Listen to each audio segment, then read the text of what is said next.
What's good, man? What's good?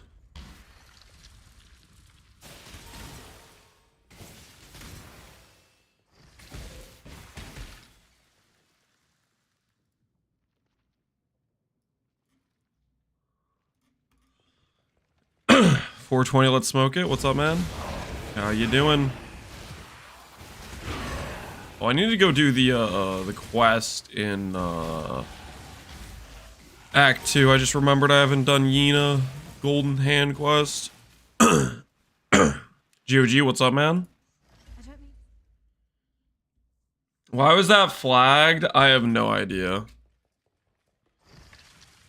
There's a lot of random things that Twitch will auto mod flag, and some of them, I gotta be honest, I have no idea why they're flagging, but it's kind of hit and miss. Some stuff makes some sense, other stuff is like, what?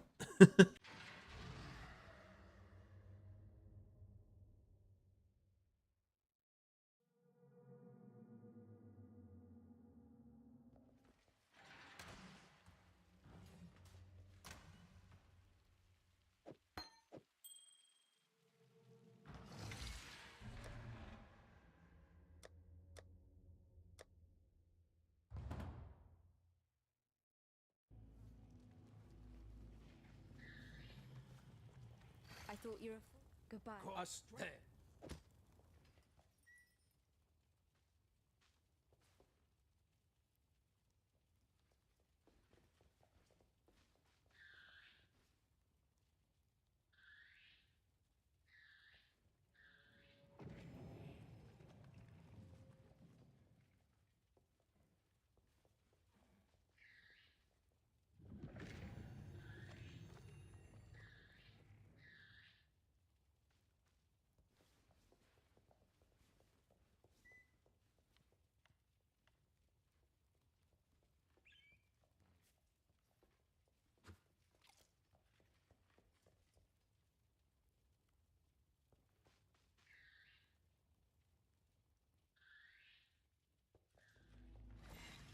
Oh my word, have I been muted? I don't know how long I've been muted for. I think I accidentally clicked the hotkey at some point. But yeah, there's the reveal stream is gonna be, it looks like in 3.5 hours roughly. The whole rant? Oh no. I said hi to people at least, right? Or was I muted for when I was saying hi to people? Hey Nosferatu, how you doing, man? Aweezy, what's going on, man? Yerky? Can you repeat everything you said from the start of stream? No. Not because I wouldn't for you, but because I don't really remember what all I said in that time frame. Cassio on the corrupted fishy rod looks so good. Dude, we spent way too much money on this. But I don't care. It was fun. It was fun. Sometimes it's like you just do things just because it's like fun little thing to do and it just looks cool. The amount of okay, well, it wasn't worth it. We divined the rod fit perfectly, and we freaking tempering orbed it. That was the part that was not worth it. Double corrupting, that I think was fine. If I just was double corrupting Reef Banes, that was worth the time. The white sockets, the tempering orbs, and the perfectly divining, that was definitely not worth it. But at the same time, it do look pretty cool though. It do look pretty cool, and now we can catch corrupted fish. We're gonna be out there getting the goods, getting the freaking I don't know, setting some world records. We're gonna be catching the heaviest bass on the planet.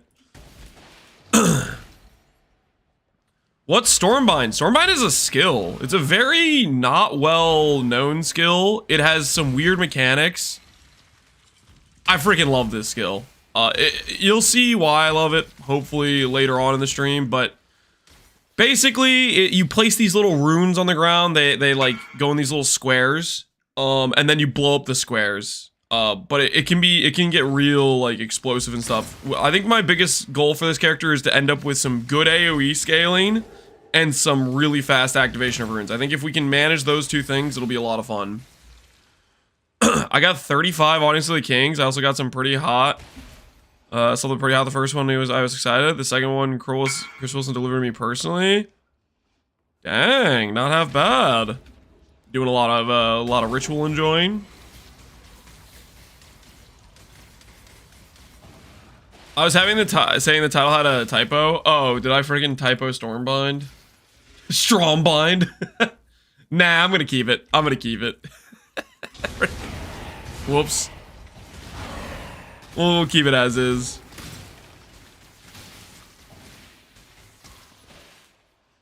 I'm out of ritual scarabs. I mean, those are pretty perfect for you, Easy. I'd say you got what you needed. The golden hand has been acquired.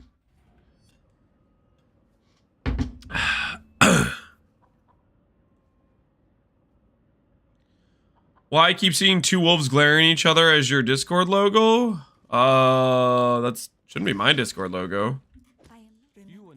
Maybe you're having delusions. I don't know. When Fulcrum? I don't really like Fulcrum. So, not planning on making one with Fulcrum soon. I've not been much of a Fulcrum enjoyer.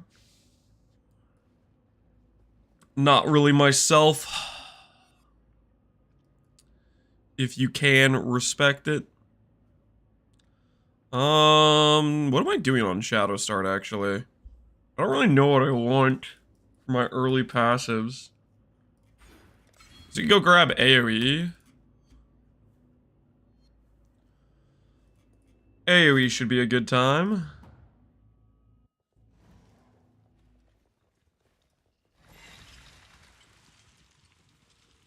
I'm gonna try to reroll the armor on the +1 max endurance charge ring. I think that's a reasonable goal. Farm some frogs, use some birds, see what you hit. There's a good chance you could hit something better. I mean, percent armor's not bad, right? You are an armor-based character to some extent.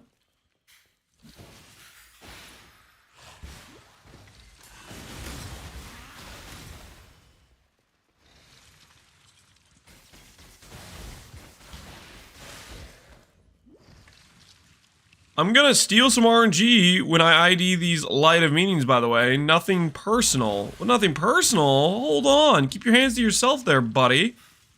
Use your own RNG, dude.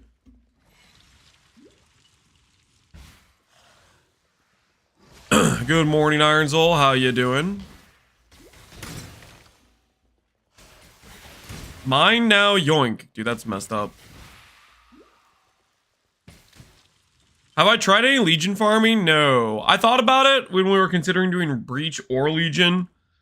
And a lot of people were smack talking Legion, so I just decided to not do Legion.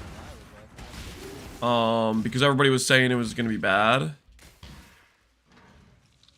But I do like Legion quite a bit, so maybe we'll do Legion anyways with this character. Continues to nip at my heels. Bag it and tag it, boys and girls.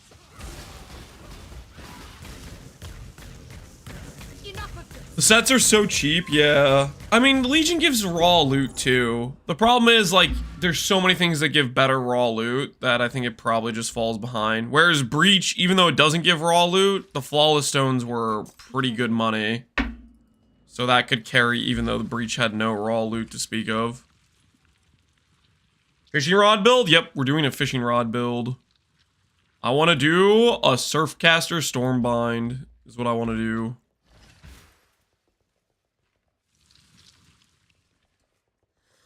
Like, if you ultimate him, you're unironically gonna have a good time. We could try Ultimatum. I don't know how good this character will be for Ultimatum. The character I just played would have been probably pretty good at Ultimatum.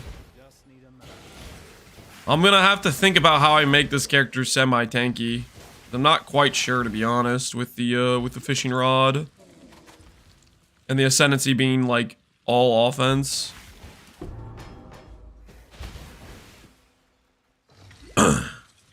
Hey, Ernzel, how you doing, man?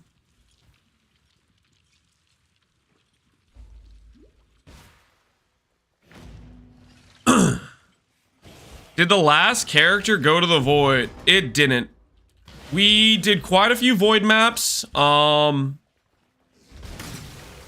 we decided to let the antiquarian retire, because the only difficulty I could have increased would have been to go to Quad Ghosted Feared, and we found out from a non-voided map earlier on, from some of the boxes we ID'd, we would 100% die to a Quad Ghost.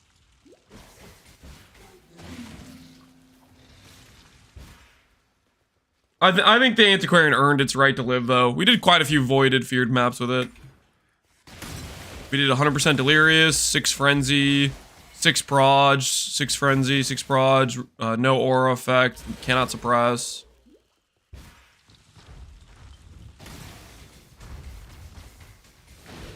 So, I think he earned his right to survival.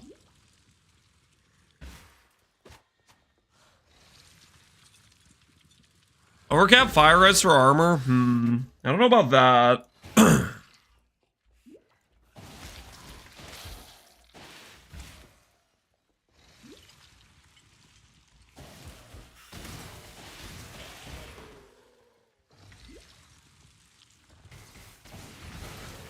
He's going to a retirement home, a legend? Yep.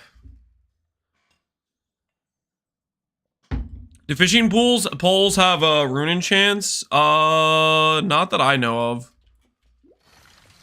I think there might be one, but it's like a meme enchant. It's like 5% gold from fish or something. Like it's not a real thing. Not that we know of, at least.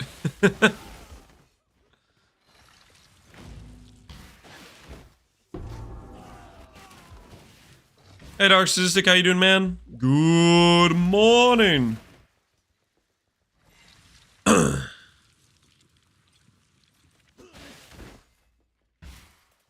Fishing poles basically only have a cast speed? Correct. So, the highest amount of cast speed I think we could get is on a Reef Bane, and then, we corrupted it for cast speed. Now we got a nice little cool looking fishing rod. And we can catch corrupted fish. Which, if you ask me, is pretty dang cool. Is the sub alert not working? Is the sub alert not working? I don't know. Okay, I just replayed one from a minute ago and that worked. So I think it's working. Sometimes there's people that sub and they don't even like go to my OBS or something though, so that could be the case maybe. Did we rip yesterday? Nope. Antiquarian got retired. We decided he won his freedom. He defeated the gauntlet in front of him.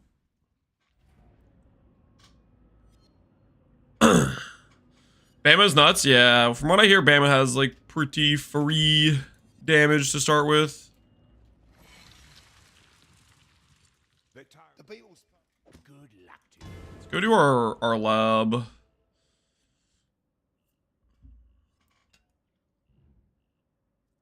Is Stormbind a new skill? I would hardly call Stormbind new.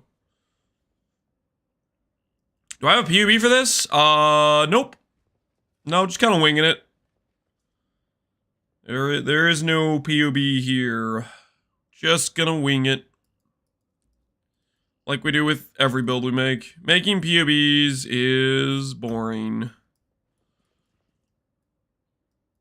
Where is the fun in that?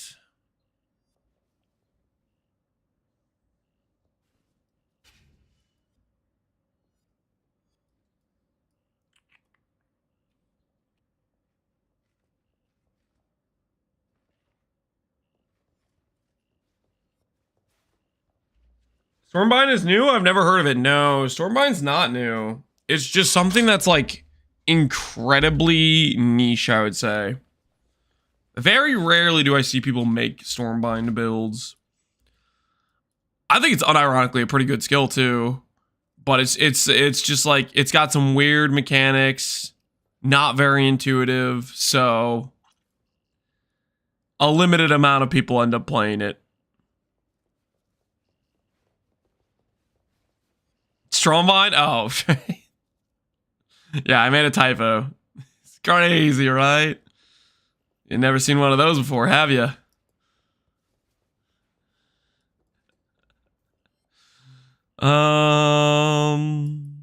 Which way do I want to go here?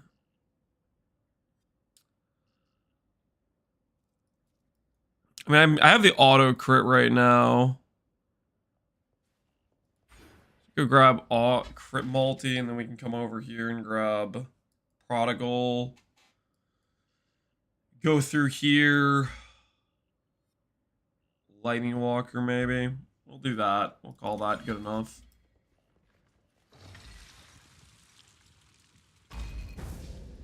We amuse ourselves like that. Listen, Stormbind is gonna be a good time, guys. Listen, you might not believe it, but Stormbind is the way of the future. My axe. Show rethinks. Appreciate the sub, man. 10 Divine Challenge. I don't know if I want to do a 10 Divine Challenge. It depends how I'm feeling. I have to be in the mood for it.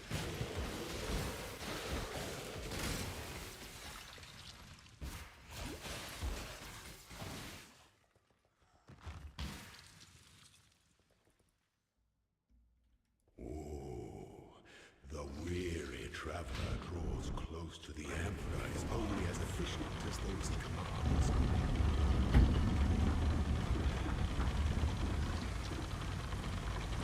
Good content? A lot of things good content.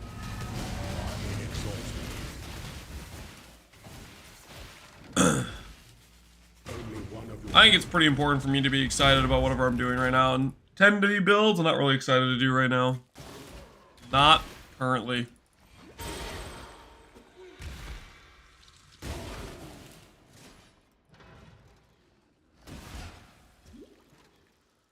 To be honest, I kind of hate 10D Challenger, where it's too easy to make money. Why limit yourself? Yeah, that's a part of it. With how much loot's been power crapped, and how a lot of items still stay the same price. It's like, if you want to do a cheap build, there's certain like gear sets that will cheese the budget very easily. And then on top of that, like, who is this build for? It's for the guy who doesn't play the game, but somehow makes it to maps, and is somehow gonna take on Ubers. But you don't get to Ubers without making way more than 10D. It's like the thing that doesn't make sense, a conundrum. Because if you're getting to the point where you're attempting Ubers, you have way more than 10D. Unless you've literally just gambled your money away every time you've made currency. Or you just don't realize when you make currency because you just think the only way to get currency is through raw divine drops. And none of the loot that you pick up on the ground, you don't sell anything type of deal.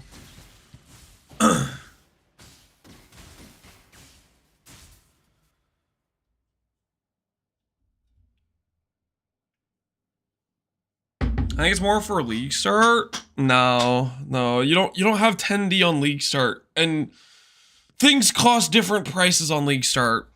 Like, for example, something that's really OP on it for a 10D build is like doing Ralakesh power charge stacking. That's an easy cheat code to making any random skill work, is because it's just free damage.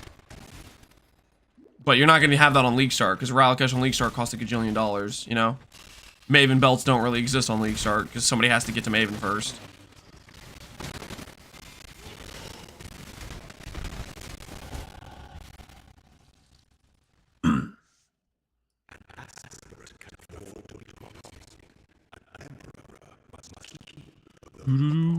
Overthinking it? What are we overthinking?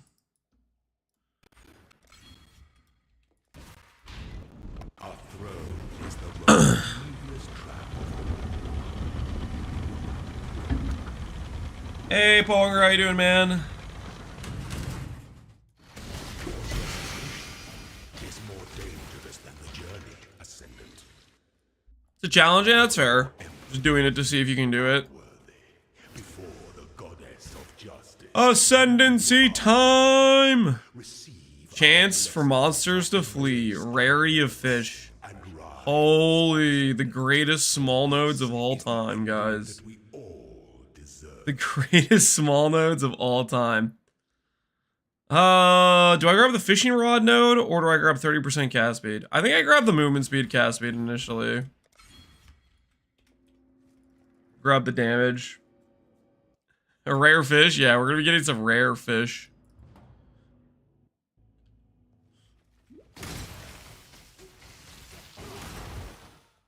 Watching you pass the time, right on Pohunger. Hopefully work's going well for you.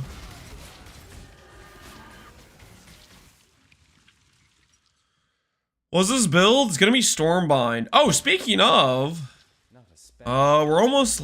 Let's get to level 31 and then let's start setting stuff up for it. Let's see if we can make this work. Level 31, and we'll equip ourselves with some stuff and see what it looks like.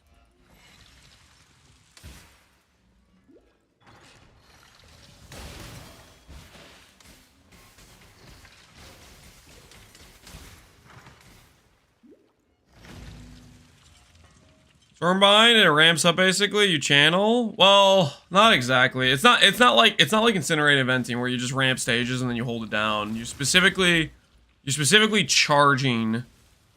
You're charging up your Stormbind is what you're doing. But you place the runes and then you blow up the runes is what it is.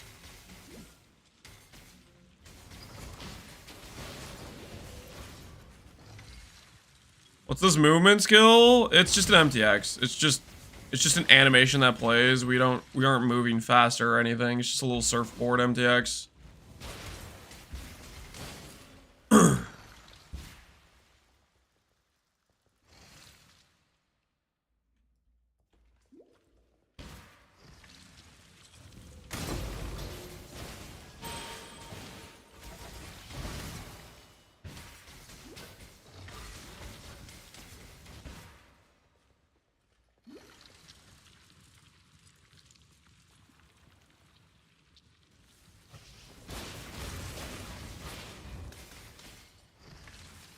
The one related to a flask? No, it's just a bad surfboard MTX because it has like a 2-second delay for activating, so it just kind of sucks.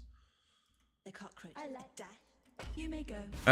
That's all it is. I'm pretty sure it's just a bad surfboard MTX.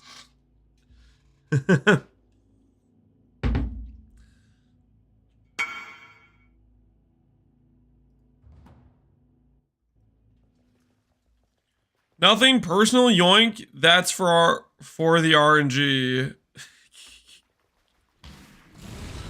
What the hell, Aloezy, man? Stay away from my RNG, dude.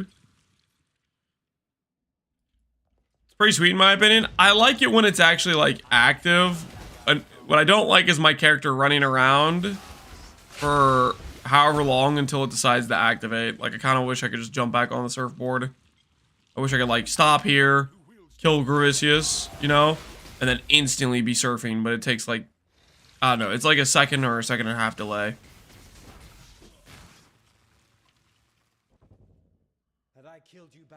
How rare is a fisherman if you want to go fishing? Are you talking about Krilson? I've been told he's as rare as finding a mirror, but I've only found one mirror and I found Krilson like 6 times, so I think he's more common than a mirror. By quite a bit.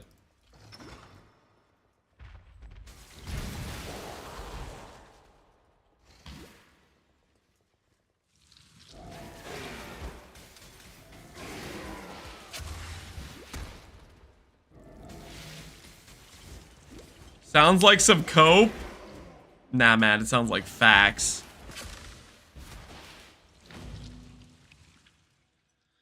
I've gotten 2 mirrors and I've never seen him.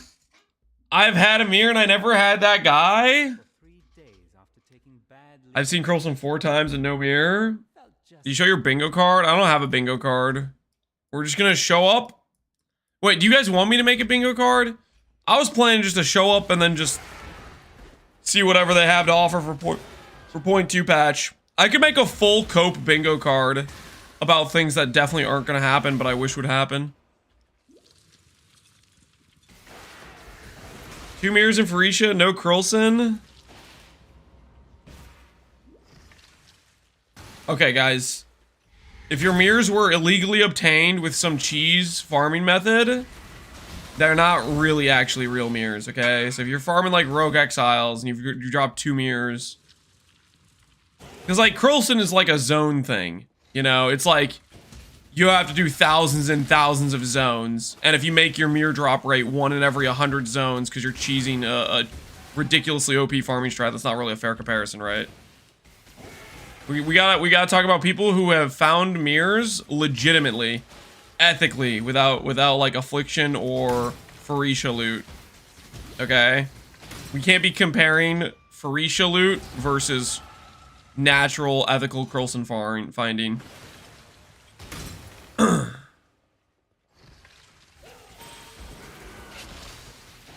People still pog out on a mirror after having dropped like 20 from Rogue Exiles. Well, I don't know if they've dropped 20, but I think very few people have dropped 20 mirrors.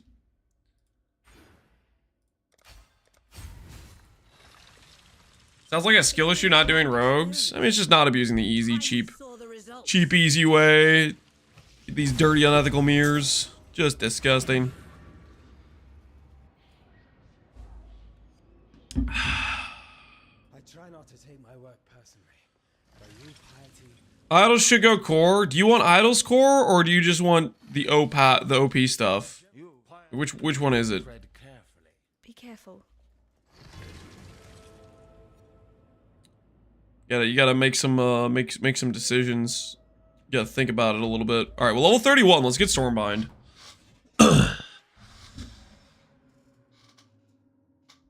Does this count as cheating or legit? Let's see. What am I looking at? This is a legit mirror. You have to do an incredibly large amount of Sanctum to get this. I've done a crap ton of Sanctum. I've never seen this. If I did a crap ton of Rogue Exiles, I would have seen multiple mirrors, right? If I did a comparable amount of time invested. This is back when Sextants were a thing. Rest in peace. Just another nerf that Sanctum didn't deserve to get. We're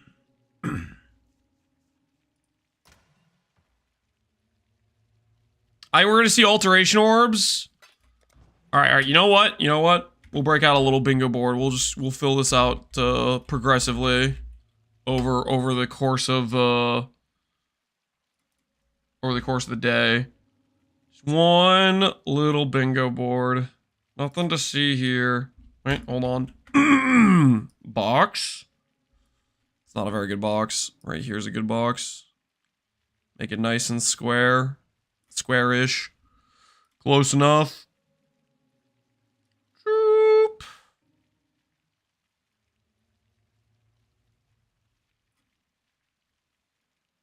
Perfection. Line it all up nice and pretty like. Boop. Freaking eyeballing this. Holy. The boxes, the columns at the end are a little bit gargantuan, but nobody will notice. Actually, you know what? Let's do this one again. That line wasn't straight anyways.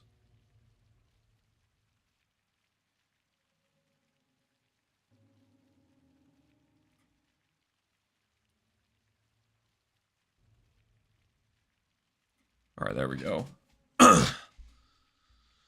You did it again? I mean, it's close enough. It's close enough, guys. It's close enough, okay?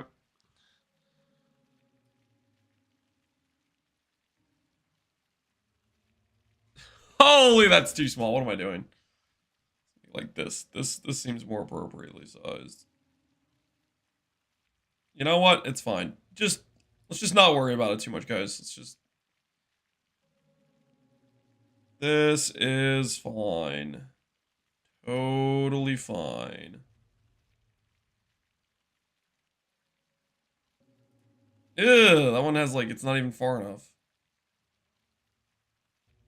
Okay, well, you know, eyeballing boxes to be appropriately sized may not be my strong suit. It might not be my strong suit, but that's close enough, okay?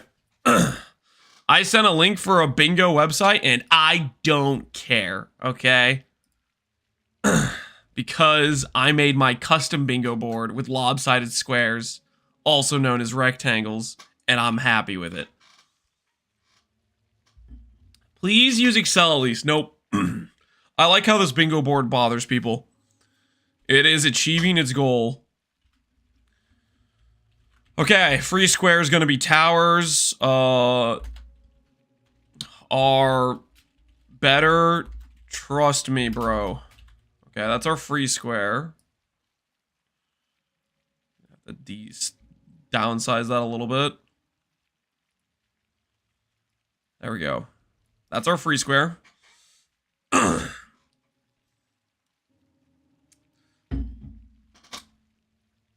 Towers are so bad. No. They improved them. They made a post saying they made the towers better. Okay, guys? So that's how we know that's a free square. Whether or not they're actually better, I don't know. I gotta be honest. I can admit I wasn't necessarily a fan of towers, but the amount of people I've seen that seem to just like absolutely loathe and hate the towers is much more than I expected. Enough so that I feel like it's one of those things where they just need to get rid of them because it's not worth the drama of how many people are going to be upset even if they still exist. They can change the game entirely. Do you think we shouldn't use this as a free square? Should we say Jonathan Rogers? Hi, I'm Jonathan Rogers. The whole endgame atlas sucks. Yeah, I think a much bigger problem is just like the endgame atlas as a whole. Like the click and drag around. The second you, like the more and more you play the endgame, the more and more you run into the situation where you're clicking, dragging yourself around to find where you were and whatnot. And then you can't really choose the layouts you want to run, stuff like that. I think is way bigger of a problem than towers itself. But towers is what I've gathered is the most hated thing from PoE 2. Do let's talk? Okay, we can do let's talk. That'll be our I like that. I like that. All right. Alteration / scours. What is the time for the Pro 2 reveal? I'm gonna say added. Make crafting not suck. Put that in really tiny lettering.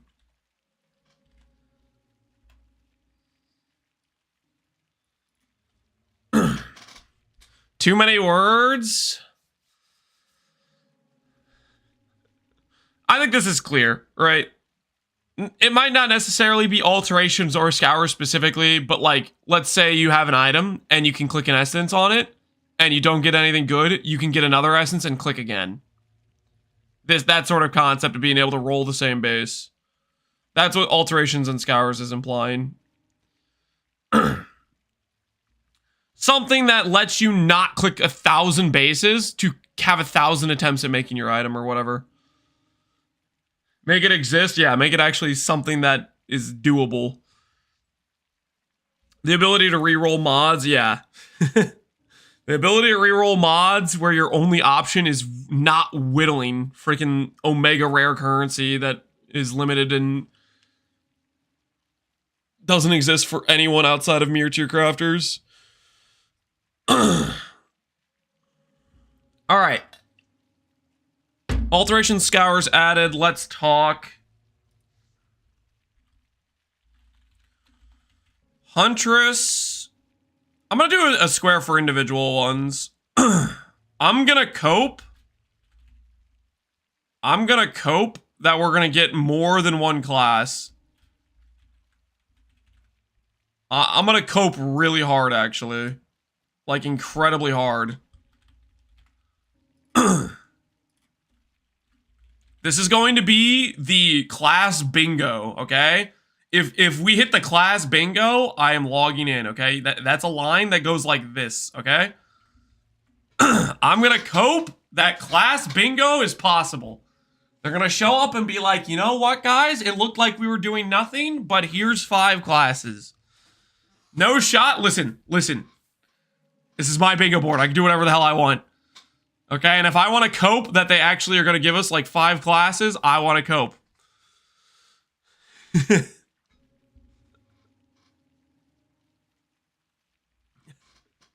Just let me cope. Give me Duelist instead of Shadow? No. Duelist sucks. Our bingo board, don't get ahead of yourself. All right, fine. Our bingo board. Would you guys like to suggest some changes to the bingo board? Since it's our bingo board, of course. We can be adults about this. We can consider.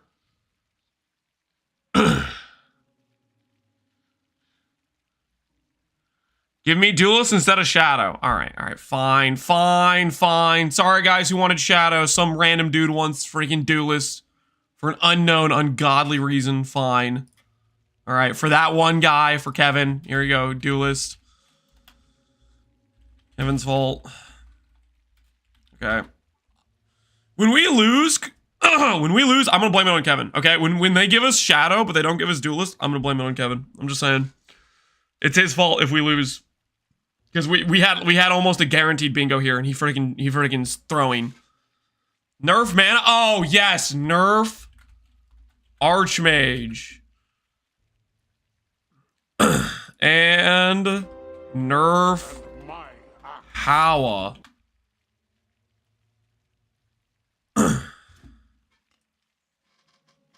I say we execute Kevin if true. Holy. Heralds as well? Yeah, I guess Heralds should be their own square.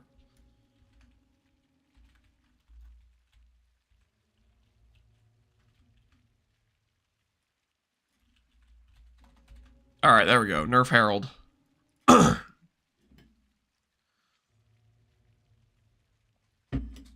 Auto attack can't be gemmed? I don't think that's changing.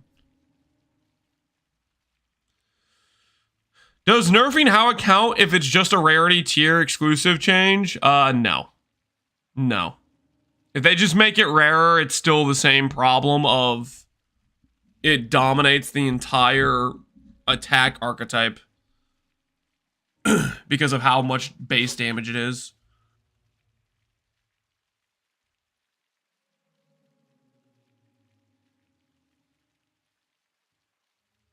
Like, you're giving it a weapon slot to a glove slot, and that just doesn't make sense, balance-wise. Weapon slots are, like, very consistently one of your strongest gear slots on a character, because it's where you get basically your damage a lot of time. And then you get to have 2 weapon slots instead of a glove slot and a weapon slot.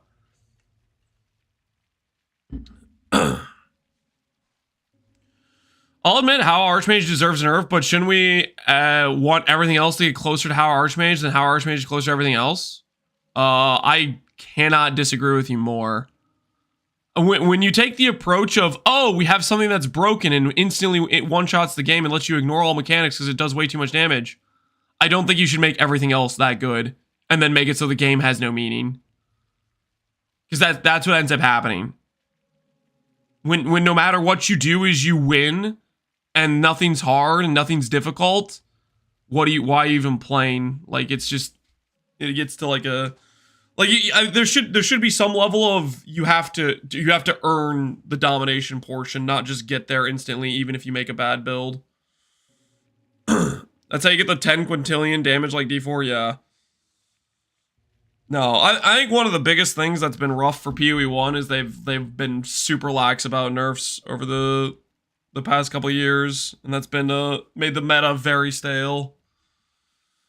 Because they've been doing the thing where they only nerf like the top skill, and then the meta ends up basically being essentially almost the same as what it was the league before.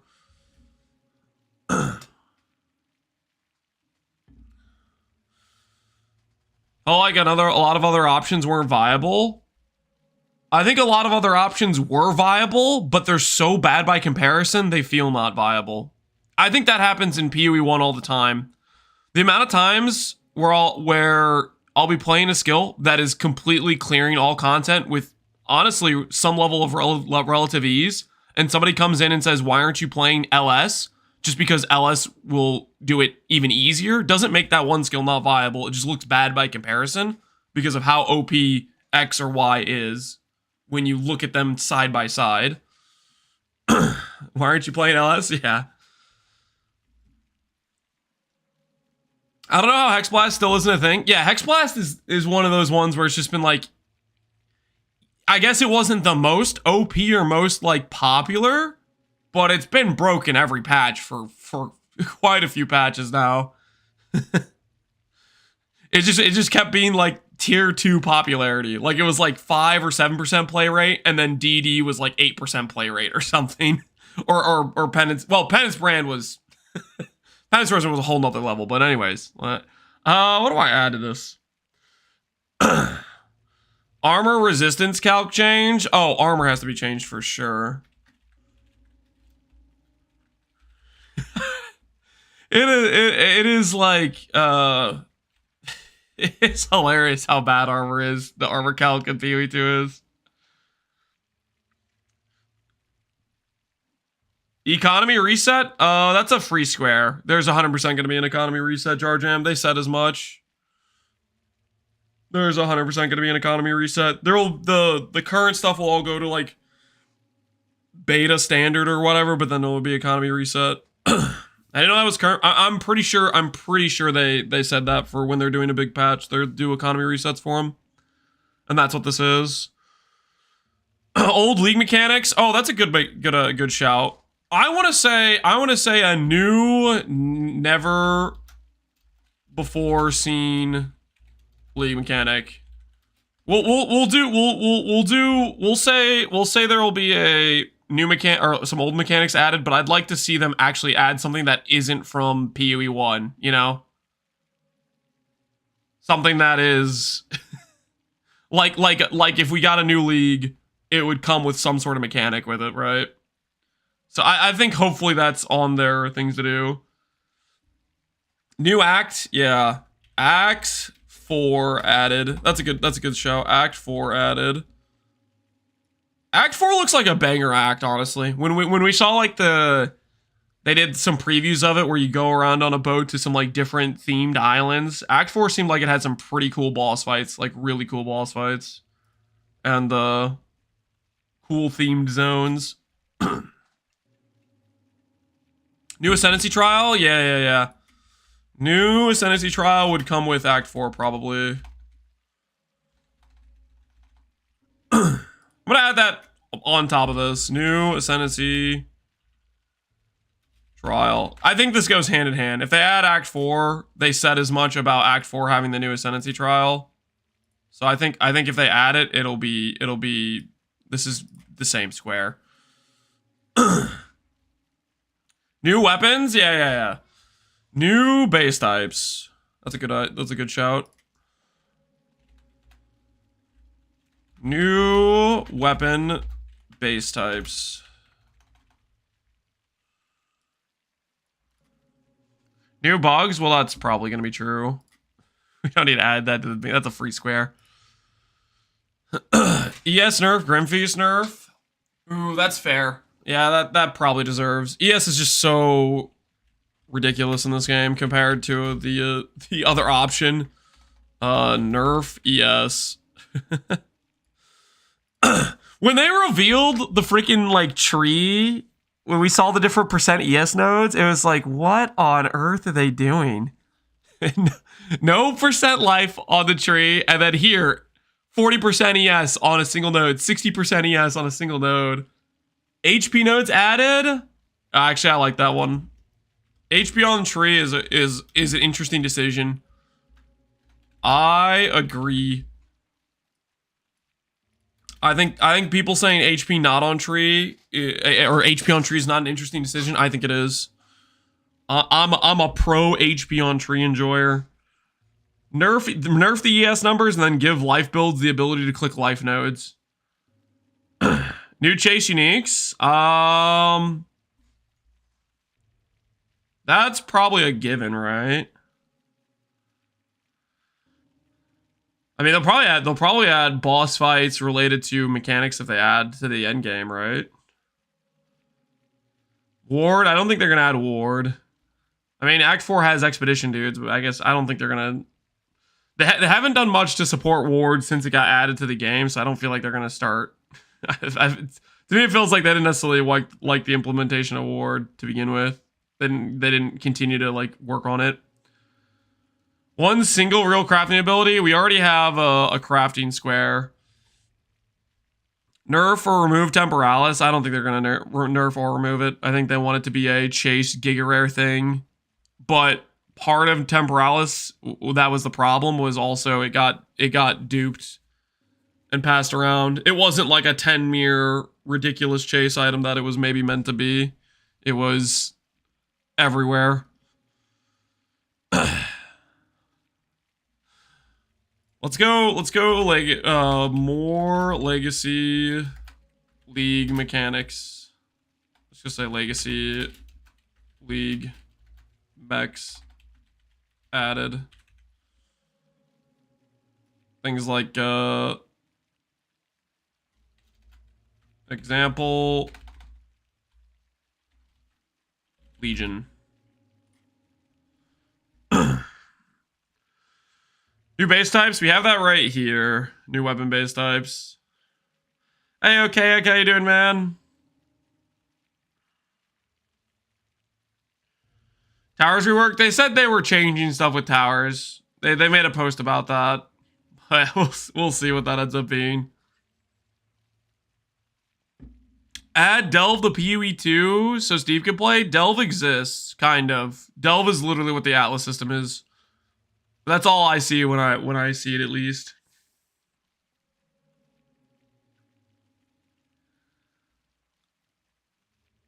Charms have any change? Oh, like a charm slash flask rework.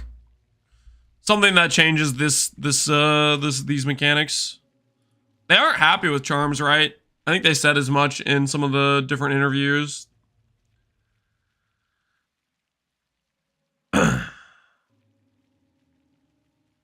Get to choose our map layouts. Do you think they're actually gonna let us? There's no way, but maybe we can cope. Actual. How should we phrase this? Freedom to choose map layouts. There's no way, right? That feels like pretty cope. The thing is, okay. This seems possible, though. This seems possible.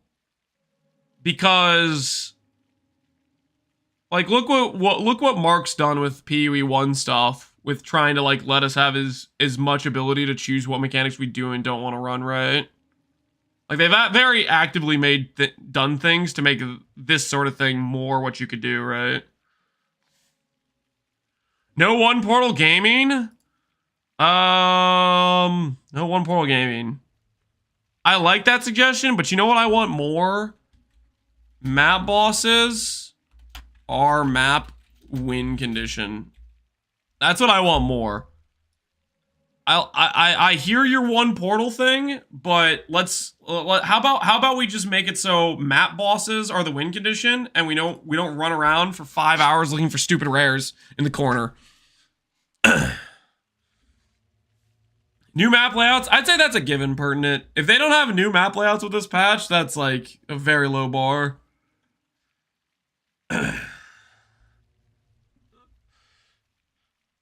Changes maps to another random map in the same biome. I think we need to make Howa great again. No, nerf Howa. Howa's OP. It doesn't need to be made great again. It's OP. What if we change it to require 0 monsters who are left in the area? I need Kevin to stop making suggestions. Kevin, do I need to take away your duelist suggestion? You just said out loud we need to make the win condition 0 monsters remain. Kevin, I will revoke your duelist suggestion. Okay? Freaking shut your mouth. Can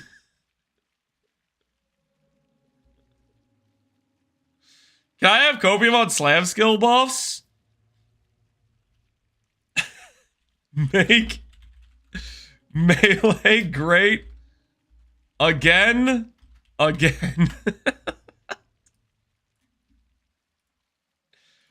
We started making PoE 2 to make melee great. Come on. Listen, we learn, we just get rid of the attack timers. How hard is it to just get rid of the attack timers, right? It'll be good at PoE 3. Just get rid of the attack timer stuff. I feel like that would be pretty much all they need to do. Get rid of the stupid attack. No one wants built-in forced attack time that you can't change. It's so terrible. You keep the attack time, just make the attack speed effective. Well, that's that would just be normal, right? That's just like that's how it works at PoE 1 is the attack time is your weapon or whatever, right? Or like certain like let's put it this way, Firestorm takes longer to cast than casting Spark, you know? Like that's already a thing, but yeah, essentially, yeah. What about endgame crafting? We have that here. Alteration scours added in parentheses make crafting not suck. Essentially, this is the concept of let us reroll items without getting a new base. Which I hope, so help me. Please let them come to the realization no one wants to pick up a gajillion bases. At least I don't think so. Anyone in chat, would you say out loud you would prefer to pick up 1,000 bases versus being able to reroll one base 1,000 times? Ben does? No, he doesn't. I saw his video. He thinks this sucks too, I'm pretty sure.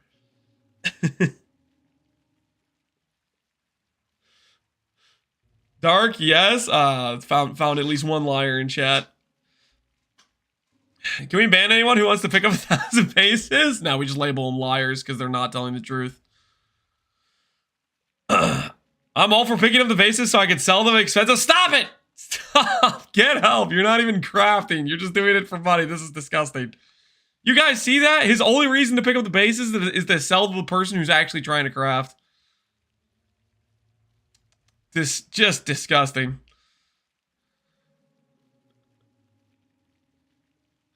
Picking up bases, that just recombinating, but worse. Much worse. Recombination, you can use things like alterations, essences, etc., right? You can set up specific crafts you're trying to make.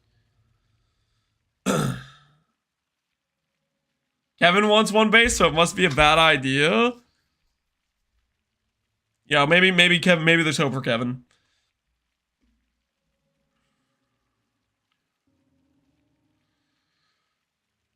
I would rather pick up 200 bases than reroll one base 1,000 times. That's not your option, Zap Monk.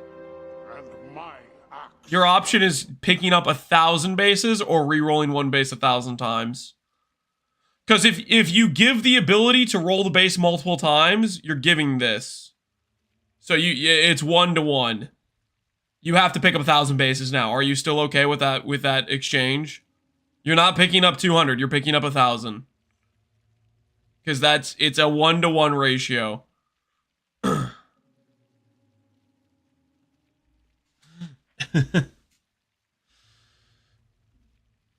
Am I insane? Or they have something in the trailer that lets you disenchant items to store mods that you could add later on? I think you watched Empyrean's test footage from one of the playtests that they had him take down. He like posted his like they had like, okay, you know how they did the play tests before the early access where they had different journalists and different consecrators. They had them like test out the early access or whatever. I'm pretty sure that was Empyrean's video. He showcased that and they took that mechanic out. That was in reference to you know how they have runes where you just get to slot in a rune and add the res to your gear? That was the system before they did runes, where they were letting you have like one forced mod from the bench. I'm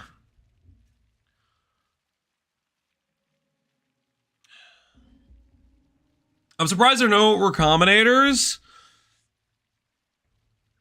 I love recombinators, but I don't know how I'd feel about them in PoE. Well, I mean, it would be something that would help PoE 2 not suck, so I'd be down for it. It would be a step in the right direction of making crafting not terrible.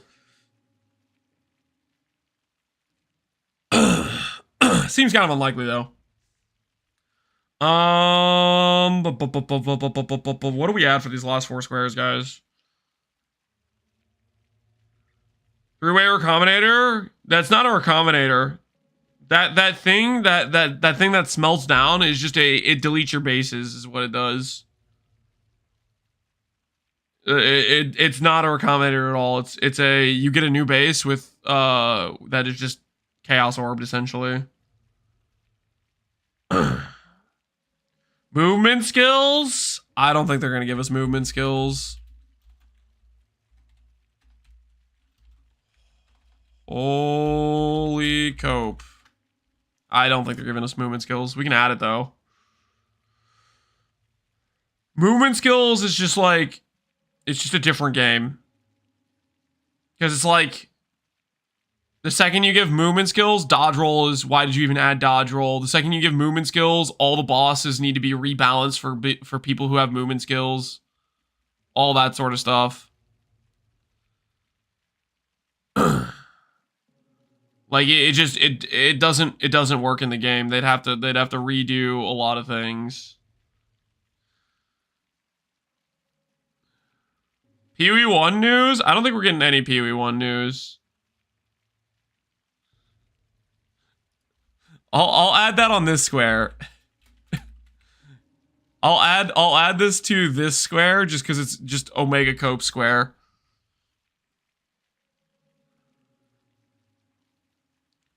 We don't need movement skills if they make the zones not an entire continent.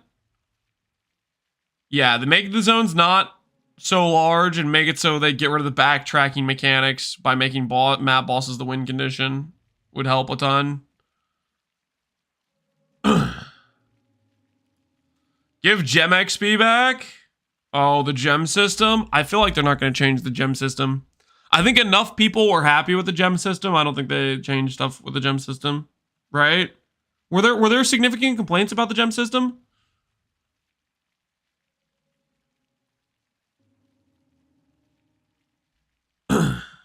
New map completion? Yep, that's what this is for. Map bosses are the win condition for maps. Mana cost? Oh, yeah. We could add that in there. Mana cost scaling rework.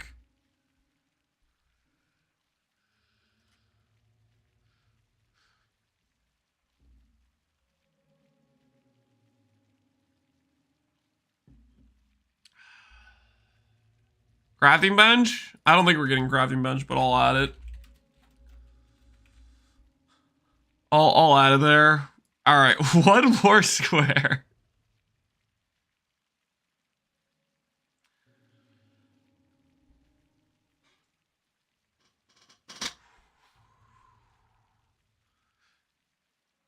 RF is back. Runes, monk nerf. Nah, I don't think monk needs to be nerfed. The things that are OP with the monk is just like Hawa and heralds. Not really like anything specifically to the monk.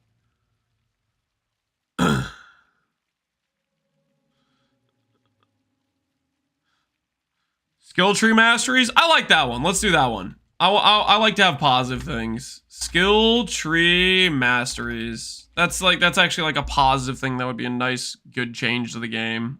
Adding more ways where people could customize their tree. I think masteries are pretty freaking sick in PoE 1. That's a cope? Listen, let me cope, RavP. Let me cope.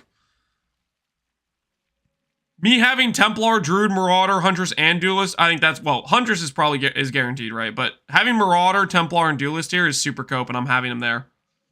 There better be Druid. This whole thing is cope? It probably is. Listen, I want...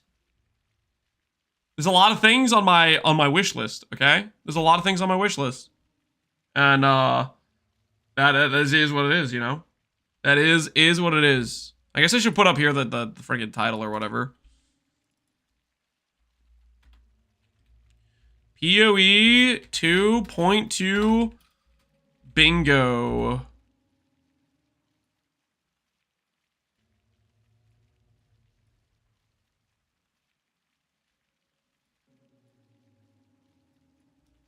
Probably a little bit large.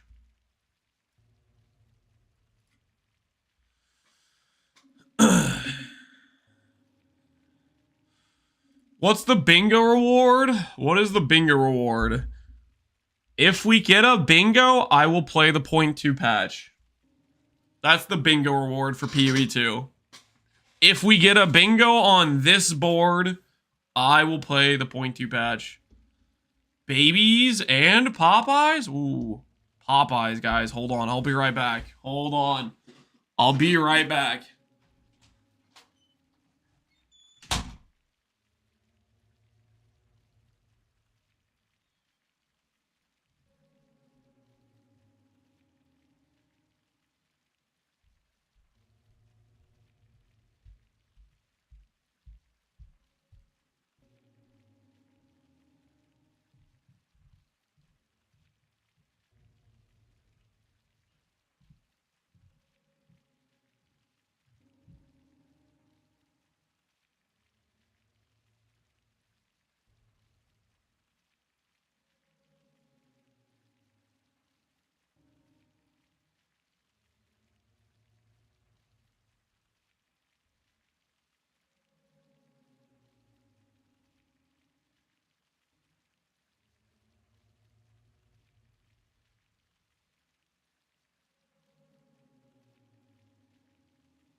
Okay, I have returned.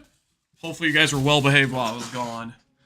What do you guys think? Do you think it's possible for me to get a bingo on this board? The bottom row is possible. Nerf Howa, map bosses, map condition, new base types, mana cost scaling, maybe. No chance, nope. Huntress, let's talk. Alteration Scours, Nerf Herald mana cost. This one's maybe possible, the diagonal. I can cope, right? That guy yesterday hit a cluster with a Chaos Orb, so anything's possible, you know, true. Yeah, alts are cope? Nah, dude, come on, man. Come on, no. Everybody makes fun of crafting every time. You say crafting in PoE 2 and the first thing you hear is somebody saying Lamau. You might be alone in your house. You say crafting PoE 2 and you'll hear it. Lamau. Okay? Surely they know everybody thinks crafting's a joke and they need to do something about it.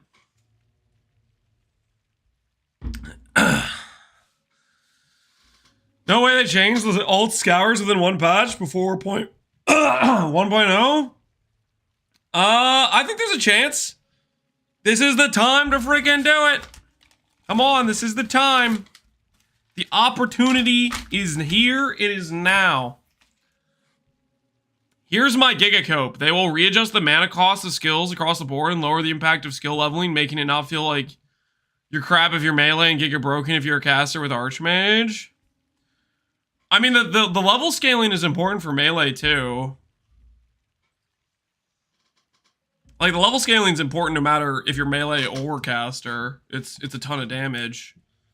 I can't afford it. The casters can't really afford it either. Well, technically, okay, so here's the issue. The casters, they're forced into Archmage level scaling anyways. Archmage is broken, so it makes it worth it, but then it's like, it's this shoehorned meta. They have to nerf it regardless. Or change something about it, because it's not right, you know? It's not right.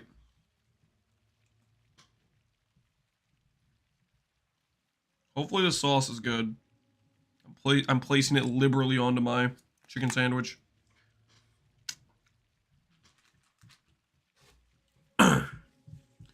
What is the worst case successful bingo? Oh, you mean where it's something where we get a bingo, but it's like I'm not very happy? Probably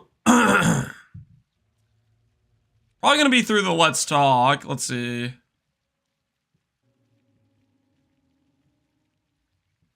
This one wouldn't be. I mean, like this could happen where the crafting bench could be bad, the new league mechanic could be trash, armor could be reworked but still bad, and HP on the tree could be there but it could be insignificant. Like this one, you could get this one and it would still like feel terrible, just because like. It wouldn't be like that much of the game really changing, depending on how those things are implemented. Because a lot of that is, it depends, I think. Like, if I get this bottom one, map bosses being the win condition, that one square, I don't see how this could ever be not a big win in my mind. Whereas these ones, I could see these happening and still be like a bummer.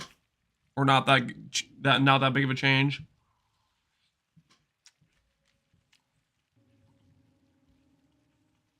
Aren't runes supposed to be replacement of the crafting bench? Yep.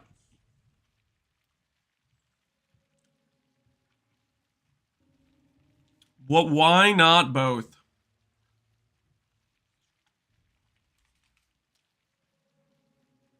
Are this left column's kind of a bummer? Whoa! Whoa! You take that back right now. Who said that? Did you say Templar, and I quote, kinda bummer? I think you're a bummer, okay? Did you actually say that? I'm about to slap you. Templar is goated.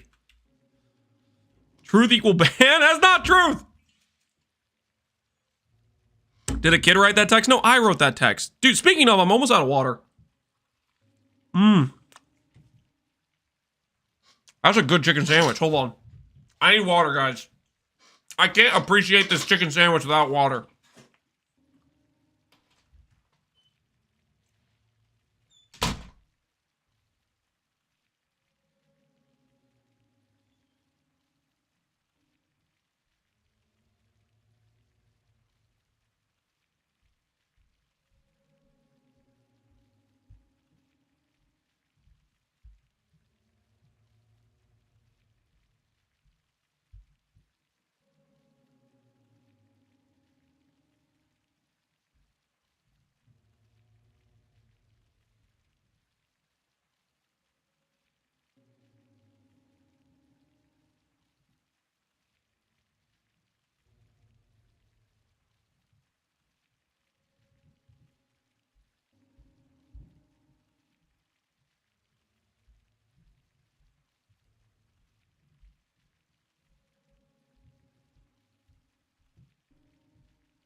Alright, water acquired. Did somebody say the new Templar has pants as well as I was walking away? You better not have pants, okay? That's one of the Templar's best features, okay? Is the commanding thighs. They let people know he means business. He's gonna have leggings, he better freaking not. Not on my Templar. No neck. I am a little bit concerned about the neck. They might nerf the neck.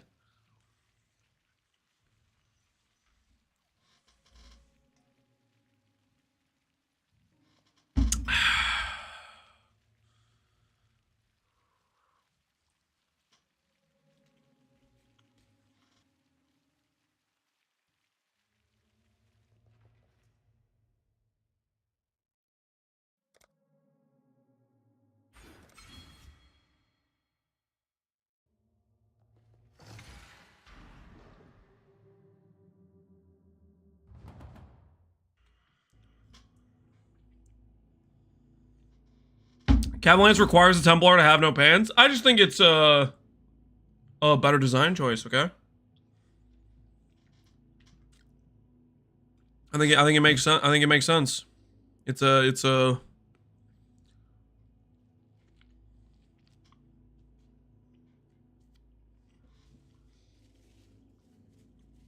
aesthetic.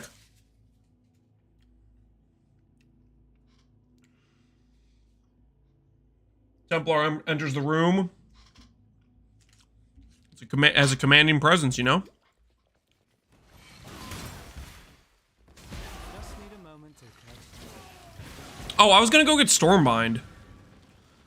I literally forgot what I was doing. We're setting up Stormbind, aren't we?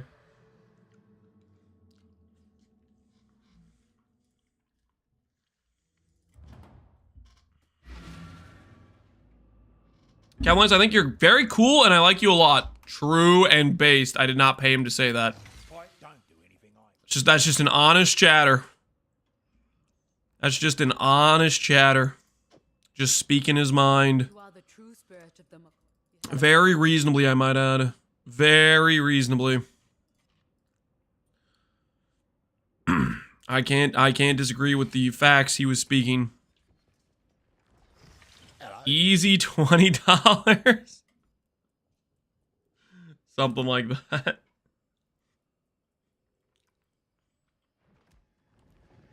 Stormbind, you mean? Yes. The old Stormbind. What is it? Alright, what do we have here?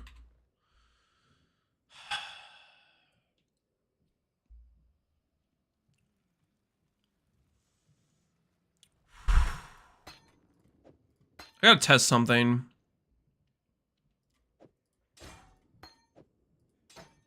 Watch yourself.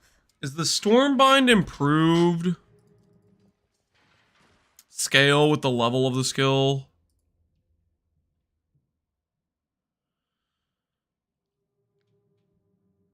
So if I hover this right now, a rune is improved for each 14 mana spent. Yeah. So the cost to get the ramp goes up with the gem level. So in order for me to properly do this, let's compare these two. Say I place a bunch of runes. I improve them like that. Versus I place a bunch of runes and I do this. A lot slower. Scales off duration. Oh no. So Stormbind's kind of weird. We need to basically, okay, there's like two components of it. There's we need to spend mana to improve runes, and then we need to place the runes. You want to place the runes with your setup where that makes Stormbind deal good damage, and you want to improve the runes with a setup that has a bunch of like flat cost, like as much cost as possible, in order to set the runes off quicker.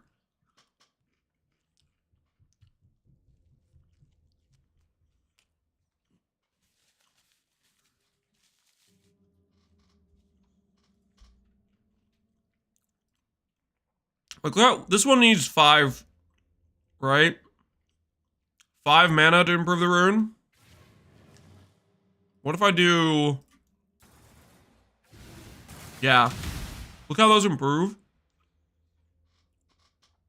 So it's almost tempting to do...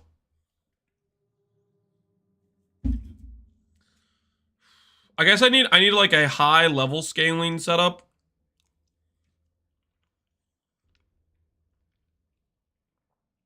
For the rune charging as well. What is quality scale? Quality scale is the AoE, but I think like you know how you place these runes? These don't get farther out. It's when they blow up, they get bigger and bigger circles, so it allows you to shotgun more. Ideally, if you get enough AoE for this area to shotgun right here, then you can get some really good shotgun. I think I've come around on Isles. I finally made myself a decent Harbinger set, and now I'm dropping full fraction orbs. Time to print, Lucy Goon. I mean, that's kind of what it is. It's a bit of pain because you have to do a bunch of freaking trading, but then the payoff is so nice.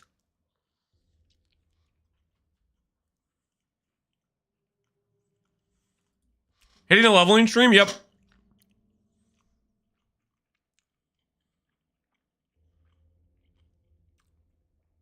Although right now I'm just trying to figure out what's the angle.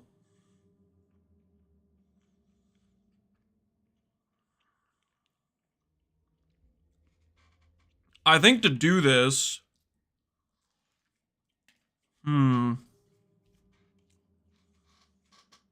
Mana's gonna be really tricky on this build too.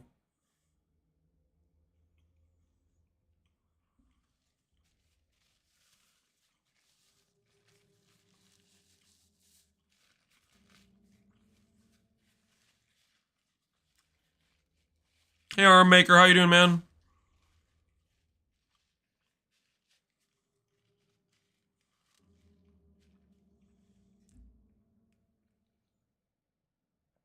Poison Harbies feels pretty nice. Are they always like the Giga Harbingers too? Are they always like the king ones?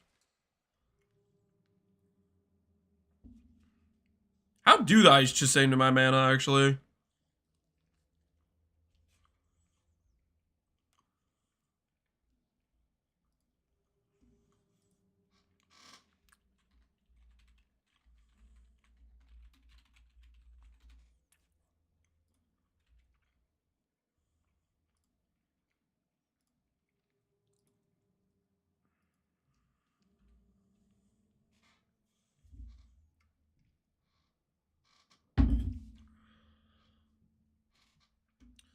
Level 30 gives 40 mana and a bunch of ES. I could do this for early mana sustain while we're leveling.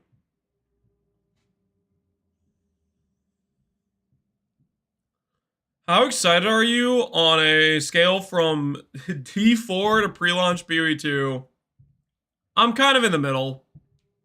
I'm like, I want to believe they can make PoE 2 a game I love. But after Let's Talk, I have a level of hesitation in my belief. So, I'm just going to like have a little bit of a wait and see.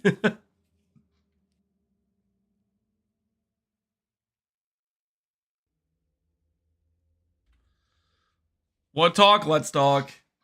The Jonathan, hey, we're taking the the PoE 1 devs. No, we're not giving them back. That post.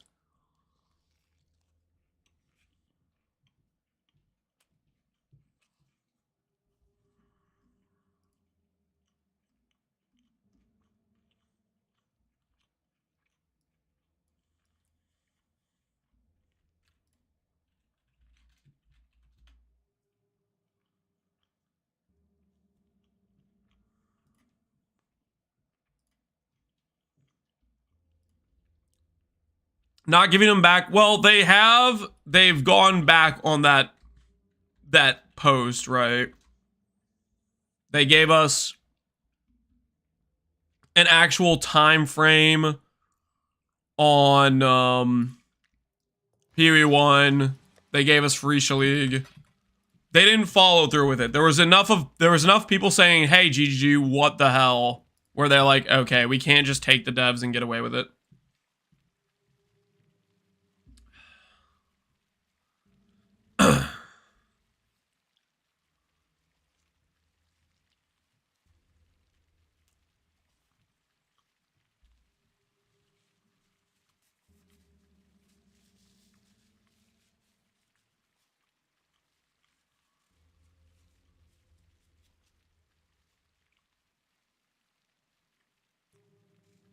PoE 2 won't be good for a few years from now. I mean, PoE 1 had some really rough times. I don't think that makes sense. Like, PoE 1 started out as an extremely small operation. You know, 3 dudes in a garage. PoE 2 has way more fuel in terms of like developer power and whatnot, right? I don't think you can compare early PoE 1 to early PoE 2.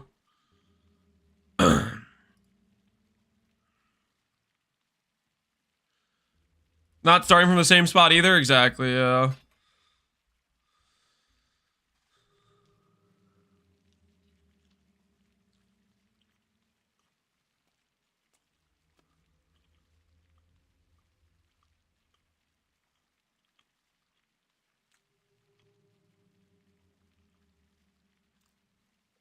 They've been working on PoE 2 for 6+ years? Yeah.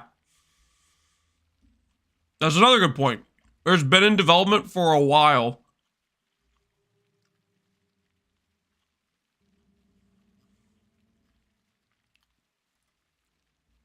Wait, maybe I just have this ring just sitting around.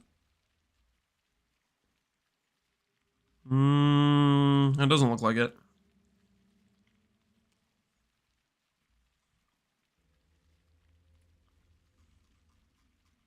Glad you're optimistic. I don't think I'm being optimistic. I think I'm being pretty realistic. The amount of resources they have to support PoE 2 is infinitely more than what they had for PoE 1. Whether or not they succeed is another story, I guess, but the resources are there.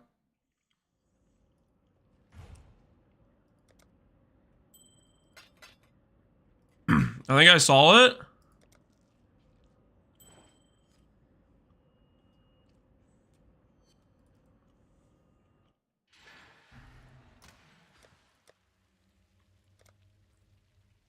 Am I blind? Okay, I might be blind, but no, I don't see it. Why in a stream? Oh, Swick. Thanks for the ring, dude. No, I'm blind. It's okay. We're both blind, brother. Comes down to team management. The Lex Talk video wasn't a good start. The Lex Talk video was just kind of like a...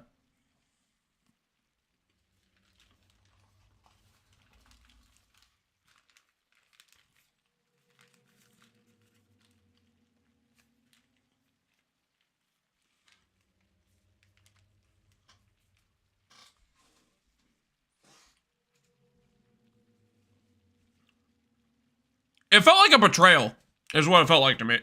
It was just like, really?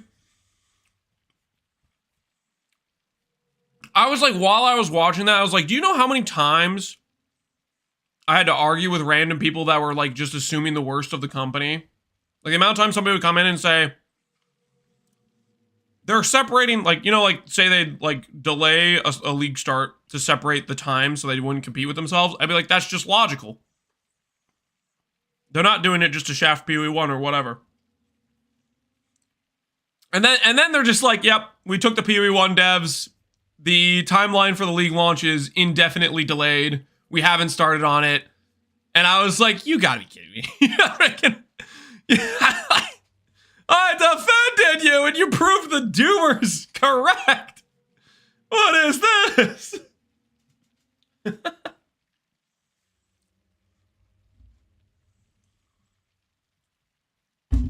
I don't know.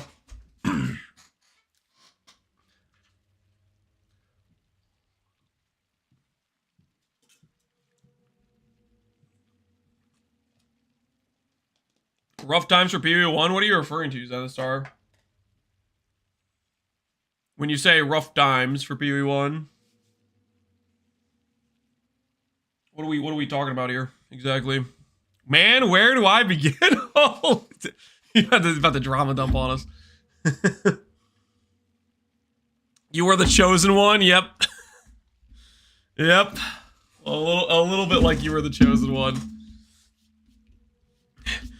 You were supposed to fight them, not join them. Everyone GG's playing Phoenicia instead of working. Honestly, I think that would be good for PoE 2.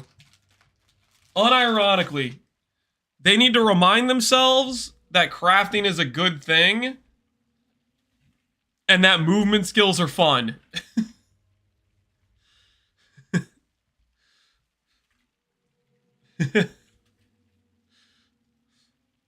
Sheeple Falls? You don't agree? I don't know, man.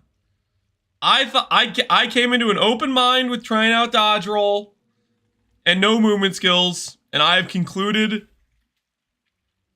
movement skills are just the better evolution of the ARPG genre. They had it right.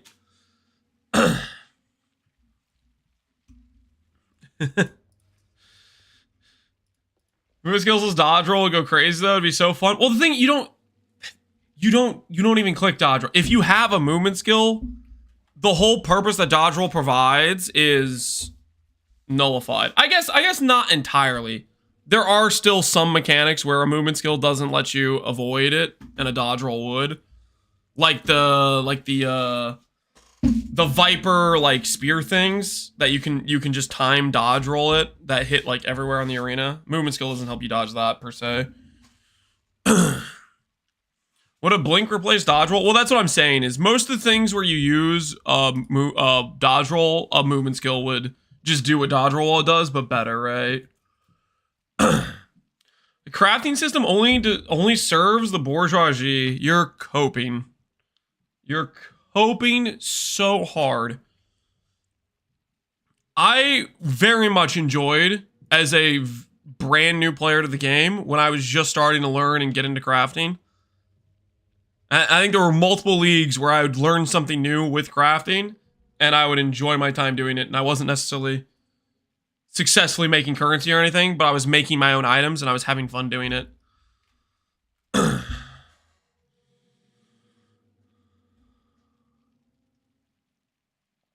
All right, I have finished stalling on the Popeyes.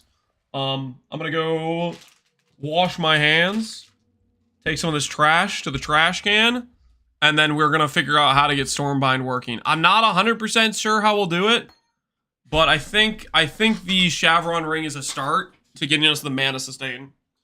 I will be right back. Okay, I'll be right back.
Okay.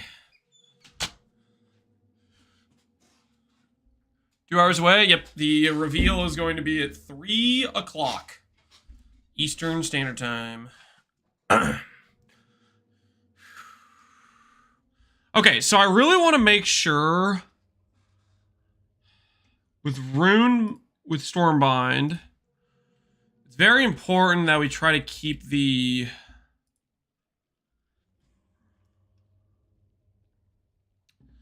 level scaling appropriate.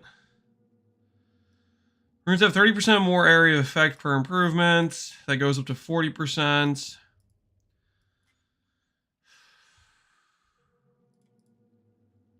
Do we try Stormbind of teleportation at all?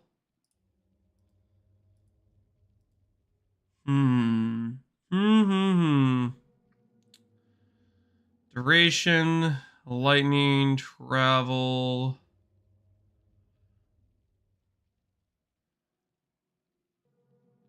This has a movement tag? Wait. Can I do bronze with this? Oh, hold on, guys. Hold on. Duration, implicit, gem. AoE implicit gem. Socketed, gem implicit.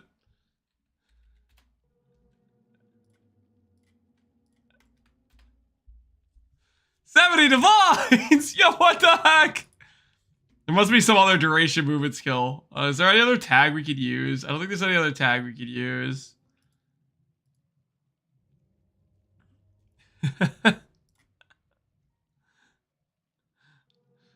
This would be such a rough chess piece though. But that would be +9 levels.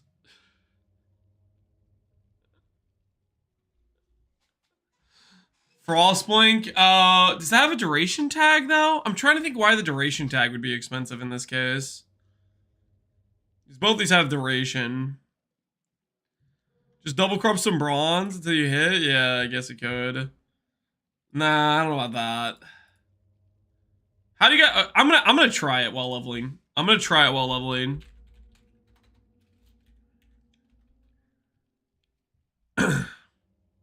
Lightning Warp? Oh yeah, Lightning Warp has duration tag.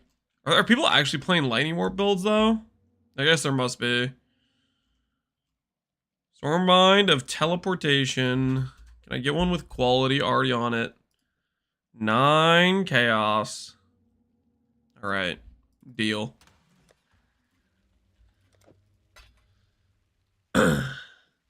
Lightning Warp totems is the goat. Is it though?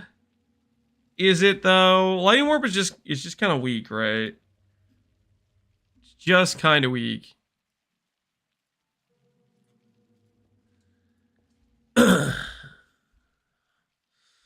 We might have some mana problems. Oh, we're definitely gonna have some mana problems. I'm trying not to think about it too hard.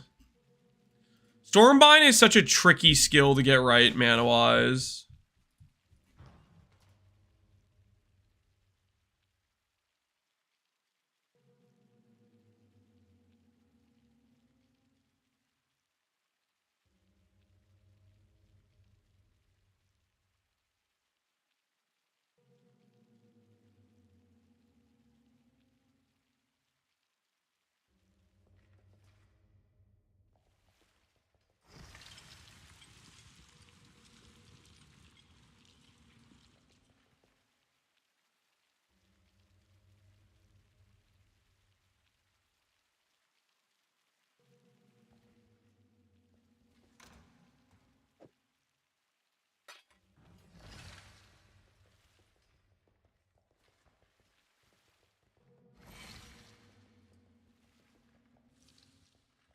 Thanks. Blessings.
Muted? How long was I muted for? Hopefully I wasn't muted for long. I was thinking about... Okay, did you guys hear me say what would be nice is to keep the gem level low? Did you guys hear me say that at all or no? 15 minutes? Really? Oh. Okay, I need to stop accidentally pressing the mute button. Okay, what I was saying was a way to solve the Stormbind conundrum is if you can keep the Stormbind for your damage a low level and then have a high level one for the mana spend. So like for example, if you look at the Stormbind numbers, the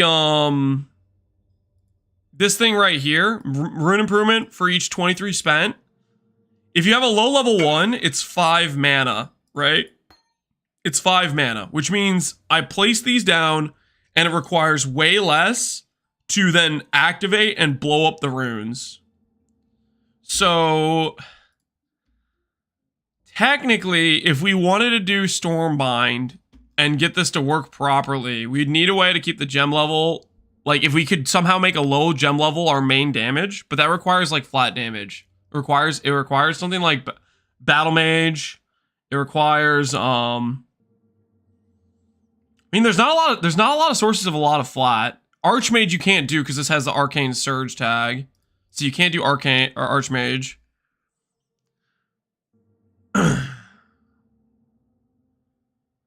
Replica Stampede has 80% more on Socketed Travel Gem. Wait, it does? That's kind of neat. Replica Stampede. Socketed Travel Skills deal 80% more.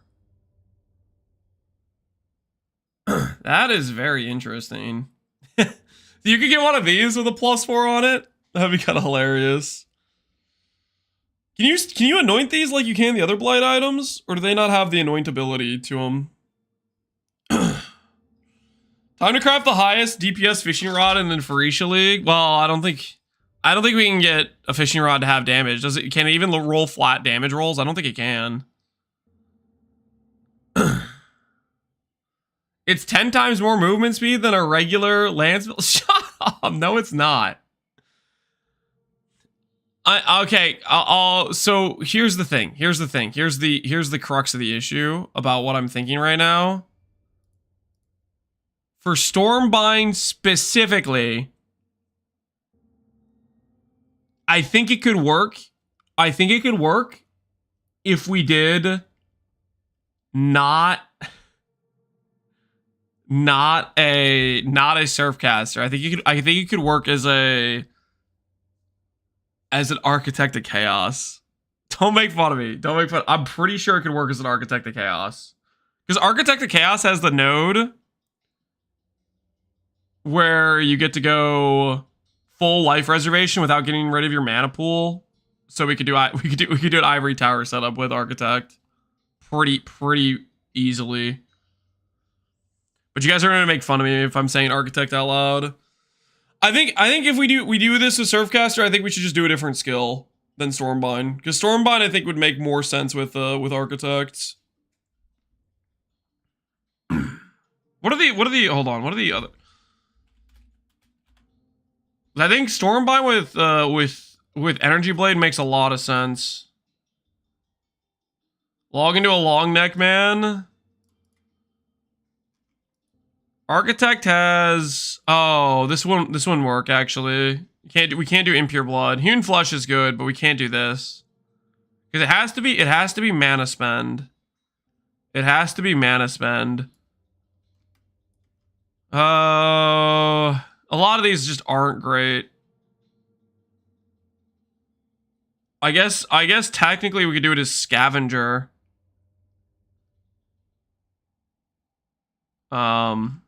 And is there another way to get flat damage?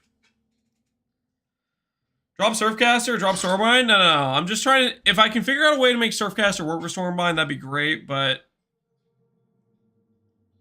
I would have to figure out a way to get a good flat damage. I'm not quite sure how to do that. Ward Stacker gives flat damage. I just did a ward stacker build. I literally just did a ward stacker build. Arcane Cloak gives flat. Arcane Cloak does give flat, but it's like, it's not flat damage that feels good. It's like, I don't like the idea of like I have downtime and being able to deal damage. It just feels bad. One hand weapon. Well, if we're doing Surfcaster, we can't do that. Bog Shaman has flat fizz or chaos. Your skills deal to you 100% of mana spent on upfront skill mana cost is physical. Skills gain added damage equal to 40% of mana cost if mana cost is not higher than the maximum you could spend. I don't know how this works with channeling skills, or if it works with channeling skills. Because channeling skills, you only spend a little bit, so I don't think you'd be getting a lot of flat from it.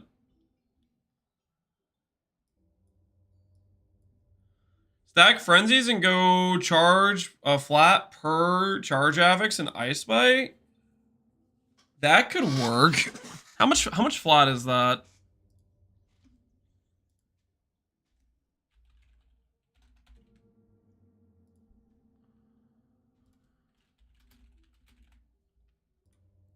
Ice Bite could unironically work. 15 to 23 per frenzy at level 20.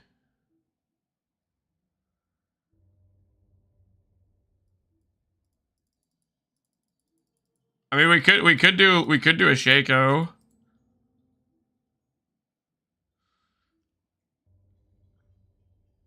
Go Herald and run a bunch of Heralds with flat? No. How much is it? How much is a Shaco? Steal the +2 frenzies from Trickster? Yeah, we could steal charges.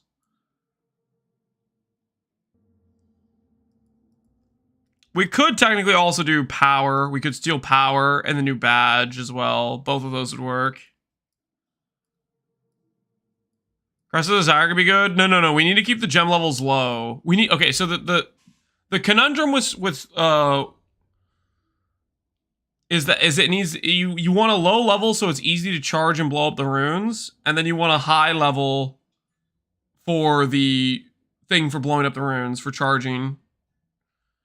You want their mana cost to be like opposites of each other for the one that's charging versus the one that's not charging.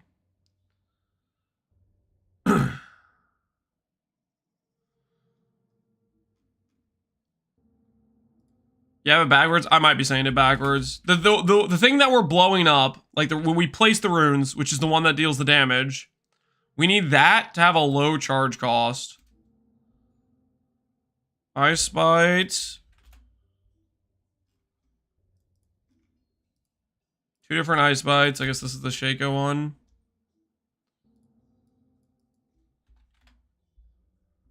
It's kind of expensive for a high level Ice Bite. Can we get Ice Bite another way? Can Multi-Link Helmet give Ice Bite? Ice Bite isn't a support you can get on the helmet, right? I know we can get flat damage per frenzy on Dex rings and stuff, or on rings, right? Essence mod. Technically we can get synthesized Essence mod too. You want it high, a low level on improving runes and high level on the damage setup? No. Damage set. You want the improving runes to cost as much as possible, and you want the placement to be the one that is the low cost, so that way they ramp instantly. That's the goal.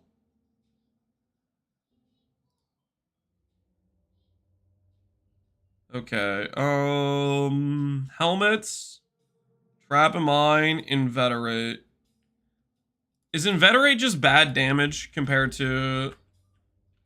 It is, and it doesn't have flat damage per charge, right? No, it's just some random flat amount. Innervate needs a kill too. Yeah, it's got bad conditionality to it, right? So you have that. Base crit chance we don't need.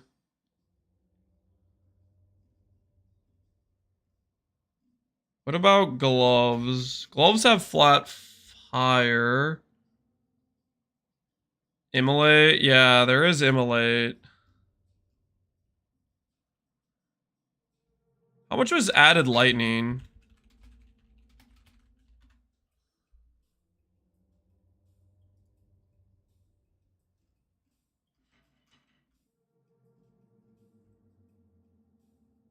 $62 to 1,000.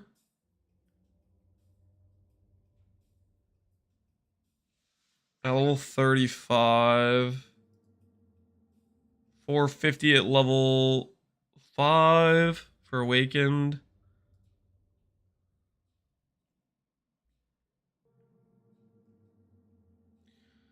There's a Harvey helmet that gives Ice Bite and Inveterate. Yeah, but it matters how much of flat you're getting from it.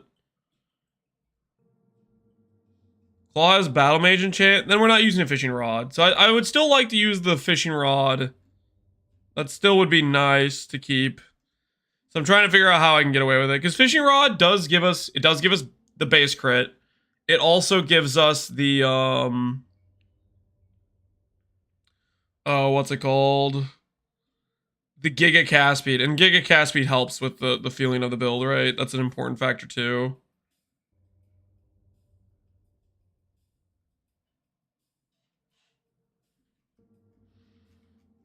Thunderfist? Yeah, Thunderfist have the high flat.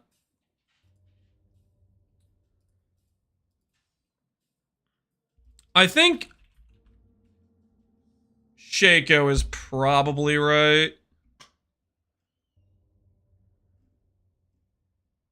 Based on the flat numbers. The effectiveness of this skill doesn't change, does it?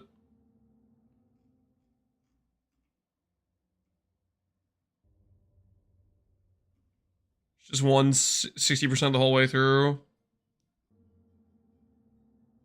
The replica body armor that gives level 29 added cold. There's a replica body armor that gives added cold.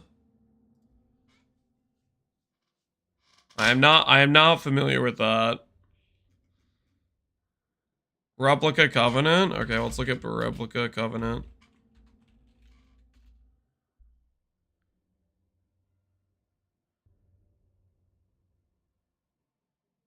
Gives you a bunch of energy shield costs. I'm not sure how I feel about that. The ES cost makes it unusable? Yeah, that's... I don't know about that one.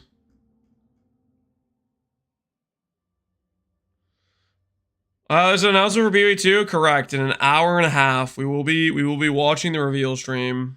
Hopefully, they give us some banger news. We made a paint for it, a bingo board.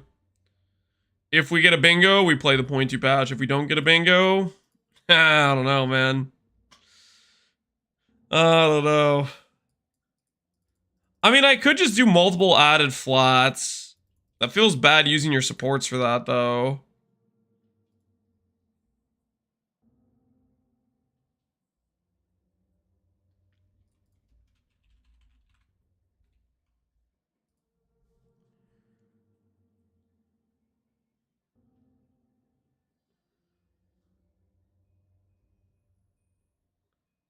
Abyss Jewel stacking.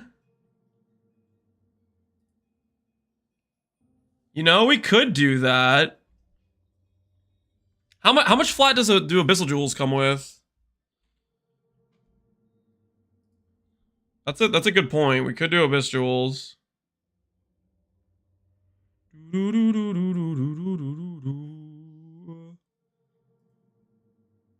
A lot? Well, let's take a look. Let's take a look. Wow, two-handed weapon. Fishing rod counts as a two-handed weapon, right? 25 to 35. They're hard to craft. Well, let's just take a look at how many of them exist to begin with.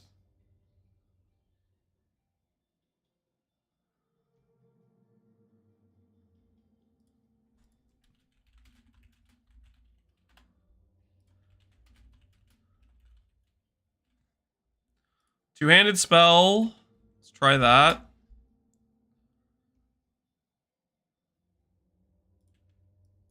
Okay, let's say, what are the other mods on here?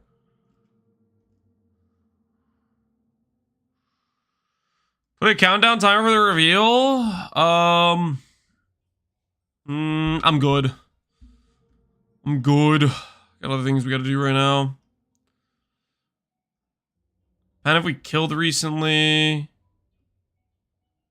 Okay, so we do get flat like this as well. So we can get double flat. Lightning per spell. Oh, lightning to spells. So yeah, we could get double flat. With lightning based stuff. Cast speed, res, life. Are drops enabled here? I will swap the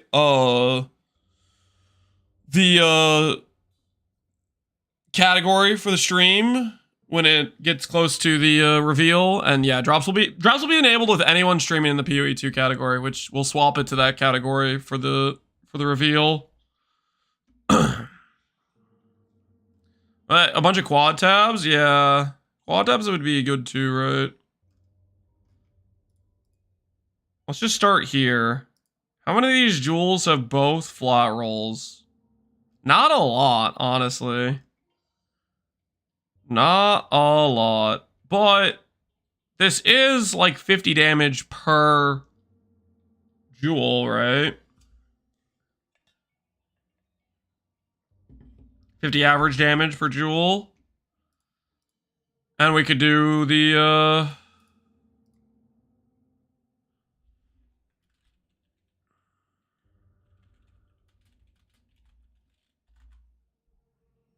what's this mod give? This is Fizz's extra. I don't think we care about that.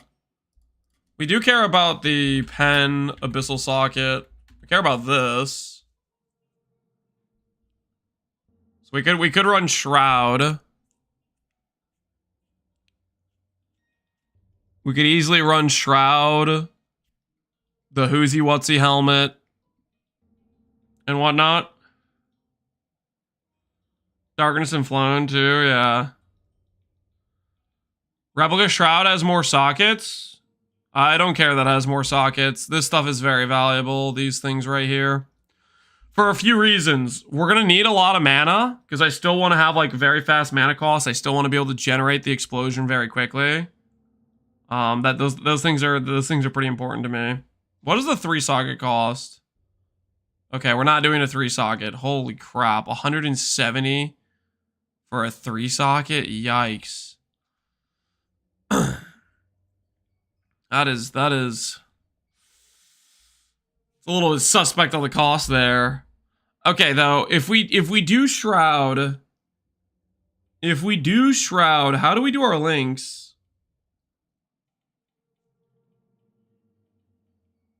How do we do our links? We have to do gloves, right?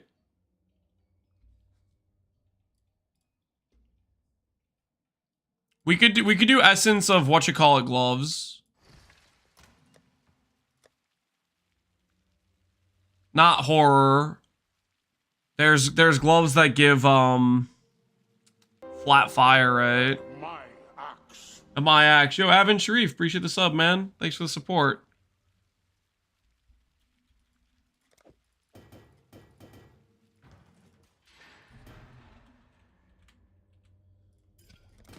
Hysteria, gloves deal 175 to 225. Essence of Delirium. Gloves are 30% more damage. And the other one's 16%, right? Insanity is 16% as speed. 16% speed. Do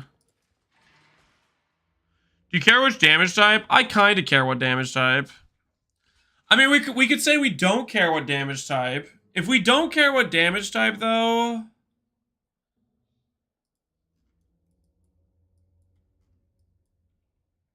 our Ascendancy gets a little bit more limited, I guess. Because we have these 4 nodes. I guess theoretically I could just go...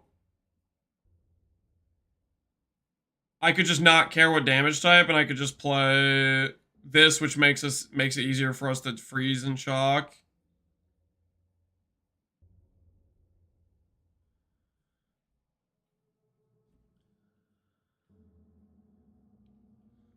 Don't look at the price of Hysteria essences. I mean, it shouldn't be that hard to craft the proper gloves.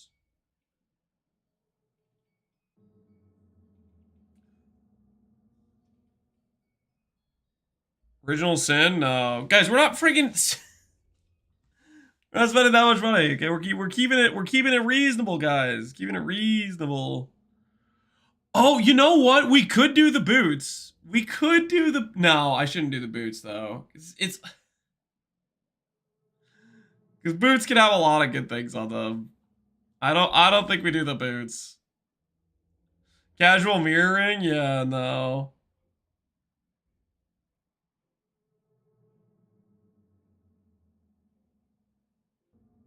Circle of X Herald Rings? I have not looked at those, no.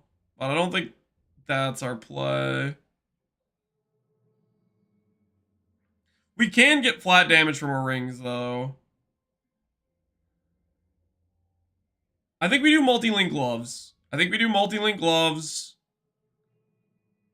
And we maybe grab Ghost of the Deep and just go fast rather than go for the chilled increased damage. I mean, we could still go this way.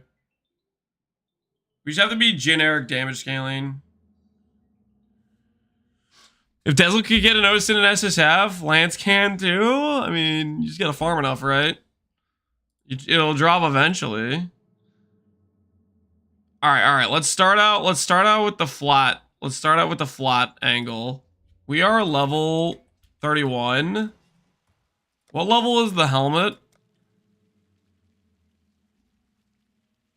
34. Okay, let me get high enough level for this helmet, and then we'll swap the Stormbind. Okay, let's do it this way. Let's get high enough level for the helmet, and then we'll swap the Stormbind, and we'll get some flat damage from Abyssal Jewels. It'll work out just fine. Can we get AoE from Abyss Jewels at all? I don't think AoE rolls as an affix on Abyss Jewels, but if it did, that'd be kind of sick.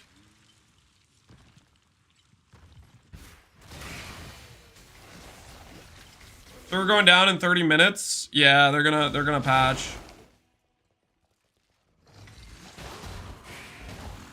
There's AoE after kill. We don't really want to be conditional on kill though. I mean, that'd be fine for mapping, but not gonna work out for other situations.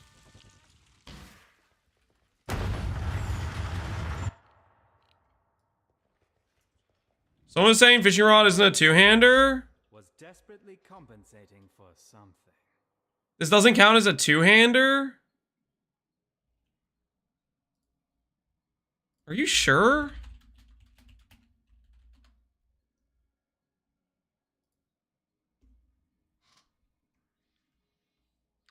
Boom, boom, boom, boom, boom, boom. 20 power runes. 5% quantity of gold drop by slaying enemies. Okay, it does have a rune enchant.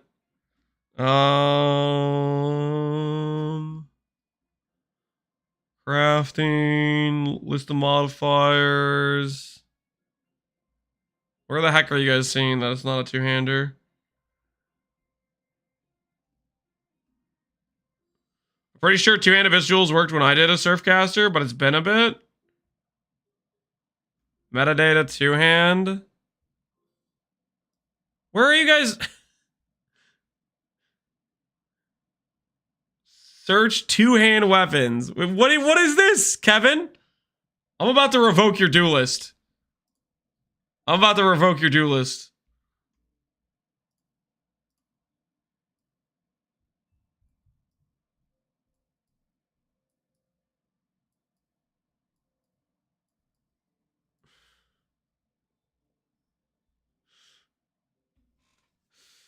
The two-hand weapon page doesn't have it on it?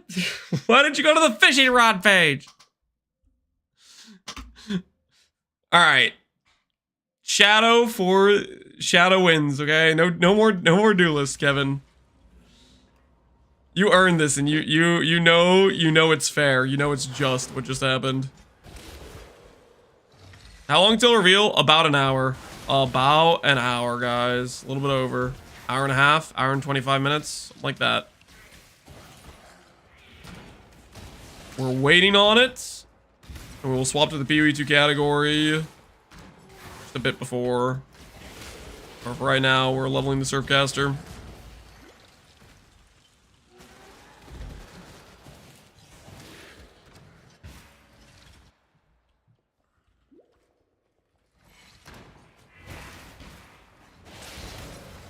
Me when I spread misinformation on the internet? Classic, man. Classic. Every chatter's dream. Who can I confuse or trick today? Did I do a minion build this league? No, I have not. I want to do a puppeteer though. I want to do a animate self-reflection lightsabers. I think that would be a good time.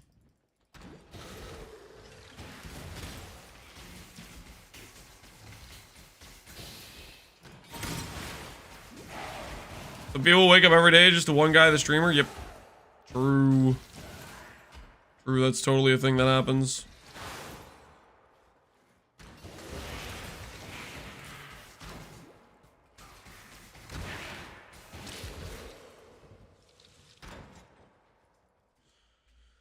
Energy blade, animate weapon, or something else? Energy blade, animate weapon, or something else? Energy blade, yeah. It would be a lightsaber build.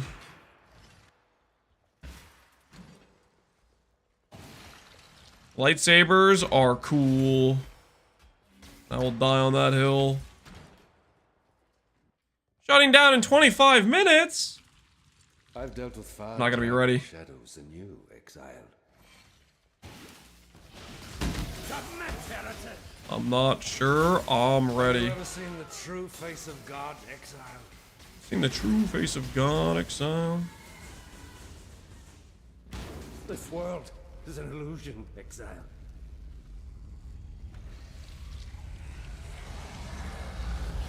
When you swap to Stormbind, I'm gonna do it level 34. We're gonna try a flat damage angle. The big crux of the issue is we need to keep the mana cost of the charge high while keeping the mana cost of the actual Stormbind, placing the runes low. Well, technically, more specifically, we need with gem levels, the Stormbind requirement to charge up runes, it gets higher and higher. So we want to keep that requirement low. So we're basically trying to figure out how we can get flat damage. And Abyss Jewels will work with our character. So we're gonna go that route. Could you put an Abyssal socket on a fishing rod? Surely not, right?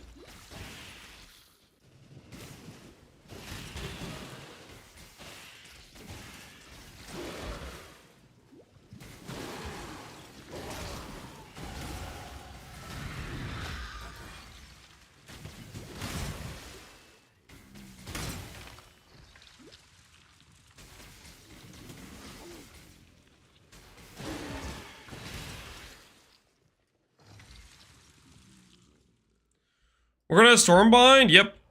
Abaxith, we're gonna Stormbind.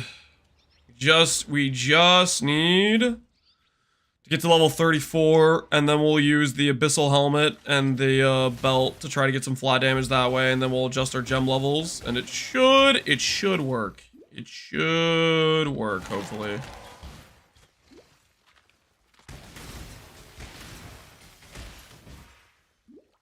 So why when we go to the mines, we'll soon.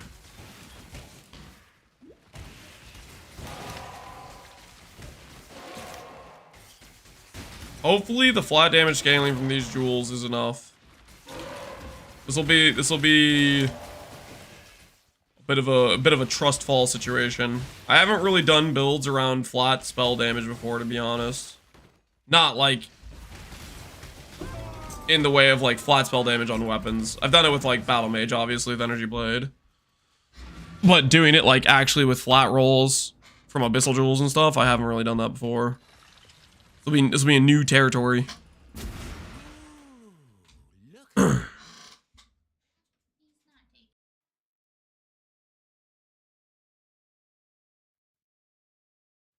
Hold on one sec, guys. I'm gonna go help put Nolan to bed.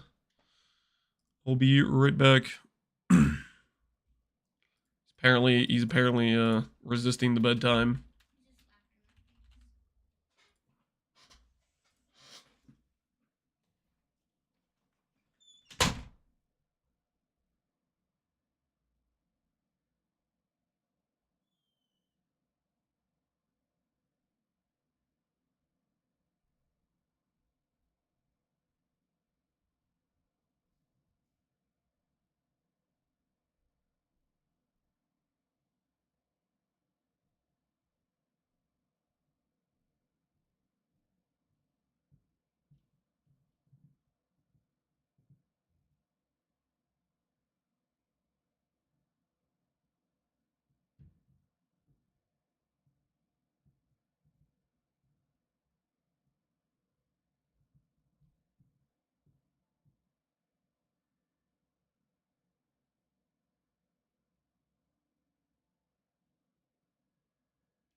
Okay. Got Nolan tucked in good. Our Twitch drop is going to be available. Yes, they will be available. Oh, we're selling something. Yay. He's too traumatized from the father stealing his donuts to sleep. No, guys. He's forgotten about the donuts at this point, okay?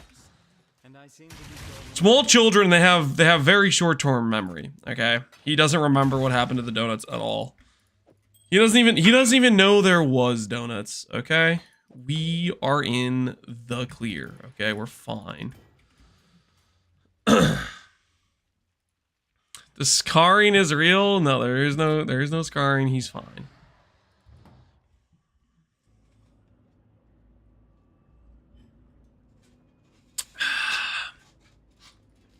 What technique do you think Lance used to get his kiddo to sleep? I put him in a sleeper hold. Just freaking straight headlock until he went numb, you know? It's the only real surefire way to get it done, you know what I mean?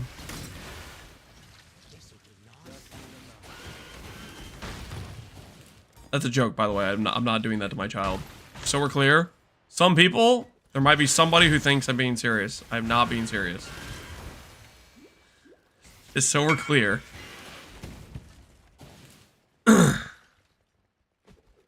I'm gonna go ephemeral bond and precursors. Okay. What are you talking about?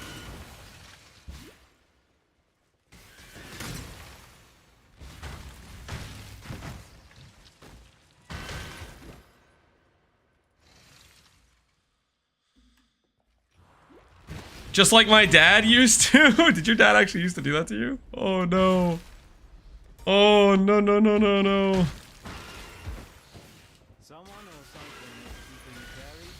Is he dodge spec or did he just try to evade? He tried to evade.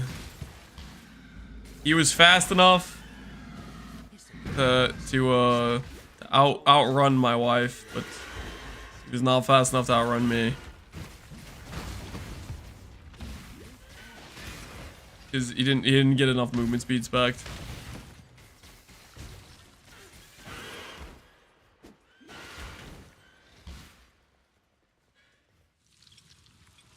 I wouldn't know. He left very early. That's unfortunate. Lance has grasping vines. Yeah, I have grasping vines on hit.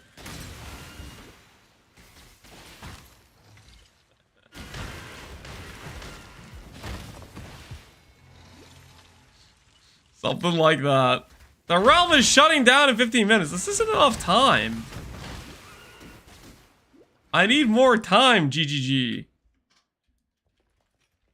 Okay, let's get to the waypoint, and then we will start the swap. I don't think we're gonna be able to swap it though before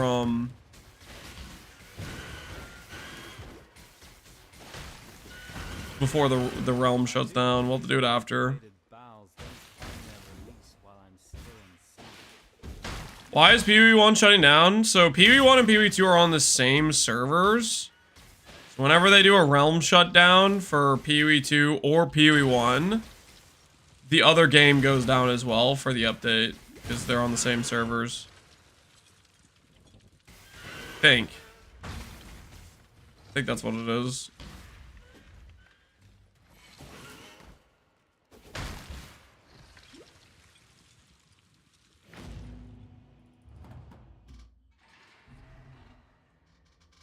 Why are you surfing? Because I want to. It looked like it would be fun. Alrighty. So, what we need to do now, set up a little trade search. So we'll go, we need this for sure. We'll buy one of these and then we'll look at Abyssal Jewels. It's all for 15 minutes, and we're not stalling for 15 minutes. We're gonna try to get stuff done. I want to be, I don't know if we'll be able to get Stormbind set up right away because I need to get some Abyssal Jewels, but we should be close to having it ready to go. Close-ish. Close-ish.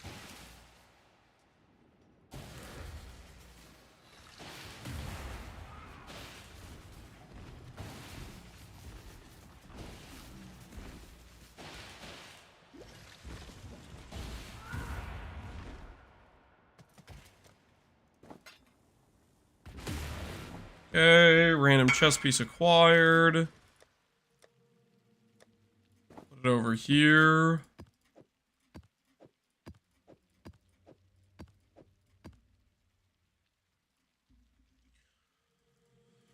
Two-hand, fire. We'll just do we just do all elemental? Two-hand lightning, two-hand cold. Spell cold. Spell fire. Spell lightning. Max life. Max mana. Max energy shield. Resistances. Chaos resistance.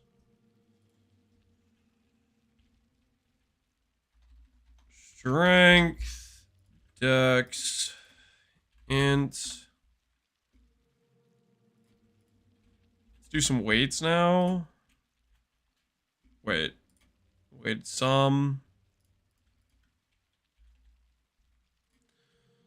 Spell crit multi? Ooh, that's a good idea. I don't know if you can get spell crit multi. I think crit multi just rolls crit multi only for abyssal jewels. I think it's just crit multi. Energy regen, CDR, damage taken, recoup, cast speed. Cast speed we can put on there. Cast speed if crit recently. Let's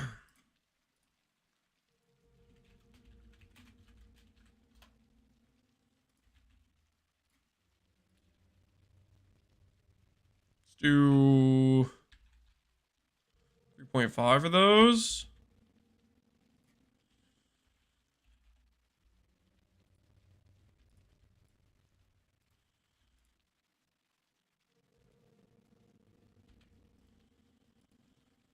Okay, I don't know what to weight this stuff at.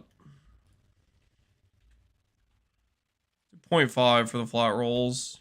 No, we'll do points.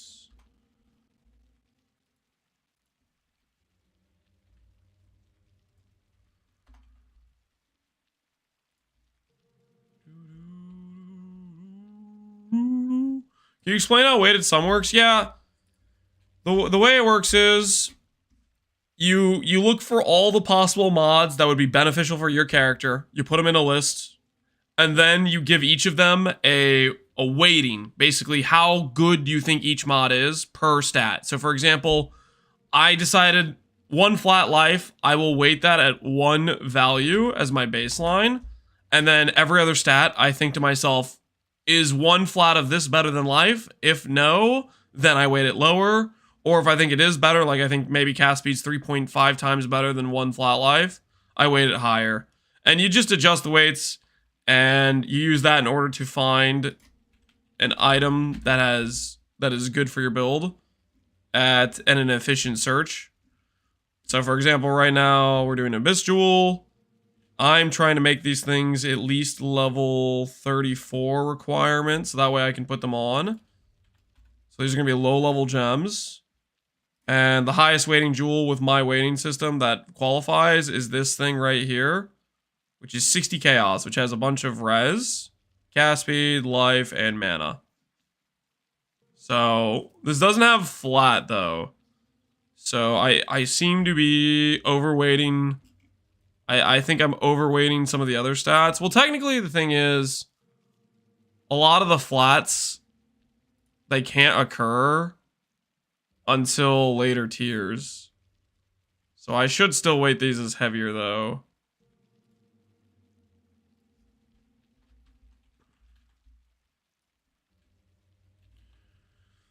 Did you put a count? I haven't put a minimum weight yet, but I'm realizing I need to put these as the flat spell as higher weighting. So we're not getting enough of that to occur. Now we have a different jewel that's the highest weighting and has flat on it.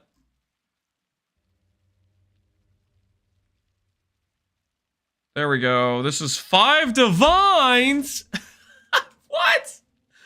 For the T4 rolls? I mean, this would be perfect for us leveling, but we don't want this late game.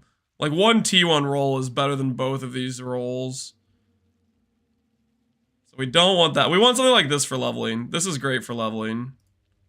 This right here, 2 to 23, 11 to 13. That's the kind of thing we want. Something not too expensive, but has some good flat rolls.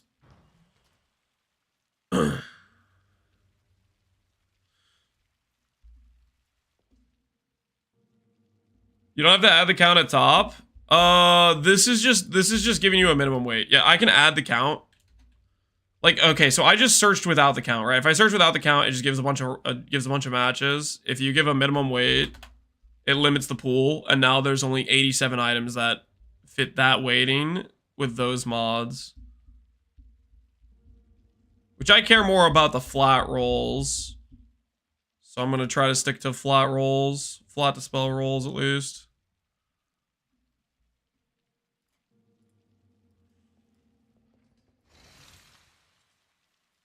Maybe offer 1 or 2. It's up for a week. I don't know, man. Not trying to negotiate with people right now.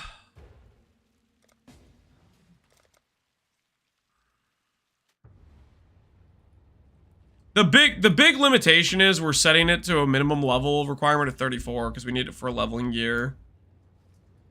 We'll redo the search for allowing higher flat rolls to occur, but we'll just get some stuff to level with.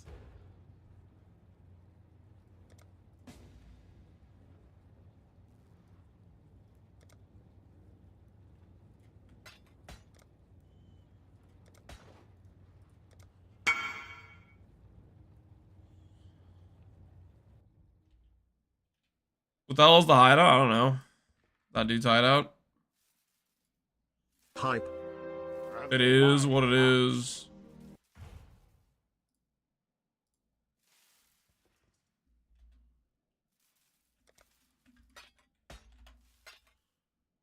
Flat lightning, mana.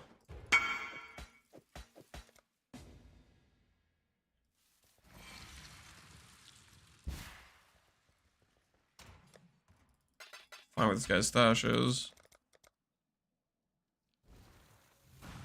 I have 6x flat leveling stuff.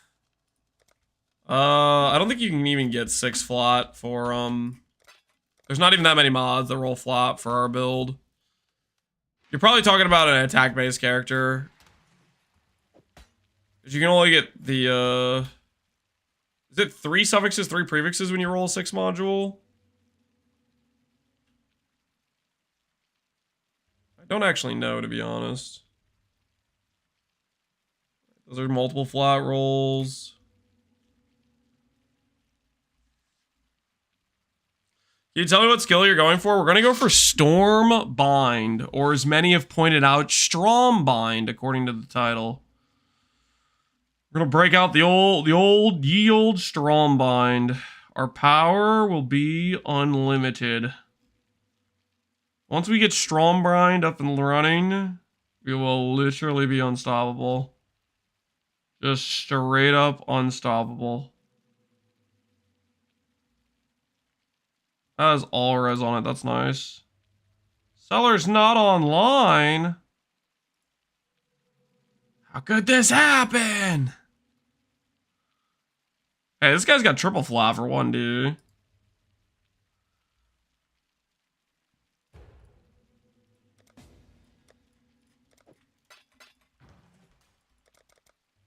What's up, hey Tornado? How you doing, man?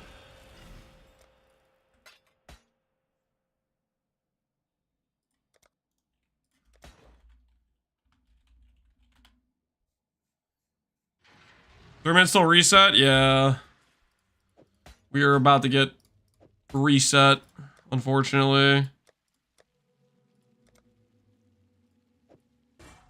Okay, so this helmet.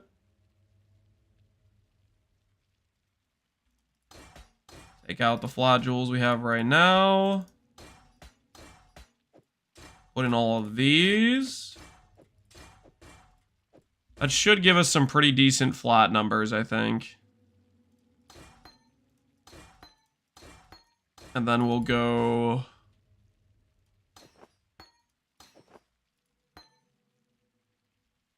Do I try out the Stormbind of teleportation, guys? What do you think? Do we do this the teleport or not the teleport? I guess it couldn't hurt to try it out. It couldn't hurt to try it out. Teleport for the win? Yeah, I think we try it. I think we try it. It couldn't hurt to try it. What do I actually want as my links for this?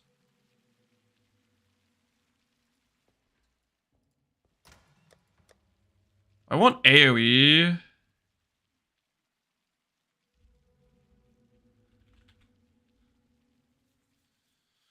Do you think I can do damage with anime weapon self-reflection plus AG on puppeteer? Yes. I actually I know somebody. Hillhoy literally took that exact concept and made a Giga Chad character with it. I think he did all endgame content, I'm pretty sure. Hillhoy, do you want to link Mufata, your POV of your character? If you're here. Hillhoy might be here. I feel like I saw him earlier.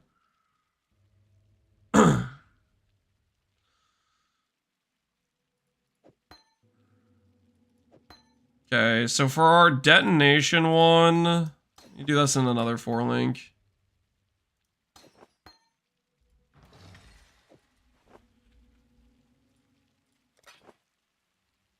I think it needs to be... What are they... Is it empower?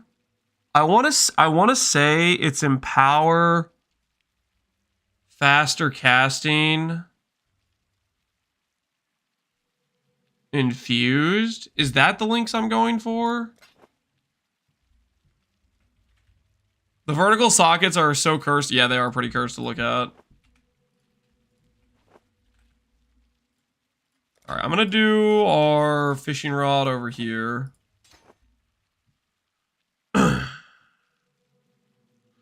If I have ignore enemy resistance and my weapon penetrates LA res, do I get minus res territory or not? No. So if you make the enemy's resistance negative and you have the ignore resistance mod, you're actively hurting your damage. You're actively hurting your damage. Uh-oh, we're about to get the realms shut down.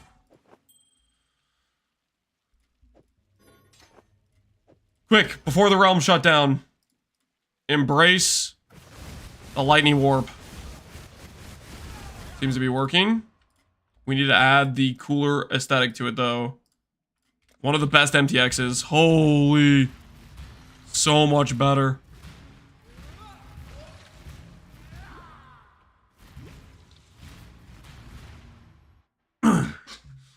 Where's the live stream? It'll be in an hour from now. All right, we're down for maintenance. With EE, I'd hit 60k ES, but lose 2/3 of my damage. I don't consider that worth it. I'm trying to hit 30k with Energy Blade. Yeah, also Energy Blades look cooler. This is Hillhoy's anime guardian character. Holy, look at that ring, man.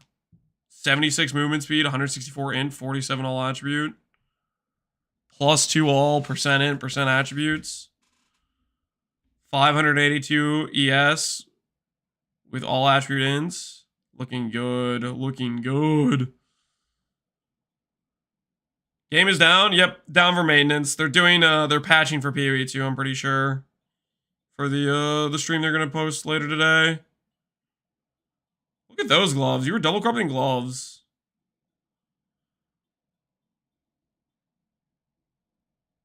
I'm so sad I can't find a hardcore SSF guide for RF. I've looked at Pox, but his is trade centered. I mean, I was doing a hardcore SSF run with Guardian Thorn, but it got interrupted with Furisha League. Sanctuary of Thought, Big Mana. Are you doing Milton here? Or are you doing Energy, Light of Meaning? Light of Meaning, okay.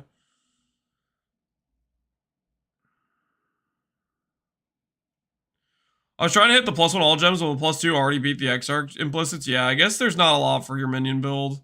Oh, I didn't even realize your belt has 16% ES as an implicit. That's so cool. That's very cool. Just got my meeting. It was headed back to my office to play. Rest in peace, man. You're gonna have to wait a little bit. It's not available right now. And you were doing 2-hand Energy Blade. Oh, it actually says the number. 1 to 20,000.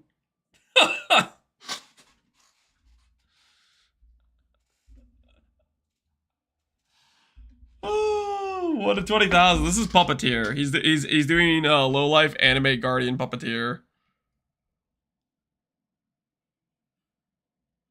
This is one of those build concepts we tested as a league start, and it actually could do Sanctum. Very, very nice.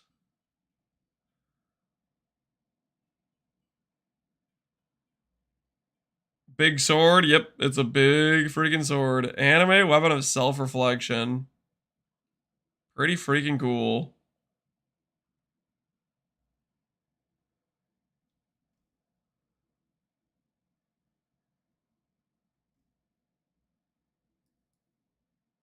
And you weren't CI on this?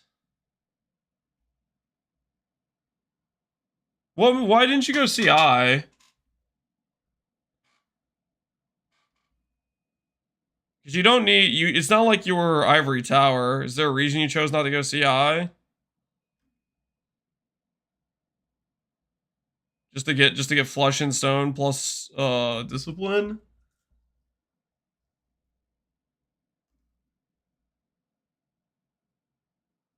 Low life? No, that's about Bala there. More aura space? I would have just gone CI and saved the Chaos Res. It's not like you get the 30% more damage from low life. And you're not doing Ivory Tower, so you don't need the life that way. I'm surprised you went CI. Or non-CI. Auras are good though? Yeah, so it's just not having to deal with chaos and like stuff like that. How'd the aura stack turn out? It's turned out okay. I'm not happy with how it turned out in terms of the investment. It was a really strong character, but at the same time, I wanted to min-max it more, but min-maxing it was going to require more crafting, and I was pretty burnt out on it. I'm tired of min-max crafting. Can I send you a screenshot of an item and get some help on how to remake it? You can just link it to me after the patch is over.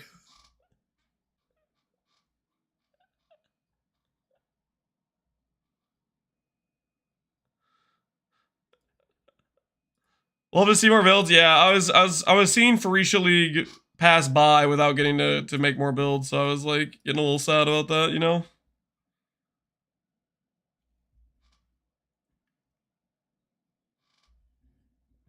Just for a record, this is my 3rd free build review. Wait, what? You're getting build reviews for free? He's cheating the system, guys. He's cheating the system.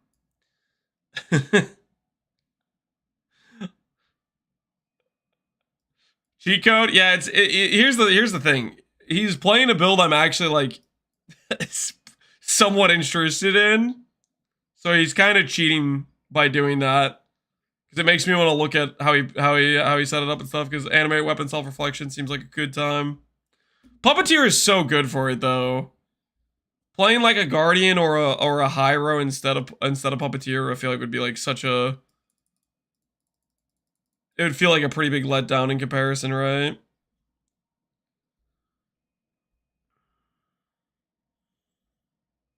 Puppeteer seems good to have, yeah. Because Puppeteer, you get the, This node is just so crazy, I think. It doubles the amount you summon, so it helps with quality of life big time. And then on top of that, you get Splash. And your animate weapons can have defenses from your animate Guardian, which helps make them a bit tankier. That all seems like just such a... This node seems just so nice. Oh, that's right. You have Marination. Okay, so that's probably why you want to play low life too, is because you have this node. That's a fair point. I forgot about this node. You're not doing Ivory Towers. You're not probably doing Strength, which is... I'm not gonna say I support it, but it makes some sense. You're probably doing additional Curse plus Marination plus this. Get a free quality life link? Yep. Well, it's like 2 quality life, because you get the double summon and you get the melee splash. Which are both pretty big in my opinion.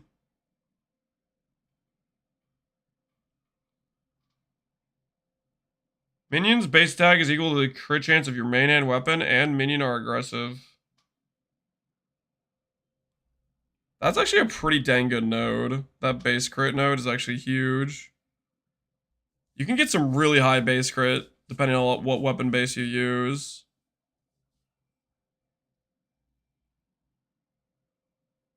Anime weapons are aggressive anyways. Yeah, this would be for non-anime weapon.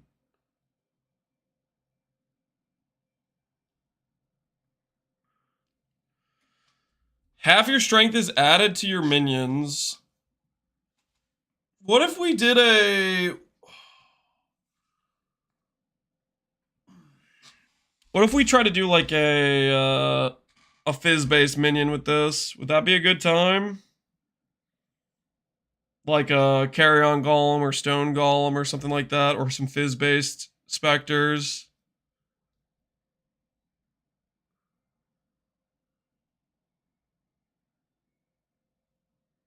Have I seen the Paladin Anime Guardian? I have not seen the Paladin Anime Guardian, no.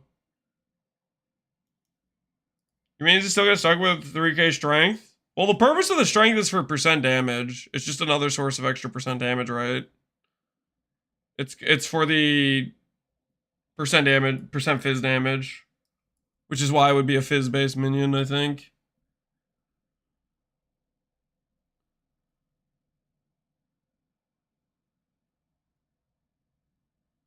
Tripping on? No, not tripping on.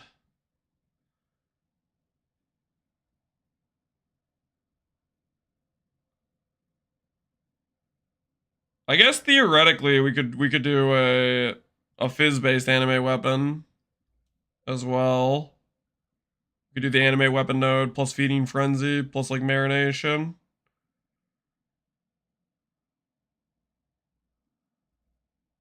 I want to play till the GG live stream. Yeah, we're stuck in update mode where we're waiting.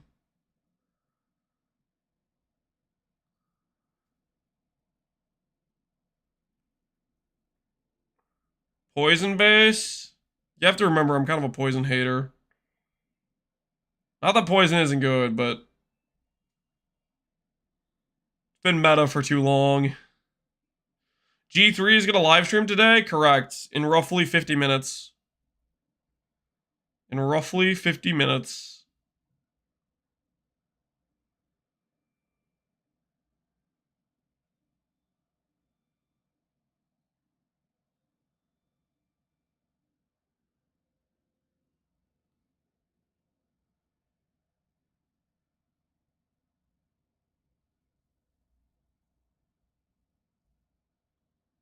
How? Okay. Is the zombie thing really a bait, guys? Did anyone actually end up playing a zombie build? Does the zombies being corpses get you wrecked that hard?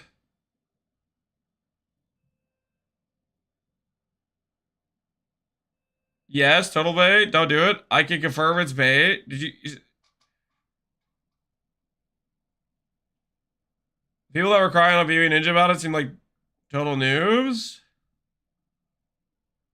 I was gonna go zombies, but that seems so bad. Okay, anybody that's saying it's bad actually like play it, and they just had their zombies just get constantly deleted? You trust chat is the real question? I don't know if I trust chat. That's the thing. Maybe well, everyone else did it wrong. Well, there's a lot of times where people do things wrong. That's a regular basis, common thing. But there's also people who say things are bad without actually even testing it. It's not that bad. I'm Giga Smooth Rain. Because the question I have is how many people actually played it. Let's see. Builds. Farisha. Puppeteer. And then we'll go Baron. 50% of all Puppeteers are playing the Baron.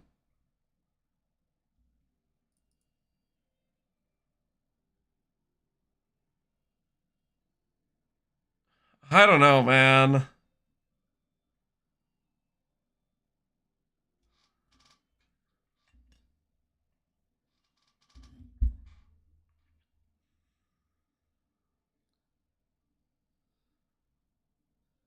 Servers are alive. Can we log back in?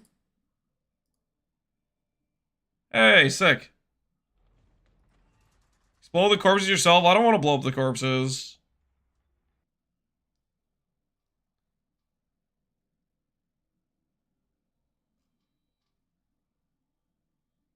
Okay, Okay, this guy's playing it without going to zombie nodes. I'll have to look more into this. I'll have to look more into this. You know what's funny is to this day I've never played as a minion build. Why not? You're missing out. Minions can be a good time, I swear. Body swap of sacrifice is pretty fun. Body swap of sacrifice with him, just blowing him up. I mean, that could be pretty fun.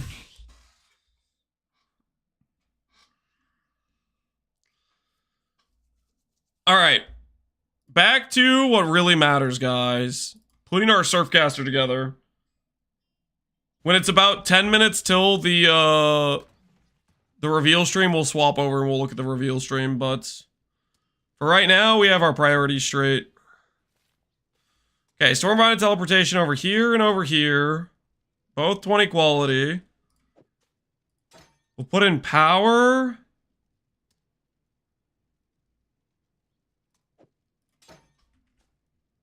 Arcane Surge.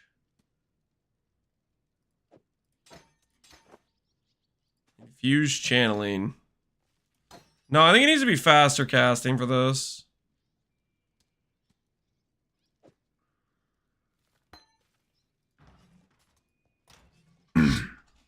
All right, and then for the Stormbind and teleportation, we'll keep this level 1. Should I go get added lightning at this stage? How much is added lightning if it's a correct level for us?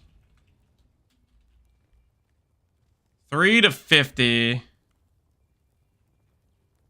So we have about 80 to 160 here. Which would be... It's like 20% more damage. It still would be something relevant. But then again, we have flat from like this. So maybe it's fine. Maybe we don't need that. Let's do a crit multi-crit chance. Let's do double crit. God hasn't abandoned us.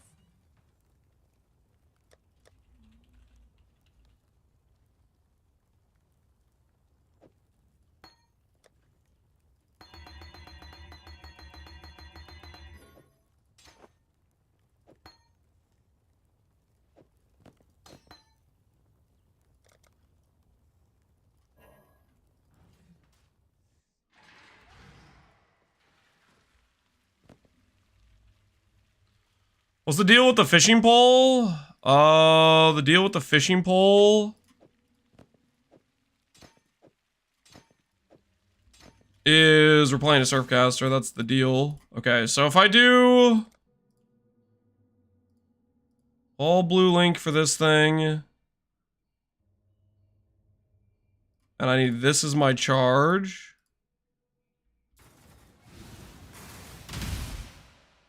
Okay, that's how we'll do that. And then we'll go grab ourselves Mana Flask. See how this does for us.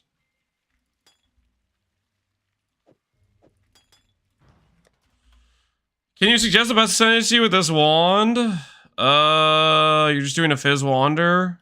I have no idea, man. I do not know. You could play Scion, Blind Prophet, both would probably work. Surfcaster if you go Fizz the Lightning and then you steal the Gain Chaos, nodes.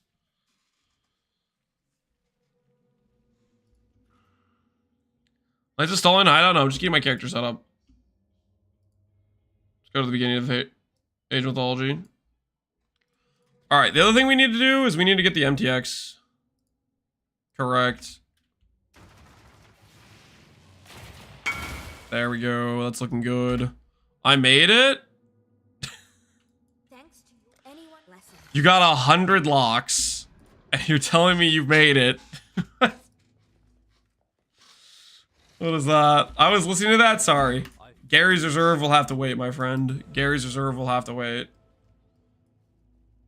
All right, and then I was going to do this. Left ring slot gives mana sustain. Grab some fertile catalyst. See if this fixes our mana.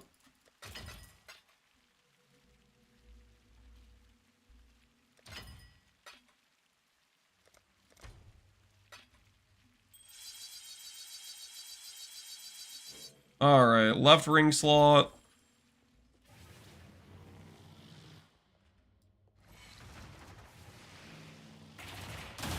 All right, we got that, check. And now we go for the 50% more cast speed node.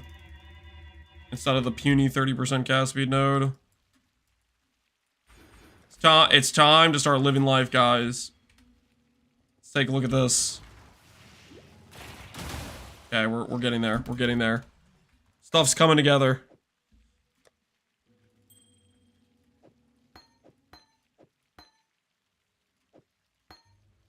Oh no, I still have a frost blink I need somewhere.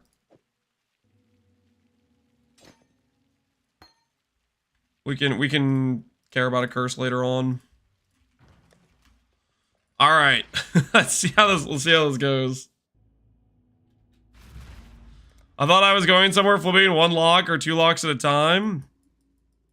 Well, you're on your way, right? You're about to catch up to that, dude. You're getting there.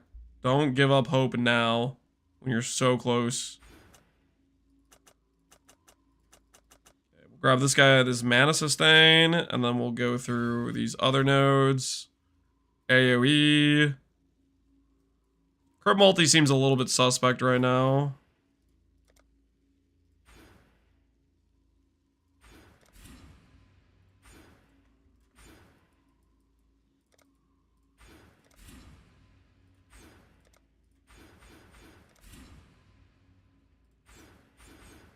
All right. I think we're good to go.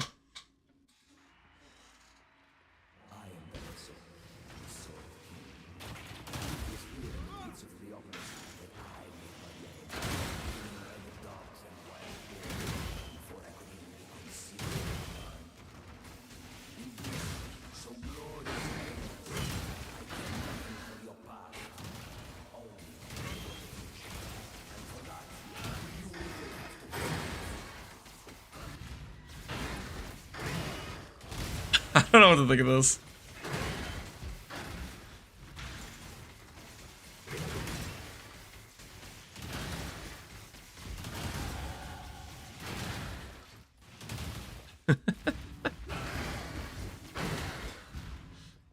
I think it's working. I think it's working.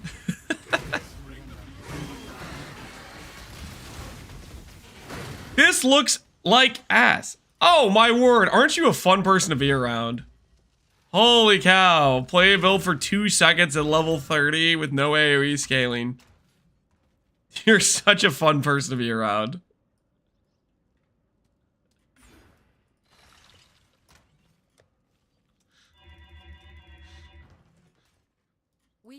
What if I told you that I like the skill a lot? You wouldn't believe me, would you? But I actually do. I really like the skill. There's something here I came to get. Like, I already forgot what it was. Whatever. I'm just gonna keep going.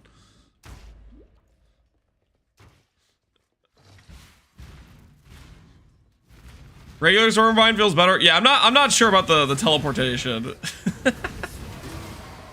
I'm not convinced about the teleportation. Oh, I was gonna D-level. That's what I was gonna do because I accidentally leveled up the skill, just breaking the charge amount.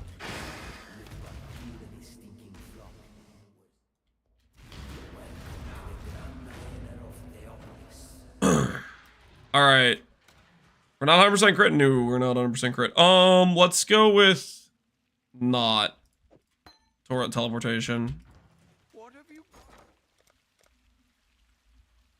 Oh, I don't know. Maybe I need to try it out more.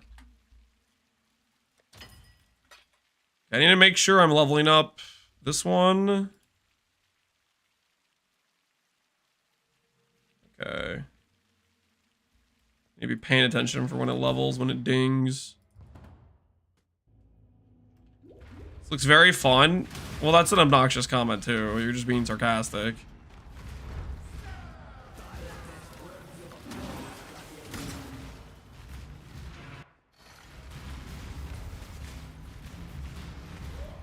I'm not convinced about the teleportation.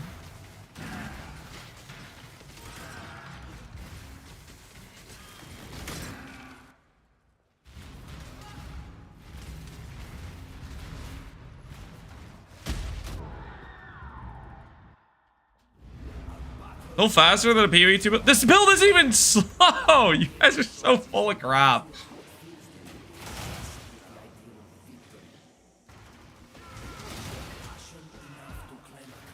This is ridiculous. Look at this. This guy's about to get nuked. Holy, I love this skill. You guys are cooked if you're hating on the skill. You're straight up cooked. The skill is goated.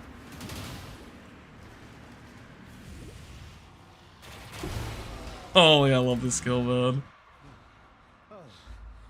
ZDPS? How are you calling this ZDPS? It literally one-shot him. This skill is good damage. It's really good damage, actually. It's one of the highest DPS skills in the game, I think. It's just... The hard thing to solve is the mana stuff with it. The mana stuff's kind of hard to solve. That's the big crux. If we could set get the mana stuff to work, holy. Go hard on AoE, yeah. I think we definitely want to go hard on AoE to get the good overlaps.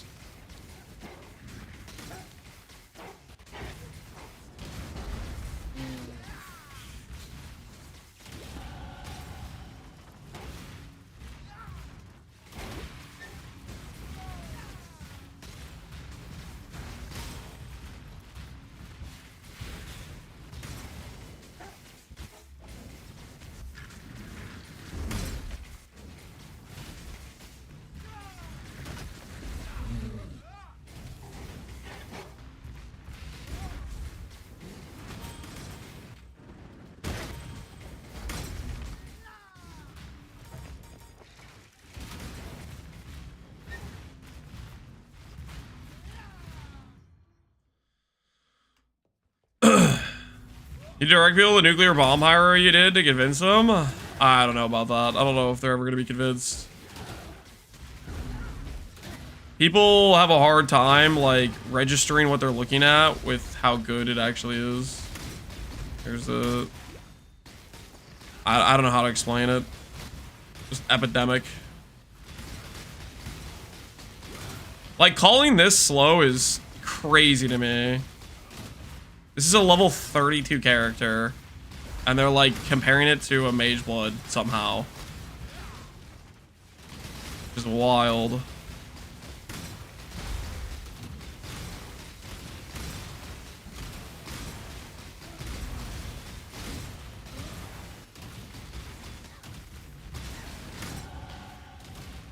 They want Flicker Strike? No one wants Flicker Strike. No one wants Flicker Strike.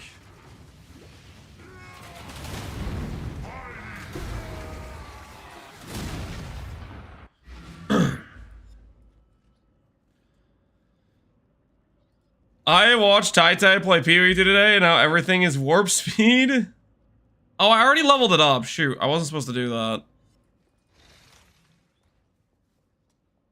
I already leveled it up. We already messed up. What is it, Exile?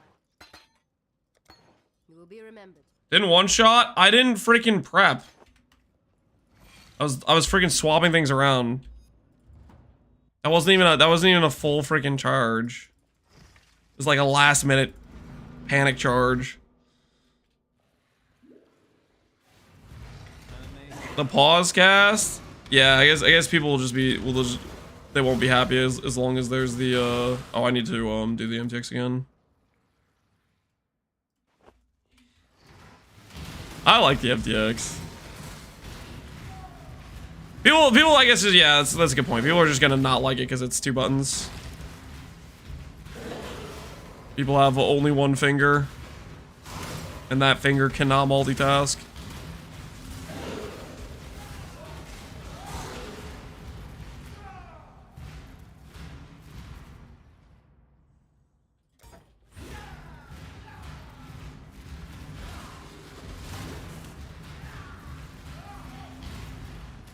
Hello there, Mr. Strimmer.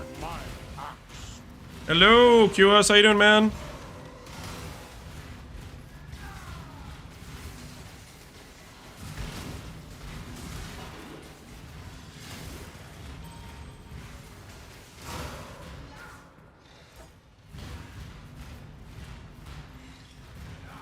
What's wrong with drops? There should be drops. We'll swap to the PoE 2 category soon, guys. We'll stop. The drops won't even start till the live stream begins. So we'll swap to the category when we're about to watch the live stream.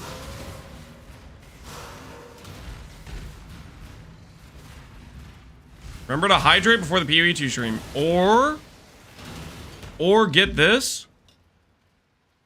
Just get a glass of water and then drink it during the stream. I'm pretty sure you could do that. I think that's allowed.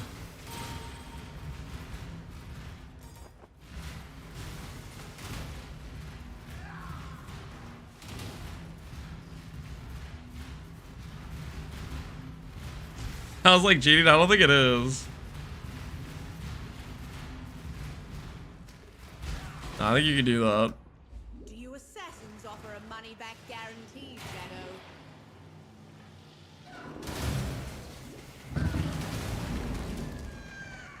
Well done, assassin.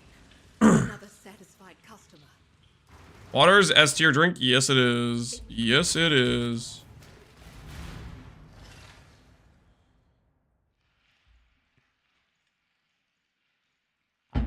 Does drops only work today? I think it'll be for... I mean, I don't know if they announced it. They probably gave a time frame where the drops work. My guess is it's for the entirety of the stream and then like maybe another day past that, maybe. I don't really know. It would say on the post.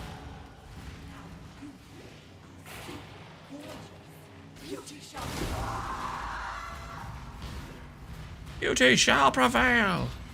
Someone so obsessed with looks. It wasn't exquisite.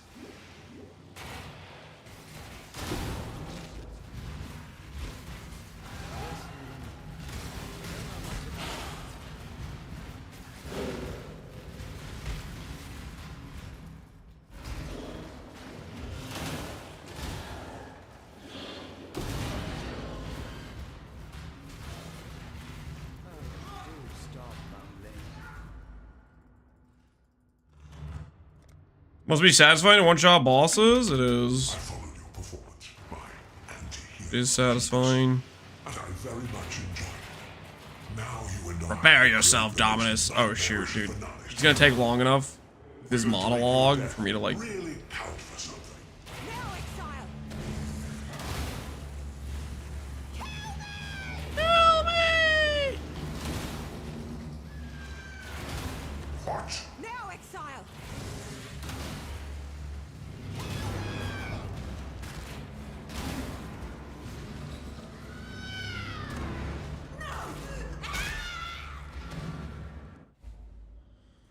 Stop making a mess of the floor. I will not.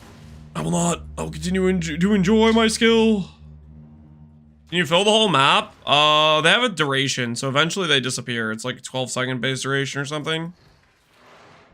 Now, let us see. You can place like as many as you want. Understand what it means to be Do this. nightmare. Accept the gift of immortality.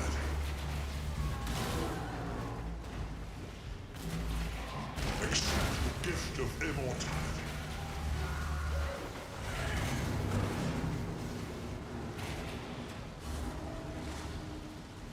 You're already phased. I guess he wasn't phased. How was he not phased?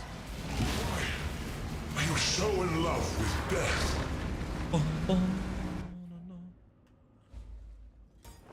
Dude, picture this when we get our next Ascendancy. We get the guaranteed crit. Holy! Well, I'm making a 326 Stormbind character. Honestly, I think I might be tempted to. I really like the skill. And it would work really well with an Energy Blade build.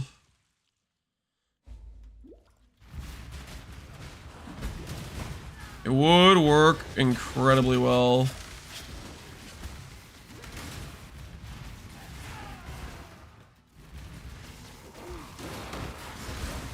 Because that is another angle where you get a bunch of flat damage. And it just works. That is another situation.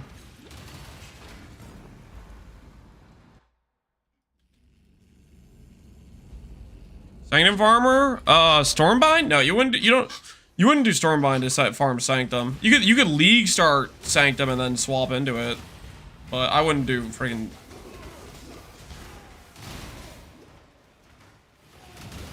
I wouldn't do... Like, Stormbind is...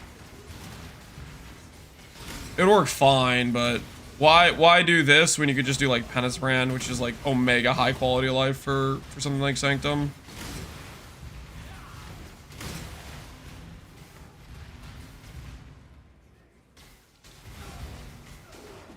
The Lance Caster show there got voided? It did not. It won it earned its retirement, we decided. We decided it deserved retirement. It did, like, pretty much everything short of Tormented Feared and voided maps. And it was very clear that it was 100% just going to die to a Tormented Zeri. So I decided to let him live. If I thought there was a chance I beat the Tormented Zeri, I would have attempted it, but I don't think there's a chance.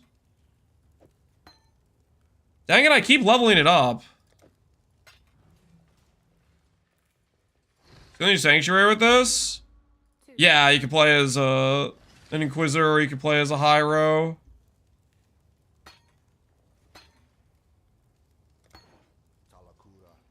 Would be pretty freaking sick. Not gonna lie, would be pretty freaking sick. My axe.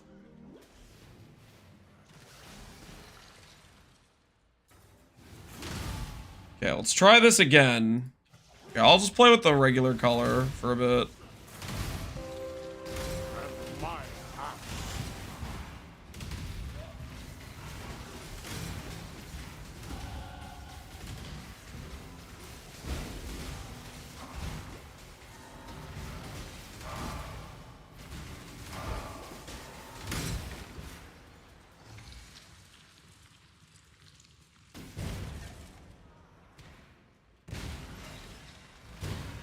Either that or Righteous Providence. I think if you're doing Energy Blade, you definitely steal Battle Mage. Like 100%. Like, we could easily do a non-crit. We could easily do a Hyro non-crit angle. We could adopt the Connor philosophy. I think we'd have enough damage where it wouldn't necessarily matter whether or not we go crit, and then we could just ignore the crit mod and just have Ellie Overload. Just go like Hyro, steal Battle Mage. Play CI. I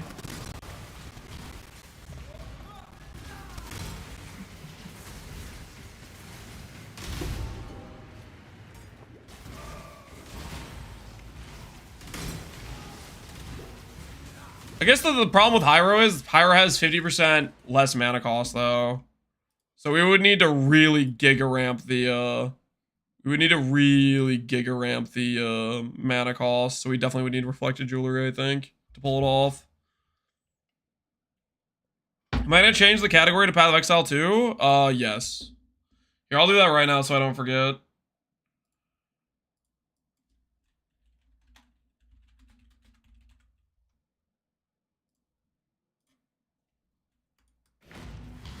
We are about to start watching the reveal stream.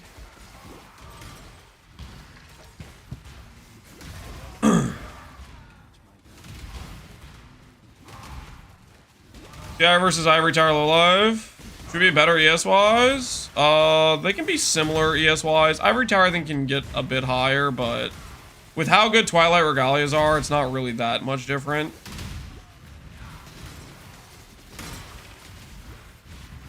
We could make it just work, you know? We could make it just work. Do really love Stormbind.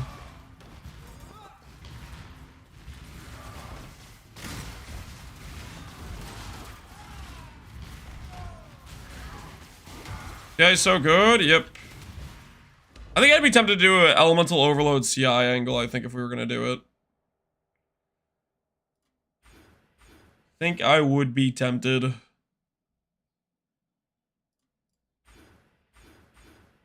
More AoE. Change the title.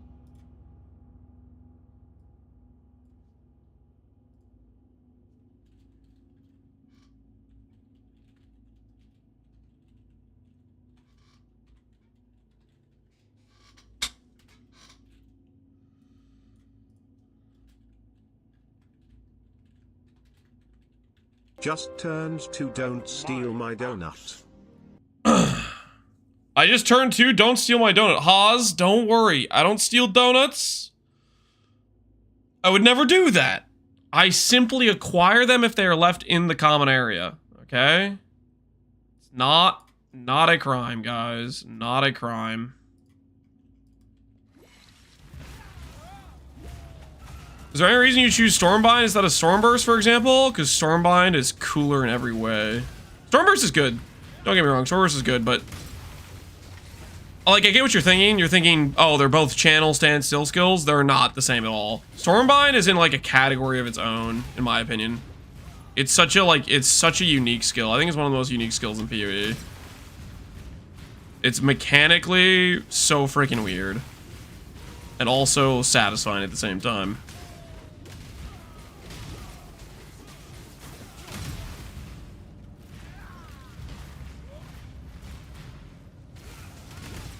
Ever seen any streamers saying about Stormbind? Not even Mathel. It's a very, very, what's the word? Niche.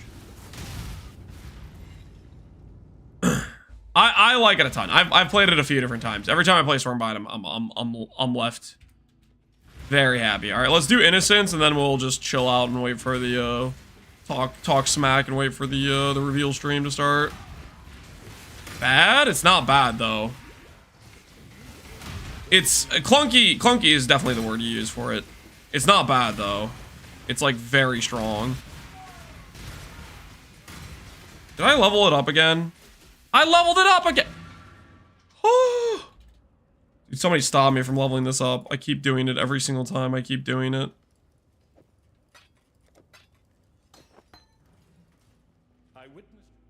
Lock it already? I can't lock it until it hits the level up thing, and I keep auto-clicking the thing when it pops up because I'm leveling a bunch of other skills.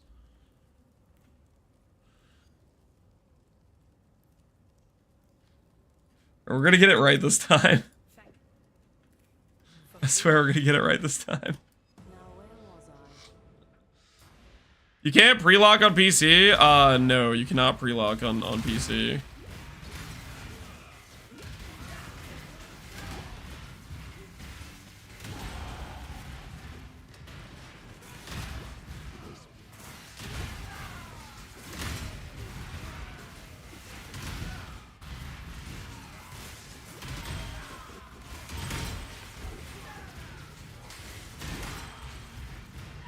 Boom, boom, boom, boom, boom, boom, boom, boom, boom, boom, boom. That's the correct one. Yeah, I think we're good.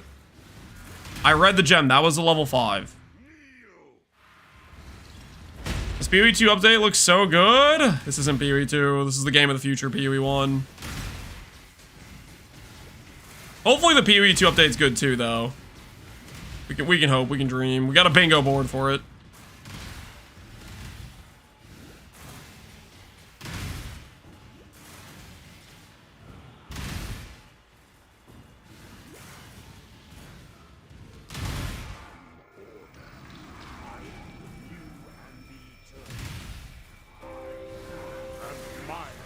About to get toasted.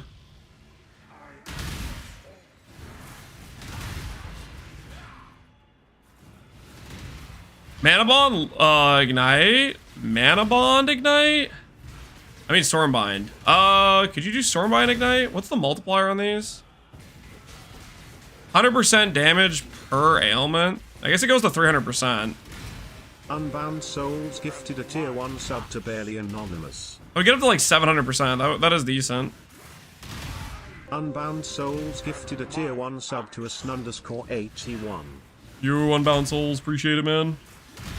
Unbound Souls gifted a Stormbind tier similar 1 to Blade sub to Flurry if Void you channel until the final stage and 241. release for an explosion.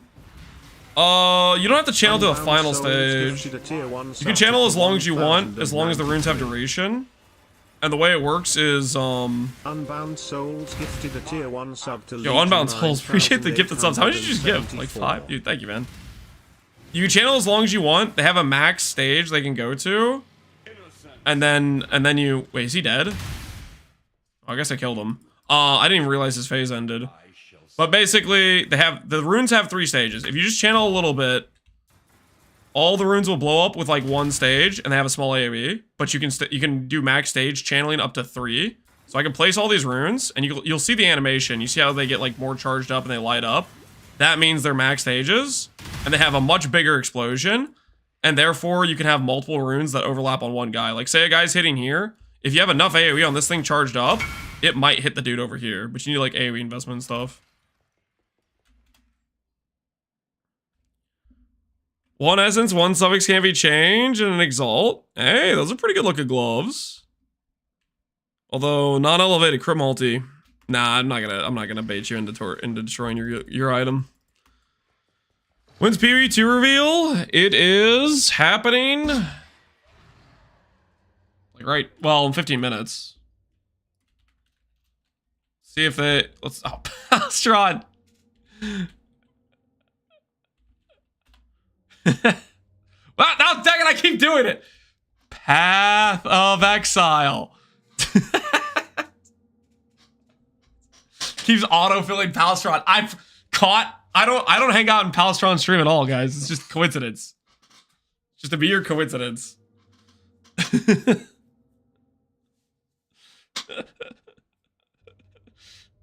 Do you think your tri-stack's still viable for Risha? If you do a tri-stack build, you're gonna do it as a Aristocat. Other than that, yes. Should be good. #1 Pal fan, something like that. Alright. We'll embrace the PoE music, and I need to make sure that YouTube can actually hear the audio for this. This should be playing to YouTube now, hopefully. I haven't seen any YouTube chats. I think the multi-chat is just bugging out and not showing YouTube chats, so... YouTube stream isn't working, I'm sorry. But I haven't been seeing the chat go through, so I don't think it's reading the YouTube chat correctly right now. He's an XDD chatter? I don't know what you're talking about.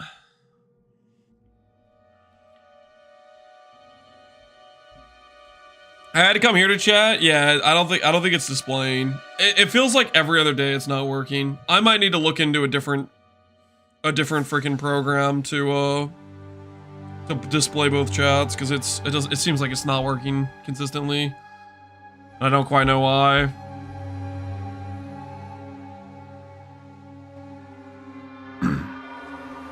All right, we have our bingo board.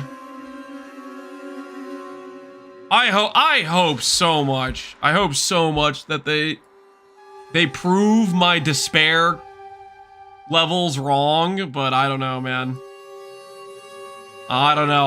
I'm looking for this big time. Crafting change. Make maps not conditional on freaking walking around forever. Give me a gajillion classes. Please fix crafting. Did I? There's so many things. There's so many things on my I want this list. I'm doing hard. I've ever since the Let's Talk, it's been a rough time trying to not doom. Is this a copium bingo card? It is a copium bingo card. These are the things I need to happen for me to be non-doomer about PoE 2 type of thing. Harold, he needs to get nerfed. He's out of control. He's been blowing up things, entire screens. He's a terrorist. He needs to get put under wraps, you know what I mean? Harold's a menace, he is, yep. He's a menace. He needs to be dealt with.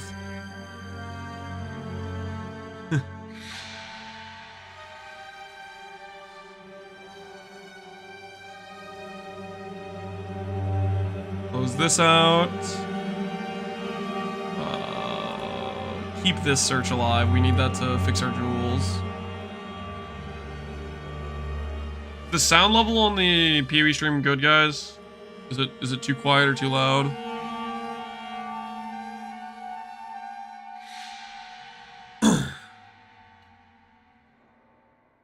Drops around every PoE stream? Yeah, you can watch a bit loud. Okay, I'll turn it down just a bit. When they start talking, if you guys can't hear the audio, just start like all capsing at Captain Lance and say up the volume or something. If it's too quiet or too loud or something, just I'll change it during the stream. I'm gonna try not to talk too much when they're presenting stuff though. Up the volume? Alright, fine. We'll increase it to 69. Hold on, almost there. Okay. What the hell is this? It's like skipping. What kind of volume meter is this?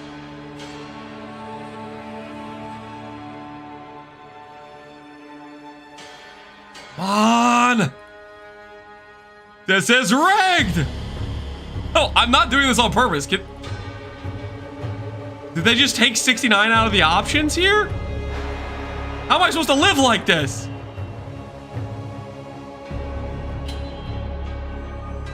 What is this?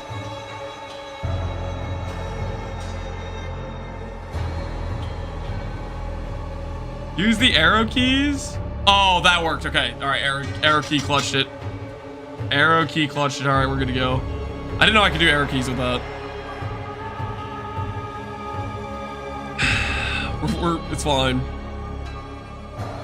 They did it on purpose. They must have, yeah. They're prepared for us.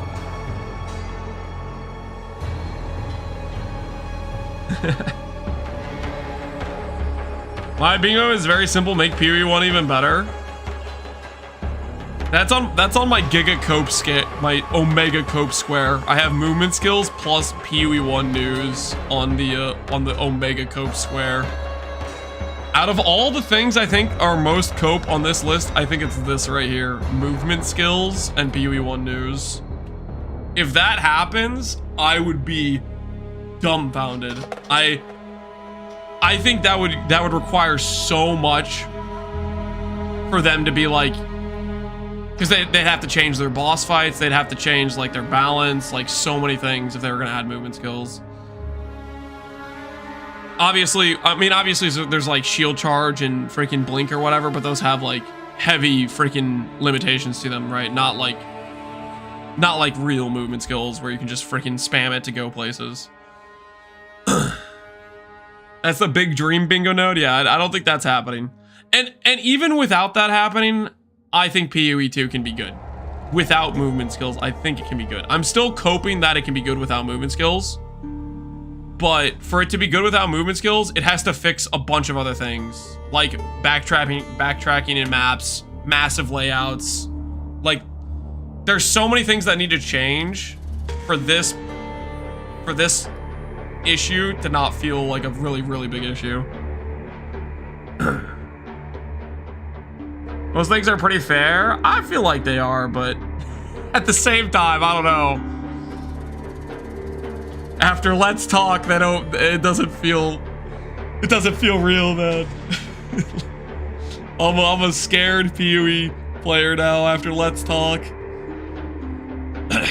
It all happened so fast, man. Thought I was going for a nice chit chat with Jonathan, and next thing you know, he pulled out a machine gun, man. I don't know.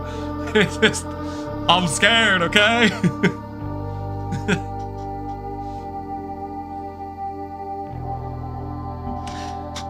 I still can't believe that video happened. Yeah, it was a wild timeline. It was like the day before we just saw like 4,000 Azaros and we're like, the dream's about to come true. They're about to cave and give us the PoE 1 League. And then boom, they dropped Let's Talk in response to our Azaros.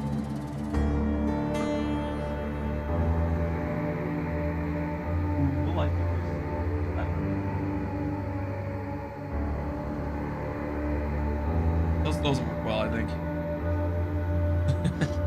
Guys, we just got delivered. Got delivered chai.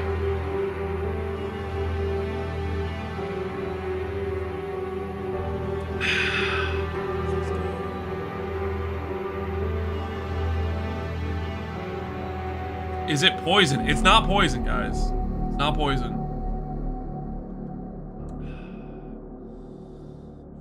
It's not poison. Chai equals tea, guys? Yes, chai. It's a good time.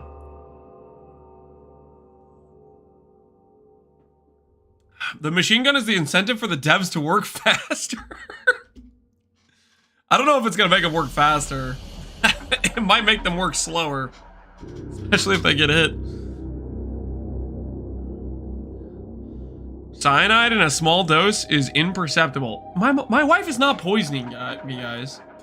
I don't know what kind of relationships you're in, but I'm not marrying somebody if I suspect them of being willing to poison me, okay? If that's a possibility, we're not going for the full commitment.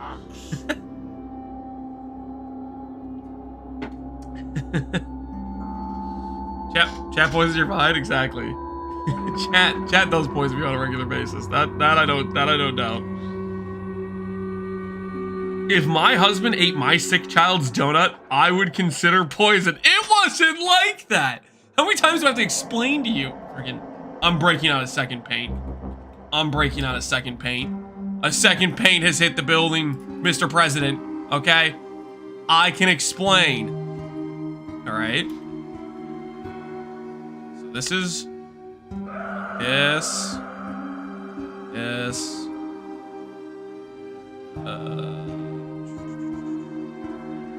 that's like this, or like that. Yep. Okay, so this is the fridge. This is the fridge. This is like a pantry. Okay. This is the sink, right? All right. And this is countertop. Okay. And this right here is where the donuts were, okay?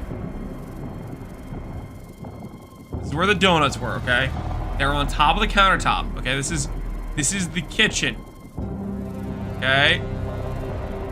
Everyone, you know, this is a public area, okay? Everyone just goes through here all the time. This is in a public location. Listen, if Nolan wanted the donuts all to himself, he could have taken those back to his room and like stashed them somewhere, okay? But he didn't. Okay, they were on the countertop in the common area where people walk through all the time, okay? And you know how many times I walked past those donuts? I didn't take a donut every time, okay? I walked past them hundreds of times, okay? They were just sitting there. They needed to be eaten. They were gonna go bad. I was just, I walked by, I noticed these donuts were not getting eaten. I think, you know, maybe I should eat one this time. Okay? I didn't do anything wrong. And I refuse to acknowledge your guys' accusations that I'm some sort of donut thief when they're in the common area of the kitchen and they've been there for multiple days. Of the dozen donuts, how many did you eat? Okay, they weren't, it wasn't like a baker's dozen. It was like those mini little powder, sugar powdered donuts. You know what I'm talking about? Like the little mini powder donuts. You guys know what I'm talking about? They're like tiny. Anyways, it was multiple. Okay, I may have eaten, I'm not gonna say 90% of the bag, but it was maybe close to 90%. But it was over time, okay? It was over. It wasn't just like I ran up and just grabbed the whole bag and then walked away with it, okay? It was like a large. It was, you know, it had quite a few donuts. You know, day one I ate a couple. The next day I ate several, and then the day after that I ate the rest of them.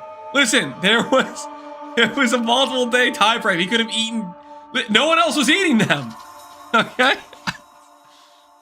I could tell I was the only one eating them. I thought they were for. I thought they were for me. You have to. Okay. I'm justified here. Okay. I don't need to keep defending myself. We're 29 seconds to go, guys. I don't need to keep defending myself.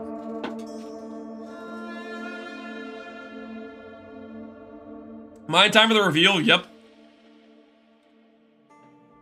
It's time, guys. It's time.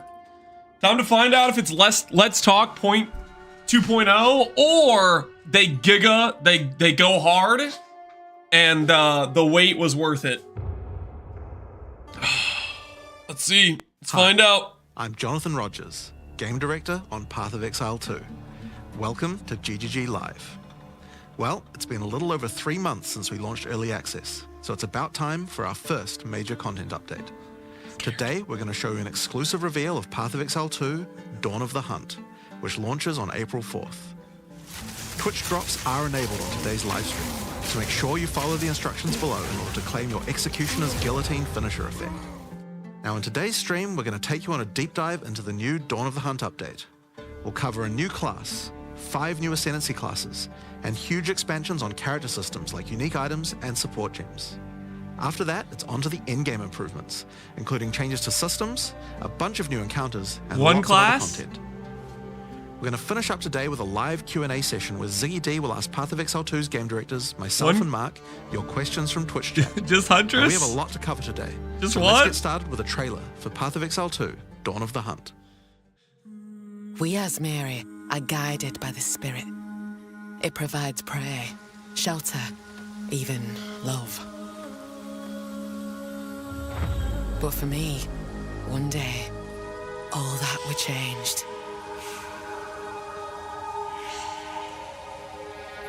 The Spirit, it showed me something. Something forbidden. And to defend all I loved, I used it. I lost everything that day. But fate weren't finished with me yet.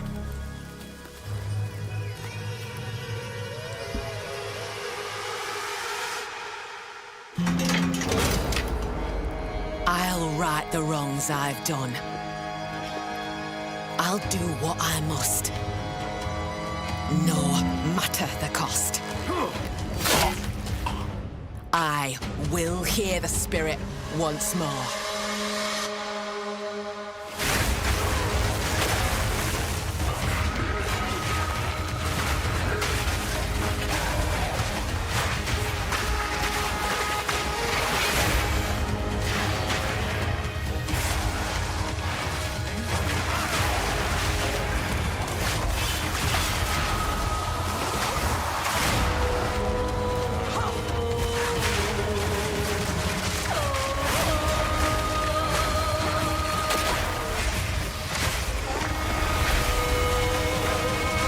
Another Howa. They're gonna nerf Howa, guys. They're gonna nerf Howa.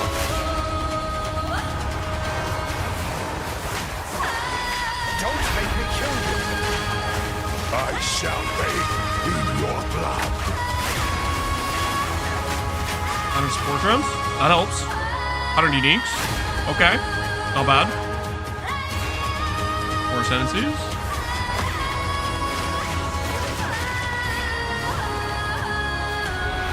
Was that like a Caladra?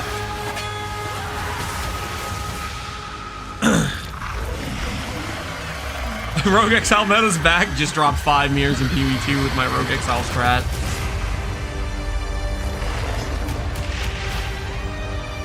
Alright, 100 uniques is good. 5 new ascendancies is good. Are we balancing Archmage and Howa? Now, as you can see, in Dawn of the Hunt, we're introducing the first new class since early access to PoE 2, the Huntress.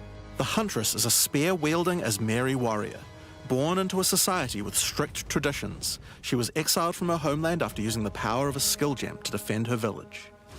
As a dexterous spear user, she specializes in both melee and ranged combat, dashing into and out of battle. Spears have extended range and a short dash, But unlike other melee weapons, you can also throw them. 5 new In order to Ascendancy, make 2 of a them are hybrid Hunters. ranged and No melee shot. character work, we had to do a lot of thinking about ways to make it fun to both enter and exit melee range. The first skill you will get as a Huntress is Whirling Slash. As well as striking in a circle around you, this skill creates a whirlwind that blinds your enemies. Leaving the whirlwind will make it explode.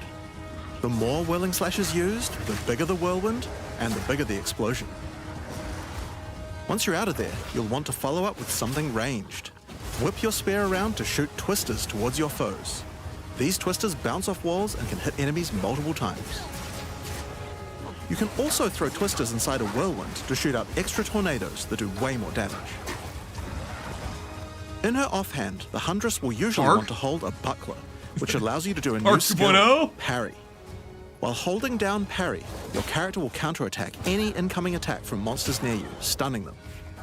In addition, the monsters will take extra attack damage from your follow-up strike. Some specific skills are designed to be used after a parry and have extra effects. Disengage is a skill that does a quick jump back, damaging enemies in front of you, and it can be used to interrupt other actions, like dodge roll. If you use it against a parried enemy though, it causes an explosion and gives you a frenzy charge. Just be careful.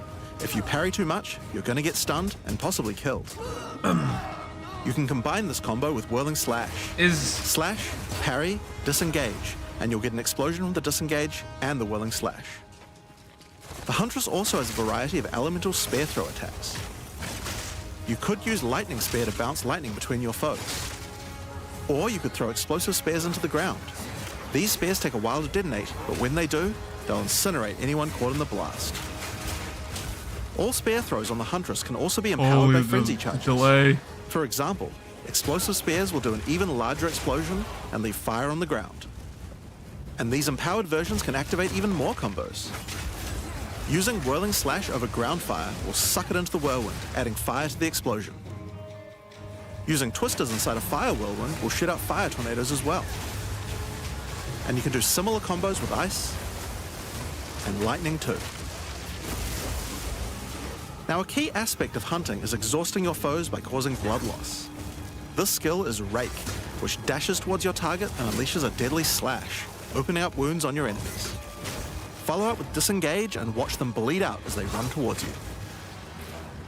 On the health bar of monsters, you can see how much blood loss the enemy has experienced, and the Huntress has skills to take advantage of this.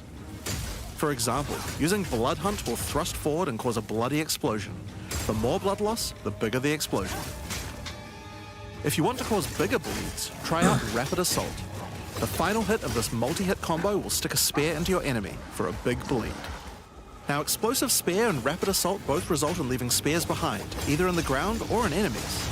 But there are other skills that leave spears around too, like Storm Lance, that leaves an electrical spear that arcs towards enemies. But what can you do with all these spears? Detonate them, of course. Thunderous Leap will allow you to jump onto and explode any spears either in the ground or in your enemies. Now, as well as hunting animals, the Huntress also has the ability to work with them. While fighting any beast, you have the ability to tame it and use it as a companion. You can only have one companion at a time, but it will keep the mods that were on it. Try to find a rare beast with good mods to take full advantage of your ability to tame them. Now, this is just the beginning of the Huntress. I We've choose really you, tried to make Quadrilla. Hybrid, ranged, and melee gameplay work for this class by having a huge amount of synergy. Is it between Spectres? ranged and I don't melee know. options. There are 22 new skills available for the Huntress. By endgame, you'll be slinging hundreds of insanely powerful spears, sending forth spirit animals and summoning the might of Solaris from the sky. But we still haven't talked about Ascendancy That classes. Hammer of the yet. Gods for Huntress. What can the Huntress ascend into? Well, the first Ascension class you could choose is the Ritualist. The Ritualist has embraced the darker side of his merry traditions by harnessing the power of animal sacrifice and plague. The Corrupted Life Force skill causes all enemies around you to grow volatile blood boils on their skin. When those enemies are slain, the boils will burst, spreading corrupted blood to all enemies around them. The Ritualist also excels in taking advantage of magical trinkets. Wait, what? The Unfurled Finger Plus a skill ring allows you to slot? equip an additional ring on a finger around your neck. What the Taking hell? We can Mystic wear Attunement more? increases the bonuses of all the rings and amulets you have equipped. No, it's just Now, gonna be this the is one of my belt. favorites. The As belt the Whisper's ascendancy. Ask grants you a new skill, Ritual Sacrifice. Use the skill on the corpses of slain rare monsters to absorb the power in their blood, to give you one of their modifiers for a short time. Ingenuity buffed, yep. Specialize further into Ritualistic Sacrifice with As the Whispers Demand, which allows you to perform that skill on yourself instead of a corpse. Cut your own hand, sacrificing some of your own blood to empower yourself. The Amazon Ascension is for those looking to hunt more than just beasts. Weird HH. Trained as an elite guard to the most important Asmeri elders, the Amazon will use more traditional fighting techniques mastered to perfection. The Predatory Instinct skill will cause you to reveal weaknesses in the defenses of rare and unique enemies, causing you to deal more damage. You can see those weak spots represented on their life bars. While using Elemental Infusion, any charges you consume will infuse your weapon with elemental power, causing any projectile attacks to explode on impact. The Critical Strike skill is as simple as it sounds. It takes your excess accuracy and gives it to you as critical strike chance. Additionally, you have skills like Mystic Harvest, which allows your elemental damage to leech life, and Asmeri Brew to be able to use either flask to restore both life and mana. So those are the two new ascendancies for the Huntress, but those are not the only ascendancies in Dawn of the Hunt. We've That added a ring new ascendancy ascension just class seems for 3 of OP. the other existing classes too. First up, for our warriors out there, we have the Smith of Kitava. The warrior is a blacksmith in origin, taught by his father Renly. With this ascension, you can take your smithing skills to new heights by embracing power from the insatiable one himself, Kitava. Smiths of Kitava are master blacksmiths and have the ability to forge their weapon, quite literally. Using the Against the Anvil notable skill, you can enhance your weapon with fiery destruction before any battle. After doing so, your attacks will release explosions. Hold on, hit guys. for Let me maximum preload my devastation. base. You can also use the power of Kitava to summon an animated copy of your weapon to fight alongside you. A great blacksmith can do more than just forging their weapon, though. Their armor can be enhanced too. Now, you might think this Ascendancy class tree looks a little abnormal, and you're right. There's a lot of notable skills all disconnected at the bottom there.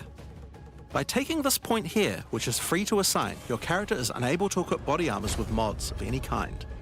So your body armor must be normal. Sounds like a downside, right? Except now, in true blacksmith fashion, you get to craft your own body armor by taking those disconnected notables with your points. How many If do you you want your get? body armor to grant life, take this notable. If you want resistances, take this one. There's so many choices. Think of it like you're crafting your own body armor, just in a more literal sense. But each ascendancy point you have to. Now, let's move on to those who prefer the reassuring I feel of don't the know, crossbow in their man. hands, the mercenary. Alongside A lot the of existing ascendancy ascension points, classes, the and you lose your Genuine body Legionnaire and armor. the Witch Hunter, you can now play as the Tactician. The Tactician is a former Blackguard elite. Free from the duties of a Blackguard, he is able to use his training to decimate the monsters of Rayclast and earn a healthy income doing so. One dude just got an This entire training comes in ring. the form of various skills like Spending like suppressing 6 fire, ascendancy points which to rebuild causes the all body projectiles to armor. pin enemies. When combined with the right where we want them notable, your pin not only stops your enemies from moving, but stops them from performing actions too, similar to freeze. With a soldier's training, the Tactician also works well cooperatively. Using the Whoever Pays Best notable, you can place multiple banners at once. The Watch How We Do It skill gives a portion of your weapon's damage to your allies as well. But if that isn't enough, you can also command your army of off-screen archers to unleash hell and carpet an entire area with arrows. Finally, Witch players will be able to join their legions by becoming undead themselves. In Dawn of the Hunt, we're introducing the Lich Ascension class.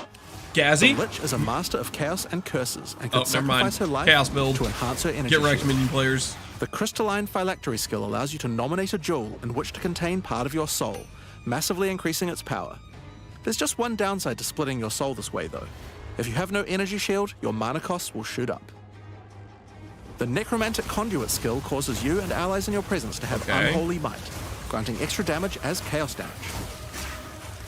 Alright. Rupture the Soul makes enemies you curse explode with chaos damage when slain. Dominion over Flesh allows you to apply an additional curse. They need to change the sound effect though. It's safe to say you'll be the true master of the occult by choosing the Lich class. So Dawn of the Hunt has the Huntress and 5 new Ascension classes, but it doesn't end there. Let's take a look at some of the new skills we've added. Now you may remember we previously talked about the Raised Spectre skill. It's finally complete, and it will be made available in the upcoming expansion. It can be found in the occult skills on the skill gem crafting panel. Raise Spectre's Spectre is a here, skill that baby. allows you to trap the soul of almost any monster in the game, Bugs are fixed. which you can then summon in the skill panel. Spectres cost spirit and will revive automatically if they die, but the spirit cost varies based on the power of the monster. You could summon an army of weaker monsters, or a few of the more powerful monsters. You can combine them with your existing skeleton minions, or summon exclusively Spectres. It's all up to you and how you want to customize your army of the undead. Given that there are hundreds upon hundreds of monster variants in Path of Exile 2, There's gonna be some it's broken safe to ones say for you'll be sure. experimenting with this one for a while. We look forward to seeing which monsters serve you best. Now let's move on to our next skill. Since we've been talking about summoning undead so much, let's have a change of Wait, are pace they and done summon going something over a little more Ascendancies? alive. In Dawn of the Hunt, we're adding the Summon Rower Is that skill. it? Summon your friendly rower to aid you in combat as a minion. You can also mount your rower in combat at any time, allowing you to move at full speed even while shooting arrows or throwing spears. Be wary though. If you 5 take new too and much 2 of them damage while were riding your mount, Huntress. You can be knocked off and get overwhelmed. It's worth keeping an eye on your stagger bar, as falling off the mount can be Holy almost certain baited. death. On the topic of new ways to enhance your character, let's talk about support gems. Support gems are used to modify your skill gems in meaningful and interesting ways. Currently, we feel that a lot of builds have insufficient options here. To alleviate this, we're adding over 100 new support gems.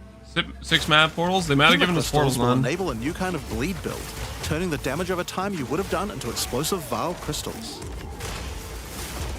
That's cool. Alignment is a support gem for bow attacks, which can Really cool, reward honestly. skilled players with good positional skills. Caltrops will allow you to litter the battlefield with hazards, slowing your foes as you fling spears through their ranks. But there's plenty more for every playstyle, such as Enormity, Unsteady Tempo,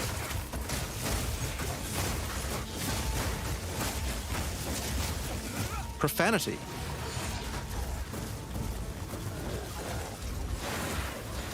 Retaliate,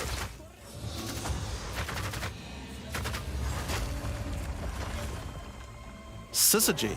Yep, that's a real word. And many more. Now we've talked about a new class, new Ascendancy classes, new skills, and new support gems. But let's not forget about the core of a true action RPG, the items. Okay, guys. To the start items. with, let's talk about uniques. There's still gonna be some We're banger adding uniques. over 100 new unique items. This time, we've made sure to add uniques with a focus on mid and endgame tiers to make sure there are more exciting items to find for higher level characters. Let's look at some examples. Embrace your inner devil with Chernobog's Pillar. It grants you a large amount of fire damage based on your block chance. That's pretty good. The Coming Calamity allows you to become a true master of the elements, granting you all 3 Elemental Herald skills without costing any spirit. At the same time, it penalizes enemy resistances. Wastegate is a belt useful for builds using a single resource like Blood Magic or Archmage builds. With this belt, you can use 2 life flasks or 2 mana flasks. It's up to you. Now, we could go through these all day, but we'll leave most of them for you to discover. Suffice to say, though, we want there to be way more cool things to find. Over time, our goal is to add a unique to every single base item type at a minimum, so that you can chance any base in the game. Now, given that we have the Huntress, we have a set of unique spears from early game all the way through the endgame as well. One example is Scyther's Spear, which combines bleed and fire in a powerful way. It allows your ignites to be aggravated, dealing substantially more damage. We're also introducing a suite of unique bucklers with some interesting parry mechanics. Calgyra's Arc, for example, allows you to parry projectiles from any distance. And we're also adding our first unique charms. Bayra's Anguish will not only protect you from ignite, but will also emit a devastating fire nova whenever you do get ignited. In sum, there's just a ton of new uniques to find. We can't wait to see the weird and broken builds that come out of it. Now, we also want to talk about crafting options. Crafting? In each major update during early access, we'll be continuing to add and improve the options here. All We have right. various new crafting tools that have been added as rewards to many of the different types of new content that we're Come adding. on. But for now, I just want to mention the changes to runes. Runes add commonly available mods, but since they only have 1 tier, flat damage mods tend to get outclassed by endgame.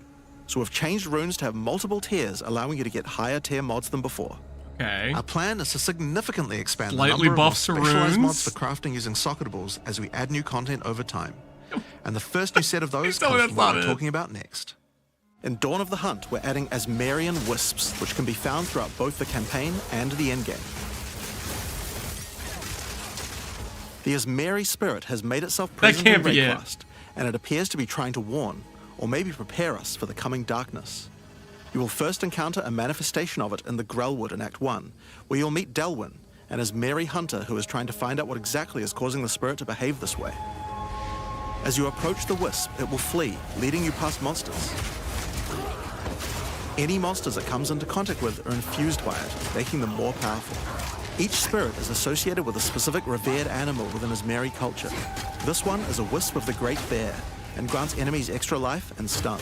Purple The equal wisp bear. moves faster the closer you are, and as you move away, they slow down to wait for you. But if you get too far away for too long, they'll dissipate and return to the woods.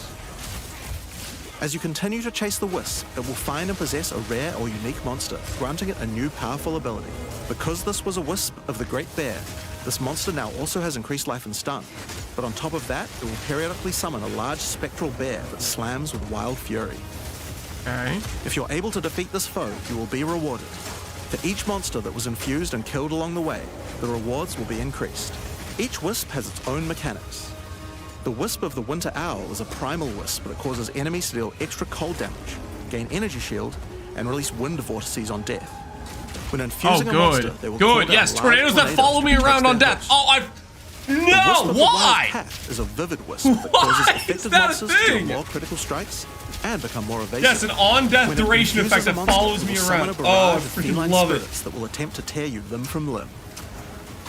If you're Favorite lucky, mechanic you in may even PoE. find sacred wisps that can do some pretty crazy things to the monsters they influence. Like the Wisp of the Cunning Fox, which turns normal monsters into magics, magic monsters into rares, and rare monsters into actual bosses. Asmerian wisps can drop a new set of socketable items that allow you to craft a wide range of interesting new mods onto your items. Each one may only be used on a specific item slot. As mentioned, the Asmerian wisps can Are be those just encountered throughout the different game. runes? But there's also a new endgame map called the Asmeri Ranges, a mountain village where the Asmeri once lived, now overrun with corrupt monsters. This map always has multiple Asmerian wisps in it, and familiar, yet not quite the same boss. Different runes. Asmerian wisps can also be further modified by the endgame atlas tree as well, and by tablets. But I'm not going to be the one Powers, talking baby. about those things. In order to cover all the new content in endgame, I'm going to hand things over to Mark. Hi, I'm Mark Roberts, Game All right, Mark, Director clutch on it Path up. of Exile 2. Clutch it up, Mark. There's Fix a ton Endgame. to talk about with the endgame today, so let's dig Come on, right Mark. in. Fix Endgame. Path of Exile 2's early access began with a brand new endgame, Mark, I'm and it was begging clear you. that it needed a lot of work. After absorbing your feedback, we're ready to make some epic changes. All right, epic changes. All The right, let's first do thing it, Mark. is, we just need a lot more content. In Dawn of the Hunt, we have made sure to focus on increasing the sheer number of interesting and different encounters you will randomly stumble into as you explore the endgame. And the second goal is to smoothen the progression through maps and reduce the amount of annoying busy work. To start with, let's talk about the new interesting stuff to find. Well, the most obvious thing to add are new maps. As well as the Asmeri Ranges that Jonathan mentioned earlier, Dawn of the Hunt also contains 7 other new maps, all with Okay. their own custom encounters. Let's start with this one.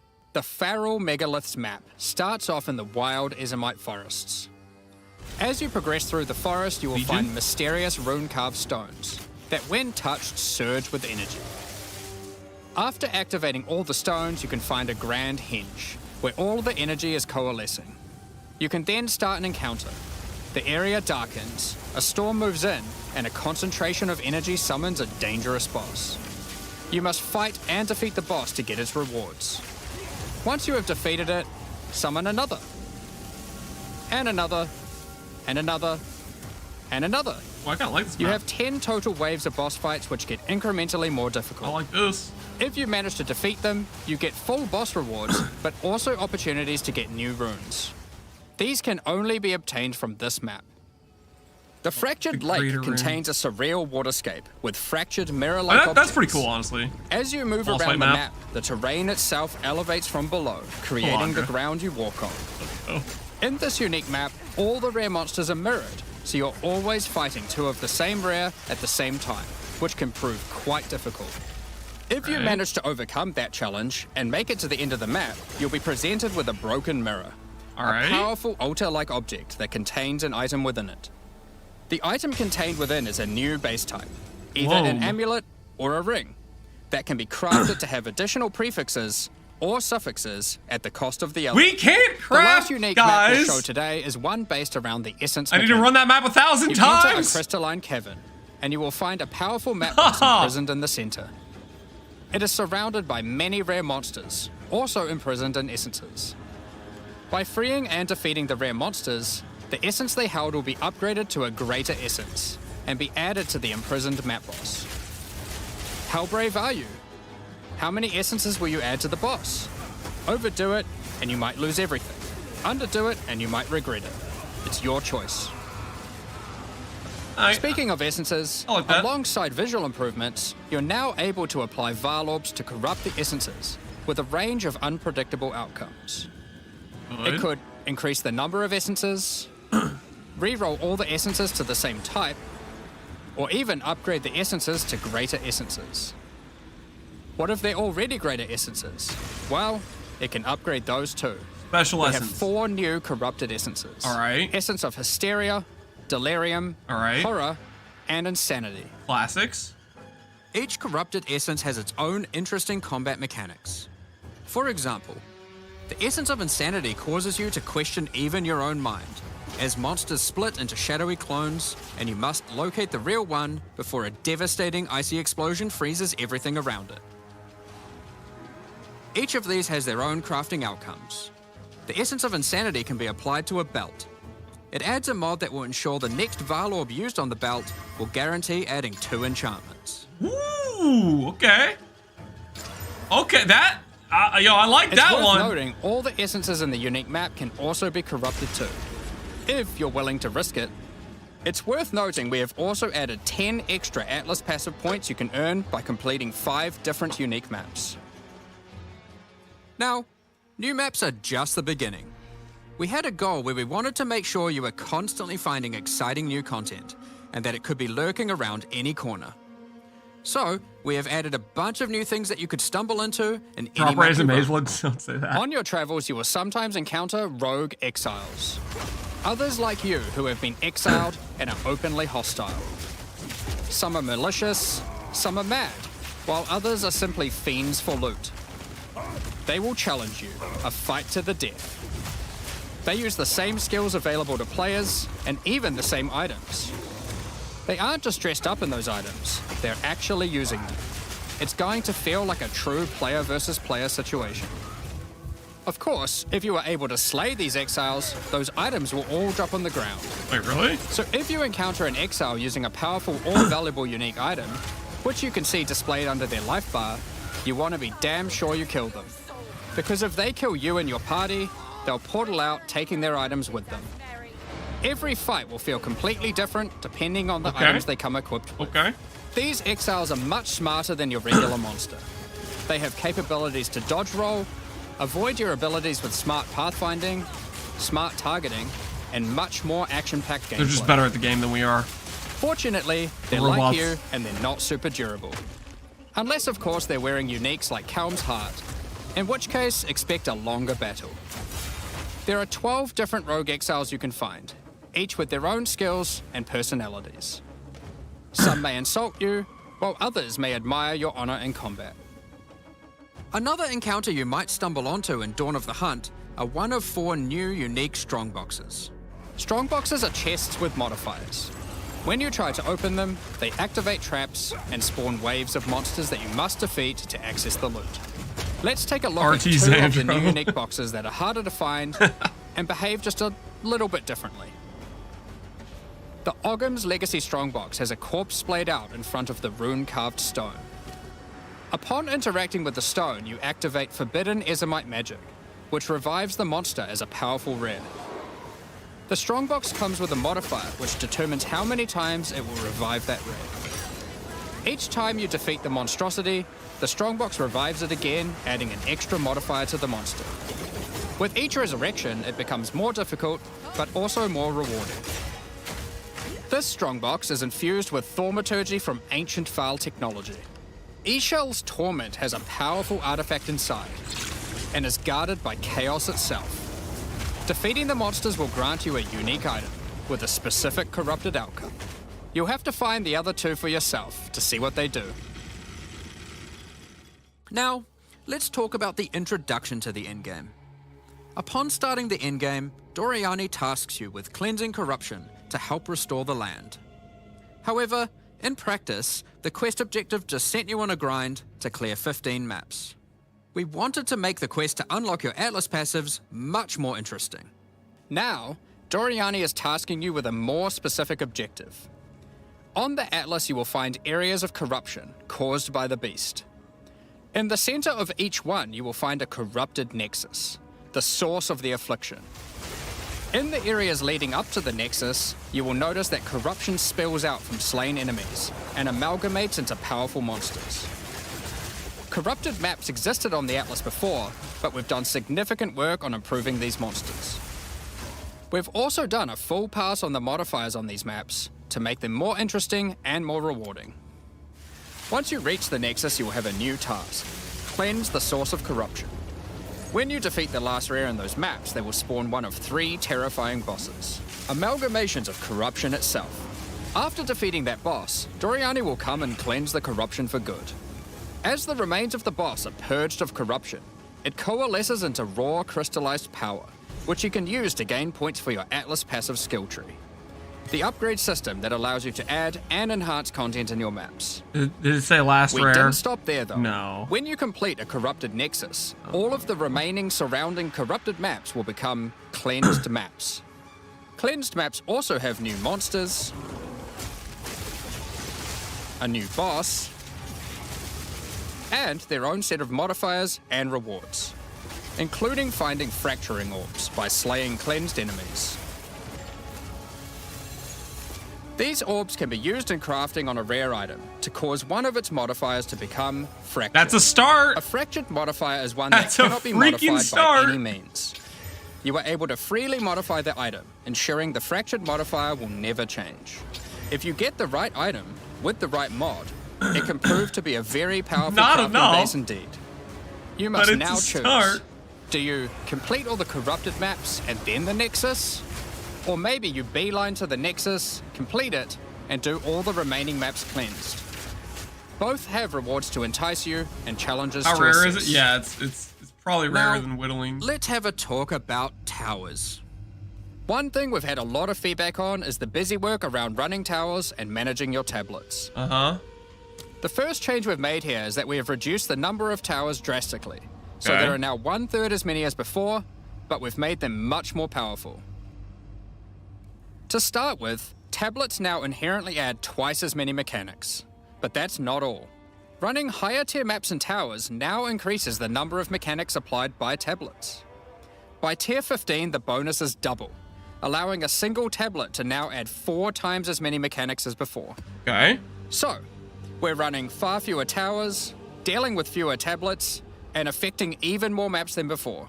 But because there are fewer towers overlapping with each other, you won't get as many opportunities to stack different tablets. In order to solve this, we've made it so that each tower can consume up to 3 tablets at once. You always get 1 slot on completing the tower, but if you can complete a tower with more mods on the waystone, you can unlock a 2nd or 3rd slot. Okay. Overall, this allows for even more juicing 6 from mod towers, tower and you get- while drastically alright. reducing the amount of busy work you have to do. That's On top of that, pretty dang towers are big much more improvement. interesting maps because they can now spawn with all mechanics, including bosses. Each tower map has a new boss. Let's take a look at a couple here. Alright, The and boss bosses fight to of the the tower. Alpine Ridge Nice. map has 2 powerful witches contesting for territory. One witch has an affinity for ice, the other fire. Who will win? Hopefully neither. The boss of the Sinking Spire map is a remnant of the Vaal that has been charged with lightning. It uses a full suite of lightning abilities, but be careful. If any of them hit the surrounding constructs, they will power up. Another thing that we've seen a lot of feedback about is sustaining waystones. As we looked into it, we realized that the people who couldn't sustain waystones were dying a lot. They A lot were more than we had expected. noobs. And that made us realize something. During the campaign, the expectation is that you can die multiple times in order to learn how to overcome challenges. Multiple portals are You back. are able to learn how the monsters behave, adapt to their skills, and eventually overcome them. But as soon as you get to the endgame, you are effectively no longer allowed to die if you want to sustain waystones. By the time you are getting towards the end of endgame, we want you to have to be careful not to die. But it certainly shouldn't be that we have such a sudden shift as you run your first maps. The first change we're making is you can now respawn and return to a map if you die. Continuing from where you left off. When you start the endgame, you get up to 6 total attempts per map. As you add more modifiers to a waystone, the number of respawns goes down. This means that as you get to the point that you're running every waystone as a rare, you will have to be more careful. Okay. In parties, everyone gets to respawn that number of times. But we still think it's important that you can kill a boss in one go. In order to allow that to happen, we've made a change so that once you start the boss fight, it changes over to the same respawning system we use for pinnacle bosses. This means that the map owner can choose to respawn everyone at the same time. Another complaint we've seen a lot of is players not wanting to do the pinnacle content because of the experience penalty from dying. A change we've made here is that all pinnacle content now no longer grants experience, but also no longer removes experience on death either. Okay. Dawn of the Hunt also brings the not bad. first batch of Twilight Order reliquary keys from the early access supporter packs. These keys contain items selected by our supporters. They can contain any unique item found in Path of Exile 2. If the selected item is a pinnacle boss drop, then only special keys dropped by this content will be able to provide these items. For example, gonna be Hand Hallow. of Wisdom in action can only come from a key dropped by Zesht. We're also making a change that allows pinnacle boss uniques to drop at any We're difficulty. nerfing the gloves, right? Rarer uniques We will are be nerfing rarer the at lower gloves, right? difficulties, but still possible to find. This applies to the drop chances for the reliquary keys from this content as well. We're nerfing the gloves, We right, spoke about guys? towers and tablets earlier, but we have also added a suite of unique tablets. Each of these adds crazy interactions to the maps influenced by it. For example, this unique tablet allows you to run any map in a tower's radius without requiring connections, which can be quite useful for jumping gaps and traveling around your atlas. And this tablet causes all runic monsters spawned during expedition encounters to be duplicated, and weakens all expedition monsters that emerge from the ground. The Atlas tree has also been expanded, and you can find many of the new mechanics there, and improvements to existing ones too. Now, through this livestream, we have mentioned quite a few new crafting options that we've added. New runes, corrupted essences, fractured mods, and jewelry crafting bases. But we did have just one more crafting system to talk about. Alteration orbs? Recombination. Expedition was the only Okay. in-game mechanic that was Okay. lacking a crafting system. Combination's So a good that start. needed to change. Recombination is a mechanic that might be familiar He's gonna hit to some literally players. every ideal mod. It allows you to merge 2 items together, hoping to get the best elements of Plus each 5, in a single double new fizz. item. This new crafting bench Wait, no, will be he got unlocked screwed. as you complete your first expedition. Okay, that's more like it. And That's more requires like the artifacts recombinators found I know, during okay. expeditions to He fuel got them. wrecked. The rarer the mods on the item you are combining, the more expensive the cost. Lamau, That T2 wraps accuracy. up all the major in-game changes we're talking about today.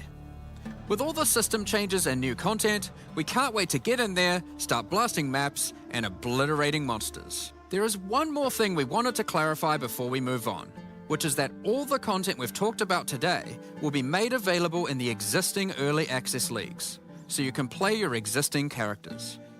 However, there will be new leagues made for those who wish to start in a fresh economy. It is recommended to start over and get the full new experience in the Dawn of the Hunt leagues. For all our existing early access players, we're really looking forward to joining you playing in this new update.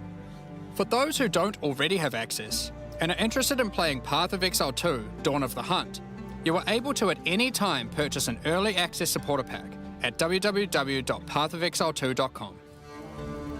Additionally, the Paladin and Penance supporter packs are now available to purchase in Path of Exile 2 and contain 6 microtransactions each and the full pack's face value in points.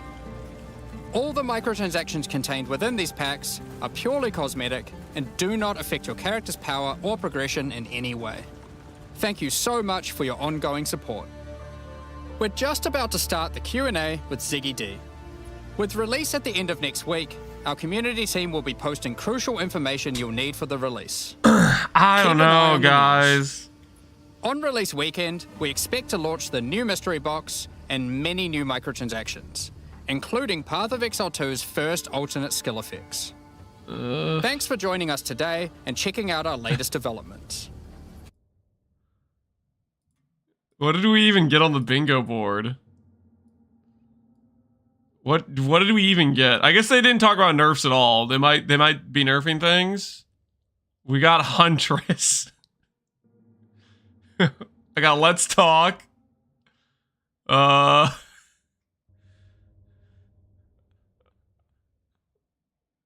Technically Spears. Recombinators. Recombinators with no... I mean, Recombinators is still like... That helps a lot. That does help a lot, but it's still like... Recombinators with no benchcraft, no alterations. You're still freaking searching for hours to find a T1 fizz roll, and then you're searching for hours to find a T1 flat roll, and then you're trying to annul those mods, and then you're gambling a 30% chance, if that's even your odds of putting those two mods together. I don't know, man.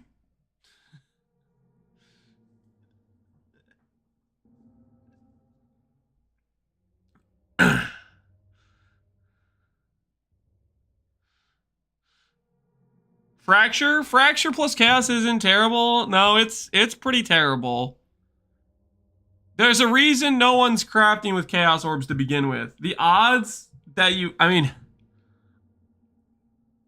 I guess in the +3 case where you fracture the +3, like that carries the item by itself. But the amount of chaos orbs you need to get a good outcome on top of only one fractured mod.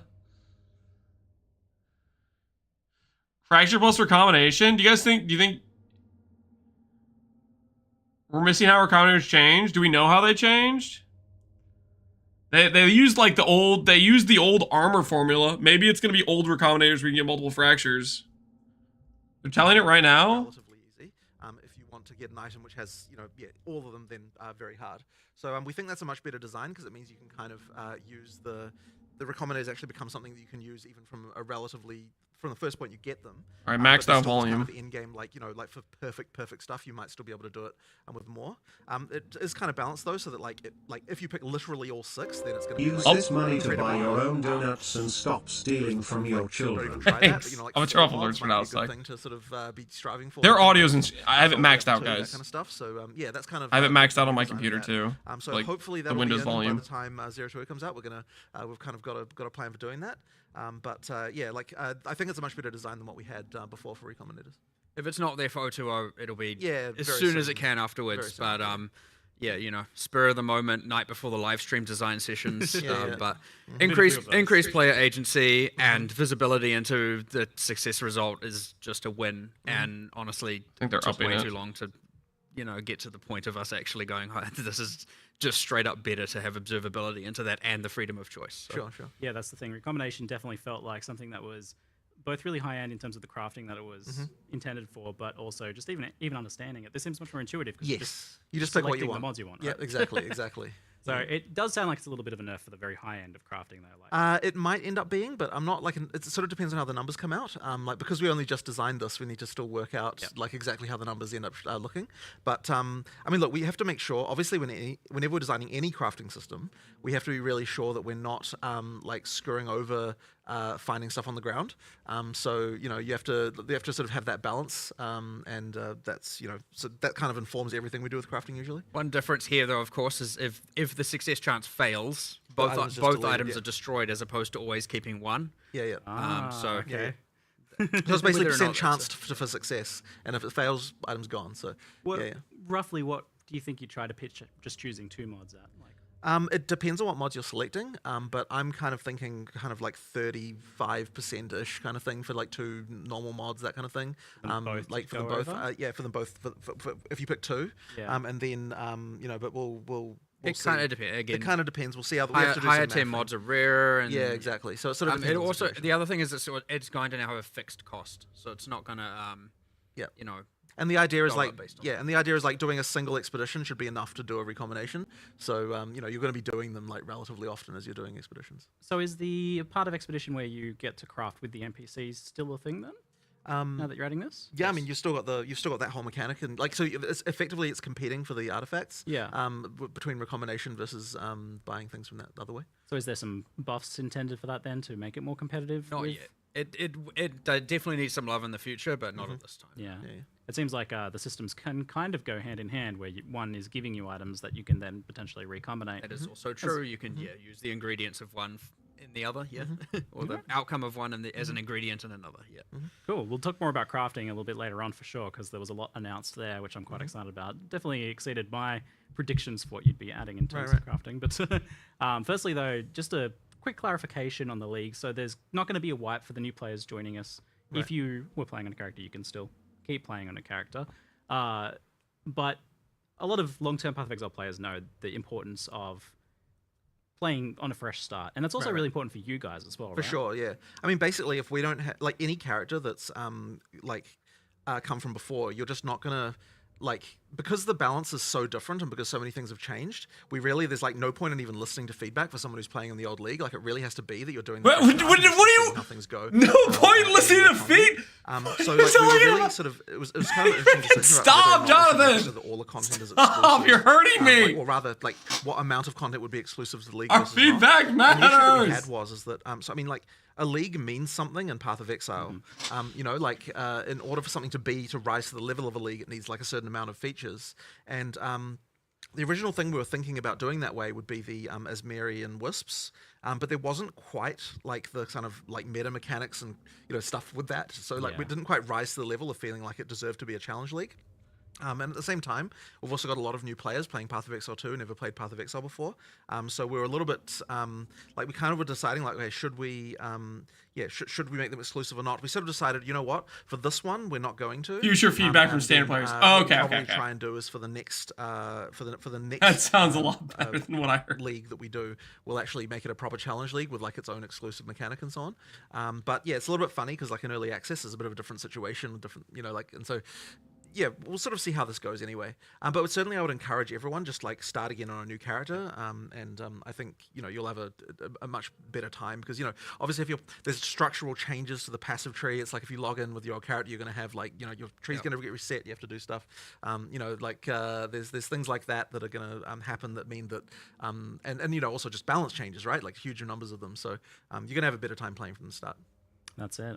And speaking of the Huntress then, so we saw initial Huntress quite some time ago now and had some hands-on time with it and things, but I certainly, having played that before and played it now recently, the Huntress has changed quite a lot. Yeah. So what was the, how hard was it to get it ready for release? What was kind of the key there? I mean, it's funny because class design is one of those things where every time you add something, it can make you reevaluate everything else, which is why it's so hard to predict like how long a class will take.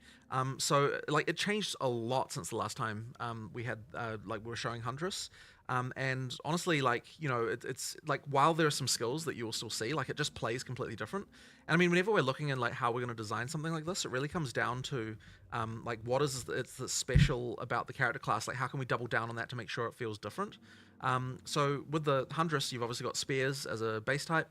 The key difference between a spear and any other weapon type is that you can both use them at melee and you can also use them at range. You can throw them. And so because of that, we really were just really trying to incentivize everything possible so that you use both of those things. Action RPG players, they you know, that generally speaking, you know, the balance can often be such that you only really want to do one thing and do that one thing well. So trying to incentivize the kind of ranged and melee is, you know, quite a thing. And I mean, the way we do it effectively is try to make sure that like there are combo chains where, you know, a ranged thing can combo with something that's melee, and a melee thing can combo with something that's ranged, and then also give you good abilities to move between the two states. And so that kind of means that you end up with a very like agile character, like you're constantly moving like backwards and forwards and kind of moving around. And I would say that like given that it's the Dex character, that it's good that it feels that way, that it feels the most agile of all of the melee character classes. So you know, that's been Sounds like Huntress is going to be better than but you know, I mean, look, Marauder.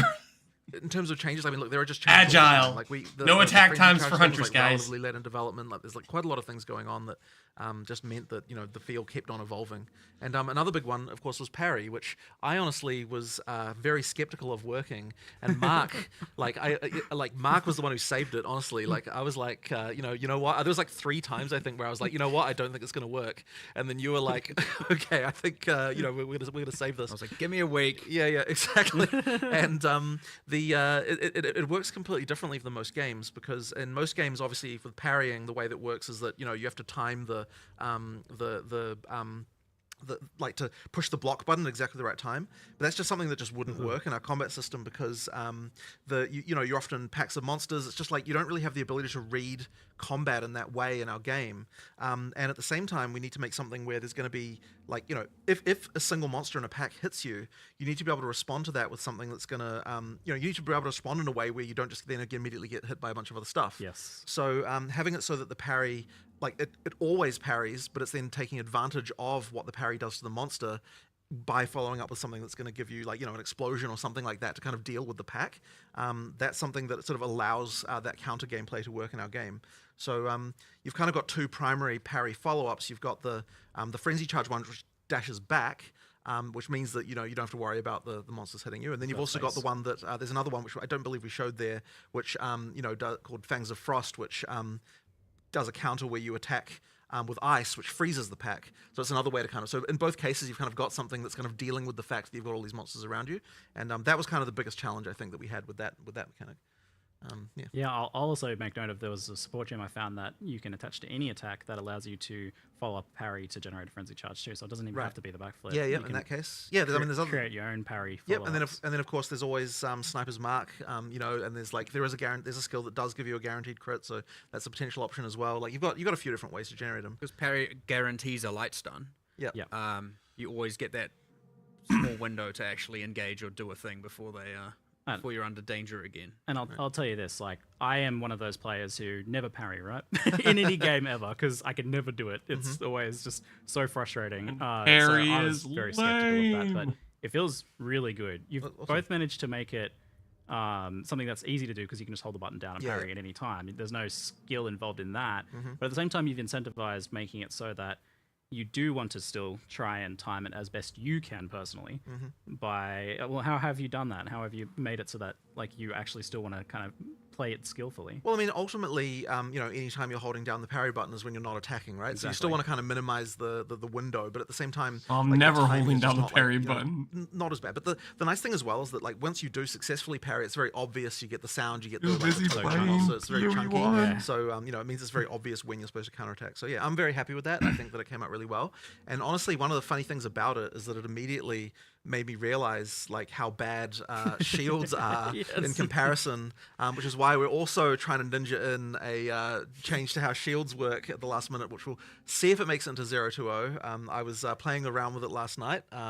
This was 8 p.m. last night. Yeah, 8 p.m. last night, exactly. I was messing with this. Yeah, messing around with it. And so, you know, I won't talk too much about how that's going to work, but effectively we want to make shields, you know, the shields better as well, and kind of build something into those to make them more interesting. So yeah, that's the plan there. We'll see if it makes it for 020. Yeah, following that kind of similar design space idea of being able to do a bit more with it. Yeah, and then 100%. that feed into other skills and things like that as well. 100%. There's a lot of room there to play with. Yeah. So we talked about Huntress being very, very combo heavy, and she has the deepest combo chains out of anyone so far, even exceeding like things you can do with Monk. You've got 3-4 different skills deep of things you can start to synergize together. So how do you balance? How do you make that fun? Firstly, like rather than like onerous, for example. Well, I mean, I guess there's a few things. Like one of them is it just has to be very readable and understandable when, like what you can do and when you can do it. Hold on, guys. Let me break up my 5x combo. Skills in multiple ways. So One second, boss. Make a deeper combo chain. Got a without combo requiring chain you going using here. As many skills in order to do it. Oh, so the way that me. Whirling Slash and Tornadoes interact with ground effects and kind of like all that stuff sort of means that you're using Whirling Slash multiple few times more as part of skills. the same combo chain. And that's an idea I think that I'd like to try and explore more because I think that it is a cool way to kind of extend the combo chain. Yeah, as I said, without sort of getting too many things involved, and makes it a lot cooler. So yeah, I'll think a bit more about how we can apply that to other classes and other skills. But yeah, it's worked out really well here. Yeah, it's a bit of like a loose create your own combo system in a way. Like obviously there's intended combos, but because it's interacting with something that's fundamental like ground effects, you're able to combo with anything that creates a ground effect. And there's a lot of different ways you can do that. Like I added shocked ground to the backflip skill, or I got a companion pet that had a shocked ground aura. Nice. As like that was just there and that was available all the time. I mean, it's funny as well because it also works on just enemy ground effects, and so sometimes you can just get a damage boost because the rare just happened to be dropping ground fire or something. So that's kind of fun.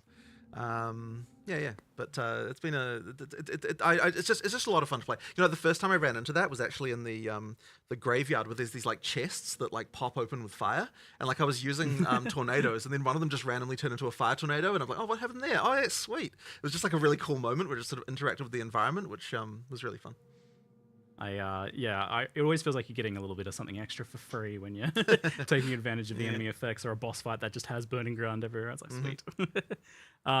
So how do you go about balancing, though, when you have a class that has deeper combos and kind of somewhat requires you to do a bit more versus a class or a skill or a build that is just bonk? I mean, you have to ultimately make the combos matter, right? And I think actually that's one of those things that we're trying to really focus on with the balance changes we're doing in Dawn of the Hunt more generally, is making sure that even, like, I think it's the case where some of the combo gameplay kind of degenerates a little bit by endgame in a way that, like, I want to make sure it still feels rewarded. And so we were sort of doing various checks, recently about, like as a random example, right? Like, so on the Mercenary, we found that doing, but when you get to endgame, doing armor break, what's it called? The armor piercing that causes armor break, followed with high velocity rounds, is just worse than just using high velocity rounds. And that's like really bad, right? Like we have to make sure that we're improving that stuff. So it's like sometimes you just get these things where like the balance by endgame kind of degenerates in a way that that doesn't support the combo anymore. And so we have to make sure that when we're looking at buffing things, that we're like making sure that when we're doing it, it's to support the fact that using more things is actually a good thing. We're really trying to make sure that we're bringing some of that, improving some of that stuff as well as we're making the balance changes. So do you have like a baseline there of where like the balance changes are happening, right? That just bonks, like. I mean, you mean in terms of damage or in terms of like what it does? I mean, we always want. I guess to be able to build that way, but the players have to do a combo. I mean, like, for people who don't want ultimately, to, you never have to, right? But it sort of what it means is that you are sacrificing something. And are we getting patch notes today? The ideal situation is that like you don't feel like you have to do combos. You feel like you want to do combos, right? Like, because you feel rewarded for them. I don't want to do a combo, like, Jonathan. I don't. I want to click one button. That's the feeling you should. I want to kill a monster with that button. Doing that very well. Must be. I want to design my whole character around that one button, and I'm going to click it thousands of times. Well, I mean, it does require a lot of discipline, and it means that a lot of skills like end up on the cutting room floor because you try them out and then you realize, well, if this is in the game, then that's the only thing I'm ever going to do. So you got to be really careful about that stuff. Certainly, playing next the week Huntress for now patch notes makes me go back and look at the other classes and be like, we need to up that the level there, and we missed the mark a little bit now because this is better. And who's to say the next class won't even be better and make us question even this? But but that's the way it is with class design. That's what he says when we like literally when you make a new class, you question everything. He's not understating the level of questioning everything. Yeah, do you see like going back to the monk at some point and looking for more like opportunities to link skills together with? We haven't got to the full skill set for any class yet already, and we need to add more pieces for a lot. I think there's at least 4 skills that were designed and then aren't in the monk currently. Ranger the same. There was extra poison skills. It was intended to be more chaos dots. All kinds of stuff. We have to obviously at some point fill all of that in. Hard to say when, but. We're going to try and incrementally get it, like much like how Ray Spectre and I mean the mount works with the Huntress, but we were like, let's give something for the Ranger this time. Let's give something for the summoners out there this time, and Sorry. so we're just going to keep filling in those gaps over time. And it feels like you're getting better at class and skill design as you go too. So I imagine the last class you're going to release is going to be like amazing. You'll look back at the first ones and be like, ooh. Possibly. Well, that is the worry, but whatever. But look, that just means we've got another round of going through everything and improving stuff again, right? So and that will never end. That's it. So with the parry came the kind of looking at the player getting stunned, in particular player heavy stun. So it's always hard to tell players like, hey, we're going to do something to you and it's going to be a bad thing. You're not going to like this. Well, the funny thing, let's talk about why. there's a few things like that actually, because so I mean, for a start, like we needed the downside of parry to be like that. Yeah, you get stunned out of it. But then when we're looking at how long, like we're like, okay, right now, even, and it's true with shield block as well, by the way. It's like if you get stunned out of that, the amount of time that you get stunned out for is actually not even enough time for most bosses to do a follow-up attack. What's the new league mechanic? Like, well, where's the downside if it doesn't even have enough time? So we did have to extend that out a little bit. I guess we could call that and, not new, it makes you a little though. bit more careful. But in just to warn people, right? There's a few other things like we lowered what's it called, calling that news a bit of a that stretch. makes you more easy to be like tormented elemental spirits. statuses apply to you. Ailment threshold. That's right, ailment threshold. Yeah. So we lowered ailment threshold to actually make it so the player has those mechanics happen more to them, right? Because like right now through campaign, like you barely get frozen or burning For Exiles, or shocked, really, to be honest. Put that so as stuff league like that we've had to do mechanic, to kind of make Legacy sure League.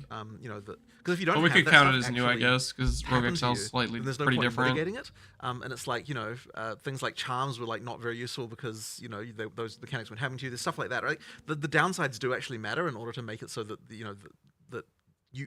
Then there's other things you can do to sort of bypass those downsides. So yeah, that's kind of one of those things that we just have to make sure is there.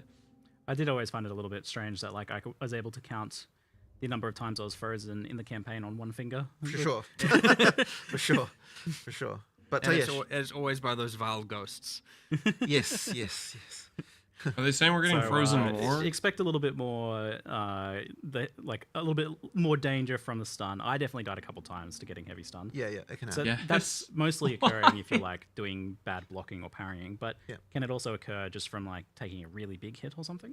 Nope. At least we've discussed that. We've gone through a whole bunch of different should certain boss abilities heavy stun you, and if you speak into enough stun threshold, it like demotes it to a light stun, and if that, there's all kinds of multi-hour discussions we've had, and we haven't really come to anything conclusive there. But it's only from mount, raise shield, and parry, and of which at least for all of them. Doing okay over there? It's I don't know, man. Like evasion apply to. So when you're parrying, we turn off your evasion from taking I don't think we're damage logging in because for the point block 2. does, right? And otherwise you'd be like, I'm going to parry it. Oh, I evaded it. It didn't parry. Yeah. But you can evade the stagger build up. So you don't take the damage anyway. Just so before anyone misunderstands that. The evasion still works. Yeah. So high evasion will mean you can parry for longer. There's a bunch of parry stuff on the tree, including damage affecting the debuff, the duration of the debuff, so you get to benefit for it longer. I don't know, man. Reducing stagger. They can still nerf all over the stuff, place right? For both mount and so in the dex section of the tree. They can They can still nerf stuff, my right? expectation is probably you'll get some in-game build, just like I can parry forever, and there's no real consequence. So. Not every skill can be parried, of course. Yeah, it otherwise follows the slam rules. If it's a slam from above or below, you can't parry it. Much to your frustration for some things. I mean, there are a few things where I've got disagreements about what looks like it's parryable, but... my hopeful there was when it's contentious, people would bring it up and would change it, right? Sure. So, if it's on the line, it's meant to be blockable. If it isn't clear. And there was no way with hundreds of monsters and many dozens of bosses that we weren't... Still enough time in Freesia? Yeah, Freesia will last us until last epoch, guys. You mentioned this a little bit earlier, but action RPGs kind of naturally pull you towards one damage type, one skill, one specific thing, and optimizing as much as possible, because otherwise you're just making a bad build a lot of the time. But I notice Huntress has a bit of everything. She's got bleed, she's got all the elements, she's got physical. The only thing she doesn't have is like chaos, but there's kind of poison on the tree right there. So how do you promote this, all of this different stuff together? Are you supposed to only kind of be relegated to using 2 or 3 skills, or are these supposed to come together, and how do you manage that? Well, there's a few things. So one of them is that we provide a lot of combos with the expectation that you'll probably be focusing around a few specific things rather than necessarily using the whole tree.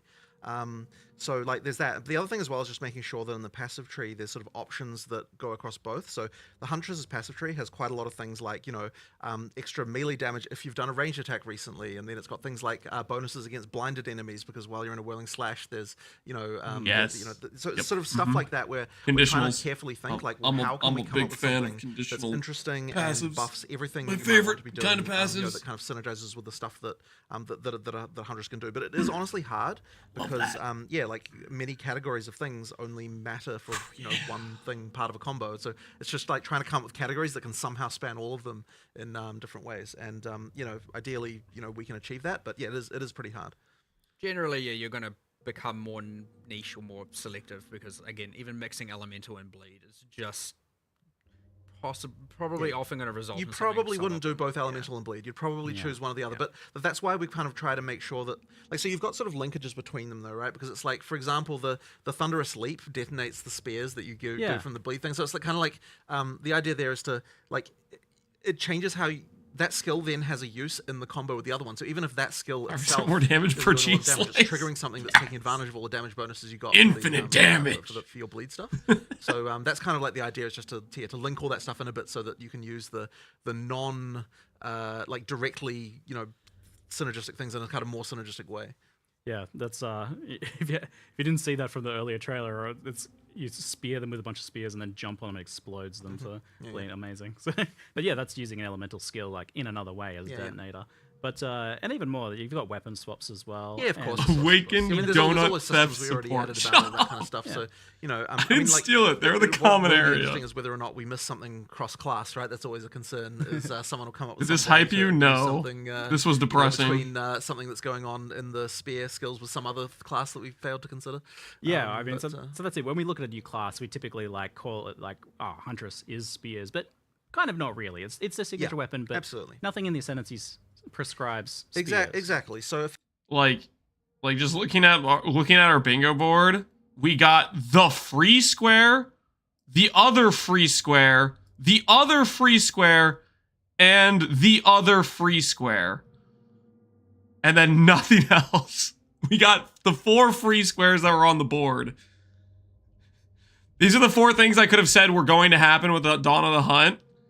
And then the other things were like things I'm like, yeah, they should look into doing this to make it not suck, to make it good game. Okay, well that's not true. We might get, maybe they'll nerf Herald, maybe they'll nerf Hawa, maybe they'll nerf Archmage. You know, I could still cope that those might happen, but is that gonna make me log back in for point 2? No. Act 4, yep, didn't get Act 4. That seemed like it could have been pretty likely, right? They still might add Duelist? Okay, let's not.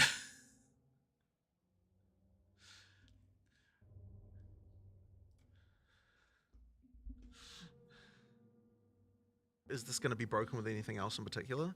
And there just has to be certain rules for things about, like, how easy is it to apply this debuff, how easy to consume this debuff. Tower rework. Tower rework was probably one of the best things they did. Mistakes and have issues. The tower rework was quite good. I mean, when he says relatively impossible, adding portals was good, but like actually, but how low are we setting the bar? Even just looking at if the that's what we're doing at the will moment, make us right? happy. There's hundreds and it's hundreds of things like that, that we still. I mean, there's things that we could never honestly understand all of the different broken things that could possibly exist, and so it's like it really does depend a lot on like on seeing reports on what people are doing on some level, right? But then I think that what will happen over time is obviously, like, the game's still relatively new. We're still making relatively big changes. Over time, the balance, I think, will get to the point where we no longer have these like crazy outliers to the same extent. And it should mean that we get to some sort of relative class parity. By parity, what I mean is like, people playing all the different classes rather than focusing only on a few as we get towards full release. Because, right now it's obviously very skewed because, there's certain broken things. So, we just... Relatively big change. Well, the biggest change in this it's one of the what main we had. Goals and benefits of the. But I think it was just overall let's not get the that balance of characters right. And this patch release was always going to have 1,000 problems, or probably 10,000 problems. The next one will have half that, the next one half that, and probably eventually it's going to be down to like here's only a few things going. out of whack. There's always going to be something because we add too much content for it to even be controlled. Again, there are too many uniques, too many supports, too many skills, and too many other changes for any amount of people. Like you're talking about a matter of you'd have to put in like thousands and thousands of hours internally to find it and then you give it to the players. There's so many people, it's going to take literally 5 minutes. So it's very beneficial. And we're lucky in that regard that we get that level of testing and feedback and on such a mass level, and especially, with things like, Ninja and all of that and other people being able to see it and discuss it more openly, we're just going to be able to iterate on it even faster. But yeah, every single patch you're going to see a pretty substantial change in what's going to happen here. Yeah. Thanks for making the broken builds. And well, 100%. 100%. I mean, you mentioned support gems. It's like over 100 support gems added just this patch. It's already like so many, and with you doing a different weapon for each. We're getting lanced. Yeah, I mean, there's going to be a lot of time we're done. It's not a getting lanced situation, right? Because that's what you made it. You made this system that you need so many supports to support. If we were getting lanced, we would have got crafting. Especially with this one support system, it's like, what have you guys done? Well, I mean, look, this is why we have recommendations, and hopefully we can improve those as well and continue to get that better. There's certainly room for the complexity to get a little bit out of control here. So the recommendeds are going to become more and more important. Right. So we need to make sure those are very much right. For sure. You must be looking to players even to find some of those recommendations down the line as well. In some cases. What stuff is popularly getting but used. the thing with the recommendations, though, is that they can't really take into account what you've already got on the gem. So the recommendations have to be just sort of generally good, but not really take into account combos.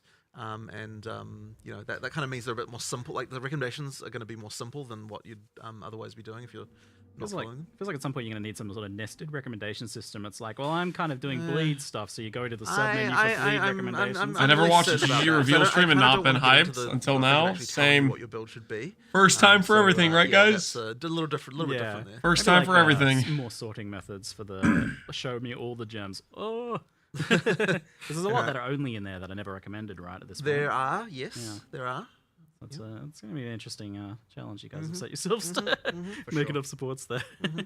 So another thing that you managed to challenge you set yourselves, and I always wonder, like, why did you do this to yourselves, was Spectres. So originally those were planned to be in for launch, but obviously Spectres are a whole can of worms. It's, hey, let's just give players access to every monster. Also, we've made so many new monsters. Yeah.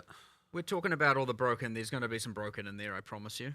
And there's going to be some stuff we have to change. Are you going to host a Freesia League? I think what we'll probably do, I think we'll probably play Freesia until LE. But if Freesia feels like it's dragging on a bit too long, then maybe we could do a private league before LE. I'm probably going to play the LE, and then we'll do a private league after LE. That's probably what I'm going to do. Based on this, I don't think I've not played point 2. It's one class, bunch of stuff that's still the same. LE, yeah. LE. Last Epoch. I think that's probably what I'm going to do. I'll probably play Freesia till the LE Season 2, and then we'll host a private league after I get to Burnt Out on LE and we'll do that in between LE and the 326, I think. Do Freesia without the idol system? I'll probably poll it just to see who's interested in doing the Freesia Pirate League and see if people want to do idols or no idols. I think I'd be leaning towards no idols just because might be more chill. I don't know. How many times can you level up the Recombinator in the settlers side area? I think I don't know. I kind of just want to click my Atlas points and just be less powerful and not trade for them. I'm doing no more restarts. It's only the 10th one, guys. It's only the 10th restart of Settlers. each restart I do of Settlers, I do less and less of the town. I'm progressing towards the only thing I'm going to do in the town is get Faustus for Black Market. That's where I'm approaching. I'm approaching the 10 minutes of effort to get Faustus Black Market, and that's going to be it. Well, no, okay, that's a lie. That's a lie. I will go for the Recombinator every single time. Who am I kidding myself? I freaking am addicted to Recombinators. But besides the Recombinator, that's where I draw the line, okay?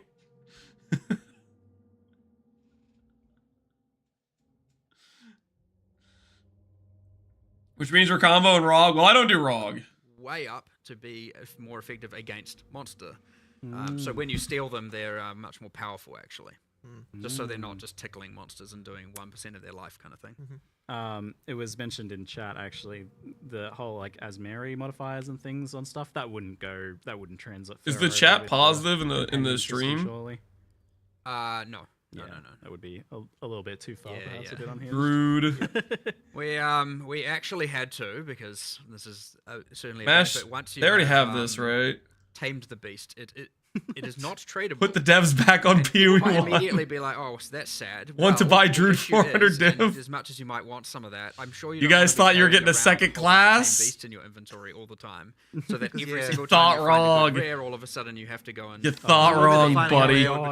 Yes, exactly. It's actually like this think about that. annoying. In order to make the most money, I have to be constantly thinking about and carrying around tamed. But then we beasts also and- made it so that as soon as you activate a beast, then no one who comes into the instance after Yeah, that so is allowed to so you tame it. can't do So any, you like- can't TFT Yeah. it's like a whole there's like a lot of thinking about Oh that my stuff in order God. to make it so that It's a sad thing to have lost, but it is like, no, I'm not. yeah. I'm not signing up I for didn't that. even think about that. Yeah, It was yeah. like, oh, the like needing for cheat sheets and Yeah, guides exactly, and stuff. right. Like, And so which you have to be beats are really worth the careful. most You have to be so currency careful. this week. And the thing is like it's like we design this thing and then think, oh, trading beasts is going to be fun, but then you realize that the horrific reality actually. of what it will turn into. It's like, yeah, okay, Oh, well, no. but yeah, at least we're thinking about that kind of thing. Like with more experience that we have now, early, so that we don't We've sort of been run down into that those road problems. before. Exactly. Yes, we have. Yeah. I'm glad we've learned from past issues with that sort of trading. Yeah. Fantastic. So, talking about some of the other new skills, we had the addition of the Roar, which was teased quite some time ago, I think. Yes. But you've got it in and working now, and it looks Yes. like it's moving around pretty good. Yeah. Acts 4 to 6 will be on release. I think, based on what they've told us, I don't know. I thought they were going to be doing like acts throughout the development. The fact they only gave us Huntress, not even Druid with this patch after multiple months, I think it's just they just don't even have Act 4 done. I think this early access is gonna last 2 years. This is I don't think the 1 year early access is real. I think it's just they're getting scope creeped into spending time on parry and stuff.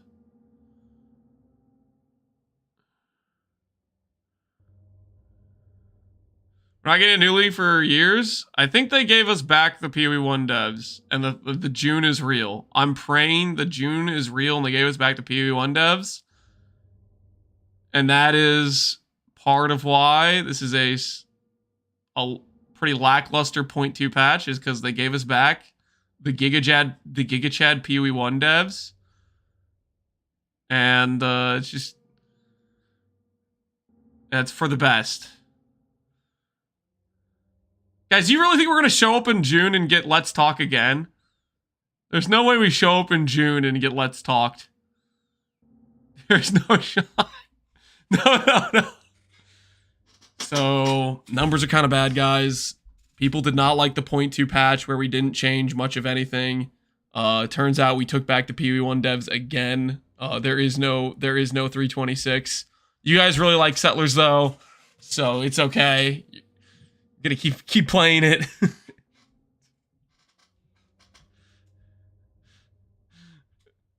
No, they're not gonna Let's Talk us again. I don't think.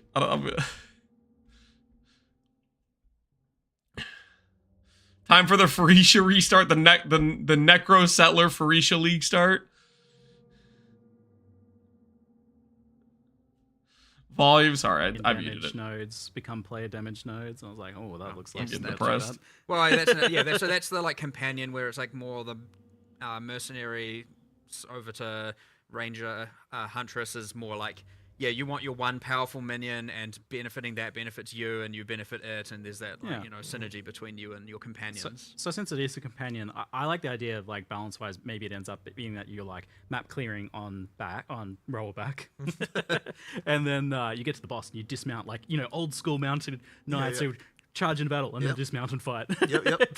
So if it ends up like that, that seems like that would be a pretty cool balance for it. That should be the best way to use it, I believe. Yeah, because then you gain access to your dodge roll for the boss fight where you need it. Yeah. And does the rower then kind of do a bit when you're not on it? It can attack, but I mean, it's not exactly a huge damage source or anything. It's certainly better to stay at Respectfully, range. what are they yapping about? I not don't know. the most durable of birds, for sure. But I don't know. It acts as a distraction. Maybe there's some support I mean, it's a gems minion, right? Like you it can do attacks with. things and does stuff. Yeah, you can support it with minion supports to make it more durable and all of that. So Yeah. Oh, I mean, there's the one that's like the minion takes 10% of the damage before you do. So sacrificial bird. Yeah, true. Poor little guy. So that's that sounds. I'm looking forward to playing around with that one then. Speaking of new content, 100 new uniques this time. So how many are you aiming for? Kind of in general, is this about really like filling that roster? Well, out? we want to have every base type have a unique for the purposes of chance. outside of boss uniques. Outside of boss unique. So we want every base type to have to have a unique that you can chance. They sell you on point two? So that was no. the eventual goal. One of the things, of course, that we had that was sort of a problem in early access is that because of the way, because when we were designing uniques, we kind of designed them like in order from base type up, just literally because that's the way that like spreadsheets are arranged. It's like we ended up with all the low level uniques first, kind of before the high ones, and it was kind of it's like we didn't see that mistake coming. Like it was kind of stupid because we thought we'd get we thought we'd get through them all, right? We were like, okay, we'll get all the uniques, and so we designed them all. It's like, okay, we'll start working on the art, just go down the list. So then we're like, oh crap, now we don't have very many in-game uniques. So this time we're like, okay, we really need to make sure that in-game uniques are a thing. There's way more of them. So the focus really is on. Relax, guys. It's early access for at least a year. Come back in a year or two. What? I'm sorry. Why is that actually what people are going to be saying? Guys, don't worry. It's okay that they're doing all this stuff that you don't like. This is good. Don't worry. Just come back in a year. They took the PoE 1 devs for this? Yeah, I think that's part of it.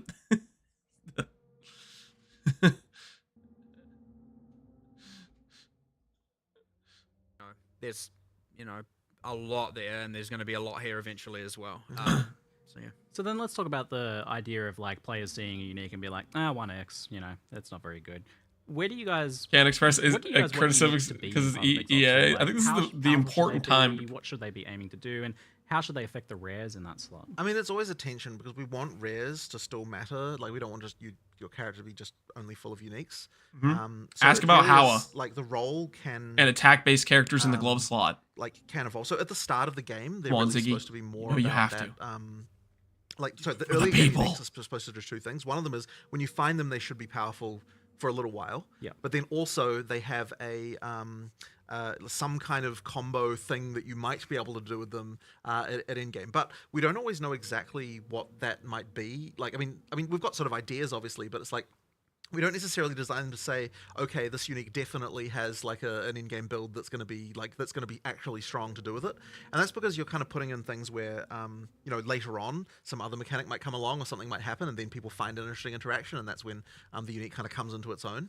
And I mean, that's the same as like Magic card design philosophy, that kind of stuff. You just put in like kind of weird stuff and sort of, maybe you find something. But obviously it can mean that like, when people see a new unique, they might they dismiss it. But then one day they might also be paying vast amounts for it if it becomes a meta build. So, but I feel like a game has to have that stuff in it in order to feel like there's lots of interesting ways to experiment, because like, it's like the feeling of being the first person to discover some new interaction is an amazing thing, and then when people see something that like feels smart, and it's like, if we don't have uniques that just take chances and do weird shit, we'll never have that kind of stuff happen. Yeah. So when we're designing a unique, we don't think about what's the value going to be. Yeah. We're not even coming out of it going like, this is going to be really expensive, or this is going to be really cheap. Well, in some cases, Well, you knew what you were doing with that Herald unique. Nah, not it's more of the charm and. But that's the thing. Are you aiming for the? Honestly, there's someone said the other day, they were like, a successful unique is one that should be divisive, and I was like, I agree for the most part. But not every unique should fill that role. Some should just be clearly, this is powerful, I want it for sure. It is going to be on my build. Chase. I And mean, others are like, what can I do with this now? And then others are just like, we don't know if anyone's going to do anything with not this. if it Throw it in. And forces sometimes it doesn't get every attack anything build to happen be with the it for 3 same years. build. But we don't know that. Probably a little bit necessarily, so it's just problematic, take an right? Experiment and throw it in there and let the players figure that out. Yeah, I feel like you're with a lot of these uniques, you're designing a question. You're just like, I'm going to put something that's a little weird. Maybe someone will figure that out. Well, I think as Frishi called it, it's a puzzle piece, right? Yeah. It's just a piece in the puzzle. You put it there, Frishi and maybe someone putting will together complete the puzzle pieces for or half Connor's of it. mana build. Maybe not. He's out and of then control. others where it's just like, yeah, this is powerful. Like, I mean, have there it. are definitely some chase uniques in this. In this Yeah, situation. 100%. Oh, definitely. Yeah. So on Chase uniques, then we've obviously had some like pretty crazy ones so You far. ask about Howa? Where do they want to be in terms of like how hard they are? I don't know why I'm dreaming. He's not At gonna that ask point, about you pretty much Howa. Consider like how So expensive they end up being. it's really tricky. So whenever we're looking, so if there's a unique that's broken, I guess there's 2 responses, right? One of them is make it rare enough that you only get the brokenness after the point when you're at the point where you're supposed to get that, right? Yeah. Which is to say, like, post pinnacle boss type, You win. like a late level of character Yes. development, right? Come on. And then the other response would be nerf the actual unique, and it honestly Uh-huh. is case by case. Like, Yeah. so I think that like Temporalis, for example, actually got nerfed in both ways. The actual Oh, wow. unique Okay. was nerfed a little bit, I believe, although I don't believe it's maybe as much as what players might expect. But then also you've got okay, whatever. But also we have made that one rarer. It's in still terms of being- it's still pretty crazy. Oh, in it's the still right crazy for sure, yes. for sure. But the thing is like you want to chase stuff, right? So therefore you don't want to just go nerfing everything into the ground the moment that it's Yeah. good. Made it rarer. So therefore that one becoming rarer, I think, was the right answer there, because it was. It was way also too duped common, to no to ex- the- We had also the issues with like I mean there were 3 real issues. One is Darkness at one point bypassed Honor Loss. So all of a sudden a no-hit run, it wasn't a no-hit run. Yeah. You had Guard bypass Honor Loss, so once again a no-hit run is not a no-hit run. And Yeah, there are ways then to there was cheese it. just like, well, how can anything hit you if you can kill literally everything on your screen in 1 frame, right? So those 3 problems, and so as the balance issue of not everything surviving for more than 1 frame due to a subset of builds, and those other 2 things go away, it becomes a lot rarer in itself. Yeah. In that it is much harder to acquire, require like very specific and ideally high skill gameplay.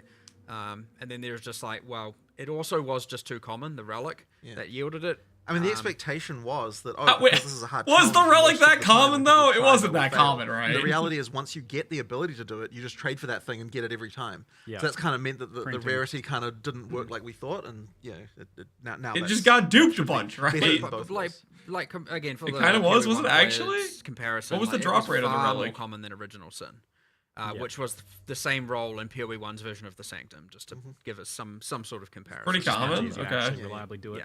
And it shouldn't have been that much more common. Right. Yeah, gotcha. So crafting really surprised me. You guys announced. I thought we'd maybe get like one little thing. Maybe you'd do something with essences or something. But we've got essences coming out a lot more. it looks Ziggy, like. they did do one Zero little thing. violent Don't, So into greater greaters essences. now. Ziggy, greater don't essences are act like very this was a much easier to big get. crafty One thing I chase. didn't mention in the video is that like omens are way more common because I believe you made mention there's an omen in every 2.5 times more common, I think. Yeah, than every thing. So like you've got stuff like that. Like we certainly knew that we needed to do more with what crafting stuff, and so we're kind of like, well, let's just make sure we're at least adding 3 or 4 things, like new things to. And, Every ritual will now have at least one omen in the window.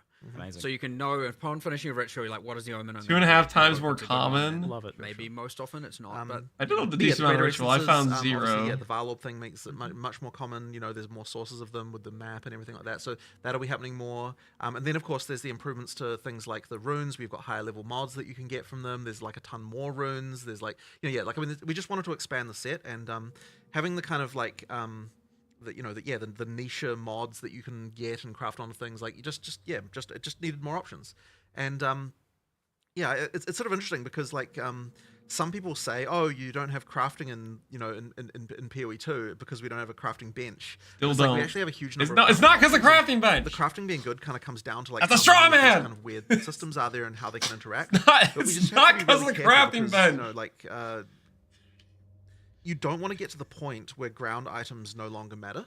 Like and I think PoE 1 kind of basically did get to that point for various reasons, where like people aren't caring about what's on the ground nearly as much. So we still want to make sure with every change we're making. I still don't care about the what's on the stuff, ground, man. I'm not picking up that many that's like items. a really careful balancing act, because they do directly contravene. No each one other. in their right Like, mind the wants to better pick up stuff that you many craft, items. The less important the ground stuff is. So you kind of, it's a really sort of subtle balancing act. But yeah, I think that the stuff we've added here will definitely push things in a way where you feel like there's more smart things that you can do to. Grounding bench helps out ground I items. think done right, and what you're doing is making sure Yeah, that with the way ground loot with is- each of these crafting systems. Yep, So exactly. you had that fundamental change where you can't just turn an item back into a white item. whenever you Exactly, want. and that's very important. One of the biggest ones, I think. And that kind No, of then no. unlocks the ability to do Come on. more. Jonathan, And so you the gotta great thing change your about mind on this, the dude. Sockables We as a need crafting scour arms. system is that they don't compromise the ground at all, because they don't. Rust, we need they're scour on top of the orbs. stuff that you can get on Yeah. the ground. So that's very good. But when it comes to the kind of the base mods, we do want to retain, like, that an item has. We do want to retain, for the most part, the kind of thing of like that part of the item generation is random. It's just that it's just that on top of that you get the more deterministic things that you can add in addition to. And then when you do it that way, it works really well. So socketables work really well as a crafting system for that reason. Well, so on that topic, we've had this talking to you. It's like you're always saying to me that like this rune system is our crafting bench, but Yes. players don't keep asking for a bench anyway. Right. So obviously there's like a branding issue or a functionality 100%. So gap. it is funny, because I was actually saying the other day that like if we had literally had that system be identical, except that the way it was themed was that there's a crafting bench you go to and craft extra mods on the items, like which literally be functionally the same, I think, and required materials that are effectively the runes that you get. Like then I feel like people would be thinking that we've got a crafting No. bench. But yeah, Well, ultimately Jonathan, I would the no. rune system, the socketables are what replaced the crafting bench in the PoE 1 style crafting bench. It's not I about guess the it must have bench. also been like with that initial kind of output of them was just not as many options as 100% what you as had well. So that is access the issue, to. and that's because they were relatively late in development. So now we're just sort of expanding that, and we'll continue to add more socketables probably with every release, right? Like we'll add more categories of them, or do different things. It's like expanding the kind of type of mods, because there is a thing where it's the more like. In the base mod pool for items, there can only be things that are really fundamental, and so anything that's kind of out there, we don't want to put in the base mod pool, because then you end up with this sort of situation where you get items that have got random shit you don't care about. Like the crafting is where you want to have all of the kind of stuff that's like very build specific. Yeah. And so adding more mods to that pool so that you can do that is the right idea. Why is it that you can't socket and rune some things, like non-attack weapons, for example? Well, it was more just a choice for asymmetry, where we just wanted these things to feel different. There was also just like a little bit of a like, in the future, we'll add some system where we can do something else there. And so just not having everything be completely identical. Much like how, the quality on those weapons works differently, where it affects the skill as opposed to just, base damage. I do think it is something that we should be probably looking into sooner rather than later, though. Yeah, because the asymmetry things, it's good to have like not everything be super homogeneous, but because we're talking about the importance of it being that extra layer of control over your items, which you just don't have if you're doing spellcaster. Maybe we'll add an Arcanist's bench and theme it that way for those Okay, ones. all right. You forced my hand. I have to bring this up now. Can we get some sort of like cohesive, all-in-one bench for disenchanting, salvaging, selling for gold, Arcanist benching at Endgame? I get in the campaign having these things be separate, but I like at Endgame, it's much clicky. You're not busy happy work. enough with them just being next to each other, putting them next to each other, and you know. No. All right. Well, that's all right. I'll think about that one. Okay, good. I've planted the seeds at least. Yeah. Okay. I've done my part. All right. There's ways. Oh, Ziggy, you need to plant other seeds. There's ways. Plant the scour orb I like seed. the sounds of that. Well, at least for Plant the scour orb seed, Ziggy, please. I don't want the world to not feel like it makes sense. Absolutely. So, But having it that you can just Endgame, like you've got your hideout where they're all It would like- have to be a hideout related thing. Yeah. That makes sense. I mean, people are putting their NPCs within each other's personal space anyway, so Yeah. the law goes out the window at that point. For sure. So we've also got Fractured, crafted via an orb from the cleansed monsters. How rare are those? how do you quantify rarity? I bet they're not going to exist. They drop from the monsters. I can't remember the exact number, but like I think I was kind of saying like 1 per biome, which is the kind of total blob of cleansed monsters. But then that obviously does get affected by things like pack size and all that on top of that. Yeah. So is that and like then, 5 maps or something? Well, it depends on how many of them you kill as corrupted. Yeah, because the ones you didn't cleanse while you were getting to the Nexus, those are the ones that then become cleansed. So you kind of have to choose, like when you go into a biome, am I going to beeline straight for the Nexus and then cleanse everything, or am I going to just fight them all as corrupted to get the rewards from that? So you're kind of choosing one reward. I mean, if it's 5 to 20 maps, that's still way more common than Omens. Okay, so you can kind of leave the Nexus for last if you want to. Yes, if you want to use it to try and get more fractured orbs. Well, it's the other way around. Do Nexus first, then it cleanses all the maps, and then now you can get the most chance at fractured orbs, or you can fight them corrupted before going to the Nexus if you want to get the chaos spam, which is. And we have not great. for example, the corrupted bosses have their own uniques now. Yeah, so you're gonna want There's a bunch of modifiers and how they, so there's like random corrupted strongbox kind of things and all of that stuff. So you kind of really are like, I'm gonna have a look at the mods. I like this. I'm gonna do this, then this, then this, then the Nexus, and then I'm gonna do the rest cleansed. Does the cleansed boss have its own uniques as well? Not yet. Not yet. It does have. It guarantees a fractured double fracture, maybe with recombinators. So I wouldn't hold out if you hope hover though. over the map and it says like contains, I can't remember his name. Then you run it and kill it, you will get a fractured orb. So at least you will know that will drop one. Yeah. So if you can recombinate fractures, super powerful get multiple. Then there's a chance you can Chaos Orb craft. I quite liked that. But that sounds super I think RNG. we went with no in the end. We were going to do it, but then we decided not to. But we might do it later. 80 maps per one desirable fracture There into just kind of wasn't anything that really fit. a 1 in 3 that exactly, I think. At some point, you'll for want each. some I don't know. Yeah, probably. This Personally, I would rather just drop more orbs, honestly, and let people choose how they want to use them. I like it from the perspective of dropped items matter. Like when you're yeah, seeing but a rare, they kind of already do. Ooh. They kind of do here anyway because they do, like because you need that as the thing of the fracture. So it's kind of not necessary, I think. There's other little subtle things, like for example, the cleansed monsters within cleansed maps can't drop equipment as a little thing. So they have much higher. Obviously, they're dropping things more like waystones, tablets, currency. They don't get to drop any of the armor or anything. So is the Recombinator more RNG? I kind of missed the Recombinator talk mentally. So we're going to have a lot more essences, a lot more omens, potentially ability to get fractured, recombination with the new, more accessible at low and mid tier Design recombination. 4.0. Yeah. This is, yes, recombination has certainly undergone some changes. This is a huge, huge leap forwards compared to 0.1's crafting. For sure. So was it just about that you had to establish that really like humble baseline for crafting so that you could then go crazy with it like honestly, I mean, look, on some level it can just be, like you need an economy. You need to see how things evolve. We just don't want to do too much at once. Did you say this was a huge improvement to craft? But the thing is like, but in terms of the initial system, it's like if we'd have had all that at the start, I think that we wouldn't have been like, To be fair to Ziggy, fractures are massive. If you actually have other crafting currencies to go with it, the fundamental things like the no Chaos Orbs aren't it. But if you had other crafting currencies, then it would have a better idea of how to build off that. Well, then super excited for crafting. But of course, and if you know us, like more, there'll be more. There's always going to be more. Oh yeah. Oh, you gotta have a new craft for every league, right? That's how it is these days. Oh yes. I expect a craft. How many leagues before Scour Orbs? Something like that. That's somewhat actually our intention. So How does Druid look? Non-existent.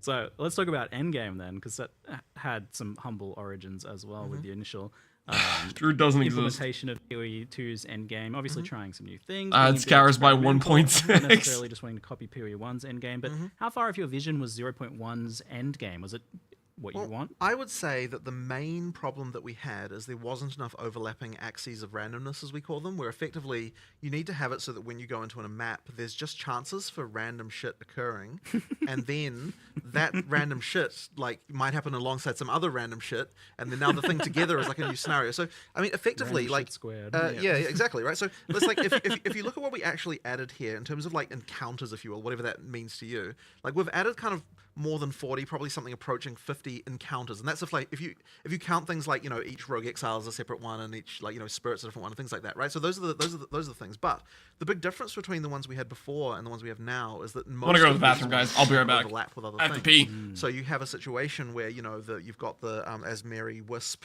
that like happens to infect the unique boss of the area, and then that leads to a combat situation that you haven't had to deal with before, or then like you've got some essence thing that like or like, oh crap, that like this other wisp like caused the thing and turn into a boss that then, it's just like, it's all that stuff combining, or like, what happens when this goes with a, with a new strongbox, and it's like all that combining stuff, and that's what leads to the situation where you've got an exponential explosion of like possible combat situations, and then sometimes you just run into stuff that you've never seen before because of that, because of this combined in some interesting way. And that's something that definitely PoE 1 has got very well, because it's got so many of these things that have been added over time. And it's also something that we took care to make sure that each league specifically did. So what PoE 2 lacked was, I think, that. And so that will mean, I think, that the endgame is overall just much more engaging. Now, obviously, we're going to be adding more content and, more of the other stuff, but fundamentally, it's like, it was specifically more of that type of stuff that we needed to do. And honestly, I don't think we've even got enough yet. Like, we want even more. We'll keep on adding that stuff, but it needed to become a focus. And I think part of the reason is that, when we're first working on the end game, it's like we need to come up with the big ticket items, right? Like, what are the the league things, and like the maps, and we need to come up with all that stuff. And so it's the little detail-y kind of things that kind of a little bit require a bit more like time and stuff to work on, even though they're actually like relatively efficient to make. Like, we can make a lot of them when we do actually sit down and design them, because they're like making a new strongbox. Like, sure, it's like it's work, but it doesn't take like that long, if you know what I mean. But it is. But it is that stuff that really adds all the flavor and kind of interest. So we'll just be continuing to do that through the game. And I mean, even yesterday we were having a conversation about like making it so more of the maps, even just like regular maps, have more interesting just little things that happen in them and stuff like that. Like more like what the campaign has. Love that. So we haven't like got there yet, but like through early access, we'll definitely be just like introducing more of those little details everywhere, so that you get the interesting things happening. Yeah, so a bit like those exploration mechanics in campaigns. 100%, yeah, exactly. That's just, we just want to make sure that you feel that same way through the in game as well. And with the leagues as well. Yeah. And like, I there's miss anything? only so much randomness that can occur within a breach in a map, and so they will end up feeling ultra repetitive. Whereas, and again, in PoE 1, you had the boss that could spawn occasionally. You had 5 different factions. Things like that. No, okay. It is very much our intention to expand on all the leagues, to have way more random. Oh shoot, I'm out of water. Mini bosses. I'm gonna get water. Hopefully, I don't miss anything. Whatever else. I'll get water. I have a whole set. I don't want to spoil them all yet, because that's a whole later thing. But definitely want to expand on all that. Even Expedition only has the one boss. It had 4 in the predecessor. We need to get back to having all of that depth and all of combat and all of those mechanics, and it'll help hugely, while also making sure we're adding new ones, of course. But what we definitely have learned is that our minimum standard for new ones is going to it should include all of these things from the get-go. Right. Otherwise, we're just signing ourselves up for like, here's 1,000 things we need to improve. Right. It'd be nice to actually get some of them finished. So that's going to be a goal going forward for sure. But I think it's like, it is where our type of design shines, because like adding content is no longer a process of like, we work on a thing and then the players get to play, it gets into a situation where like adding content is more value than just the content itself, because it adds to everything else too. And so that kind of makes it feel like the world gets like larger in much larger proportion than what you have. And so like, it's an n squared thing where like, the square of all the stuff we add. So that, like, basically it'll feel like it's ramping up in terms of interest as we add more content, rather than just feeling like you're just continuing like rather than every league thing like you just add the same amount. It'll feel like it gets even bigger each time. Yeah, like when you add Asmeri Wisps, that's not just about adding that. It interacts with all the other things that already exist that it can go ahead and affect. What snacks did you that's like one of grab? ultimately, I think the biggest things is just that like the core basic mapping of running an empty map was boring. Why That's the window never sounds? obviously.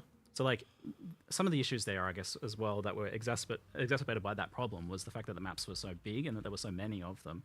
Obviously, that's getting a lot better with the maps themselves becoming much more interesting. But it seems like this corruption and cleansing mechanic is breaking up and giving you something to progress through as you move towards the next tower or next boss or next other mechanic. I mean, I guess there's always something on your screen that you're pushing towards, it looks like. Well, we want to try and honestly, I don't even think we're even quite there yet. Like, we really want to make it so that you feel like there's lots of quests, as it were, in Endgame. Like, not necessarily directly in the form of like, here is a quest objective, but like that you sort of have this feeling of like, there's like different stuff that you're like that you feel like, there's a thing, like exactly right. You need to ideally, like, every time you do one of those, it's like there's another one just on the horizon that you're thinking about. So if we can achieve that, then we'll have succeeded. But it'll need to keep adding stuff, right? Like, just more and more things, because obviously you need to have enough just core there to be able to get to the point of it doesn't feel like you're just repeating the same thing over and over again as well. It seemed like this like explorable world map thing that you did for Endgame being like looking like a physical. Thanks, Ahoy. map. Yeah, I It put, was I really put wanting us zero. to explore, but I feel like I there did that wasn't previously, really but it much turned of itself that, back so on. You kind Yeah, of, well, I mean, ideally we can. It's just about content, really. At that point, you Yeah. just need to add more and more, and we'll keep on adding more. And this We'll should, this 100% get more. yeah, and 0-0 I think goes a long way to improving that for sure. so with the corruption mechanic now, you're going to see some corruption on the map, and you're going to want to go there because it's a system that you Yeah, can yep, interact with. exactly. And it's your skill points. Yes. Yes. So you're unlocking skill points from that, which means you're unlocking more of the Atlas So tree earlier on. Your first Nexus, you have to run at a tier 1 map, and it will Great. drop 2 skill points. It'll give you your first two skill points. Awesome. And then you're like, all right, where's my next Nexus? That's where I'm going for my next 2. And then your next one, and you have to do them 1 tier higher every time. So the second one you got to do at tier 2 to get your skill points and so on and so forth. It's And not just that's it. it's not just grind 10 maps. Yeah, that was terrible. good. I love it. So yeah, it is very much like, let's go and clear these corrupted Nexus, and then it's like, well, and there's the whole mechanic around it. But yeah, if you want to just like I want to get my points as fast as possible, just go Nexus to Nexus to Nexus and get as many as you can. If you're like, oh, I can't see any Nexus, maybe go to a tower to reveal more. Rizzo and just then, landed. Are we happy? which you're doing way less frequently, mind you. Thank goodness. If you liked PoE 2 before this, you'll probably still like it. If you're upset with PoE 2 before this, you probably will still be upset. It's funny because I was pointing out to Matt the other day that the distinction between a unique map and a normal, like there is no distinction anymore. We shouldn't even look at it that way. Like it should be that every map is like unique in some sense. There's not a unique. there's not a system. unique We have map. an Yeah, exactly. we do have an icon for it because they are kind of in a different echelon. But yes, technically, unique map is a name that's a holdover from PoE 1. Yeah, because you can use mods with them with waystones anyway, these- so it doesn't. There's no actual Sure. reason for a unique to be any different than a normal map. You can craft It's it just, and enhance it. it and really juice just it. it really just comes down to how rare they are relative to other things. Game right? sounds better, but How not rare are good. they? How- Yep, like- I'd agree with that. Maybe again, in so hard to terms of explain. player screen. Yeah, I mean, look, as I said, I think How many that screens? How many? Some of the biggest improvement is probably going to be the 100 new supports, 100 new uniques. There's going to be fun stuff, more combinations you can do with those sorts of things. But the baseline game still has pretty much all the same issues it had before. They pushed back Last Epoch for this. Don't worry, Last Epoch with the delay hopefully will be more well done. A little bit longer in the oven couldn't hurt, right? Watch Ellie reverse their delay. That would be pretty Giga Chad. Turns out we aren't nervous about PoE 2 being 2 days after. We're gonna go back. What if Ellie swapped their start time to the exact same day? That would be the most Giga Chad move. To announce, actually, we're gonna start on the same day as PoE 2 now. That would be extremely based, and I think it would almost work. I'm not sure, but I don't know, man. That would be so gangster. That would be a dominant move. I'd buy an Ellie supporter pack for that. If they did that, even I would log in. I don't think there's any chance they do that, but unironically, I think they could do it and get away with it. Like, you know where they were worried about before PoE 2 killing their launch numbers? I think they could literally go same day and have good launch numbers. I don't think they're gonna do that at all though, but it would be pretty crazy. It would be pretty Giga Chat if they did. I have 0 interest in Ellie, but I'd play it if that happened. People would be playing it just to be like, send a message. Be like, let's show GGG, we want them to give us something else. I don't know though. I don't think they're doing that at all. Top heavy, both for the core one and also. Marcus, what we thinking? especially It's for the rough, league man. Mechanics where like the league mechanics, you don't get points until you kill the bosses, which to me feels like the end of it for most players. That kind of was the original pitch of that, and I wouldn't say that's really changing here, but there is more we want to do with that, and I think that it could be made better, but 0-2 isn't getting a change there to that side, but in terms of the actual core Atlas, it definitely is. You know, like you're getting that earlier, there's more, it's a bigger tree, there's more interesting stuff. There's you know. subtle changes to getting them in the sense that, like, for example, the difficulty 0 pinnacle bosses are Yep. way lower life Well, that's actually now. good. That's actually a very good point. So yes, difficulty 0 is now like half the life that it had before, and so that's like a pretty But substantial difficulty change. 4 is currently the same Yep.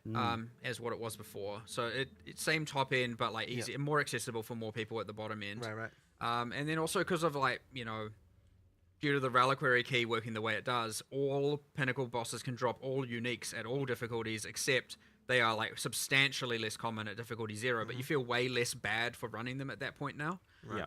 So again, it's just opening that up to a lot more people to farm. Anyone's and not it's gonna lose not all so its much players, dependent on if Marcus? your build No. can't do difficulty I don't 4, think you're so. not really a viable character kind of mindset. So much Top more end was easy easy. onboarding for Maybe players. this means will they be your nerfed first a lot of 6 the OP weeks, stuff that certainly a just lot easier raffle now. stomps tier 4 That being bosses. said, not if you were playing the most broken build Right. of all time, because you probably nerfed into the ground. Let's be real. So with your new build, we'll have to see how that Well, balance with goes. their but new broken build. yeah, builds, well, sure.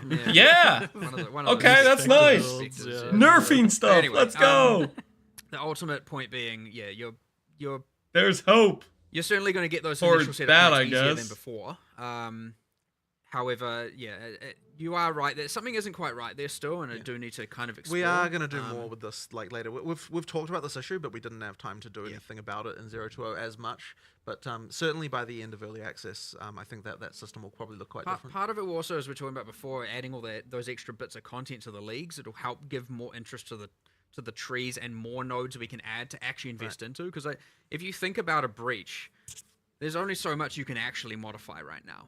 Right? There's a level of radius, speed, density of monsters, and like there's the standard stuff with monsters, but like you can only go so far when you don't have all of that depth of different factions and different bosses and different mini bosses and different, itemizations or additional things with, catalysts and whatnot. Like you are quite limited in how expansive a tree can be, and so it'd be nice to get those things in and also kind of look at the trees at the same time and reevaluate how that works, just so we can have them be more interesting while we're at it. Right. What happened with the bingo? And now This with the pinnacle bosses, is- if you're like halfway through a level, you don't Oh, need sorry, to, hold on. This was maybe I'll the do proof one that for I the didn't rest of the steal level. anything. Yes, that was a good wrong, change. wrong one here. So This is yeah, bingo board. as he was saying, as you were saying, you no longer gain experience or lose experience anymore from Pinnacle, so you could just feel free to do them anytime. 4, yeah, So, we had I think basically that's just 4 a straight free up slots. upgrade, and I think that it's not like you were playing Pinnacle bosses for experience. No. So it does the downside is not an issue really. Charm Also, happened? the nice thing of really just Did keeping, charm like, happen? if we Are add we more sure leagues, about for that? example, and we end up with a Domain of Timeless Conflict problem, where it's just like rotations to level. Sadly, to max 3 of level, those were like, known from the Yes, we don't trailer. want that Yep. type of like content to at be the least way you now we level. can say like Yeah. maps are the way you level, like that is Yeah. what you're doing. And sure, you might get some sort of unique map rotation here, and maybe not, I don't know, depends. But hopefully we can avoid that. But either way, like it's just really you're playing. They added a match to unique level, charm, and that's what yeah. you're doing, and That's there's not- something that's not nice about itemized that. content, Ignite right? one or whatever. At least until we've added Delve. Well, sure. I mean, there will be future parallel in-game systems. Right? Confirmed. Yeah. I know you want to do something with Delve. Yes. You're a fan. I mean, you made the end game look like Delve, so. Yeah. But yeah, that's been a long-term problem, and one we need to properly apply to the other game as well. The whole like can't do my content because I got a level, and I'm like, even if you're only like 15% in, you're like, oh. Yeah. It's just not as bad. Yeah. It's just not as bad in PoE 1 because the leveling is faster. Yeah, it's so true. it hasn't been on our radar as much.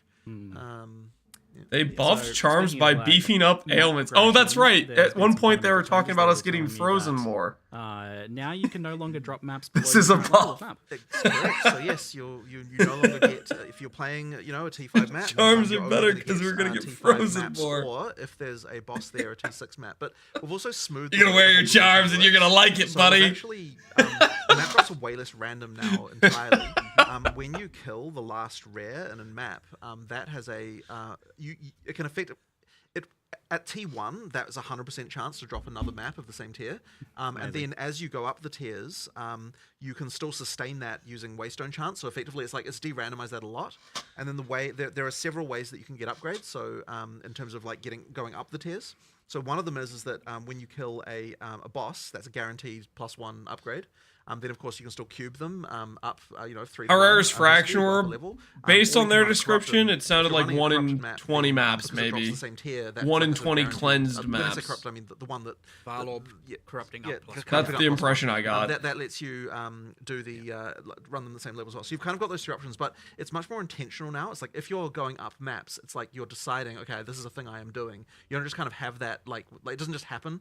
So it's kind of supposed to make the jump Guaranteed like, on cleanse if you're map just boss? looking to No, sustain, not you can do that. not It's pretty much guaranteed. They said like one per biome. Unless you're dying more than the number of times you've got On portals, average. which is obviously the thing now that you can go through portals again. The Which is like sustain is going to be a a lot set easier of to farm maps dying. within the area But of then it's like corrupted once zone. you've achieved that, it's like okay, you effectively can sustain forever. Like the cases where people just drop off the bottom and have issues should be like way less common. They said it was Ultimately, guaranteed on it's specific Way boss. less random, way more deterministic. Yeah, yeah. And So is that the one per biome, or the boss ultimately doesn't spawn every biome? as long as you are able to do the not die all the time, you will sustain that tier forever. Right. Assuming you can roll enough, Cleanse boss. So maybe that's mod the count. guaranteed one per And biome. you know, or maybe there's there is chance a boss for here. a I'm second gonna go one. Up a tier. Yeah. And you go for the boss, you kill the boss, you go up a tier. And I don't if know. you, It sounded you more sustain common the than tier forever omens. as long as Sounds you like you can keep the actually difficulty. target And if farm it's it to some very extent. clean. And if you're adding more mods, which you do need to be doing to continue to maintain 100% ability to go up tiers, then and if you're doing that early, you're getting more maps than what other people are getting, which means you can do the cubing as well. Like it's just kind of like it just much more effectively gets the thing where good players can advance at the right speed, normal players don't fall off the bottom of the curve. It kind of solves all of those issues without, but also you're not going to have just like hordes of low level waystones that you don't need as well. So like and just know it does. There are still you can get to the highest tiers relatively quickly. You have to prove you're good enough, your character's good enough, but if you're doing it, you get there, right? It's pretty quick, and you can take it at your own leisure as well, and that's completely fine. So it's not like, oh, we've made it way. I wonder if longer it's to get possible to tier annul 15. back to Like, none blue. of that is No, really you the annul an case. item 6 It's just times that and it's still before rare you with no could mods. luck into getting to T15 quickly, with some level of biasing the luck, of course. Or you could just be like, what the heck, I'm like constantly running You're out. thinking and we having have a really bad control, time, we right? don't. And so now it's just way more like Chaos predictable Orb and a and, dream, buddy. honestly, it probably has way more of an impact on the sustain problem, which we didn't really, which we talked about. If there's one thing I learned over basically yesterday, is there is a guy who will hit the 1 in 2.6 million. Okay? There's a guy who crafted a cluster with a Chaos Orb. He actually did the impossible. So there will probably be at least one guy who fractures an item, doesn't use omens, and Chaos Orb's at least a 4-stat item. Okay? If one guy can Chaos Orb a cluster in PoE 1, one guy in PoE 2 can take a fractured item with Chaos Orbs and hit a 4-mod item. That sounds possible, right? actually wait, but there wasn't a concern about. You won't be able to link it now to me because I'm not going to be playing, but Maybe not. I'm sure somebody will we'll hit talk it. about that later because the concern was raised that I think is valid. So yeah, we were going to make it so that maps drop magic and above, but there might be issues, so we'll discuss that later on. Well, non-decided. If he can, so can you. No, that's not how it works. So you thought it was decided? I just got a week left. Yeah, we've got a week left. It's fine. Still figuring. It sounds like much more deterministic progression But if yes, you're that's able the to main prove thing. the power that you have. That's the main thing. It just should be, am I strong enough to do this? Yes, I can do it. Right. Not, am I lucky enough to do this? And Yeah. am I strong enough to do this? Great. One of those axes, get out of here. Love it. So we've got rogue exiles populating the maps now. How common are these guys, especially with unique, since you get their unique guaranteed? I love that. The whole It's 1 in 8%, 1 in 12.5 to start with, but of course Atlas tree be Atlas tree. So you can speak into that. And is there like a map modifier for that or something to guarantee it? Or something there like that? are. I think in this case, this one is the exception, whereas you can get normally guaranteed of the other things. We wanted the exiles to be one that you can't just guarantee all the time. They don't always have uniques. Yeah. But when they do, they're using them. The AI is very cool, like how it works. I mean, So they can it's have nice. 0, 1, 2. I mean, Yeah. there's nothing stopping them from having uniques in every slot. What? But like, it is. The chance of that would be. It is incredibly low. absurdly rare. I assume it's yeah. just rolled per slot, basically, right? Yeah, it is it's rolled rolled per per slot. yeah. So Yeah. Yeah. But So you we're talking might have a like line of just fraction of a fraction of a percent Yeah, for like exactly. all of them, but still like 5 or something like that. Yeah. it can happen. But they have quite a lot, like because there are player, the assumption is that their other Lance, gear you is muted? also No, I'm relatively just. good, Somebody so asked they me, generally aren't you supposed to cast orb bias towards clusters? dropping higher tier rares and stuff like that. Yeah, so. they're doing that like full set of items because you've killed a player. You are if you're that I one always guy. love that little thing. But I feel otherwise, like you. it's even more important here in PoE 2, so that's awesome. But Yeah. some of those will be unique, maybe. We wanted them to be less common than the other content, but like way more exhilarating when you find them. Yeah. But of course, again, you can speak into them at the cost of other things. That's your choice. Cool.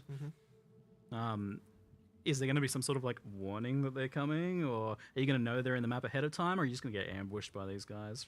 Leaf zone from off You screen? won't know they're in the map ahead of time, much like anything random you run into. But they talk though, and they'll say. I didn't say supposed to. I just meant trying to hit 3 notables. It depends, Saban. Depends what you're crafting. Some clusters, certain notables have high enough weights you can just chaos orb them. Other clusters, you might do a reforge of some type that targets a specific notable that's rarer. Other clusters, the notable is so rare. Like, let's say you want to make a good Overlord cluster. It's so rare, you either are buying it for 20 divines with a good 3 notable, or you're like self-fracturing it. It just depends. Just run away. Depends what you're crafting. You know, I really like the here's an occasional spike in difficulty, and again, it's important that they are relatively rare for that reason as well. But I do want it to be when you find one, you are very excited to kill it, and of course, even though they portal out, you still have your number of portals you have. So unless you're running like a full 6 modded Waystone, just get back in there and he's gone, or whatever. You've lost your uniques or non-uniques, whatever they had, but either way, just move on, you know? I mean, you guys were somewhat forgiving with this. You didn't make it so that they take your items. Yes, that would have been good. That's an event at some point. Don't give me that idea. That's maybe a 1 week event or something in the future. Pretty easy to do. Just take one of your items. Yeah. and then you got a nemesis system where you can find them and try and get it back in the future. And you had the Tame Rogue Exile gem. I don't tame's the right higher Exile. You run up and you can quickly be like, take $1 million gold. Just give me a little snack. Like, yeah, you want to follow me? I mean, to be fair, that would be a fun system. It actually They would. posted That's just like- Mjolnir. Running up Every and time you just get a be link. like, I'm here, give me 100,000 gold and I'll be your ally. It's like, I know you've tinkered with the idea of a hireling system at points in the past, so now you've got your mercenary hireling system, right? Rogue Exiles. You recruit the one with good uniques. We'll see. We'll see. Going down a little bit of a rabbit hole here. Yeah. So we did have some League mechanics come over from Path of Exile 1 to Path of Exile 2. You're going to be looking to port more over? Are you going to be doing some unique ones that we haven't seen before? I mean, we're definitely going to be doing more unique ones that are, that are just completely different outside of what we've done in PoE 1. Absolutely. How is this? I think that, like, sort of the hope in the long term. It just chooses a random lightning spell? Past the end of early access, and as we're sort of, just going out, that each time we do something, we're both adding a completely new League mechanic, but also potentially bring something back as well, kind of like as a Stock of it? kind of like, I guess maybe, yeah. So that's probably sort of what I imagine will happen, but it kind of really is case by case. Like, some things we don't want to bring back, some things we do. It's probably a built-in in my meta opinion, gem can of this. change Of with this. time Okay, as well. that makes Like, sense. if someone suggests like a new way to interpret something, then I might be like, oh, actually that is great.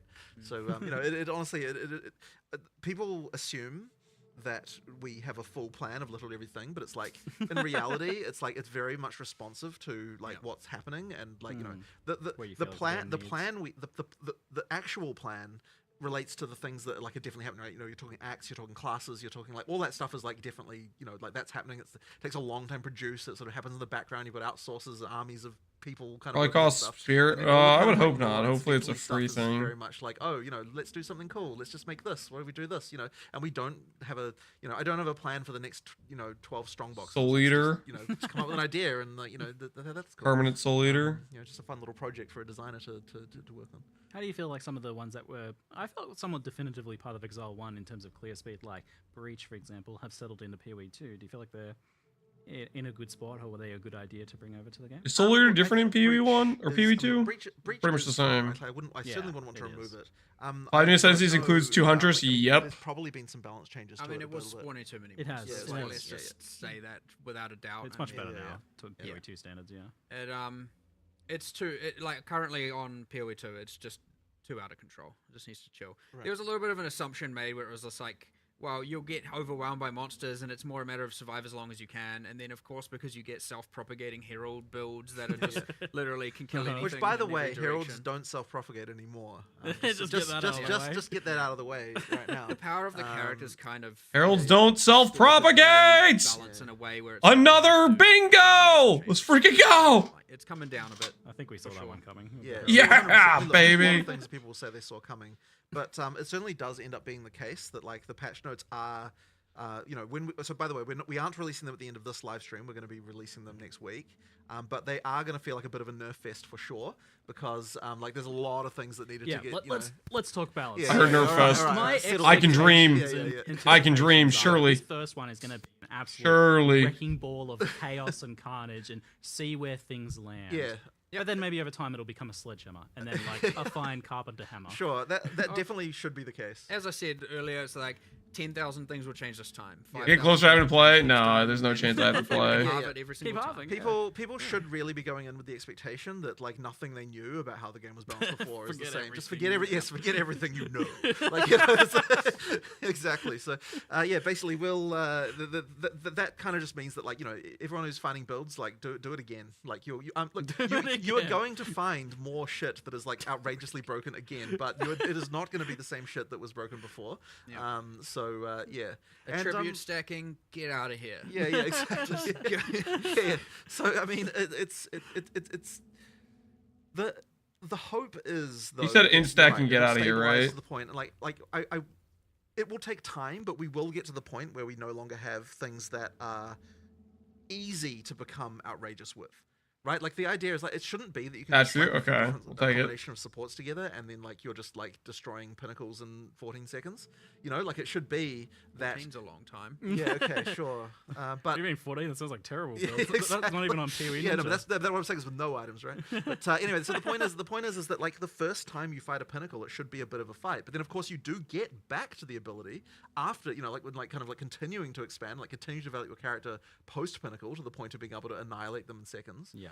But it's just like that has to be earned. It can't just be that like just a combination of supports that you can get trivially will do that. Or like a common unique, you know, and then that's it. Yeah, exactly, you know, right? So, yeah. but it can be. But but if you get temporalis, you know, it's like, well, now, you know, like now you've got some shit going on. But it really has to be that, you know, there is an economic factor involved in becoming ridiculous. Yes. I just realized Mjolnir is a mace. Oh, you're doing the calculations? Balance sledgehammer. Yeah, so originally I was going to come in and You like, realized oh, it's a same mace, thing, so we just and assume therefore it that's has to gonna use be mace the skills same. to I get like the melee idea of hits. focusing on And you're going to be make your triggering a goal, lightning where skill you're once aiming, every what 2 your seconds goal, because what you're your, in-build like, attack what are your time. metrics. So And then you're going to realize, wait a second, I can't use regular mace skills because they have number inbuilt attack of, times. like, I have to use damage default / how attack. fast you kill a And you're pinnacle going boss. around Yeah, defaulting that's what attacking you're to aiming proc a for, lightning and skill then once how per much second. players can And accept then you and realize, you're like, wait, I can just So it cast really my should spells be faster that than you're that not kill- and you're not use killing pinnacles Mjolnir. that fast, Yeah, you get there.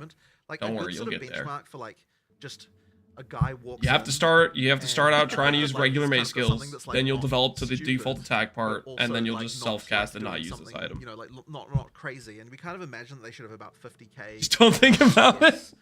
Doing something like that. But at the same time, anything up to 500k DPS is 10 times. You know, is fine. also okay. And well, that'll take you from taking a 3-minute fight down to like a 20-second fight. Like, you know, that's your range of like potentially acceptable kind of things going on. But if you're doing above that, then you're in like we're probably going to nerf you territory at some point. So that's kind of like the thing. Now, it's worth mentioning that like we've lowered like the life of pinnacle bosses to get that to be right and sort of things like the difference between a T15 boss and a pinnacle boss was just way too much.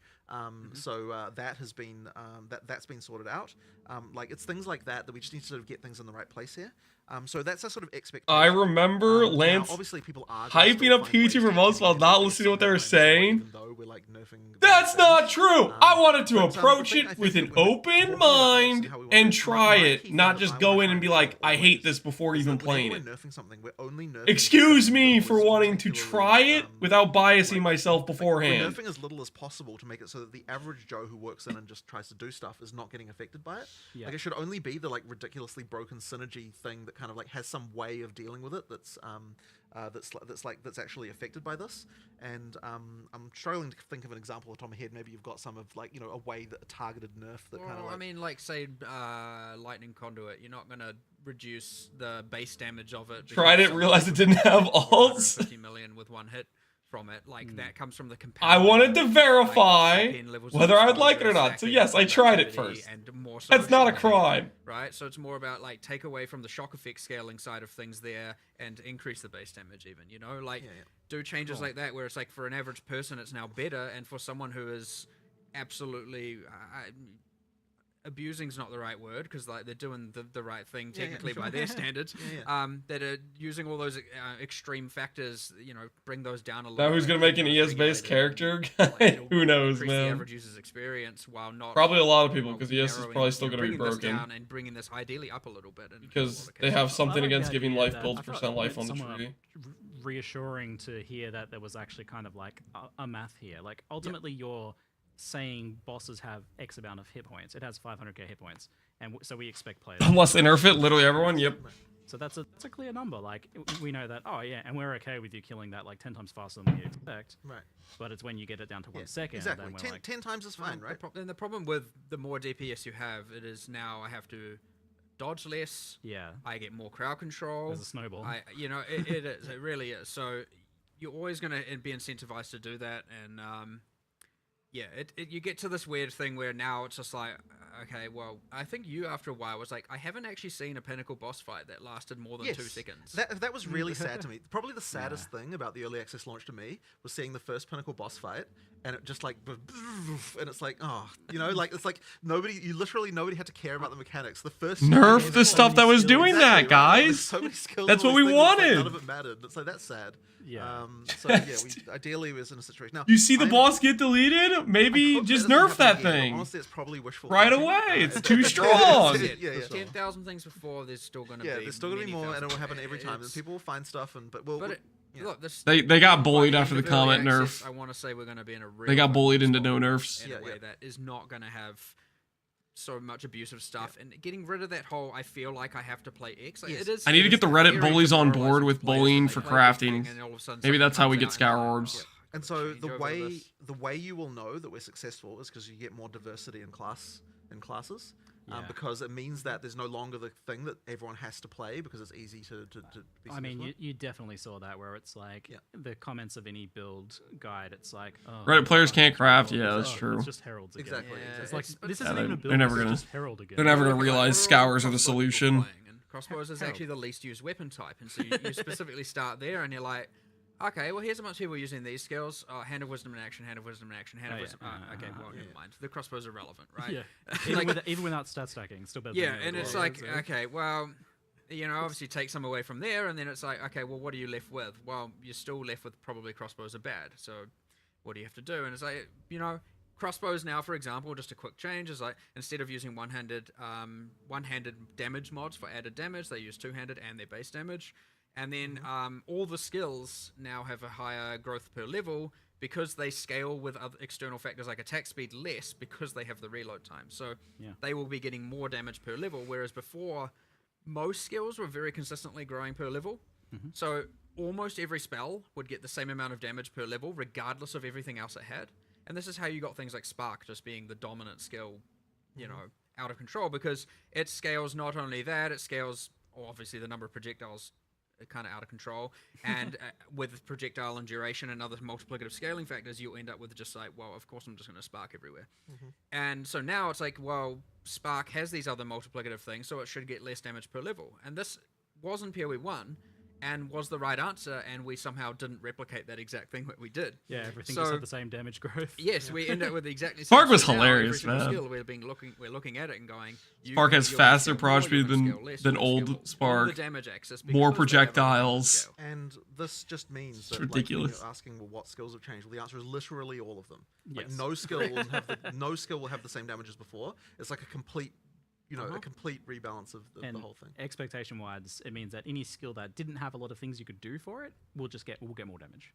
that's Yeah, what it that does. should be the case. But I mean, even as well, like when we're looking at things like I sort of mentioned it vaguely before, but like I'm trying to make sure, like we are trying to make sure that like the combos that work early game. Ask about mana cost, Andre? I don't think he's asking about mana cost. Yep. Yeah. So crossbow's been buffed a lot, and I also heard the other thing that was definitely getting a lot of buffs is Warrior as well. I mean, we'll see how that looks. I mean, everything and everything yeah. up and everything down. Yeah. It's so hard to even like. Yeah. Raise him. It's so hard to have like a cohesive message with a single like this class is better. Yeah. Because it's just, I mean, it's easy for mercenary skills or for crossbow skills because I can look at those numbers and just be like, okay, everything's clearly higher.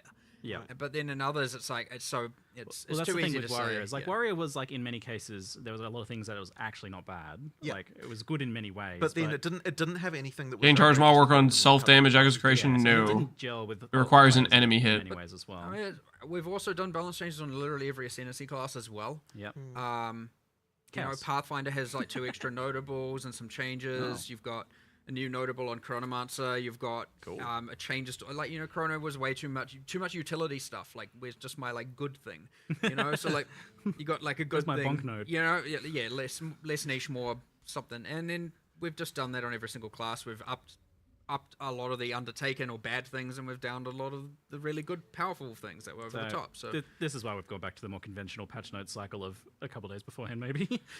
Yeah, I mean, look, absolutely. Look, if they were ready, you would have them. They're not ready because we're not finished, right? Like, and giving someone half the balance changes doesn't allow them to even make educated decisions on what they're going to play. So it's just completely pointless at that so point. we'd rather give you everything all at once instead of just some like here's But even once you have the patch notes, like don't even be under the mistaken illusion that you'll be somehow able to determine what the best builds are from that. Like this, because it's such a big difference. It's hard to take things into context because you can look at it and say, oh, okay, so like this thing got mean, buffed, before this the thing got game was buffed. It's like, released, okay, but you're linking just two things. I feel like it was pretty obvious Yeah, that exactly. Archmage and So, Energy Shield were both broken Yeah, compared We'll try to though. your We'll try. other options, Give right? it a shot. Do your best.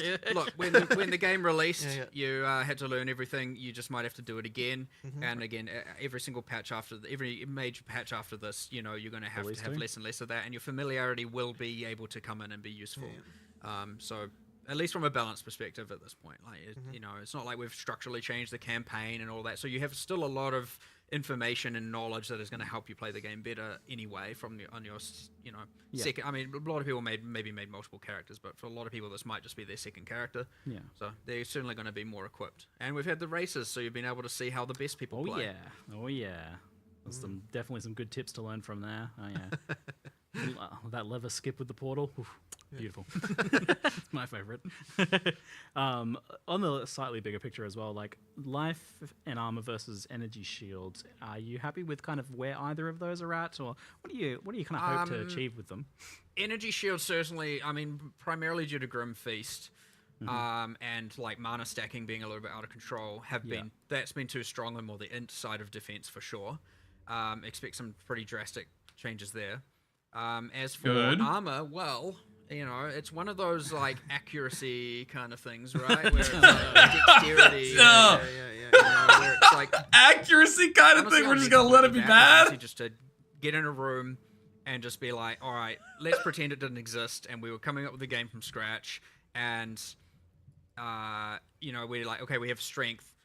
What would we want the ideal defense to be? And honestly, it might even extend further than that. And really just see, firstly, to make sure we end up, if we don't end up at the same point, to make sure we end up as better, maybe we do end up at the same point and we do just go, okay, here. There's no way you look at armor and end up at the same point. There's no shot. In particular, or something like that. But it's one of those things where at this point we just need to like review it from literally back to basics and see where we end up, because it might be something completely different, but like it might also end up being relatively the same, and maybe it was the better answer. But either way, it's worth the discussion and worth the time, because it's, I wouldn't say we're happy with it, and I wouldn't say we're necessarily like all the way unhappy with it, but it's there's something not quite right going on for sure. You're still fundamentally questioning some of these things and willing to go back to the drawing board on them, which is quite interesting.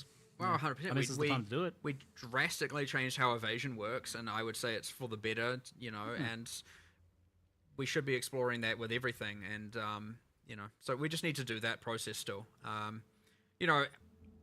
That being said, as we've make things more like the shield block better as we buff the Ascendancies or nerf them in on the other defensive arcs.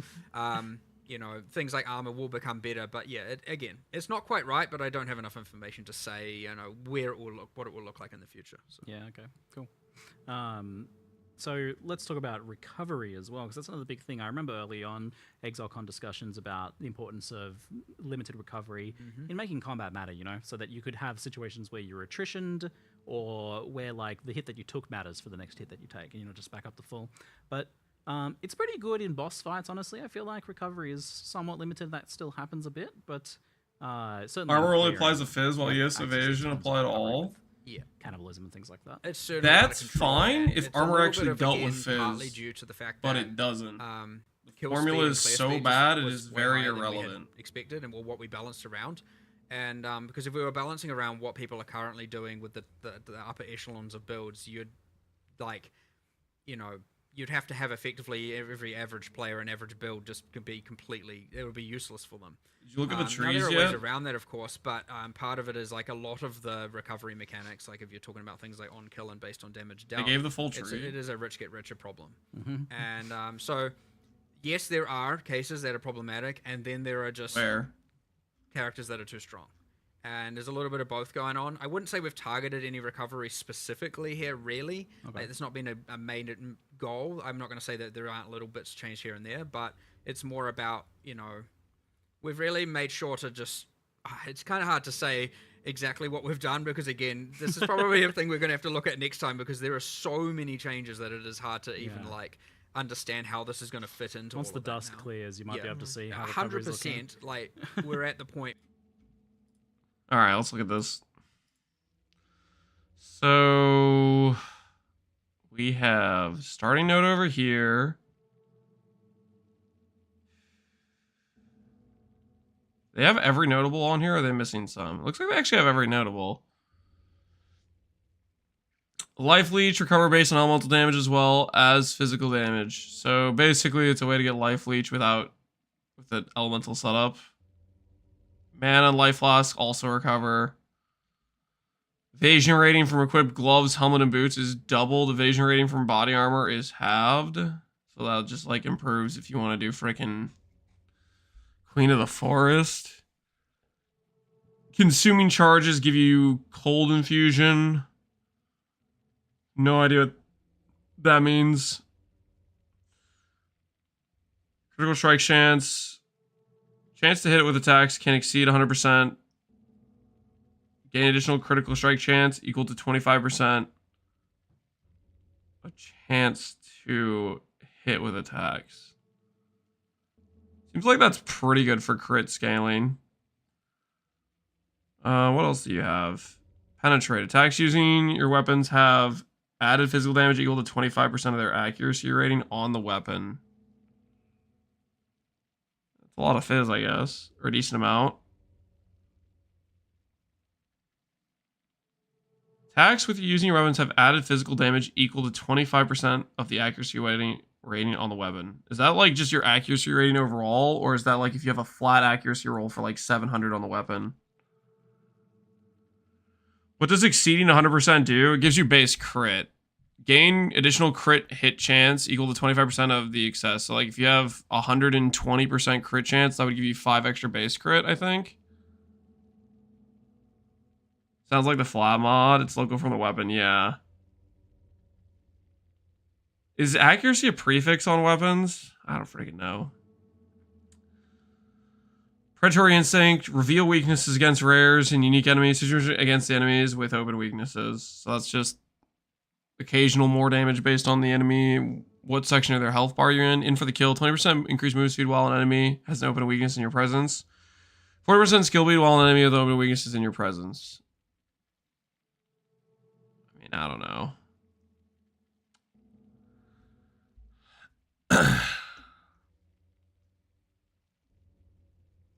This doesn't seem that great, but maybe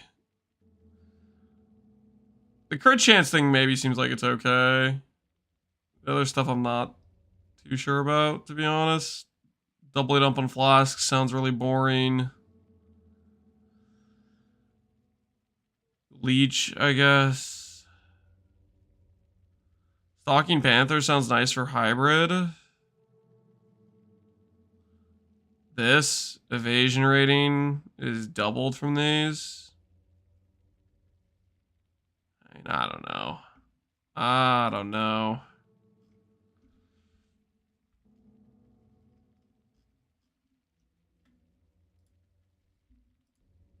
Okay, close out of that one.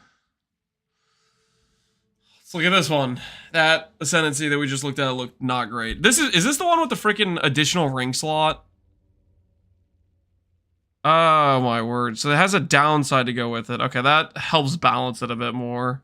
Plus one ring slot's crazy. So you have to either reduce your mana, your all res, or your spirit in order to click the ring slot. And then this thing has increased bonuses gained from equipped rings and amulets. That's so freaking crazy. The minus mana is nearly free. Depends on the character, but this 4-pointer is crazy. You get 3 rings, and then you get 25% increased on all 3 rings and your amulet. And then you get to click the belt that's OP on top of having 3 rings. The res is kind of free. Yeah, the res gets paid for pretty easily. That is some of the strongest ascendancy points in the game, I think. Unironically, some of the strongest ascendancy points. What else do you get? Recovery rate per missing life. Interesting. What else do you have? Charm slot. More charms gained. Gain instead of consuming 25% of mana to trigger charms with insufficient charges. Okay. Ritual sacrifice. Ritual sacrifice is used on yourself to remove 20% of life to grant a random modifier. So, weird HH. Blood boil. So basically, you're clicking this Ascendancy, you have 4 Ascendancy points, and then you're depressed afterwards. Because the rest of the Ascendancy is the rest of the Ascendancy.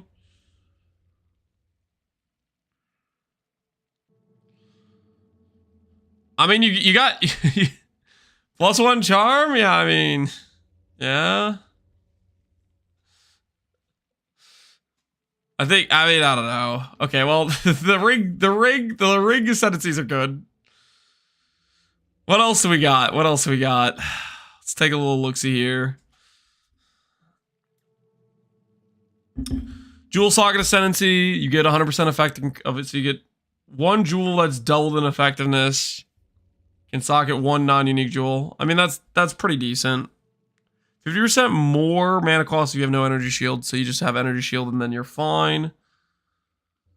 Eternal life sounds crazy. What's eternal life? Your life cannot change while you have energy shield. Your life cannot change while you have energy shield.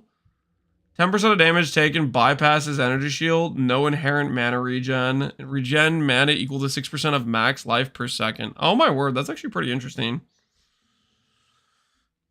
So you can click that node. Eldritch Empowerment. I'll look around at Eldritch Empowerment. That's pretty interesting. You would want more bypass stuff. That's actually like really strong, I feel like.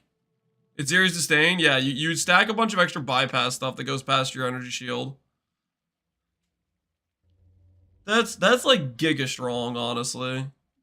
That's insanely strong. Extra ES and the bypass? Yeah. Yeah. And then you can actually scale life, which allows you to have good sustain for your mana without having to scale mana.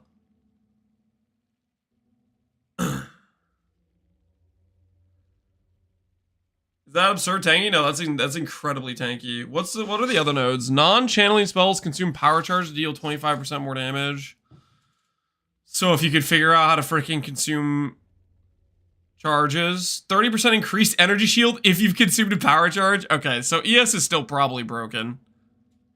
If they're giving you 30% energy shield from a small point based around the thing I don't know. I guess power charges that maybe we're making some assumptions if you get that.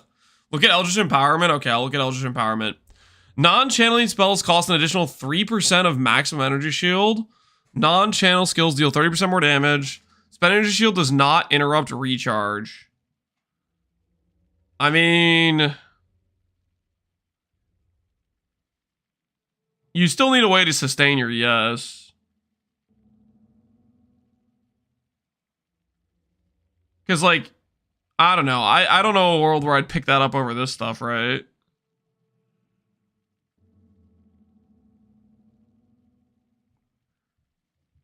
Why not both? Well, the thing is, you'd constantly be spending down your energy shield, and then you get killed, right? I guess maybe it's not that bad. Yeah. Depending on how often you cast. Like, it depends how fast you're casting.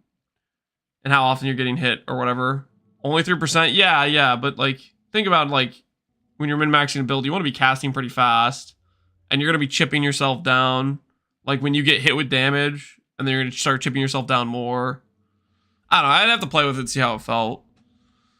I guess if you honestly, well, you know, to be fair, if you have good recharge rate, good faster starter recharge, it probably would feel fine. What are the other ones? Necromantic Conduit. You and allies of presence have Unholy Might, which I don't know what that does. Lose mana 5% per second, which you could play this pretty easily with this Soulless Form thing and sustain that. Rupture the Soul. Curse enemies killed in your presence have a chance to explode. Classic. 4% increased magnitude of Unholy Might buffs you grant per 100 mana. And additional curse. I mean, I think you literally just always click Soulless Form and Eternal Life with its Series Disdain.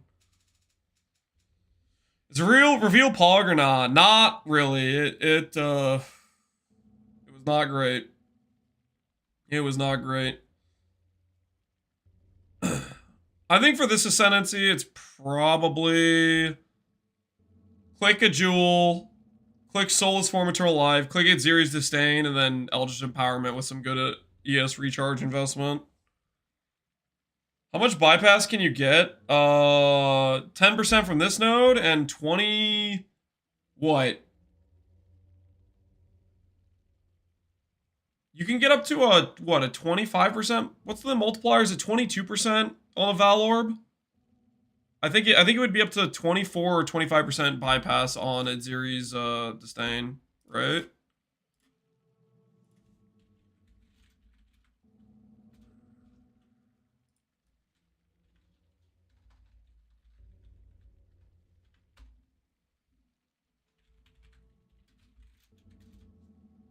Let's just check. Oh, it's 25%? Holy crap! So you could get 41% DR?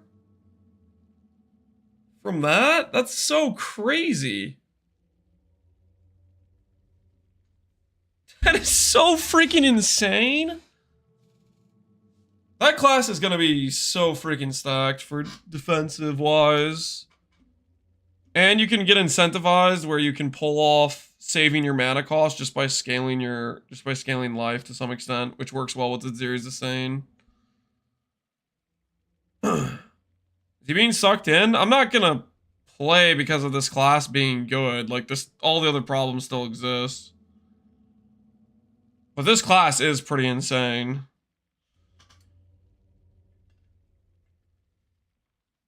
It's the most broken single jewel. I mean, you have 100% effective socketed jewel, and it's just a regular jewel. So picture a jewel that has like 50 crit multi. You could have like 100 crit multi or something like that, right? Can you link the post? Sure, I'll link the post. This Ascendancy is like way more interesting than the Hunter Ascendancy we just looked at. The Hunter Ascendancy is just depressing. It's just depressing. All right, let's look at this dude.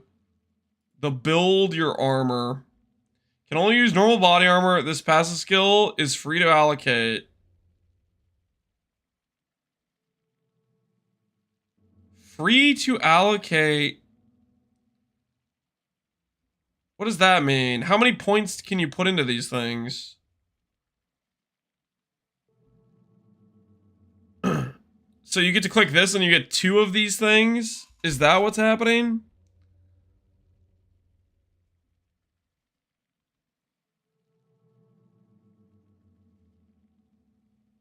All if you want? What do you mean all if you want? If they're each 1 point each? Each one is 1 point, okay. Body armor applies to chaos from hits. Body armor grants 15% life. Body armor grants strength. Regen's a pretty rare stat. So that's cool. You can't really get that too many places. Strength, life. I mean, I don't know, though. Body armor could be pretty strong. 25% taken as. Oh, Fizz taken as. That is Fizz taken as. I literally started reading this stat. I saw body armor, 25% Fizz, fire. I literally just assumed it was that one node that makes armor apply to fire, and I just skipped past it. I thought it was the body armor applies to fire damage, and I was like, not with the armor formula. Not today. Thing is, Cloak of Flame exists too. Yeah, and you're spending your points on this. You're spending your ascendancy points on it when there are body armors. Are there other good stats in here? Fire damage, fire res, melee damage, minion damage, living weapon. Modifiers, fire resistance is also great. Oh, great. Yes. Yes. Oh, yes, Chieftain, guys. Chieftain. The new best ascendancy in the game. You guys, you can solve your resistances for 4 ascendancy points. The new pinnacle of power is here, guys. You don't have to worry about resistances. You just click fire res. You can't benchcraft fire res on your gear anymore, but just have fire res on all your gear slots. Holy, the power is here. To be fair, they let you league start so easily. You can league start. No, stop. You can. Res is not that hard to solve, guys. It's just not that hard to solve.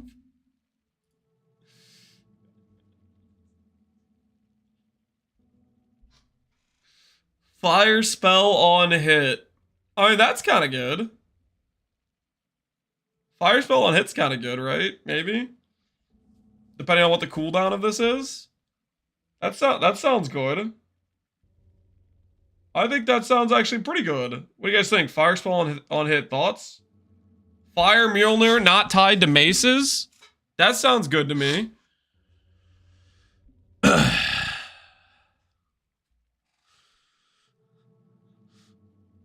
Mjolnir has lightning spell on it, but Mjolnir is a mace and requires you to hit with a mace. This doesn't say mace, right? This just says fire spell on hit. So maybe you can play a skill that hits on a regular basis. When you are hit, does it say that? It says on hit. It doesn't say when you are hit. 15-second cooldown. Turn down the I'm giving up on the Q&A, guys. I'm giving up on the Q&A. Are you guys okay if I close out the Q&A? It's too late. Can't go back now. We've already committed. There's a Q&A. Yeah, there's a Q&A. There is a Q&A.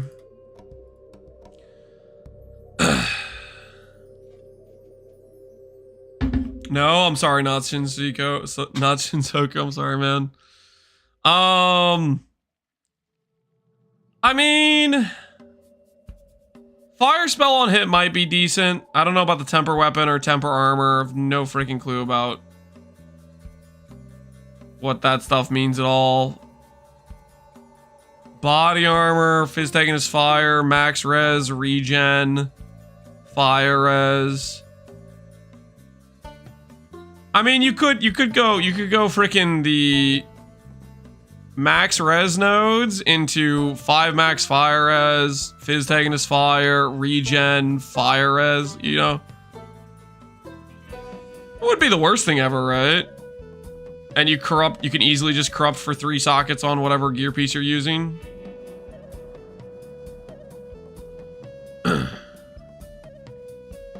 They need to add RF now? This would be a good RF class. Unironically, it would be a good RF class. Base regen, max res, this stuff.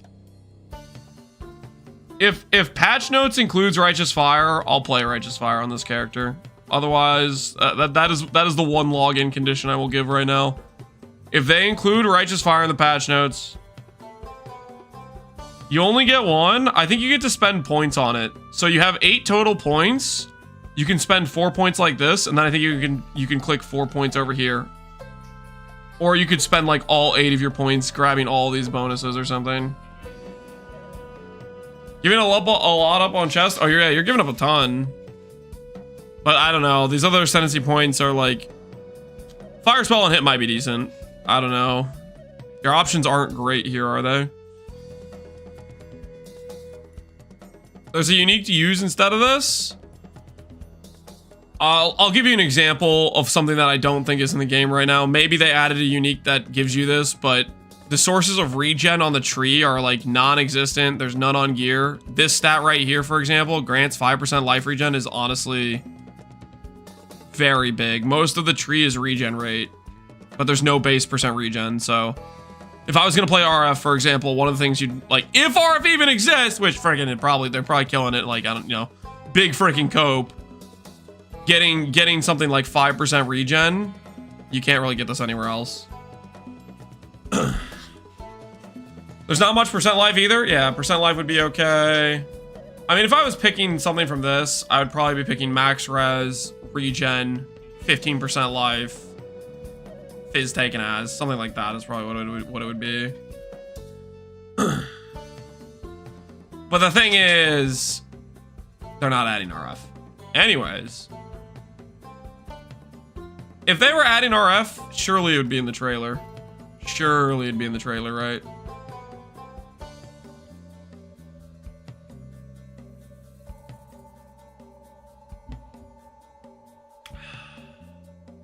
Channeling with long cooldown, stop it. Stop it right now. They didn't even go over any of the nodes, did they, on this one? Oh, the projectiles build pin, yeah. Pinned enemies cannot perform actions. Gain 100% of armor is extra stun threshold. Gain 100% of evasion is extra ailment threshold. And this is only the base numbers. It doesn't work with after increases and stuff, right? Defend with 200% armor. Enemies have an accuracy penalty against you based on distance. Maximum evade chance is 50. Maximum fizz reduction is 50. I mean, even if you're defending with 200% armor, you're still not getting 50 PDR. So I don't think you click that.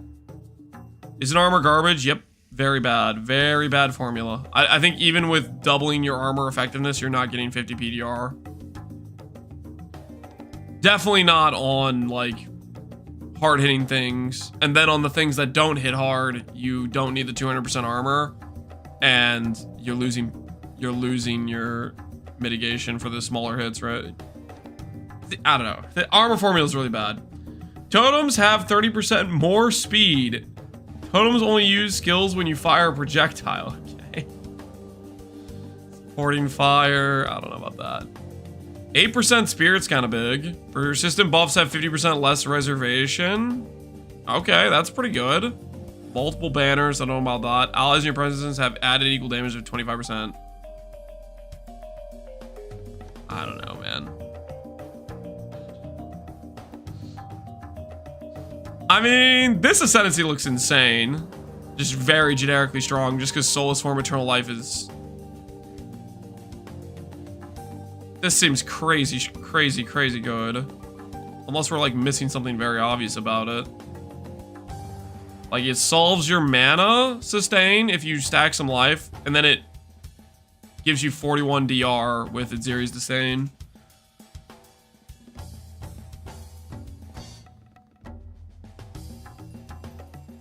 Unholy Might, yeah, gain 30% of extra damage. Lose 5% mana. I mean, that could be okay. Kind of depends what you're doing. I think you probably, out of these options, probably run...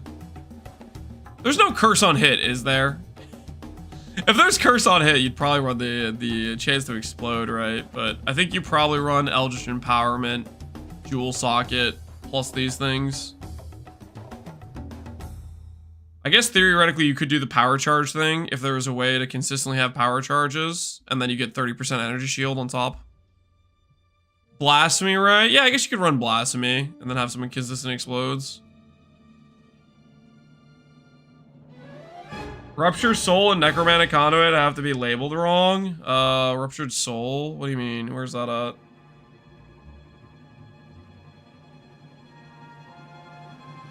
Ruptured Souls, the Explode, Necromantic Conduit. Why would it be labeled wrong?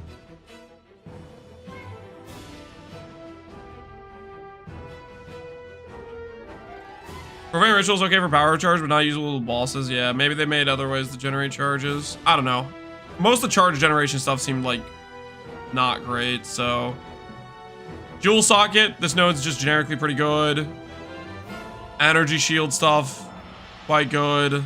And solving your mana. This 4-pointer is just insanely strong. 41% DR is just crazy. On top of it, encourages like a way to solve your mana. And I don't know. These nodes are crazy to me. Is that a small point for 20% ES?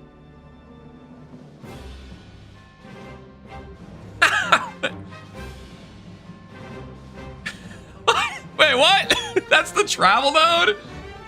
The travel node is just 20% ES, 20% ES? Shut up.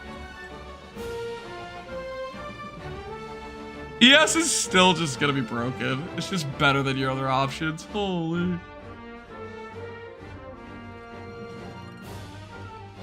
%3 travel life, 20% travel ES.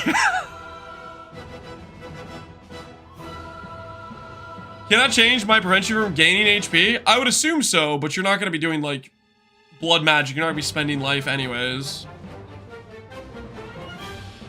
Your life pool is not a defensive layer or anything. Guys, imagine the CI mechanics still work the same, and you click Ghost Wraith, it's Ziri's Disdain, and you have CI, so you're Chaos immune, and you still get all of the ES.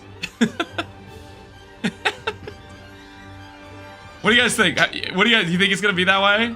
Do you think it's still gonna be that way where you click CI and Ghost Wraith still works with it?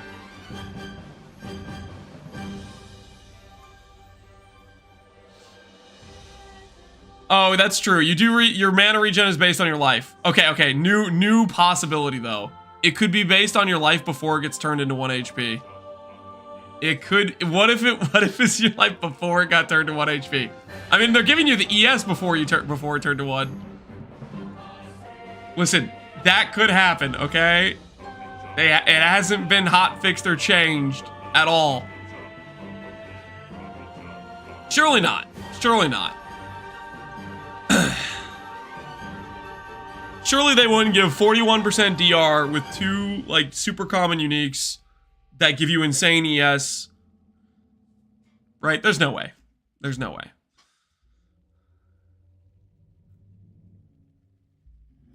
Why would you be able to go CI? Because of this node. Eternal Life. Your life cannot be changed while you have Energy Shield. So the idea is you'd have 41% damage that bypasses your ES, does nothing to your HP pool because you have ES, and it's just DR.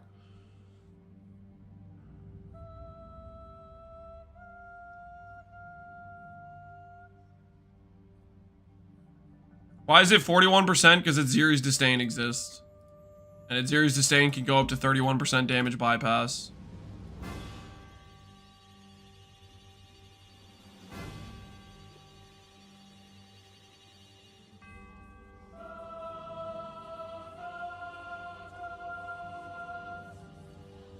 Powerful static ascendancy plus the blacked out chest? What's the blacked out chest? Keep pulling up Path of Exile trade too. Blacked out. Damage over time bypasses your energy shield. You know? Yeah. Yeah. Hell yeah, that would totally work. Righteous Fire. Is that a lot of stuff got nerfed? Yeah, we don't know what they're doing. What's getting changed? We'll find out with patch notes soon enough. Dot immune with 41 DR. Ooh, that sounds nice. I don't know though. Giving up your chest pieces is a ton of ES. So outside of like Righteous Fire, you wouldn't want to do this. Because you're giving up your chest slot for like a bunch of stuff that it doesn't give you any stats, right?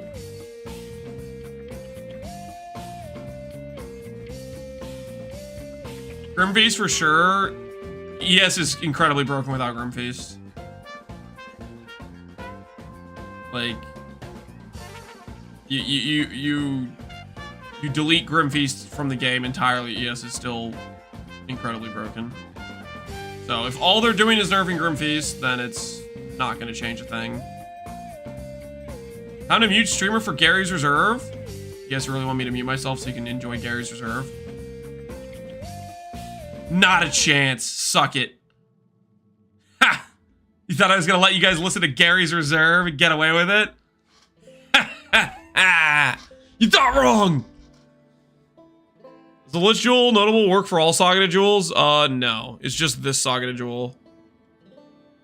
I would assume it's just this Saga Jewel. Like, it would make no sense for it to work for all your jewels. They just give you a perfectly rolled Adorned that works on rare jewels. Like, there's no way. That being said, it would be pretty funny if it would be pretty funny if it launched that way. Why is there an S there? It's just how they worded it. Guys, if there's no shot. They're in no world, in no universe, no matter who is at the wheel of balancing that, are they giving you an 100% Adorned and it works on rare jewels. Like, just think that through for 2 seconds, guys. There's no way.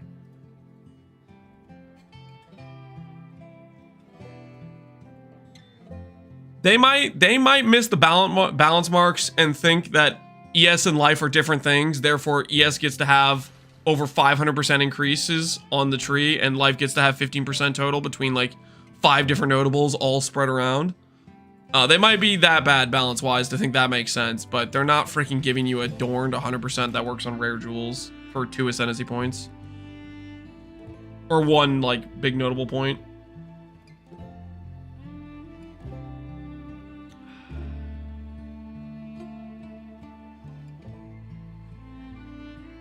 I will save this moment for when I slot them jewels. There's no way, guys.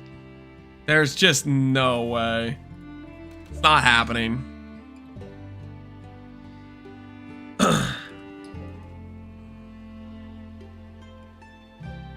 Is there ES recoup on the tree? I can't remember.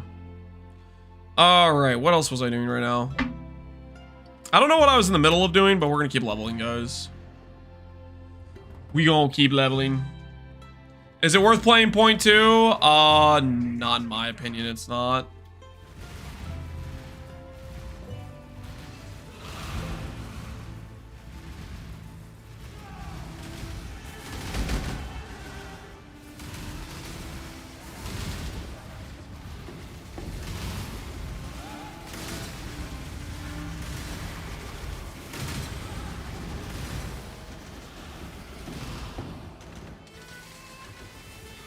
Time for Stormbind? Yep, time for Stormbind.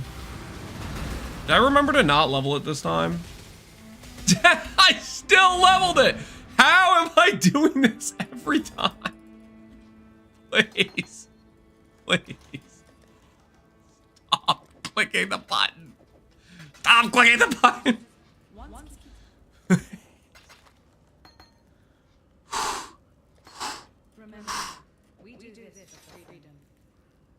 I will remember this time to not click the button.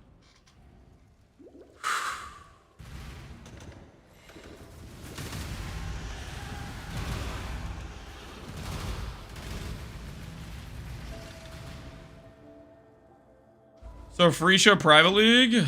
I think I'm gonna play Freesia League until Last Epoch, and then I'm gonna play Last Epoch, and then I'll probably do a Private League after Last Epoch. That's what I'm thinking right now. That is currently what I'm thinking.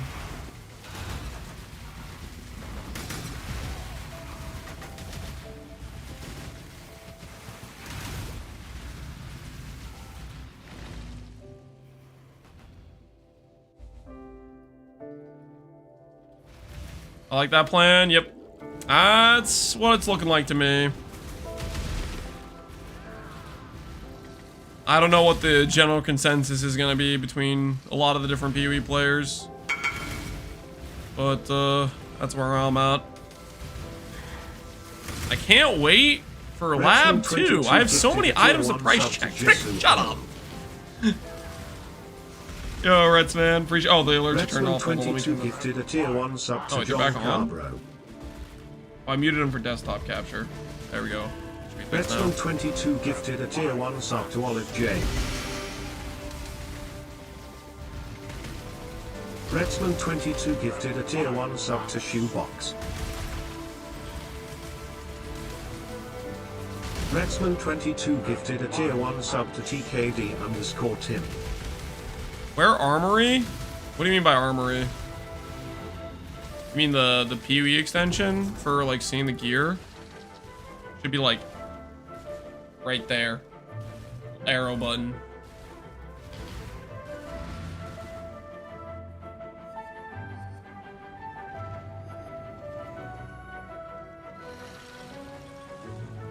It's because we're in the PoE 2 category.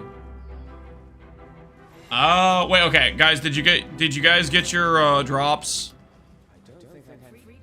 Are the drops acquired? Or do I need to stay in PoE 2 category longer?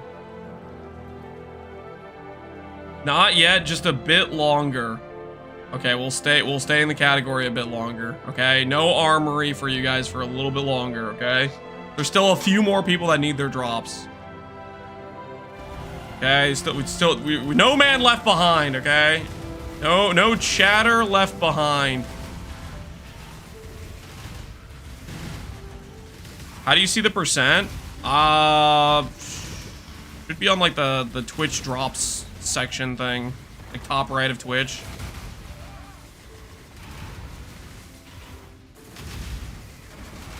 W stream. I'm not gonna get flagged for this. Streaming with the PoE 2 category while played. We're talking about PoE 2, right, guys? Right? It's legal. It's legal. We're discussing the situation at hand. We are discussing the situation at hand. We're discussing about how we're not gonna play the point 2 patch. Just walk a bit slower, no one will notice. We could just pretend we're wearing a Temporalis. Just say that's why we're able to teleport repeatedly over and over again.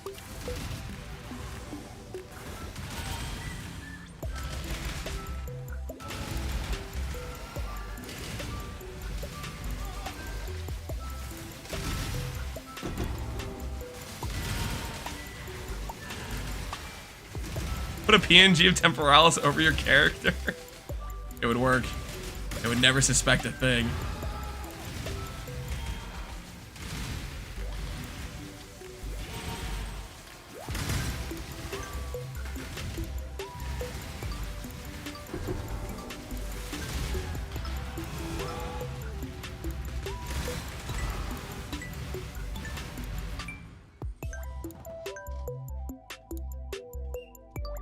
Three Socket Shroud, 2 Socket Shroud. 3 Socket is 170 divines, apparently. That is too much money.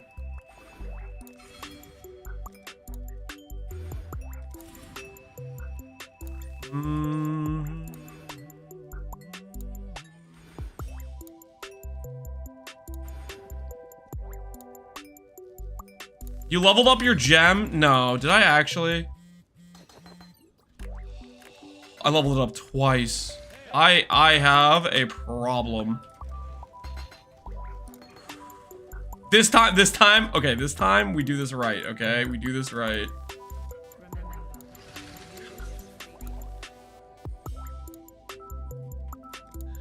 No mistakes this time, guys. We're gonna remember to not level it up.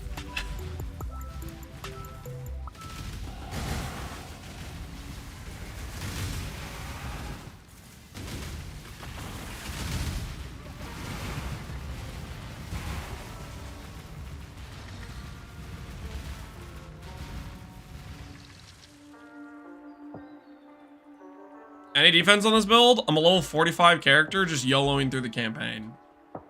Do you think I have defense at this point? Oh no, my res, guys, my res. We're gonna need to fix our res. We're gonna need to fix our res, guys.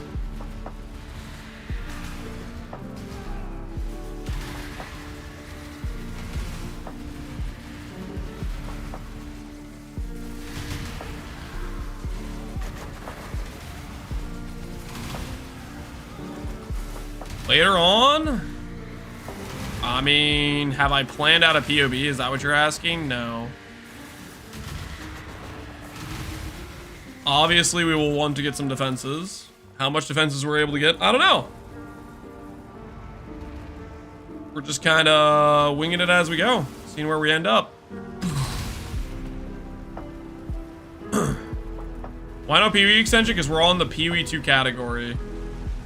There's people that are still trying to get their drops, okay? So we're helping out the homies.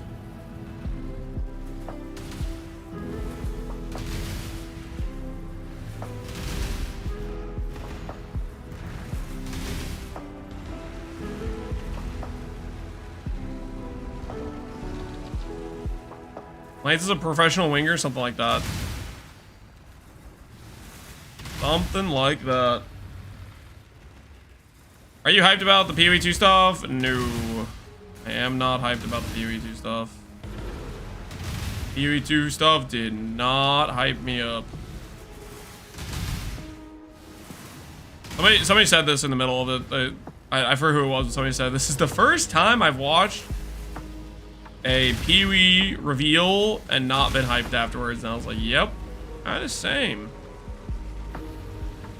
Miracles, I'm so jaded. Yeah. Dark timeline.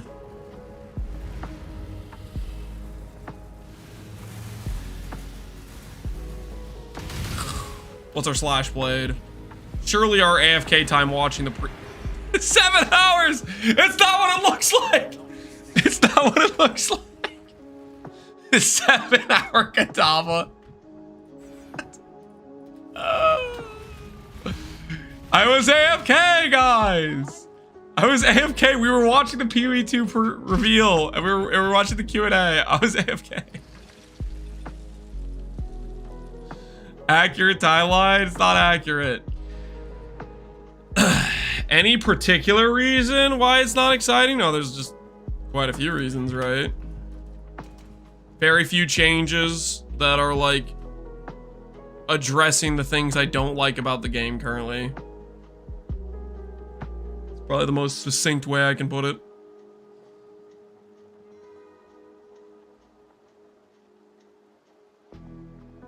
Change your category? Can't. There's people who still need the drops. There's people that want the MTX.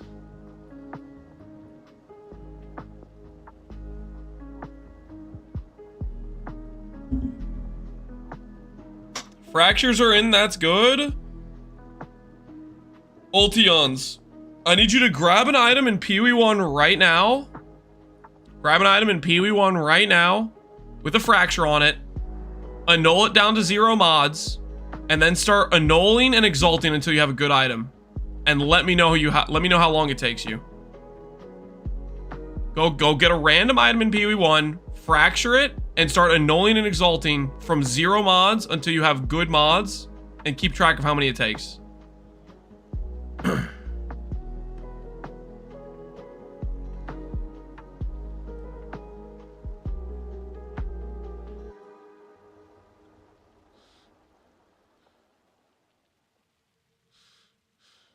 Is there a timeline where PoE 2 never got scope crept past campaign and we're playing 3.28 right now? I don't know if there is a timeline. Define good 5 desirable stats at tier 3 or higher. 5 desirable stats at tier 3 or higher.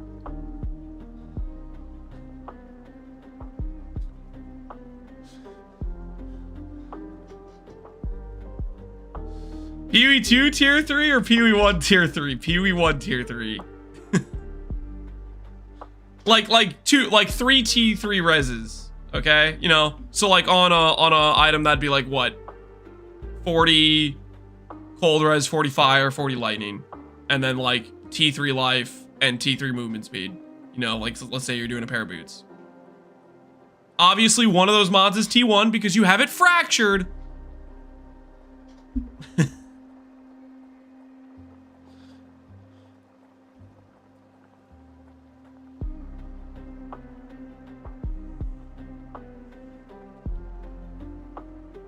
But yeah.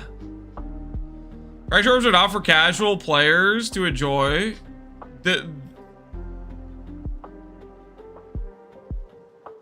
Fraction orbs is not just casual players. Fraction orbs are pretty much, for the most part, I think they're mainly going to be relevant for mere tier items mostly. Where you can afford whittles and stuff. Where certain mods are going to be lower level that you want to fracture to make a certain craft not get bricked, like stuff like that. So, like the crafting supplies you have just does not make fractures work. They're gonna be so much rarer. I don't know if they're gonna be rarer. They just have a different source of generation. They sounded like the way they were talking about them. They're you can reliably get them, is what it sounded like to me.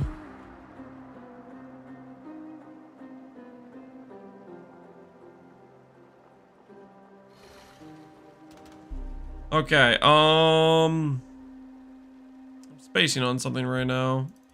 Oh, I think we go to let's get ourselves a Lyra. And we need to fix our rows. I personally like how the Recombinator can eat both items, if I understood correctly. What? Okay, I gotta be honest. I kind of spaced out when they started talking about Recombinators. What exactly are the new Recombinator mechanics? They can eat both of your items? Just destroy both your bases? Is that the idea? Did you level the gem? Not yet.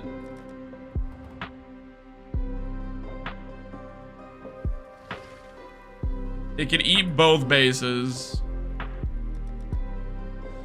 Just to get a catastrophic failure.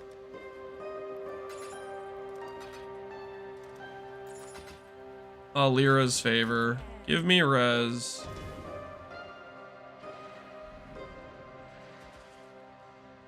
You can select the mods you want to move over, and more mods you select, the lower the chance of success.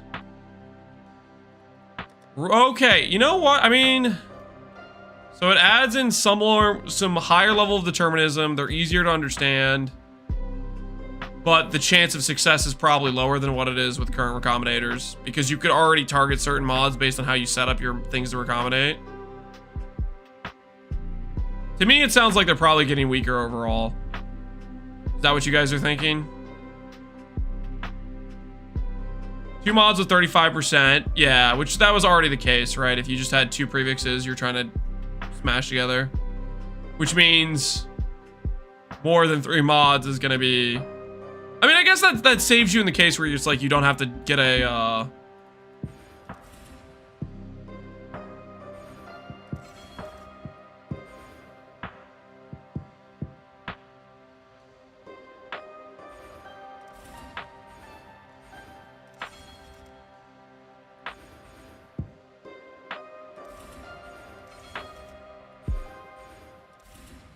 Change my pathing a bit here.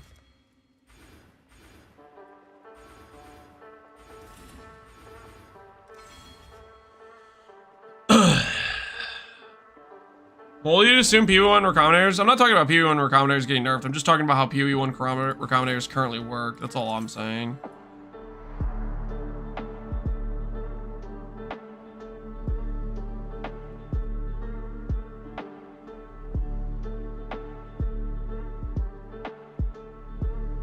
Okay, got a jewel socket, which I can get res for now. I need a bunch of cold res on.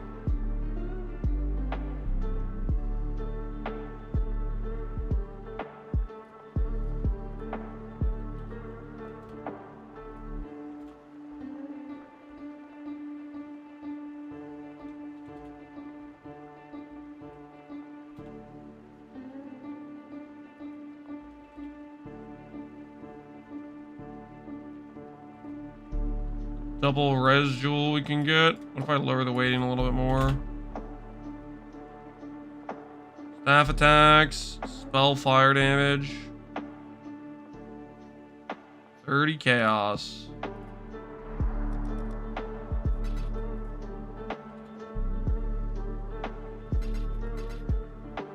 We're gonna find out if King's March is going core. When are we gonna find out that?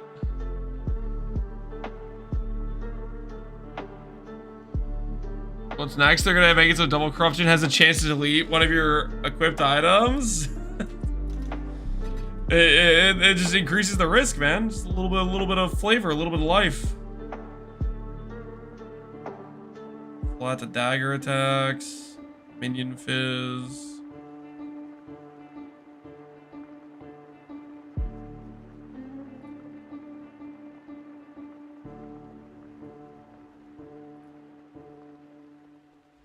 Show me. I guess technically I don't need it to be level 34 anymore. I can move it to 45 now.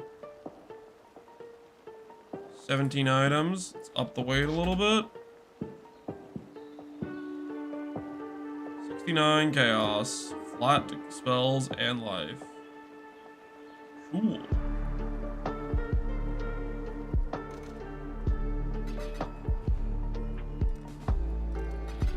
Like that price point.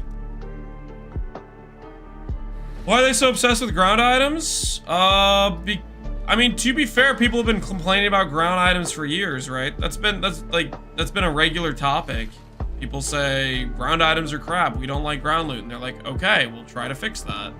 You know, like that has been feedback they've gotten repeatedly, right?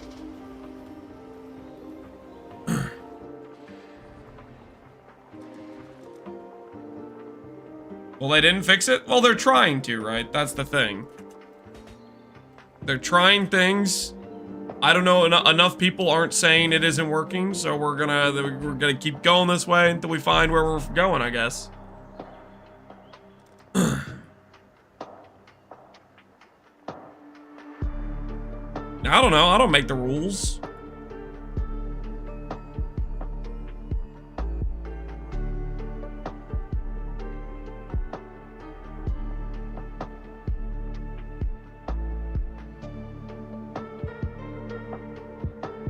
Crimes are never gonna feel good. Stuff on trade is always gonna be better. I don't agree.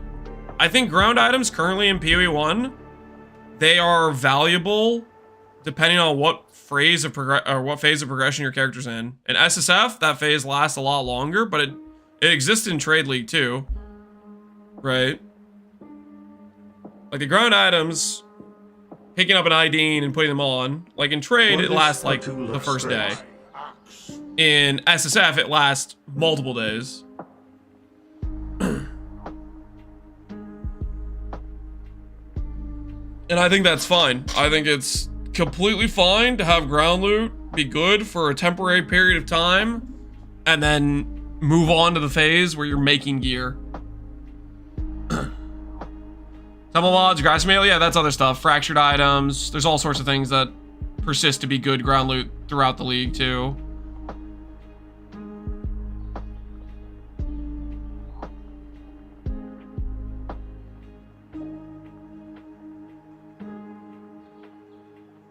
I will never make gear, sir. Then you just buy stuff off trade if you want, I guess. Like if you don't want to craft gear. That's your own personal choice, right? Alright, this is close enough to fixed res, right? 57 minus 57 cold res, that's probably fine. I guess I could get a bit more cold res here, potentially. One more jewel that meets the requirements.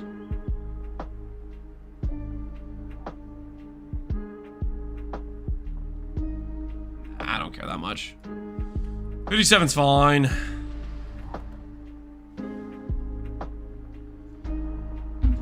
It's 75 but backwards. Yep. Good to me. Imagine not going through the hacks with 0 res. I mean, I'm already kind of doing that a little bit. Holy, we're almost to the always crit ascendancy. That's gonna feel so good.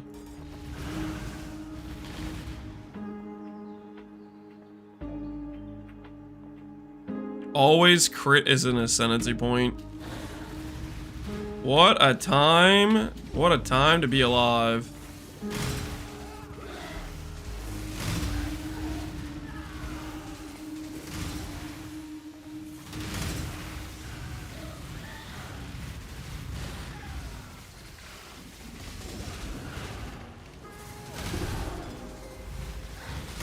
I gotta stop pressing the... I'm starting to press the wrong button for putting down squares a little bit. Bit of a skill issue going on.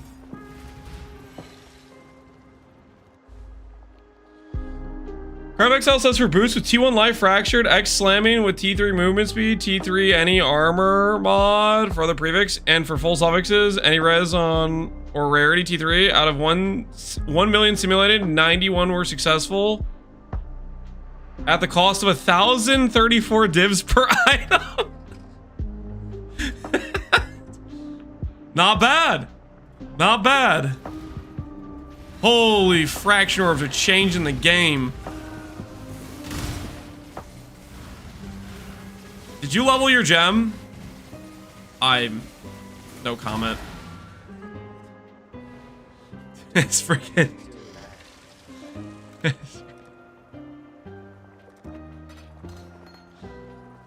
I don't want to talk about it, okay? I don't want to talk about it. This is the worst, because when I'm leveling, there's just... I'm constantly getting gems leveled up, okay? So it's like built-in habit.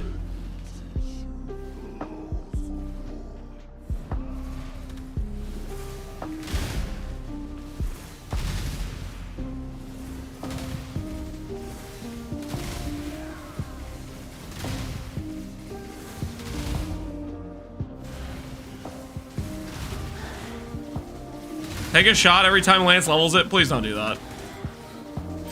Wait. No. You know what's stupid? Every single time I've actually gone to check the gem when it's leveled up, I've done it like 3 times where I successfully remember to check. It's the other one that I'm fine with if it levels. Don't click that gem. No, there's 2 of them. One of them you want the levels because you want the extra cost. The other one you don't want the levels because then it takes less cost to ramp.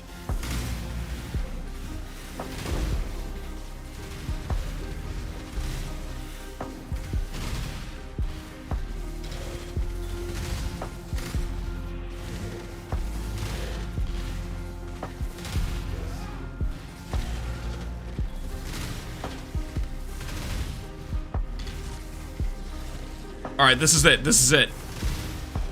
This one's it. I see it. I acknowledge it. Right click. Holy, we're free. We're actually free. You guys didn't think it was possible, did you? You did not think I could manage to do that.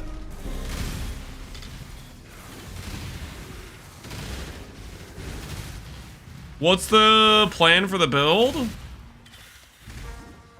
The title say? I did put, well, I guess I swapped the title now because we're doing we were looking at the PoE 2 stuff. What does it say right now? PoE 2 big reveal. Hopefully they go nuclear copium. Oh my word. Okay, Surfcaster, Stormbind. No, I'm not gonna do it. Stormbind. Surfcaster, Stormbind.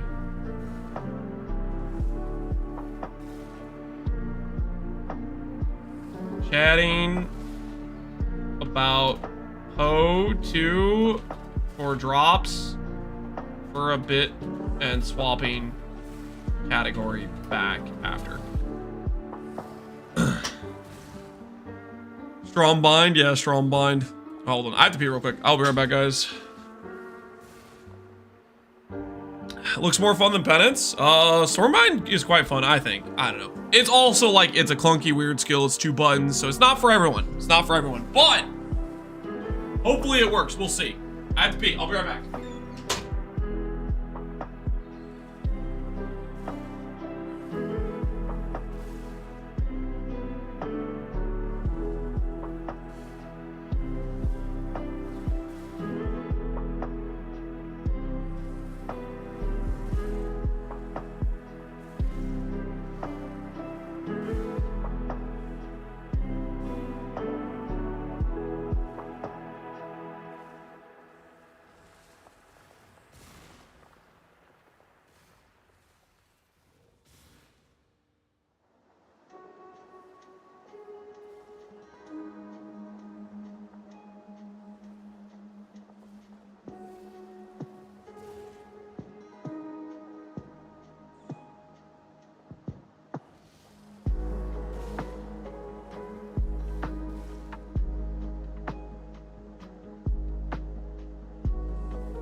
have returned. Hopefully you guys are doing well and weren't misbehaving while I was gone. Steve, he's still going. Steve unfazed. How much you want to bet Steve was delving during the PoE 2 stream? How much you want to bet he didn't even look. He was just too busy going down. I'd bet 3 mirrors 100%. What'd you get? Water? Well, no, actually I had this water before. I didn't get anything. He smells of delve? He probably does. He probably does.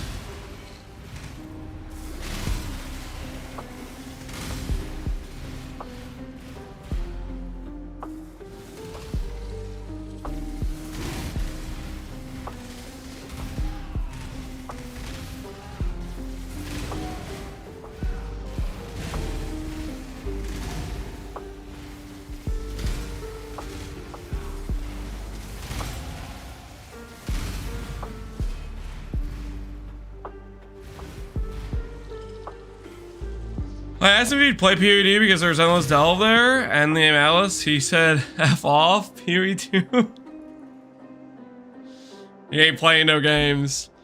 I mean, the Endgame Atlas is kind of like based on delve, but is it really though? Not really, right? It's delve, but without the scaling, right? Not really the same.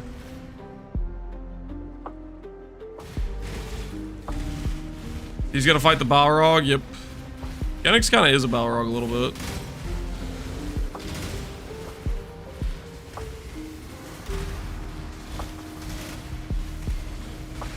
I need to put Lightning Warp in more builds.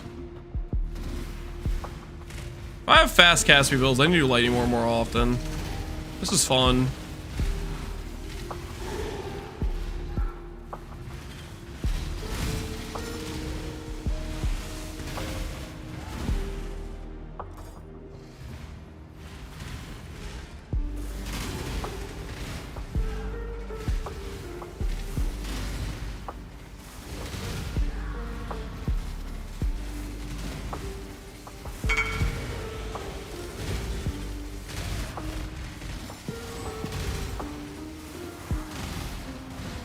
Lightning Warp walk, so Frostwing Wintry Blast can run. I don't even know if I like Wintry Blast more than this. It's the best way to craft this. You have the damage for strength mod. Recombinators.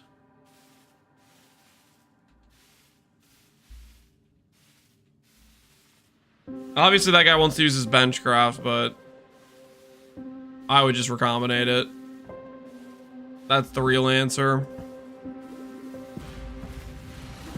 Because the prefixes, I think, are somewhat forcible, right?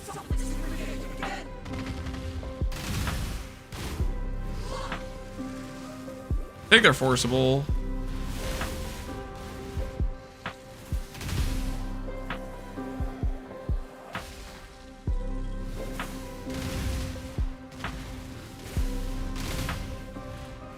I would go just dot multi, dot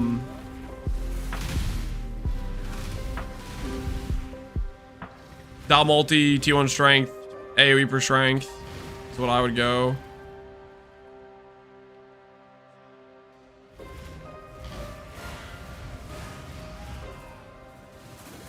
Wintry Blast with Spell goes so fast on Surfcaster. Yeah, it depends how fast your cast speed is. If you have really fast cast speed, it is kind of nutty. I don't know. I like that I could go farther distance with Lightning Warp. Lightning Warp's just limited by how much less duration you can get on it, so it costs a lot of like sockets. You need like a 4-link to get it proper.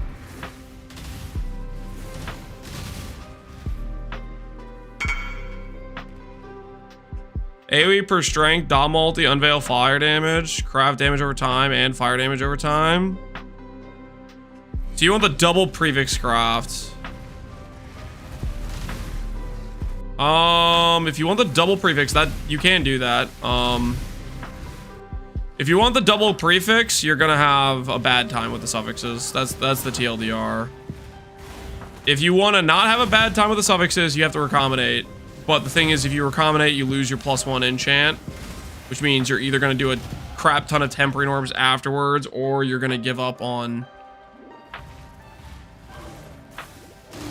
I think what your best option is with the +1 craft, like what you have right there, your best option is unveiling % fire damage and having bench crafted dot multi. Otherwise, you're gonna have a real bad time forcing those suffixes. Better option is giving up the +1 craft. I think ultimately that's what I would do. I would give up the +1 craft, and then you could go for unveiled fire dot multi AoE in that case, if you're okay with losing the +1 craft.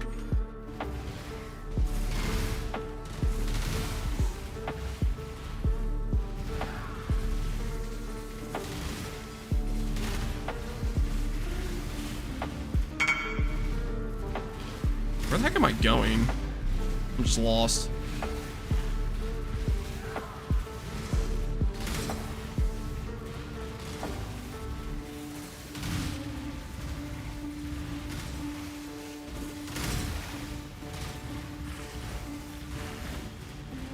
Holy, I'm lost.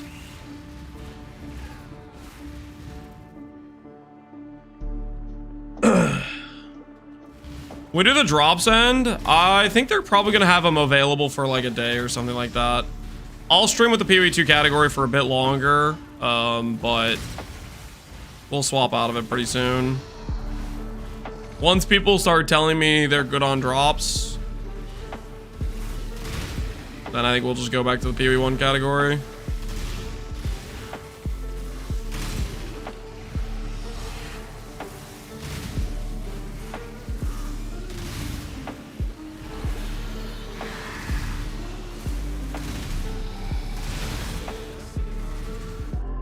No, my hardcore viability! 83%. Okay, just bar. I'll hold out a little bit longer. I already got mine. I think most people got theirs. Our hardcore viability gone. Rest in peace. Rest in peace, the dream.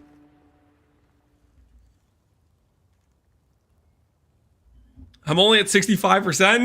No, you're gonna hold everybody up. What the hell? What the hell? Not like this.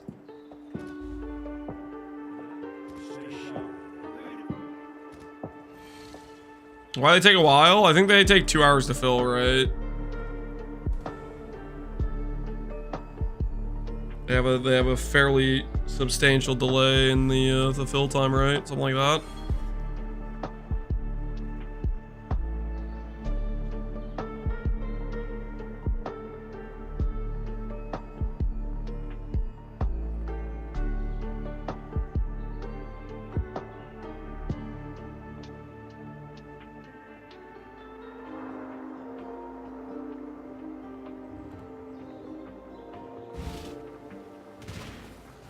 I'm at 38%?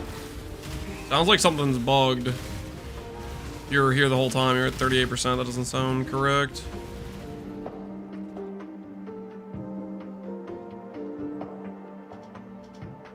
Hope the MTX is worth it. What's the MTX anyways? I don't think I even looked. I don't even know what the drop is for.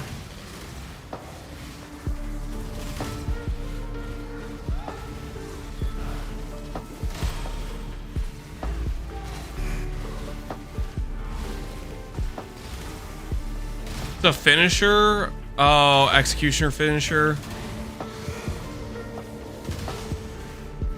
I guess that's I don't know. I probably won't use it. I feel like I don't use finishers much at all. Like they're cool, but at the same time they end up feeling like they're just too spammy. When you start getting faster and start killing monsters on a regular basis. I guess in PoE 2 that won't be as much of a problem. You're not gonna be killing things that often.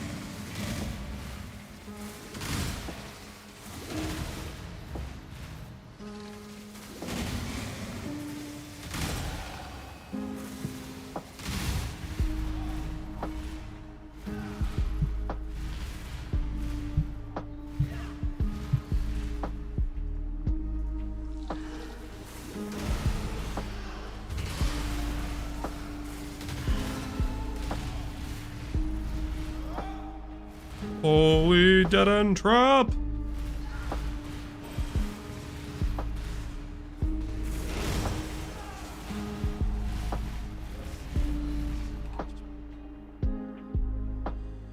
I'm kind of sad there's no reset. What do you mean? They are resetting, aren't they? Okay, how much more does my mana go down if I lose the current ring?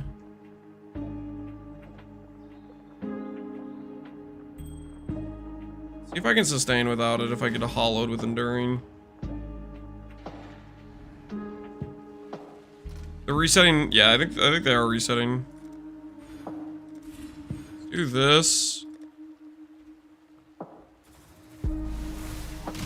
Okay, that'll still work. This way we can have ES recharge again. And go back to having the higher cast speed probably and get away with it. Alondra's ring, click.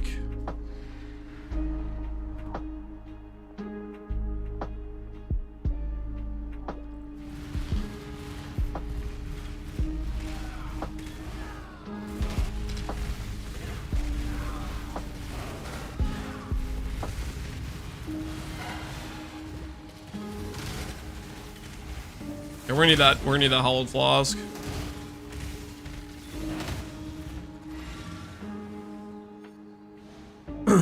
Seems like a slow build. I don't know why you guys keep saying this is slow. I feel like this is pretty fast. I think you guys are full of crap, honestly.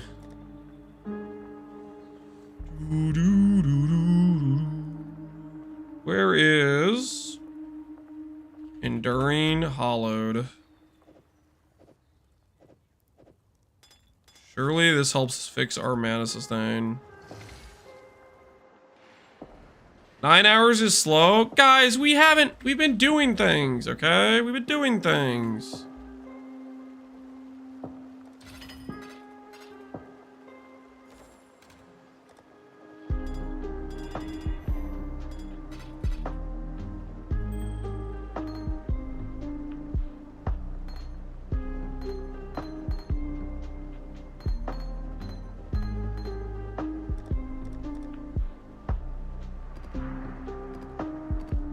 These jewels over here.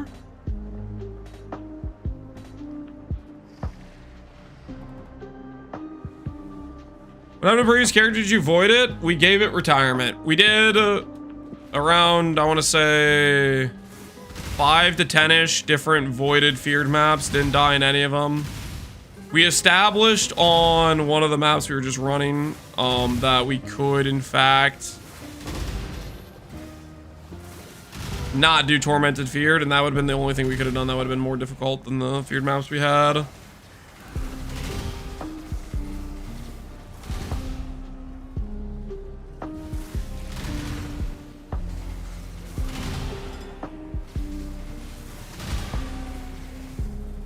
Void viable? It did some pretty hard void maps. It was able to do 100% Delirious Feared, so I was pretty happy with it. I feel like it earned its survival. Its retirement.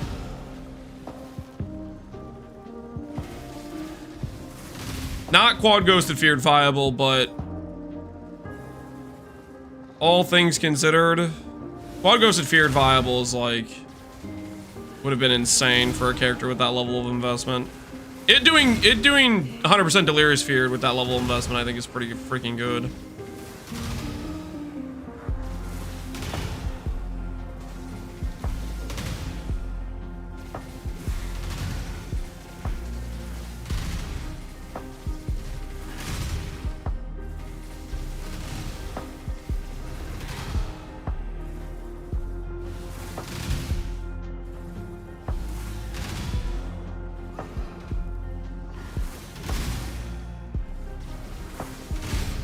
I wish I wasn't so annoyed by idols. Thinking about logging back in. I mean, you could do a private league pretty soon with just Phorecia but no idols, right? Do you get inspiration for these builds somewhere or just come up with them? Usually the build I decide to play is based on GGG teases whatever new Ascendancy, whatever unique item, and I say, that looks cool, I'd like to try that with this or this, you know? It's based usually on just something that's like, okay, this would be exciting to do. This would be either an improvement on something I previously did, so for example, let's say they changed something that would make Gagarf stronger, significantly different in some way, then I might revisit Gagarf to play it again, right? Or it's just something like Stormbind, where I like the skill a decent amount, and if there's something that might synergize and work with it, then I'm tempted to build with it. Like this Surfcaster. Surfcaster has a bunch of cast speed.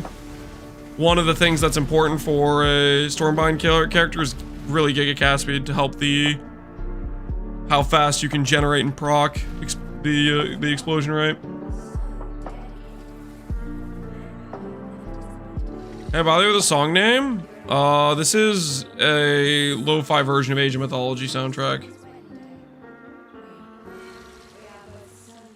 We excited about point 2? No, not really.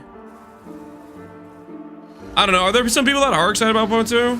There might be some people that are excited about it. I am not one of those people currently.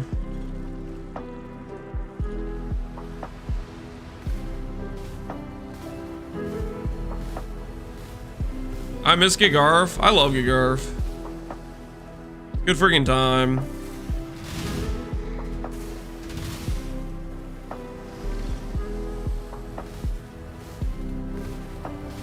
This event's a pretty good event for Gagarf with the scavenger.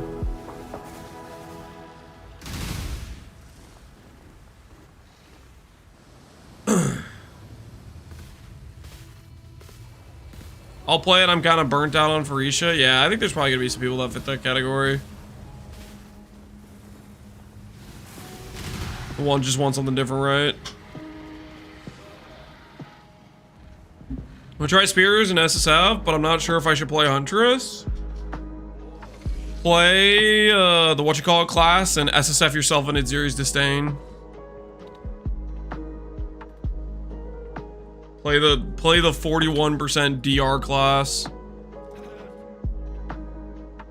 I gonna try a private league? I think I'm doing a private league after Ellie is what I'm thinking right now. We'll see. It's March 27th. There's like 3 weeks till LE. I'm not sure if I want to try to fit a private league in between that, personally. I'm thinking after I get burnt out on LE is what I'm thinking.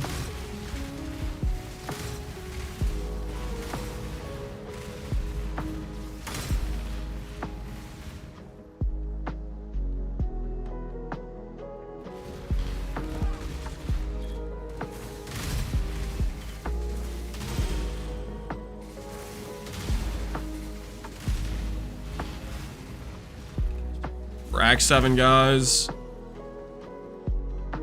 Always crit Ascendancy. He's in front of us. The future.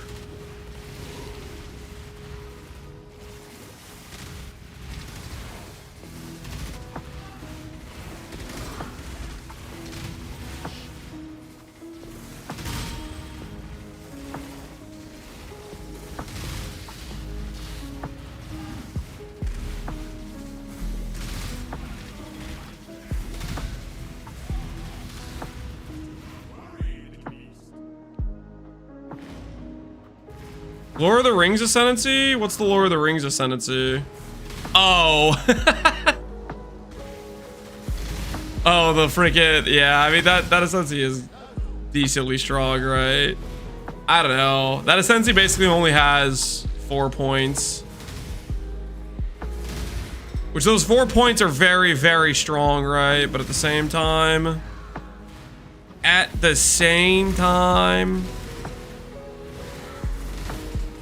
you don't want to league start that, right?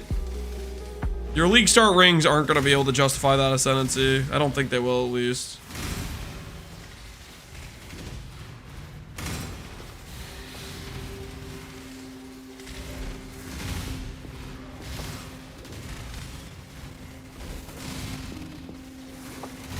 I want to find out what Ascendancy to play for LE.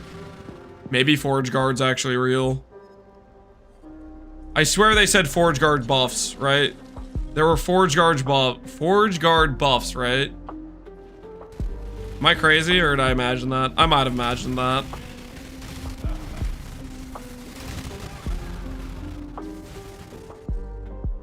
I got debated last season in a Forge Guard. This time will be different, right, guys? What does Forge Guard have now? The ability to equip a two-hand weapon in a one-hand slot? Surely this time is different for Forge Guard.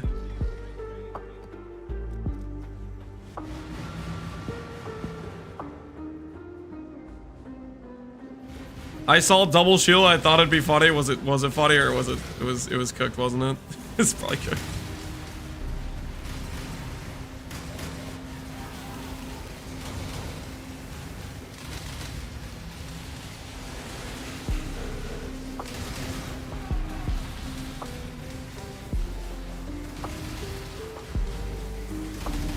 Does all this flat damage apply to the heralds? What do you guys think? 10 to 12 flat lightning applies to spells. Probably not, right? Probably not. Yeah, it doesn't look like it.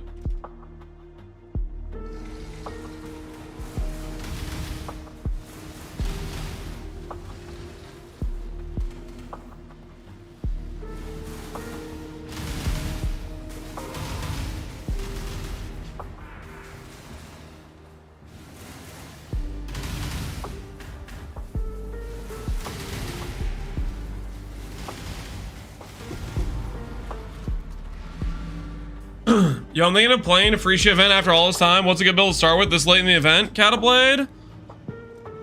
Unironically, late start. Fishing rod. Play a Surfcaster.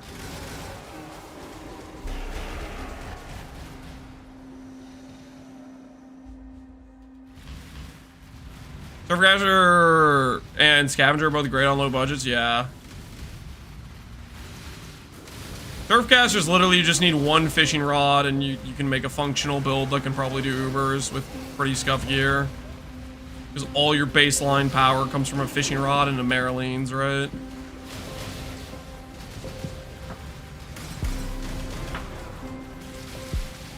LS? Nah, LS is lame.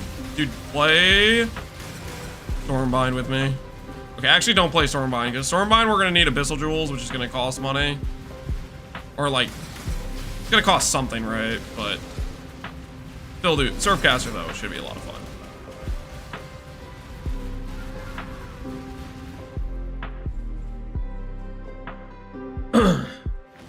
So I copy your progression. I mean, you could. I think the one thing you're not gonna have a good time copying is flat damage Abyssal Jewels. I would just do a more standard Surfcaster, like not Stormbind, because Stormbind you need the flat damage Abyssal Jewels, and that might be expensive. I guess I haven't really checked the market for the late game jewels. I'm just assuming it's gonna be that way at least.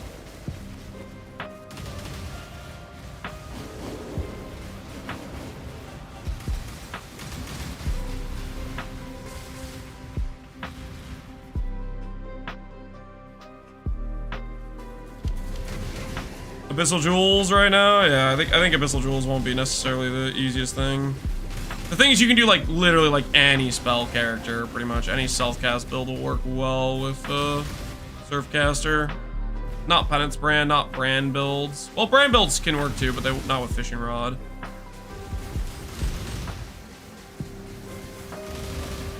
If you're worried about currency, you could just league start the Sanctum focused Surfcaster I made.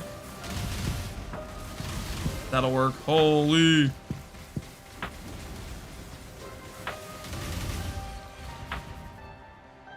PoE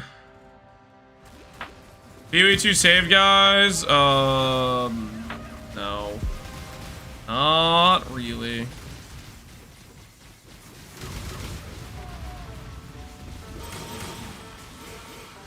I wonder if it's saved for the non-doomer enjoyers. I mean, people that were enjoying PoE 2 before, like, you know, like last week, are probably still gonna enjoy PoE 2, right? They like the way it is, it's still that way.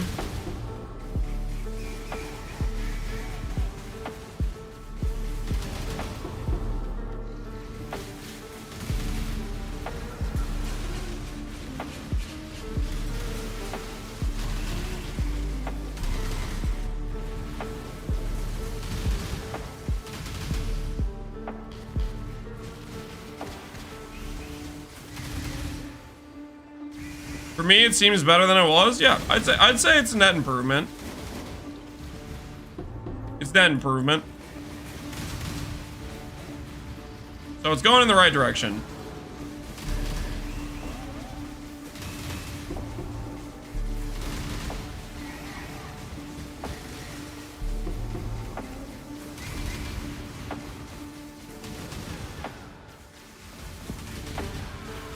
Never played Stormbind. Is it good for everything or specific content? Excuse me.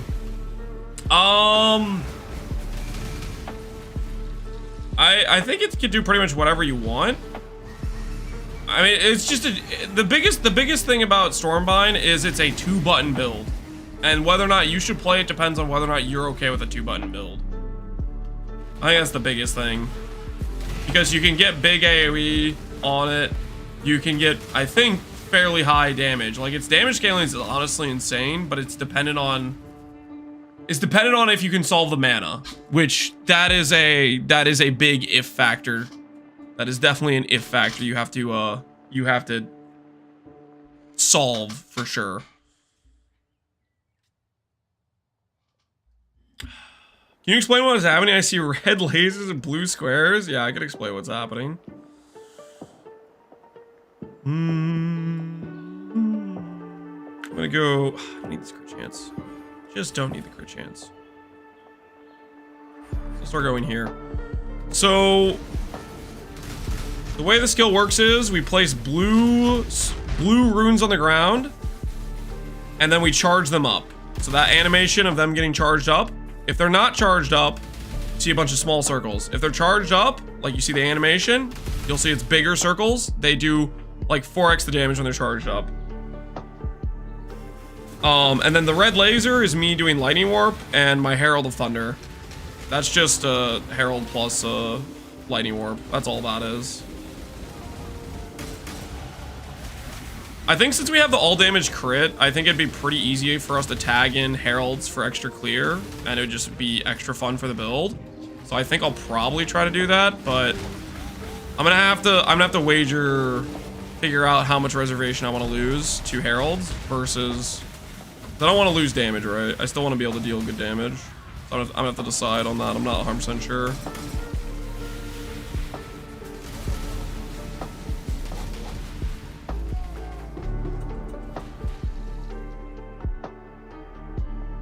Break out the Stormbind art? Yeah, we can put on the MTX now that I finally stopped bricking the leveling up process.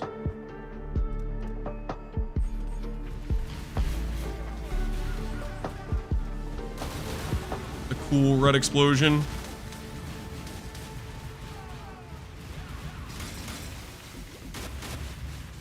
Holy, I love this MTX.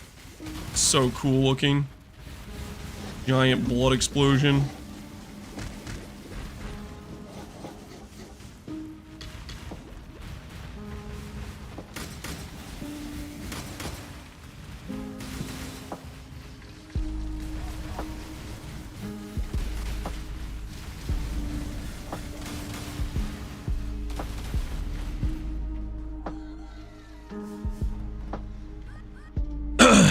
How do Heralds interact with Stormbind Explosion? Well, hopefully they'll just help give us like an auto-bomby feel.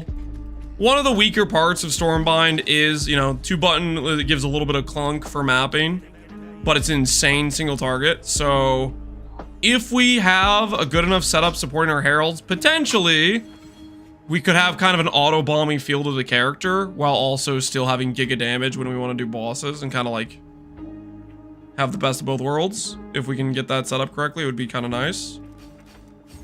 Let's go to our lab. Let's get our crit.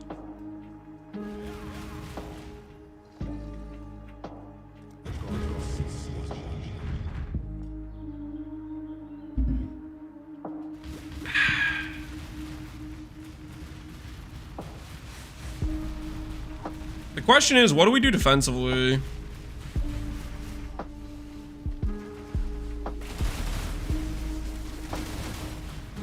What do we do defensively?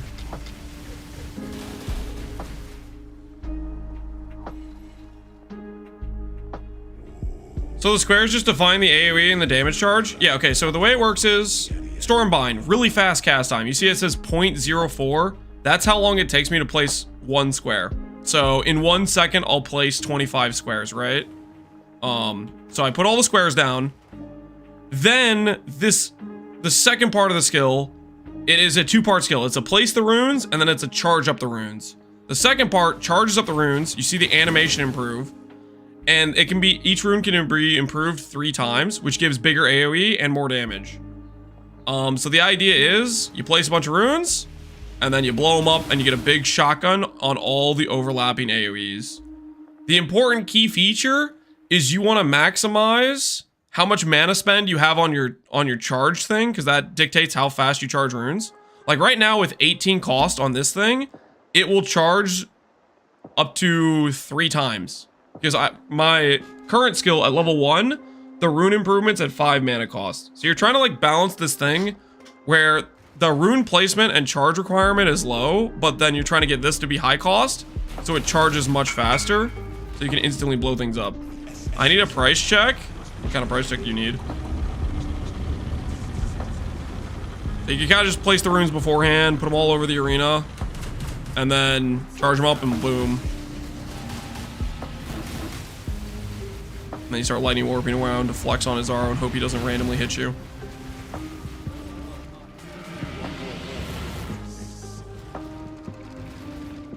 Sus, this isn't PoE 2. We've been talking about PoE 2 loosely from time to time.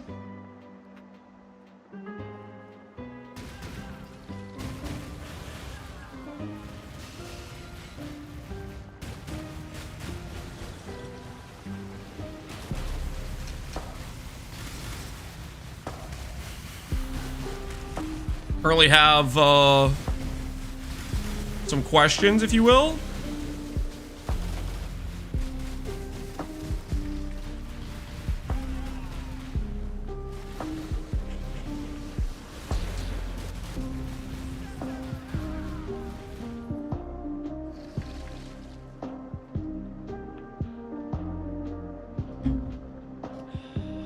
Just take a look at how long it takes Lance to finish the campaign.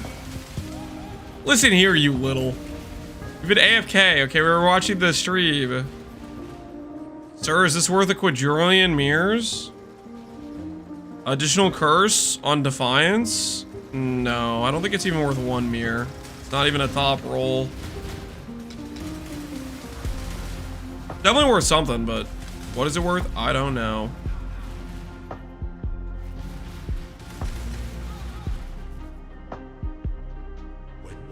Put up noob text that says PoE 2 bad Baserg while I'm in the PoE 2 category. I don't know if I should do that. That seems a little bit... seems slightly toxic, right?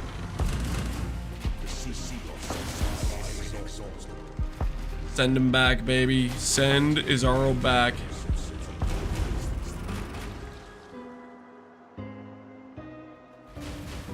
One mirror would be a max res plus 1 curse and top roll life. Yeah, you'd need a really good hit to justify the price.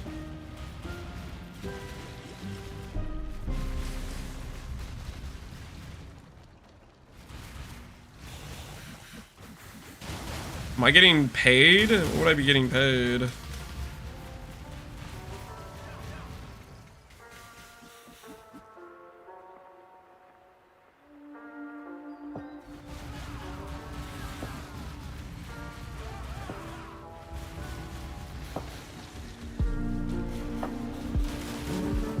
Alright, final trial in the lab. PoE 2 still hilariously better than D4? Yeah, but we have higher standards, guys. We want more than just better than D4. We want the best ARPG in existence is what we want, right? And right now, it's getting destroyed by its predecessor in like every way, right?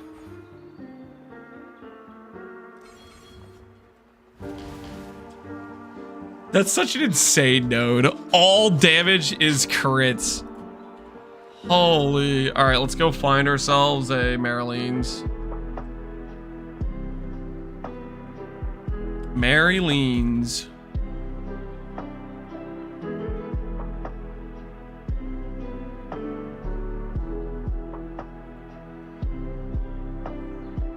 Multiplier.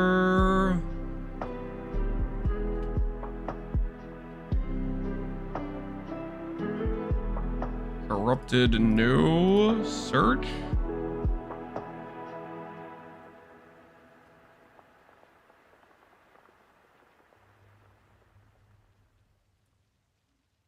Where I could search without quality, is that a thing I can do?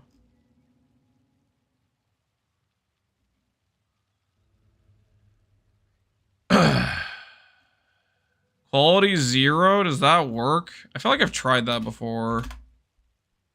It does work. Okay. They're charging more for a 0 quality.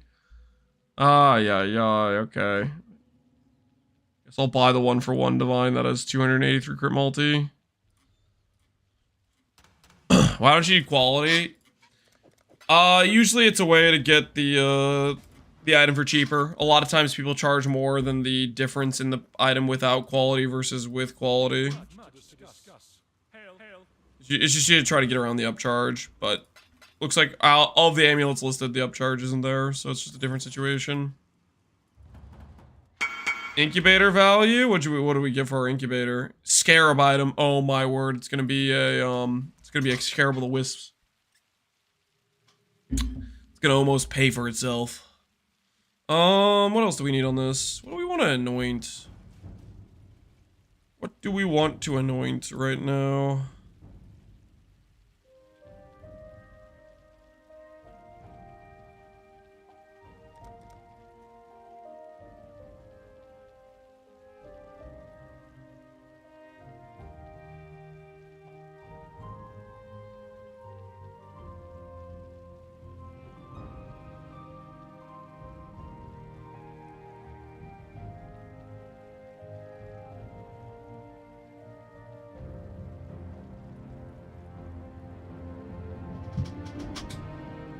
Min endurance? I mean, I guess we could get endurance. We could go, I mean, it's probably we should just go ES base. Probably is the answer. Well, no, we can't go ES base because we're going the chess piece, right? It'll be hybrid, ES and life. Probably with some leech.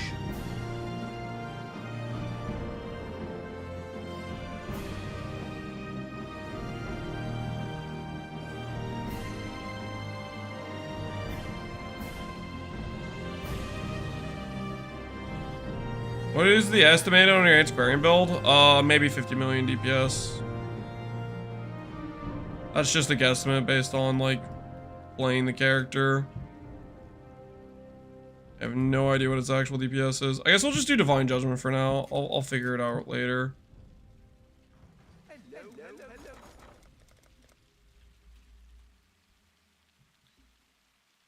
Goofiest thing in Morrowind?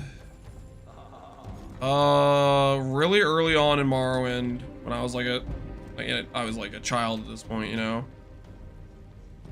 Was in Vivek City.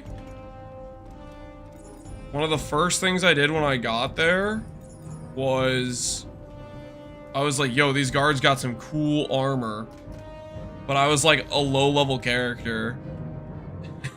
And I like couldn't fight him, but I was like, I kind of want that armor.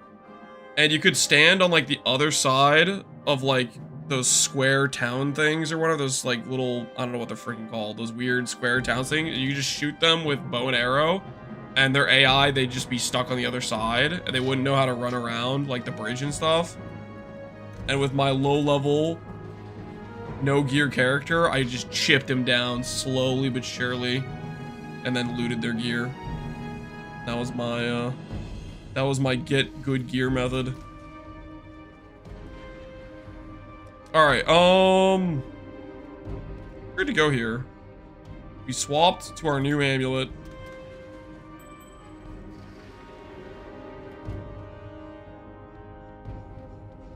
Use early abuse off him? Well, hasn't. I'm pretty sure if I played Morrowind now, that would still be the case. Holy.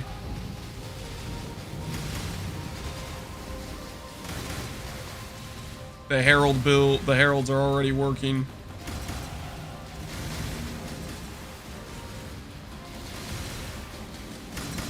We definitely need AoE scaling. It'll make the Heralds feel good, and it'll make the Stormbind feel good. We need to get a lot of generic AoE scaling. We'll have to investigate that.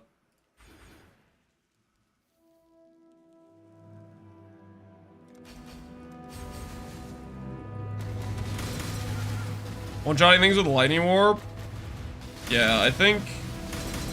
I mean, that should work out pretty fine, honestly.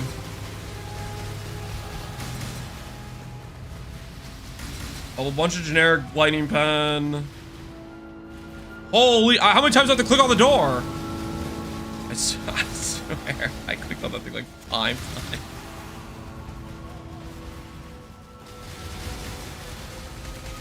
Why can't I see gear on stream? All right, guys, can we swap back to the PoE 1 category? Are we good, guys? Are we good? People want to look at the gear. They want to look at our leveling items. Not yet, please. No.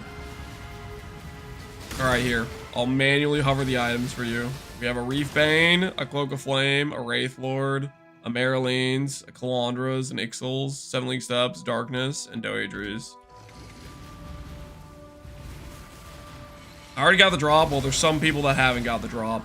No chatter left behind. Company policy, you understand. Frostwing will be faster. I don't agree with people about Frostwing Wintry Blast. It gives you like this tiny little distance you can actually hop. Like it only can go a little bit. And then so you have to ramp up the cast speed a lot. And then you lose control of your character when you ramp it up too much. I don't know about that. And this looks way cooler. Lightning Warp just looks cooler. And I will die on that hill.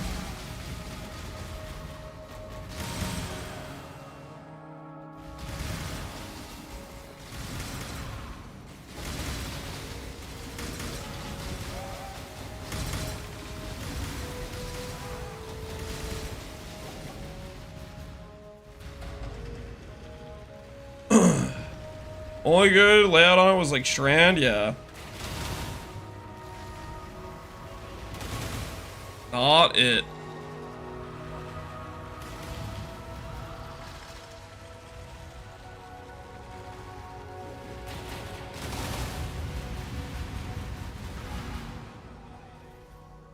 I think our damage is gonna be good on this character.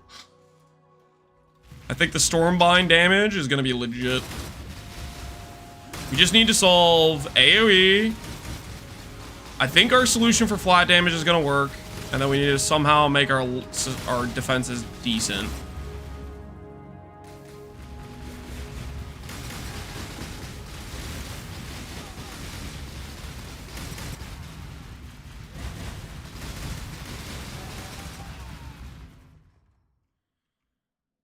Is Lance talking right now? I am, yeah. Can you not hear me?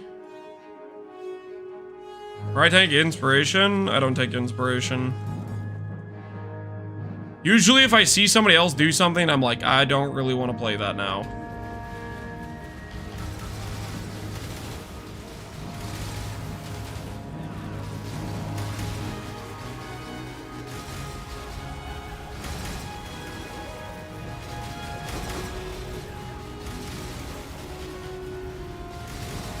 Like, if somebody already does something good, it's like, why replicate that? It's not adding anything if somebody already did something. If you just do the same thing, then it's not contributing.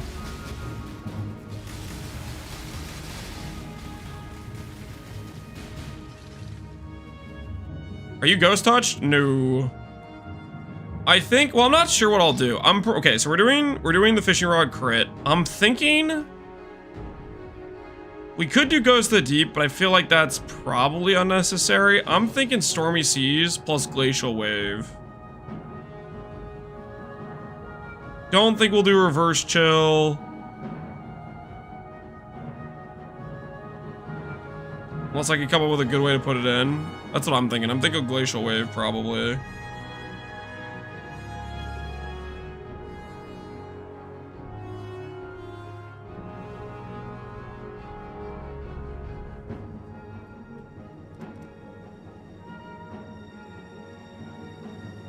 We're already 5% cast speed down the drain, Ghost of the Deep. We could go do Ghost of the Deep. I mean, we can fill it out. That is a ton of cast speed, which will feel really good with Stormbind for the insta pops, basically. That might, you guys might be right, but that might just still be the answer. You know what I kind of want to do? Okay, we'll kill Doidru real quick and get our waypoint thing. I kind of want to look at, I feel like with this character, we can get some really good cluster points. Because isn't there like a lightning node that gives you gain lightning is cold if you have a chilled enemy, which would like just work perfectly with this class? I feel like there's a large notable, like 8% gain. We get like focus lightning damage and do that 8% gain node. Snowstorm, yeah. There's also a node that gives like 10 cold pen too.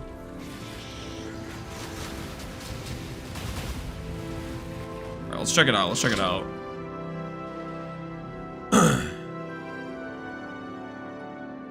UDB mods. Blanketed snow. Yeah, blanketed snow. Large cluster. Is it on cold damage or is it on lightning damage? It's probably on both, right? Yeah, you could get snowstorm plus blanketed snow. That just sounds so sick. Those mods are both kind of rare though. That's probably expensive. Let's see. Blanketed snow plus snowstorm.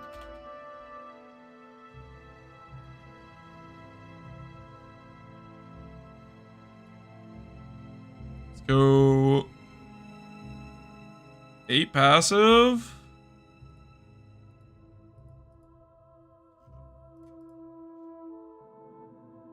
That's not terrible.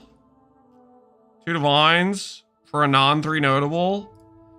What happens if we make it 3 notable? 8 divines. That got pretty expensive pretty fast. And that's how we get more AoE, like widespread destruction. Says the guy with 2,000 divines. I'm trying to not spend ridiculous cash on stuff. Trying to avoid mage blood, etc. We're on our ethical arc, okay? Let's go for the 2 divine ones. You have 2,000 divines, don't complain. I'm not complaining. How many times do I have to explain this? You guys, I'm literally intentionally trying to make the character on a more reasonable price range for all the people that complain about things being too expensive, and you want to get mad at me for doing that too. Freaking... I'm getting really sick of the "wah, it's too expensive" crowd, because you're gonna complain no matter what.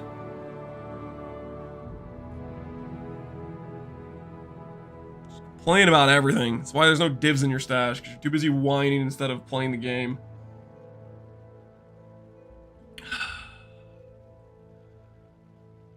My goodness.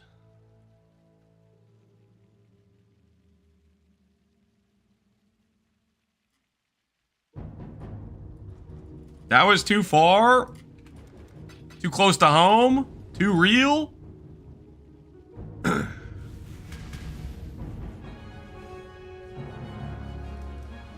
She's just obnoxious.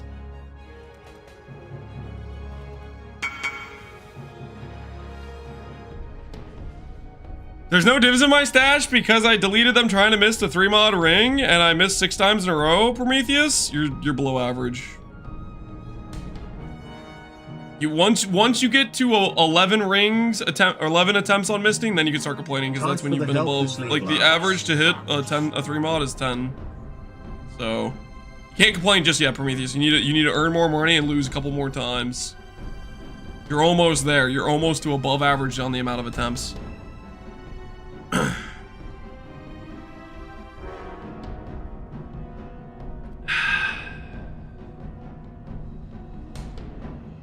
Your pain is not yet valid. Yep. That's how it works, man. That's how it works. Okay, this isn't relevant yet because we don't have Merc Lab. Or is it? It'll be relevant soon.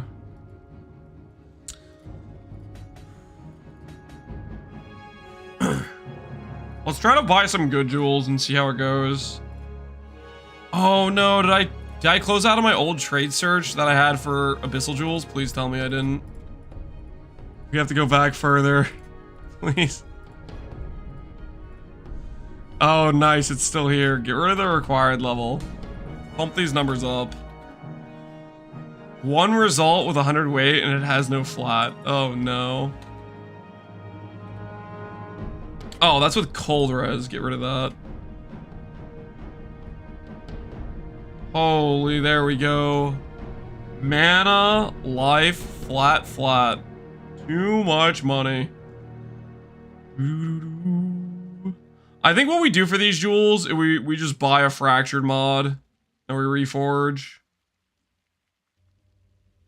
Because these prices are never going to work out for us. Probably not, right?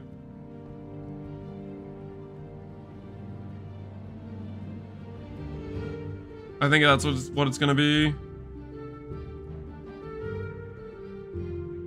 Spell, lightning damage, fracture.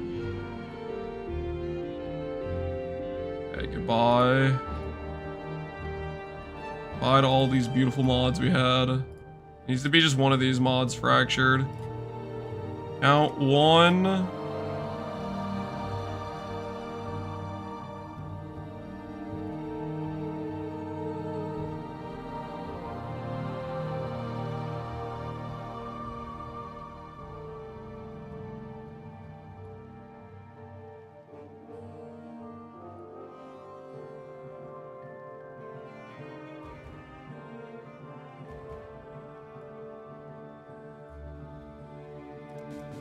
Oops, wrong guy. They're both people we want to buy from. Never understood how weighted sum works. It's essentially you're telling these trade search how much you value certain affixes, and then it will mathematically calculate based on what you give weights for each mod how valuable an item is in order for you to try to say, hey, show me the most valuable item based on these weightings. And then you could set a minimum value and see the most valuable item based on whatever your price range is, right? Stuff like that.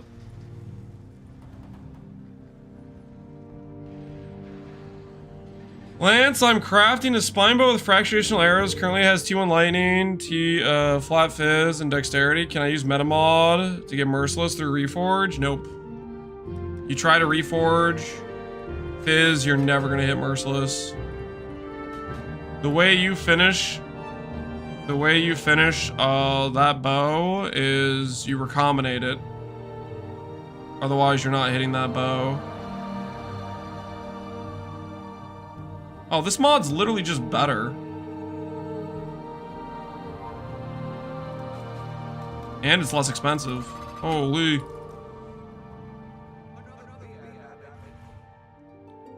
BRB will ask again. You literally just asked that 5 seconds ago. Don't tell me you left when I answered it.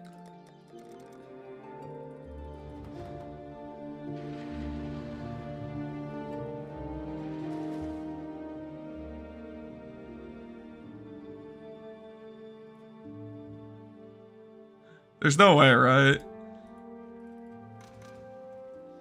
Can you show your ascendancy tree? Yep. Here it is. We're just the first two labs. Just got the second lab a little bit ago.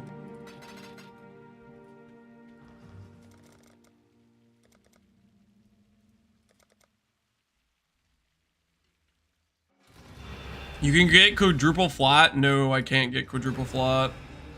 Well, okay, I guess technically we could get quadruple flat, but they wouldn't all be flat lightning. Well, no, I'm not even sure that's possible. Can I get multiple of the two-hand flat rolls? I don't know if I can. I actually have no idea if I can. Ooh, what level are those boots?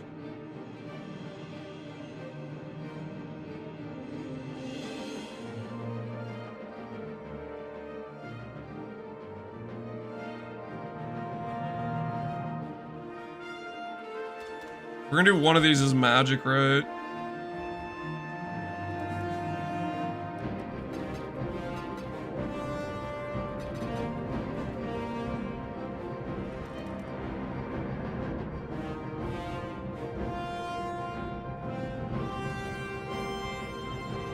Our mage was 150D. Are you looking at like standard or something? Like a different economy on accident?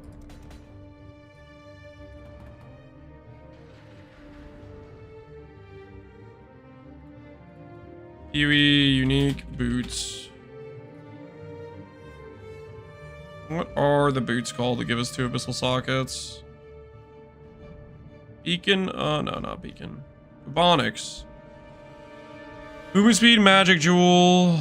Reservation, unique jewel. Is that worth over just a single abyssal jewel? Use ailment duration on you.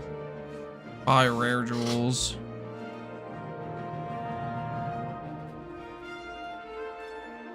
The other jewels I have is arcane surge effect, right? Arcane surge effect.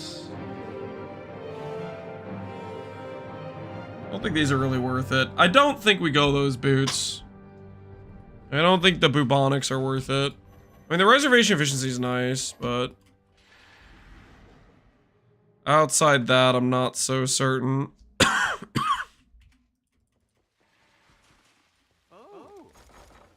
Alright, let's buy some life force. Let's do reforge lightning a few times, see if we hit anything interesting.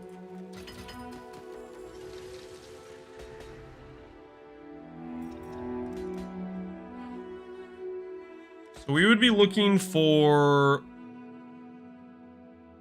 yeah, spell flat. It looks like this hits flat on a pretty regular basis. 60k juice. Yeah, we probably don't need that much, but... so we're doing this and we're looking for 2-handed flat plus life is what we're looking for. That was a dual wield life. 2-hand. Like, this is good, right? It's a T2. Let's look for a T1. Or a T1 life roll.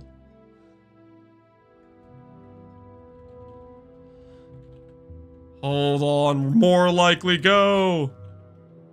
Close. All right, Dream's dead. Dream's dead. Just gonna keep just scanning for 2-hand.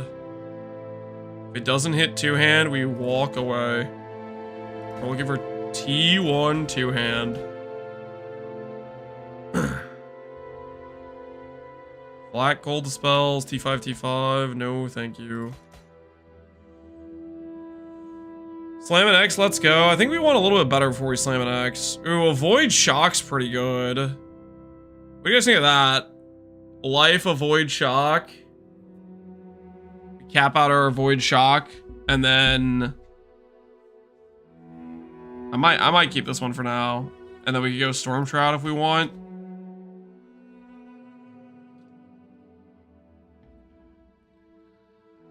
Seamus not 50? Yeah, I'll keep that to the side though, just in case.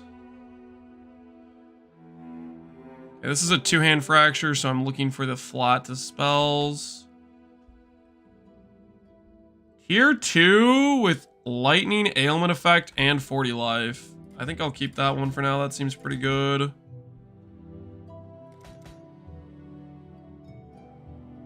$17 to $20 cold is pretty good. T2, T2, but it's ES.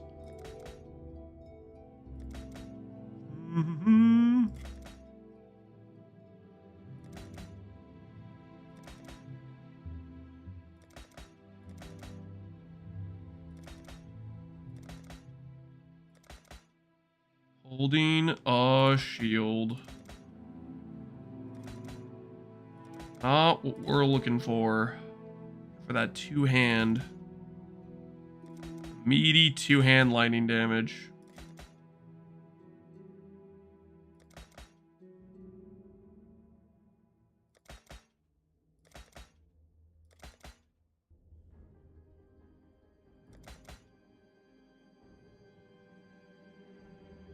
I mean, you can actually get a pretty sizable amount of flat on these things.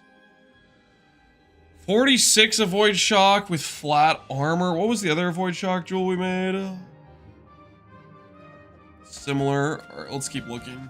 We really should go for just double flat. Not worry about, I don't know. Avoid shock's good.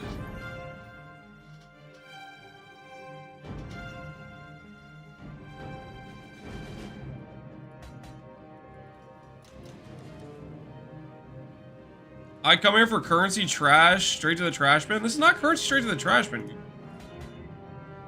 This is a necessary craft, okay? We're doing what needs to be done. Hey, look at that. T1 flat with T2 life into boom. Holy! Look at that jewel. Double flat.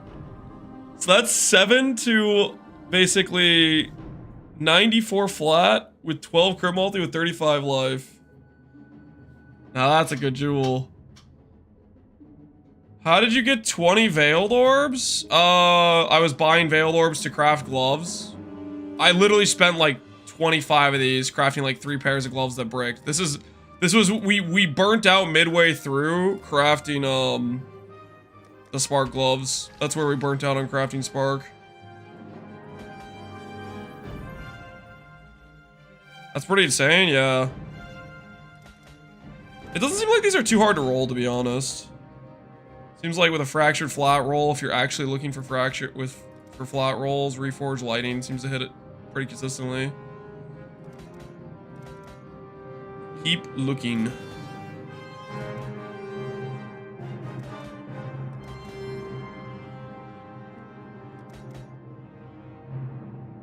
Keep on the prowl. This is a two-hand one. No, it's not a two-hand one. This is a regular flat one. We have a two-hand fracture.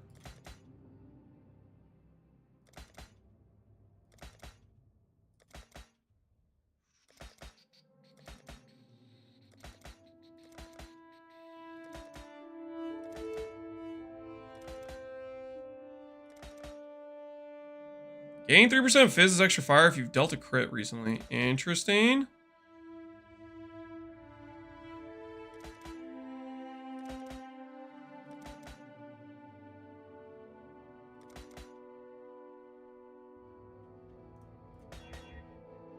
Alright, so we have an avoid shock jewel with flat cold dispels.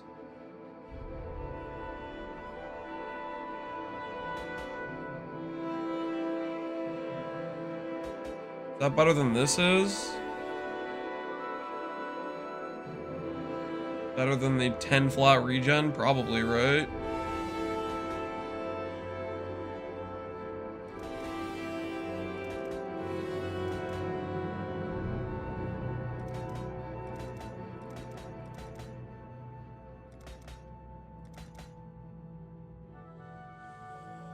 Do we confirm that rod counts as a two-hand? Yep. Well, I mean, on the whatchamacallit page, it says it's a two-hand.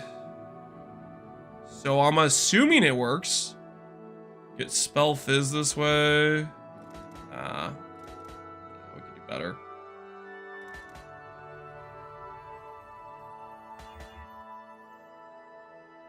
Double flat. This is T2 flat with life, with strength and dex. You hit within 5 subs, I'm gonna gift 5 subs, Complex? Well, it depends if I'm okay with this. I don't know if I'm okay with this. We'll try to do better. We'll try to do better. It's like we're not hitting in 5 clicks. Unfortunate. T1 dual wield.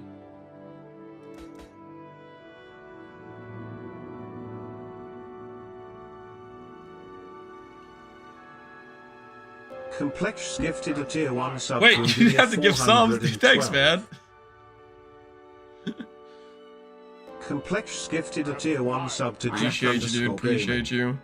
We'll hopefully use these finances wisely. Complex gifted a tier 1 sub to Luan_Po. Complex gifted a tier 1 sub to Nemiswood_. Says could be chance. What says can be chance? Sub to Philip_.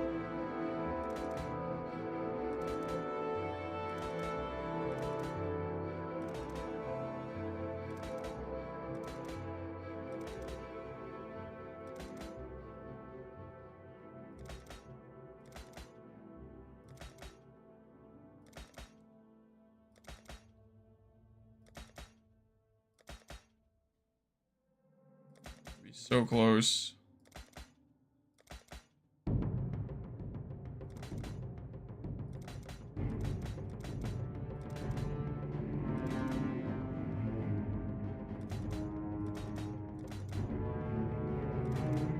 Holding a shield, no thank you.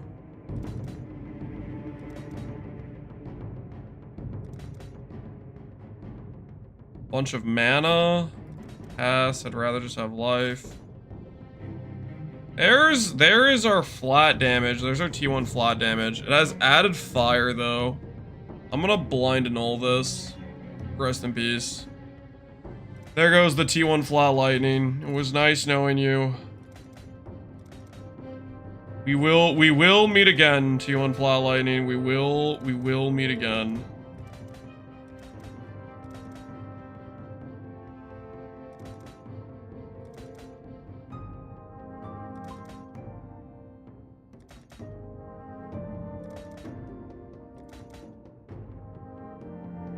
Good, that's good flat cold.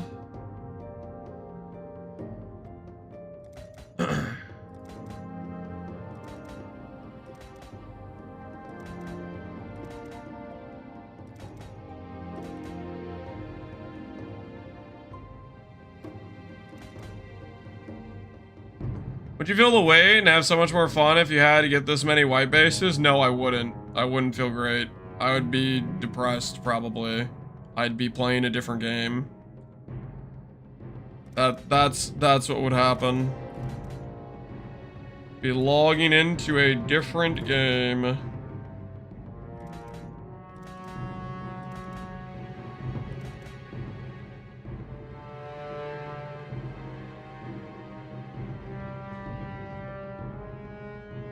That's T1 flat cold.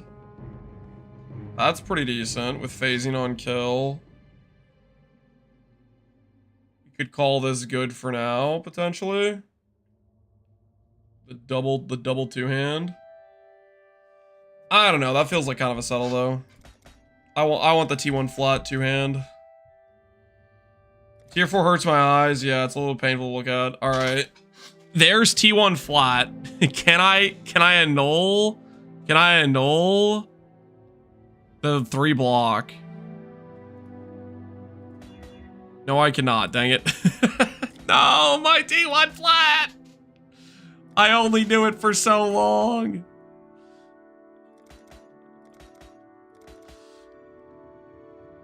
How could this have happened? Who needs phasing when you have lightning warp? That's a good point. We're literally just warping everywhere. We aren't really using, we're not really walking around. That's a very good point. We are just warping around everywhere we go.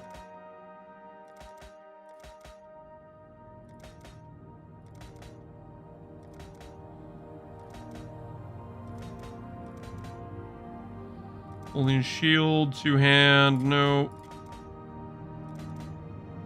Dude, the abyssal monster mods are just so... High are they here? 36 is T1 or T2, right? Yeah, it's T2.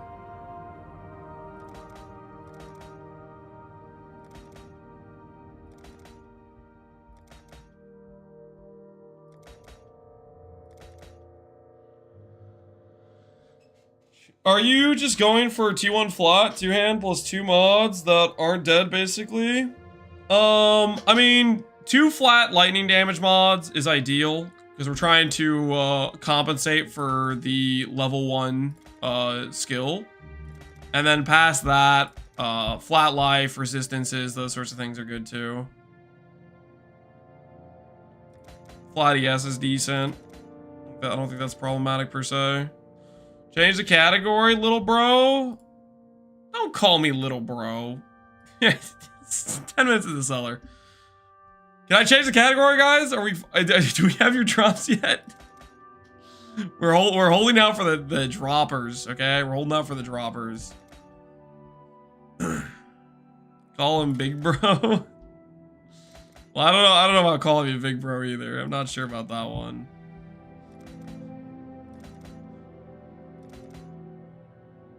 Avoid shock. Nope. 61, 70. I have 15% left. Okay. They need more, guys. They need more time. Just a little bit longer, guys. Just a little bit longer. Are we sure we can't earn the points from within the PoE 1 category? Probably not, right? Probably not.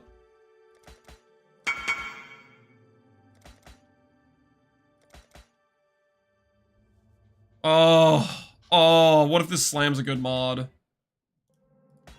Alright, never mind. It was a shield one anyways. What's the fee? No fee.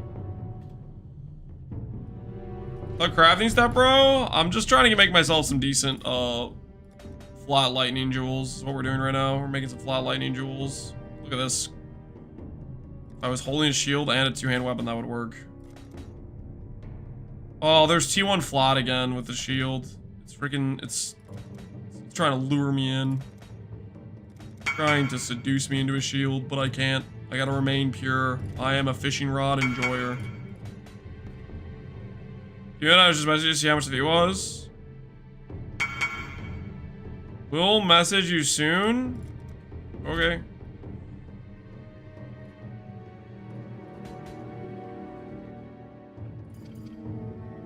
Alright, where were we?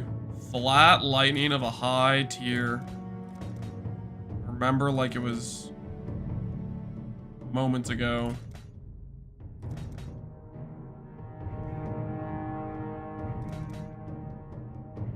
Oh, why does it have to be shield, man? Shield? Are we sure? Close, guys. We're close.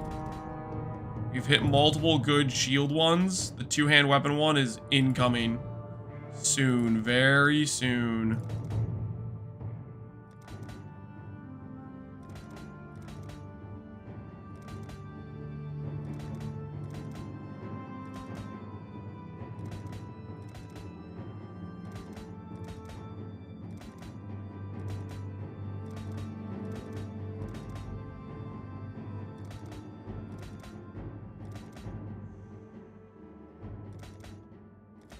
Any moment now. Any moment now. 2-hand with good lightning. Soon. Very, very soon.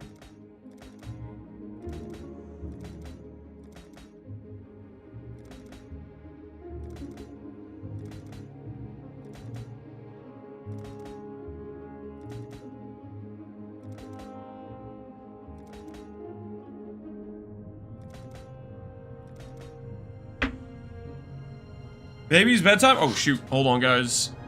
Appreciate the best jewel we made so far. I will be right back. It's the bedtime. Where's babies? I guess earlier was nap time. Holy, look at that jewel. Life, crit multi, flat lightning, flat lightning. Holy. I'll be right back.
Okay.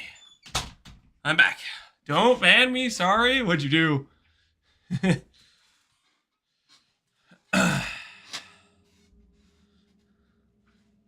That was the hardest finisher effect to get. I'm so sad about PoE 2. Could you say that you think you yourself got hit by a guillotine with today's reveal? Does it feel like you got crushed by the Executioner's guillotine? Your hopes and dreams destroyed in front of your very eyes as they said, yes, we fixed crafting by adding new runes. Did it take the light out of your eyes? All the hope crumbled.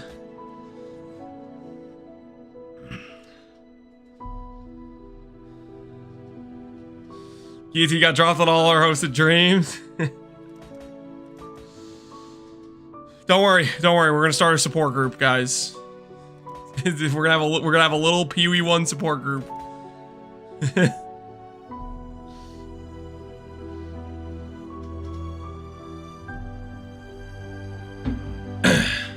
got Fracture where he comes, and no interesting mods to craft. Fracture orbs and recoms. Hey, guys. The only way the Fraction orbs plus the recoms. Well, okay, recoms are there's hope for recoms potentially, but the Fraction orbs are gonna be. I think people are gonna come to a rude awakening when they try to actually craft a fractured item. I think that's gonna be like. It's gonna be a bit eye-opening if people think fractures are gonna be like maybe if they let you combine a double fracture, then maybe there's some hope, you know. Recombs are not good without exclusive mod. Well, recombinators, I mean, without bench crafts, without doubling up on mods, exclusive mods, stuff like that, are gonna be pretty limited as is, and it sounds like their likelihood of failure is gonna be pretty high. If you chaos a +3 ammy, you cannot lose. You can't really win though, Connor. Like, first of all, you need 4 +3 amulets on average. What's the likelihood for the price of 4 +3 amulets that you can just buy what you could have used or what your highest potential of making with a chaos orb is? You know what I mean? Like, you have a fractured +3 amulet. You've used 4 fracture orbs on 4 +3 bases. How much have you spent at that point? And how good of an amulet could you have bought for that price compared to how much money you're going to spend trying to chaos orb something better? Like, the remove 1 mod, add 1 mod chaos orb is not the salvation you might think it is.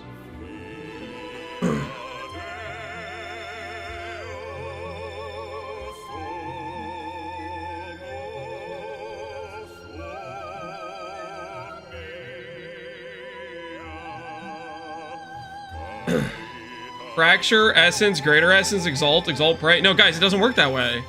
Fracture is you fracture a 1 in 4 on a rare item. You don't get to go back to magic. You don't get to Essence. Like,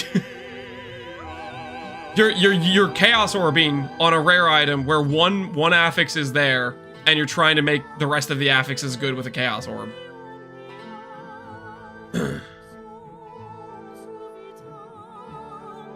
If you hit 3 good prefixes, you can omen a few times to hit a passable 5th and 6th. Shut up!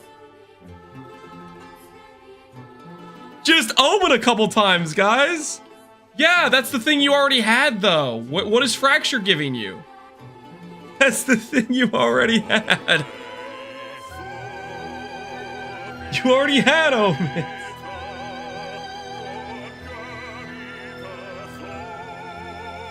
So nothing changed. Because you have a locked suffix? The thing was already locked because +3 has like the highest level or whatever. It was already protected from omens breaking it anyways. The fracture didn't change anything in this case, if you're omening anyways.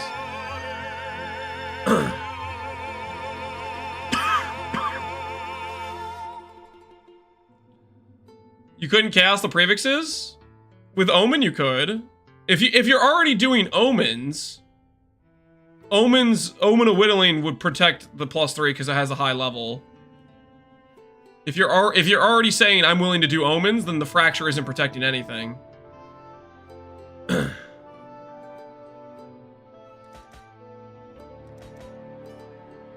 And I don't know. I think I don't know. You're doing a lot of chaos on your prefixes. 100 to 500 omens instead of 100 to 500 chaos? You're not doing 100 to 500 chaos.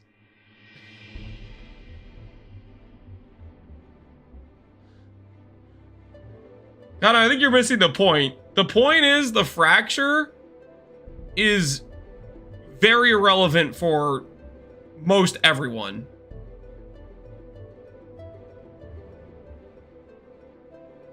Like, what you're talking about is still entirely unaffordable.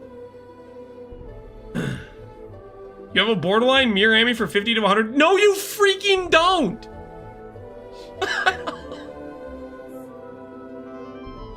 You do not have a borderline mirror amulet for 50 to 100D.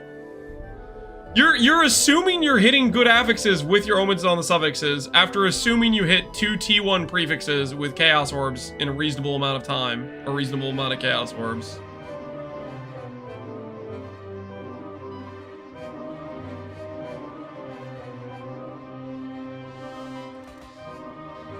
Connor, are you logging in for the point 2 patch? I'll check in on your streams every now and then and wait to see how long it takes you to make your good amulet that you're talking about. And I'm totally sure it won't take you freaking a ridiculous amount of currency to hit.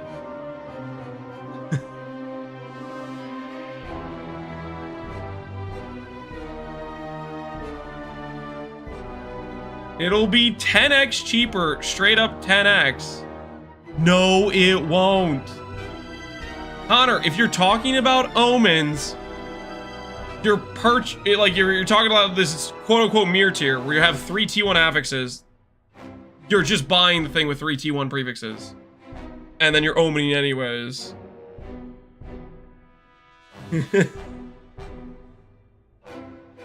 No, I look forward to you chaos orbing these triple T1 prefixes with your 1 fracture into your omens. I look forward to seeing how much you spend on this. I think you're going to spend a hysterical amount of currency. And I'm going to laugh the entire time.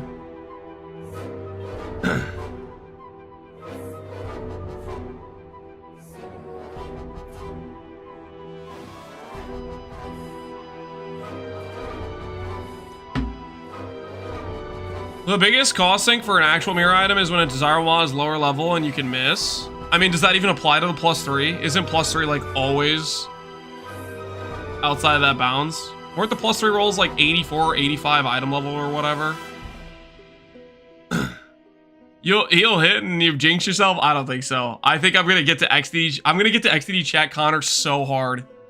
Every day of the PoE 2 patch, I'll pop in. I'll say, hey man, how's that amulet? And every day, he won't have a crafted amulet. And I'll get to do that for a month straight. I cannot wait. I'll pop in, hey man, how's that amulet? Then leave. Next day comes, pop in, hey man, how's your amulet? Pop in, leave. It'll be, oh, there'll be so much value. This is unlimited XDD chatting potential.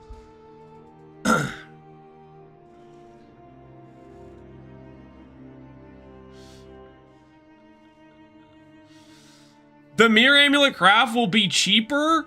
You're talking about a mirror tier item, my guy. So you've backed up all the way? What does this have to do with anyone?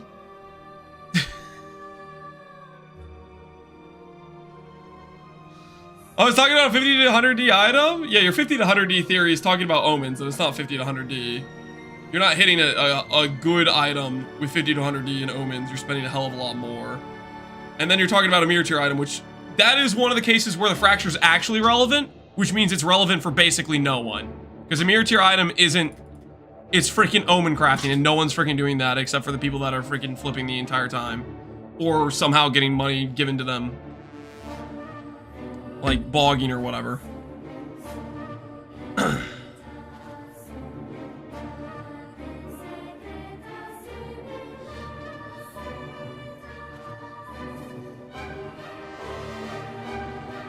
All right, what was I doing? I was in the middle of something.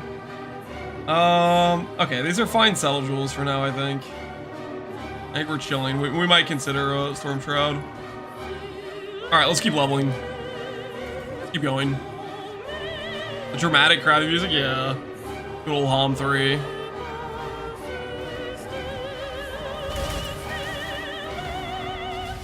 Wait. Overall, Connor, though, what are your thoughts? Are you excited for the PoE 2 patch?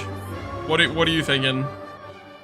Like, aside from XCD chatting you about the fracture thing, 5.5 out of 10. You gave it a 5.5 out of 10.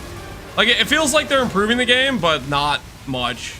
I don't know. I don't think I'm even gonna log in for it right now. Is where I'm currently at.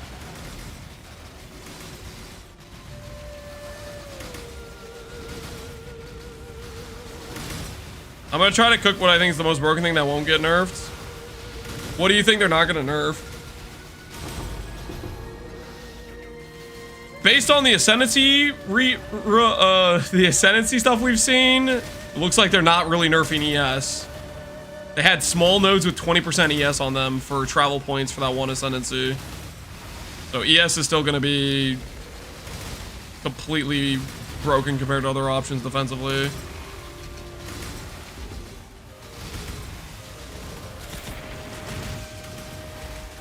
What is this Switch Club?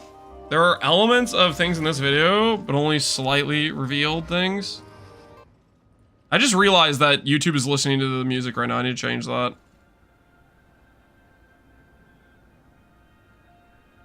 What are you showcasing? You're showcasing your character with mana? With music this dramatic, they're gonna start winning eventually.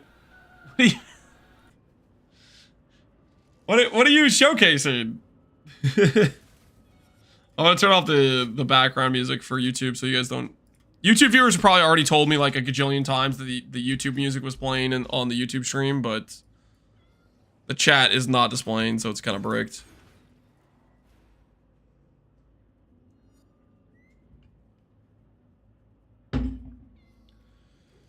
I'm using 3 adorned aura jewels. And you can use up to 14 adorned aura jewels. When you say adorned aura jewels, you're talking about the timeless jewels with the AoE like effects, or are you talking about something else? What do you mean by adorned aura jewels?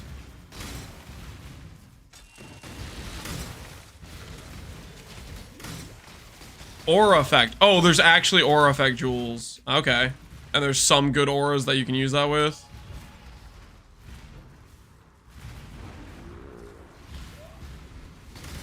Did you finish the campaign? No, we're still in the campaign. We've been XDD chatting and looking at the PoE 2 patch and stuff.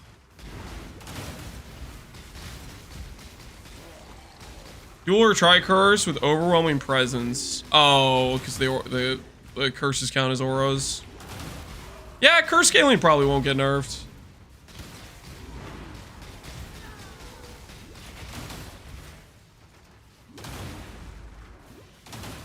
What are you most excited for point 2? Not much, man. I don't think I'm gonna play point 2 right now. No more overlay. It will get added back when we swap the category. There were people that needed the drops, so we're staying in the PoE 2 category for the people that need the drops. Of the changes they did, what are the best changes they did? The tower change was, I think, a fairly good improvement. Extra portals, I don't think that matters too much to me, but I think other people will care about that. I don't know.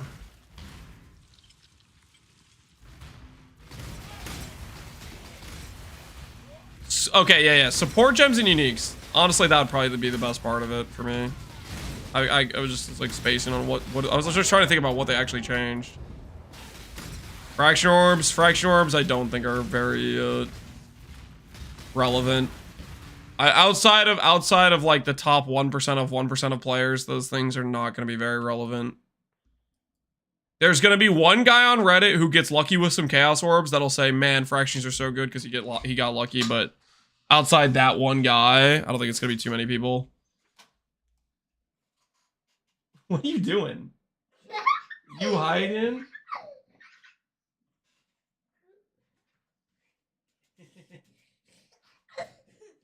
You sneaking up on me? You want a hug before you go to bed?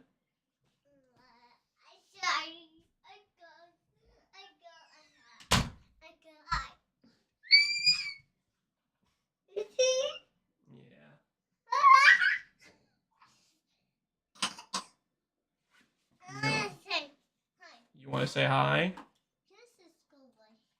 All right. You can say hi. Hide the donuts. There's no donuts down here. Uh-oh. There we get Nolan's picture back up. All right, you can say hi.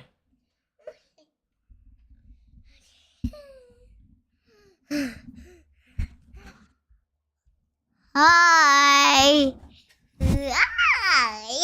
Oh, we don't want to take that off. All right, baby girl. Can I have a hug before you go to bed? Can I have a hug?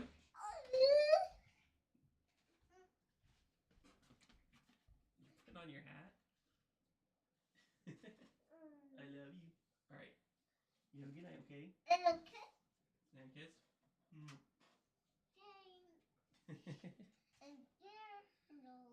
Yeah, there's Nolan, there's Lance. All right. Good night. He's high like father to the small. Oh, what? No! What is this? Well, we already lost our hardcore viability, so it's fine.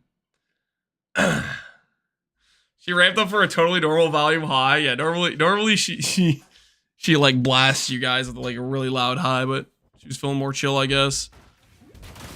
Easy PK. Yeah, I just got taken out by my daughter. She just PK'd my character. Lost my hardcore status. Imagine I was actually doing a hardcore run and that's how I died. Pure assassination.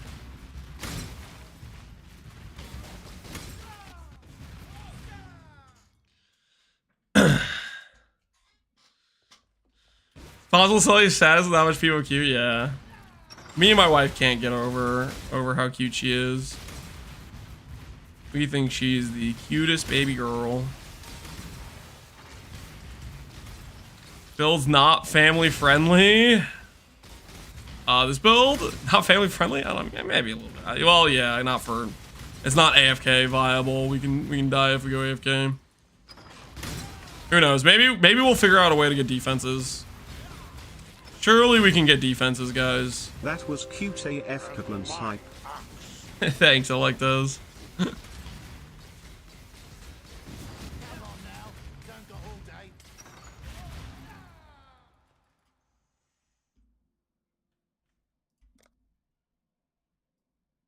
Okay, what am I doing with my character? Oh, I was going to the cluster, that's what I was doing. I remember what I was doing. Holy, I like Lightning Warp. How are we gonna get AoE scaling though, guys? How are we gonna get AoE scaling? That's the question. How do we get AoE scaling? Does anyone know a good way to get AoE without destroying our character's viability? Has anyone got any good ideas? Awaken AoE support? Ooh, yeah, that'll work. Awaken AoE support's a good start. Power charge, cluster node. I don't know if I want to do power charge because power charge feels really underwhelming. If we have auto crit, if we have built-in auto crit, I don't feel like that's worth it if we have built-in auto crit already. Power charge battle fishing rod, yeah. I don't think I want to invest into the crit if we already have the auto crit. Feels like it's not gonna be worth the investment.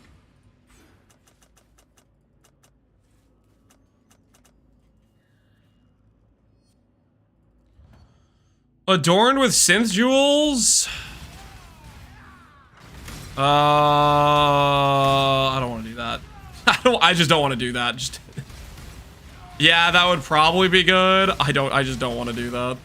No, we're not doing Adorned. Holy, that'd be no pass. I'm good.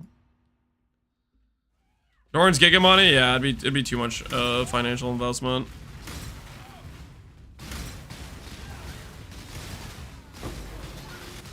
Aside from our fishing rod, we're trying to be ethical. The fishing rod was like a stupid amount of expense for a tiny improvement, but the aesthetics are worth, man.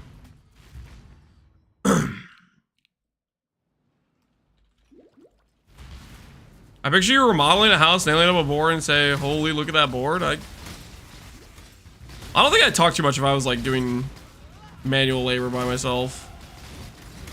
Maybe a little bit, depending on how good the board looked. Is there a usable impossible escape with AoE nodes? Maybe. I think. What even AoE nodes are even on the tree? Is there many generic AoE stuff? Area of effect.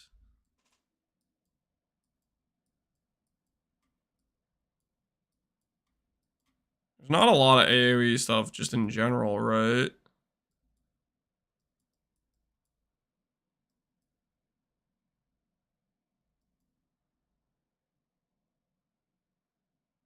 Staff cluster, final repeat. Staff. Scion unnatural, yeah. We could do Scion unnatural. I don't know, the stuff around it isn't very good for us, though.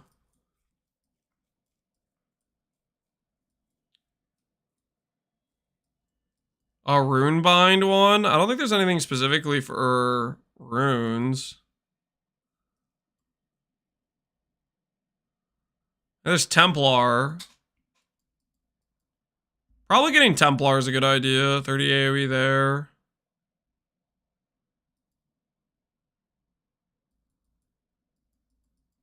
Templar probably makes the most sense. Don't know what else we're getting besides Templar.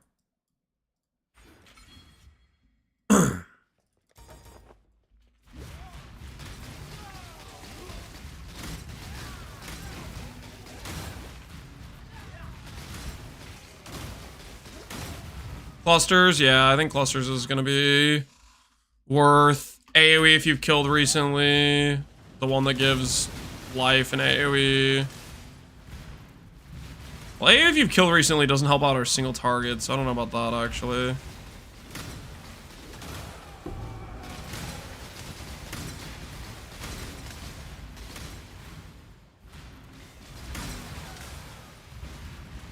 Does a green timeless jewel have AoE pretend devotion? Green timeless jewel have AoE pretend devotion.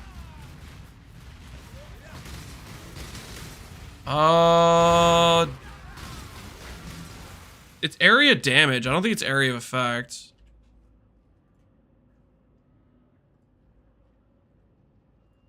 I think it's area damage.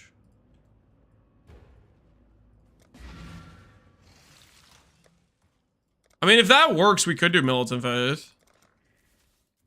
With Unnatural. And then we could justify going down to that area of the tree. Another base for us. TY, TY. Cell says bedtime. Oh, shoot. I forgot about that. My bad. Can I ask you a commentary question? Sure. Area devotion. No, it's just area damage. It's just area damage. It's not area effect. Am I overpricing this? Do I look like your price checker? Huh? Do I? Does it say price checker on my forehead or something?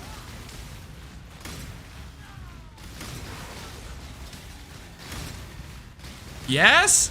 Shut up.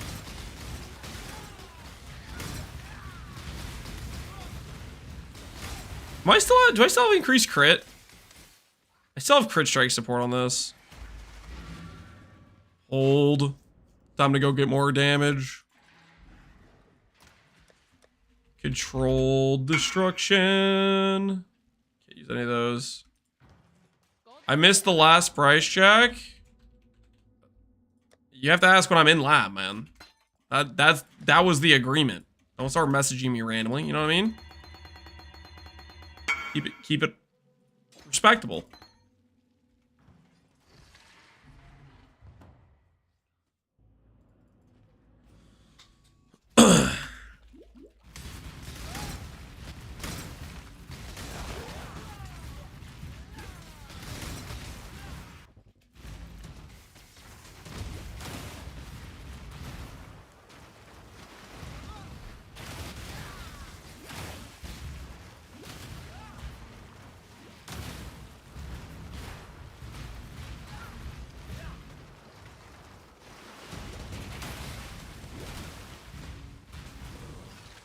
Suppress tattoo is dumb expensive. It's also one of the best tattoos in the game and one of the rarest. So, is what it is. I got a mirror shard and a suppress tattoo. Dang, man, I rolled. This looks like weird PoE 2. It is. We're gonna switch category soon, guys. I'm just waiting on the go ahead from the people that are waiting for their drops to finish. Are you guys still looking for your drop? Or are we almost done, guys? I'm just waiting for the thumbs up from the chatters. We got to be close, right? We got to be close.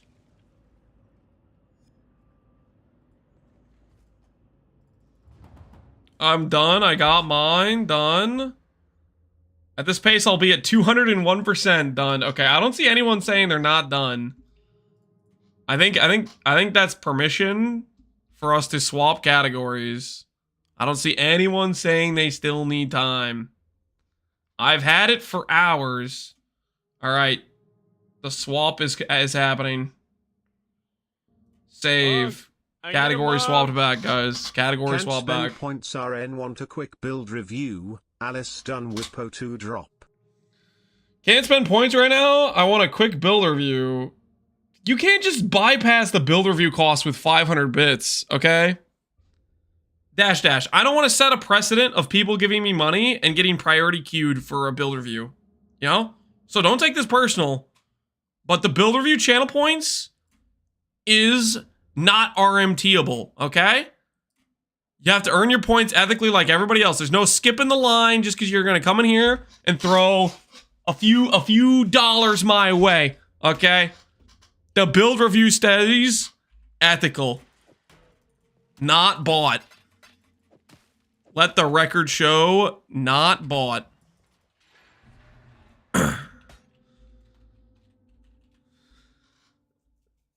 What if it was a few more? I am not going to satiate this line of questioning, okay? This interview is over. Okay, now I'm just gonna sit here and crap my jewel.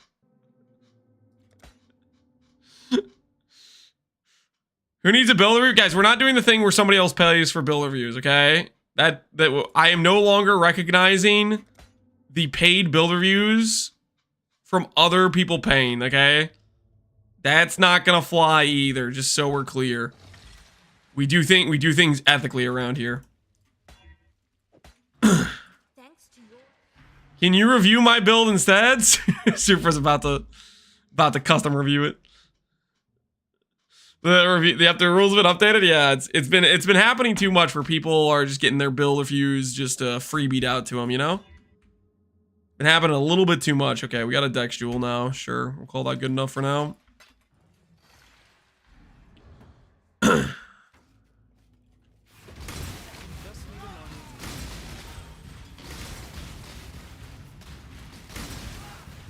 People should be allowed to spend their points how they want.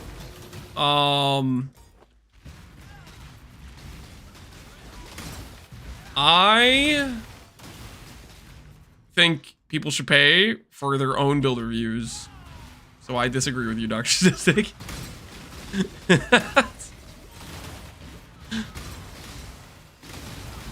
You're not the one streaming, Dr. Statistic. So you want to stream and you want to make up your rules for how your stream goes, you could do that.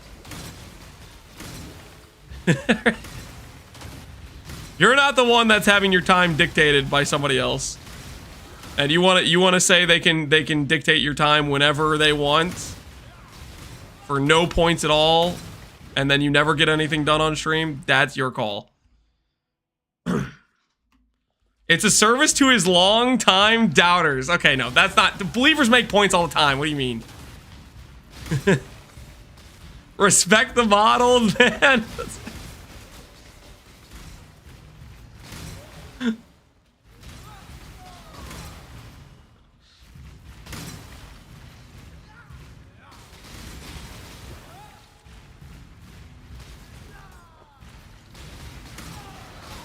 I look at it this way, okay? I look at it this way.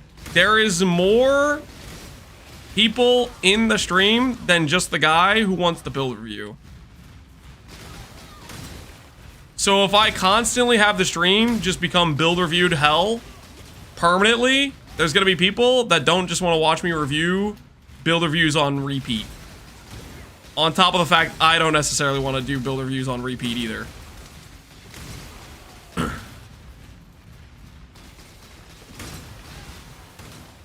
I'd imagine it'd be the same thing with like price checks. I don't think people watching the stream want to watch me just price check items all day, right? Surely not. Surely not.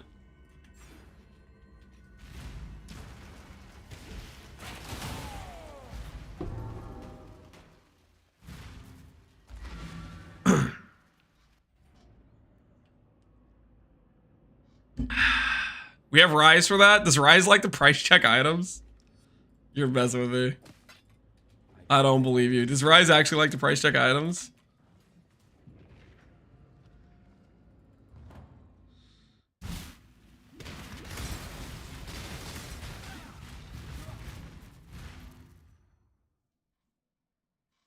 I like when people link mirror to your items. I'm a little bit weird about that. I like it when it's just like they're showing a cool craft they made. When it annoys me is when they're like, they're trying to like pretend they don't know how to price something just to flex their item or something. You know what I mean? Like if they just come in here and they're like, yo, look at this cool item I made, I'm generally pretty happy about it. But if they're like freaking, I don't know how to price this, Lance, and then they link me like a 6 mod perfect item with ideal stats, it's just annoying because clearly they could price it and they just lied about it, and then I'm annoyed.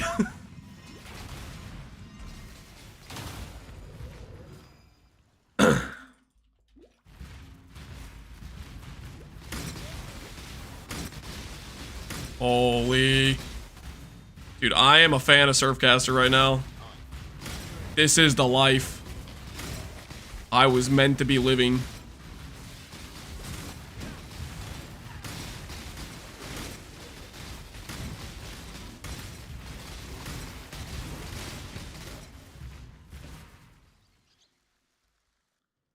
This 0.2 temporalis footage is looking pretty good. Guys, we're not in the category anymore. We're not in PoE 2 category anymore. We're free. Vortex, Smasher, Synthesize, Crystallize, MS, Lance, I'm copying your Antiquarian Earth Shatter build. Can you craft me this? Hits can't be evaded. Can I craft you hits can't be evaded? No. You need to buy a mod that says Vegan Veiled on a weapon. I'm pretty sure it's Vegan Veiled is what you need. I believe that's what you should be looking for. Nice scepter, by the way. Wait, no, why are you doing a crystal? Why are you doing a crystal? Look at that attack speed. Look at your attack speed. Why are you doing a crystal scepter? You need to do the you need to do like the Karui base. I don't think you want to do this I don't know, man. I mean, I guess if you're happy, but that attack speed I think is gonna feel pretty bad. He's just a chill guy, and maybe so. I mean, that'll be more consistent double damage hits. You have the better you have better crit. I don't know. No attack speed looks rough though. Also, you don't need hits can't be evaded. I'm fine with the attack speed. I'm just one tapping. You know, fair enough. If you're having fun, don't let me stop you. If it's working out. I guess maybe you're going for the 10% defense is why you want to do hits can't be evaded. Just one more small node instead.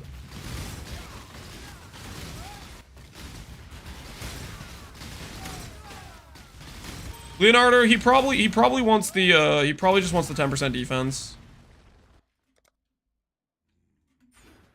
I'm not sure I agree with that choice, but if he wants to make it, I think that's his own prerogative.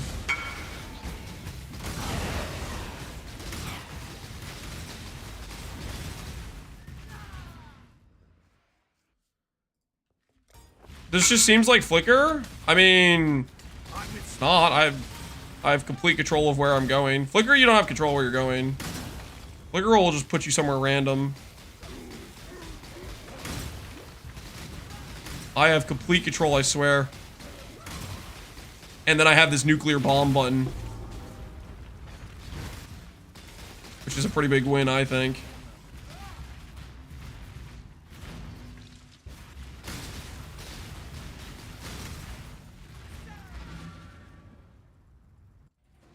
Is the Herald auto bomber? I think we can probably get away with auto bombing on top of having really good single target. We'll see. Until I feel like Surfcaster just gets away with it with the auto crit.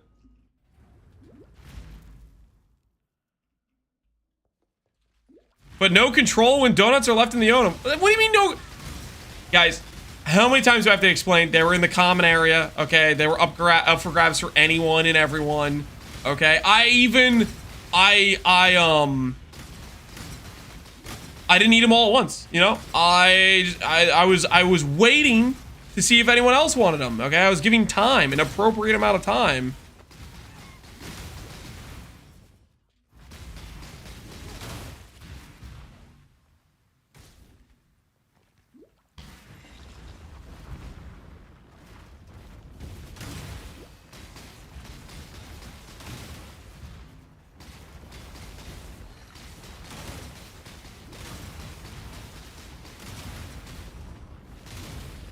Common area of Lance's stomach. It's not like that.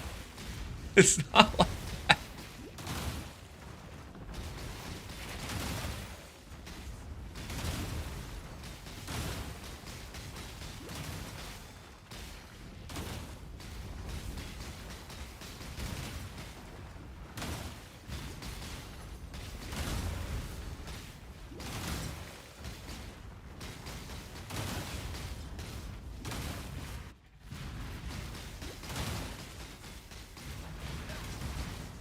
Lands on a Shaper plus Redeemer Amulet, not Simplex to get percent Dex, percent attributes, and Dex. What's the best way? Fundamental Fossil? It's gonna be a lot of Fundamental Fossils. Fundamental Fossil or Essence of Sorrow is probably the way you do it. But realistically, the other way you do it is the lock method.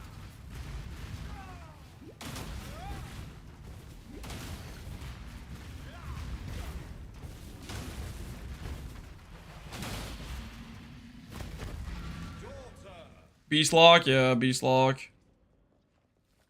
Probably the way you actually do it successfully, but it's gonna take a while. It's gonna take a while.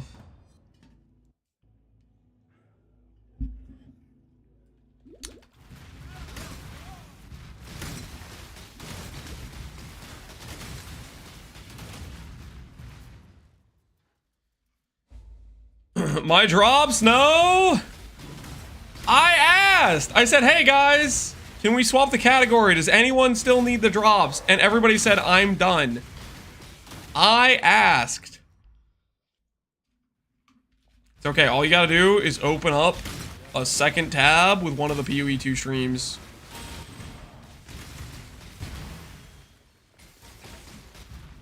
Guys, how alone are we gonna be? How many of the PoE streamers are gonna stream PoE 2 while we're here playing Freesia League? How desolate is the wasteland gonna be?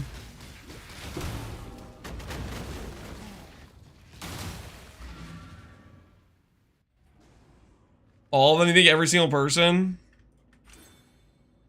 should be alone out here in the wilderness?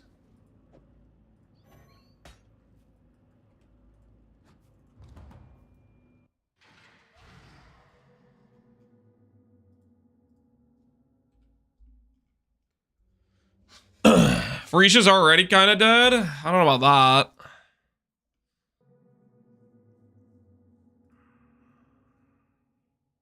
that. $30 chaos. I need a Storm Shroud. SCSSF starter for Freesia and SCSSF starter for Freesia. I'm not too sure. SSF Freesia.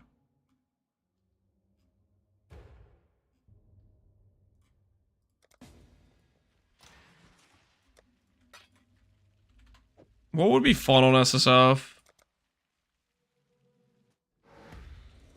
Farming out a fishing rod would maybe be fun. I'm trying to think how hard it would be. I feel like you could target Fairgraves with the shipping mechanic, to be honest.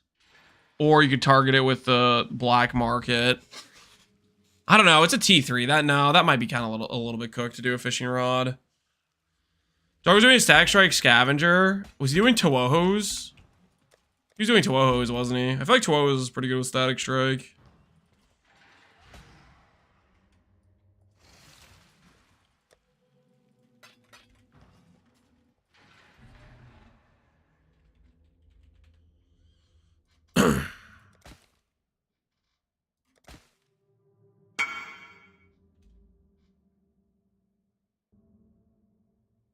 Thank you. Hope you have fun, Exiles. TY. You too. Hope you have fun as well, brother. We gotta stick together. Ooh. 50% avoid jewel, guys. Still alive? Never mind, it's gone. Only lasted so long.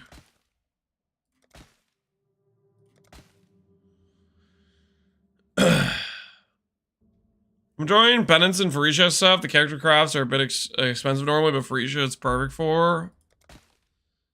You definitely target find a lot of stuff. PDR against abyssal monsters. I, for one, am glad they did not add more League-specific mods like they did with Abyss. They tried it out in Abyss, and they said, you know what? This is not it.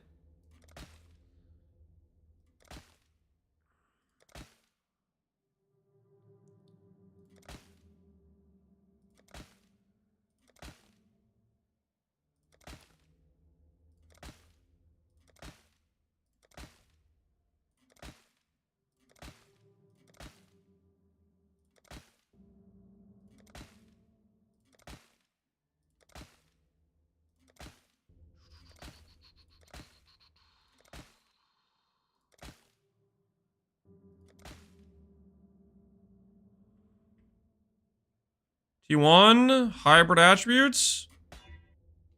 No life. Saved. Fizz we don't want. Rest in peace, the dream.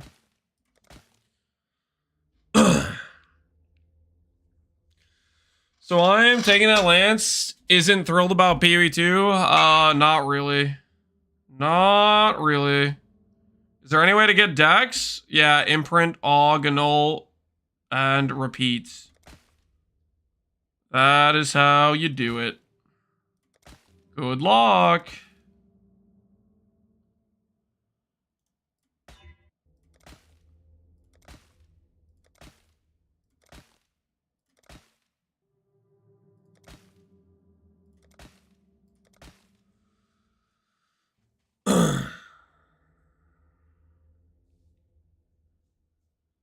Always log in for 2 days for views and then log back out. Oh, why is that dual wield? It'd be so nice if that wasn't dual wield. Rest in peace. I don't know, guys. I kind of feel like it'll be here's what would happen if I log into PoE 2. I would start doing the campaign. Realize there's no hope in the late game. Catch depression. And then I wasted a day. Because we're not... The campaign's gonna take freaking... It's gonna take freaking forever. Just like it did before. You know what I mean?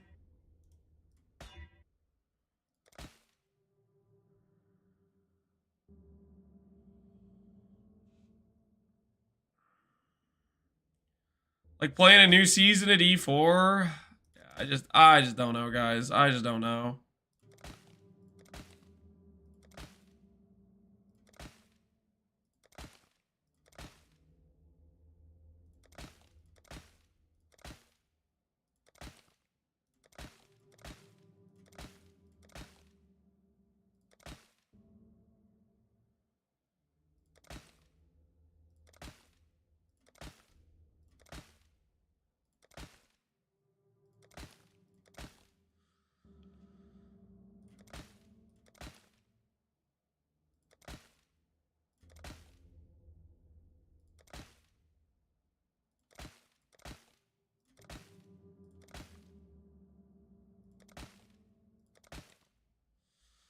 We play Last Epoch? I'm planning on playing Last Epoch. I'm genuinely excited for Last Epoch. Last Epoch, the trailer, the amount of things that are doing to improve the game and add new stuff. That I am excited about. The PoE 2 stuff is just doesn't really feel like it's changing enough to seem like it'd be like I'd log in and have a different experience.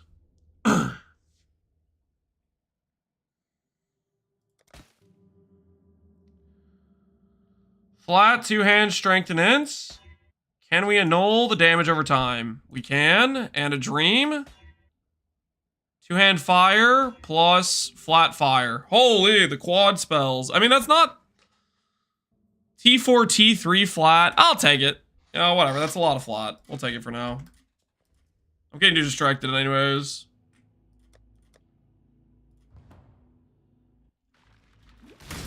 Crafter at heart. Well, it's not just crafting, guys. Crafting's probably one of the biggest holdups I have.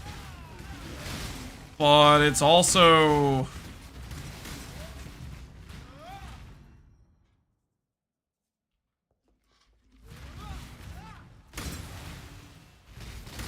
build variety, the endgame like gameplay loop.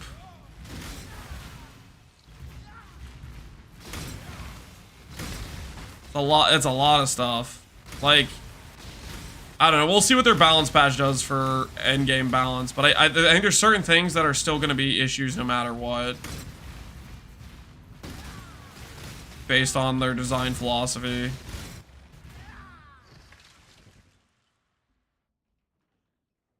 I'm just thinking Charlotte and the boys are asleep. Alright. Guys, we're a call for the day. I'm gonna go hang out with my wife. Tomorrow, we will officially enter maps. I'm really excited for this character. I like our solution to the flat damage problem for Stormbind. I think it honestly is going to work out really well.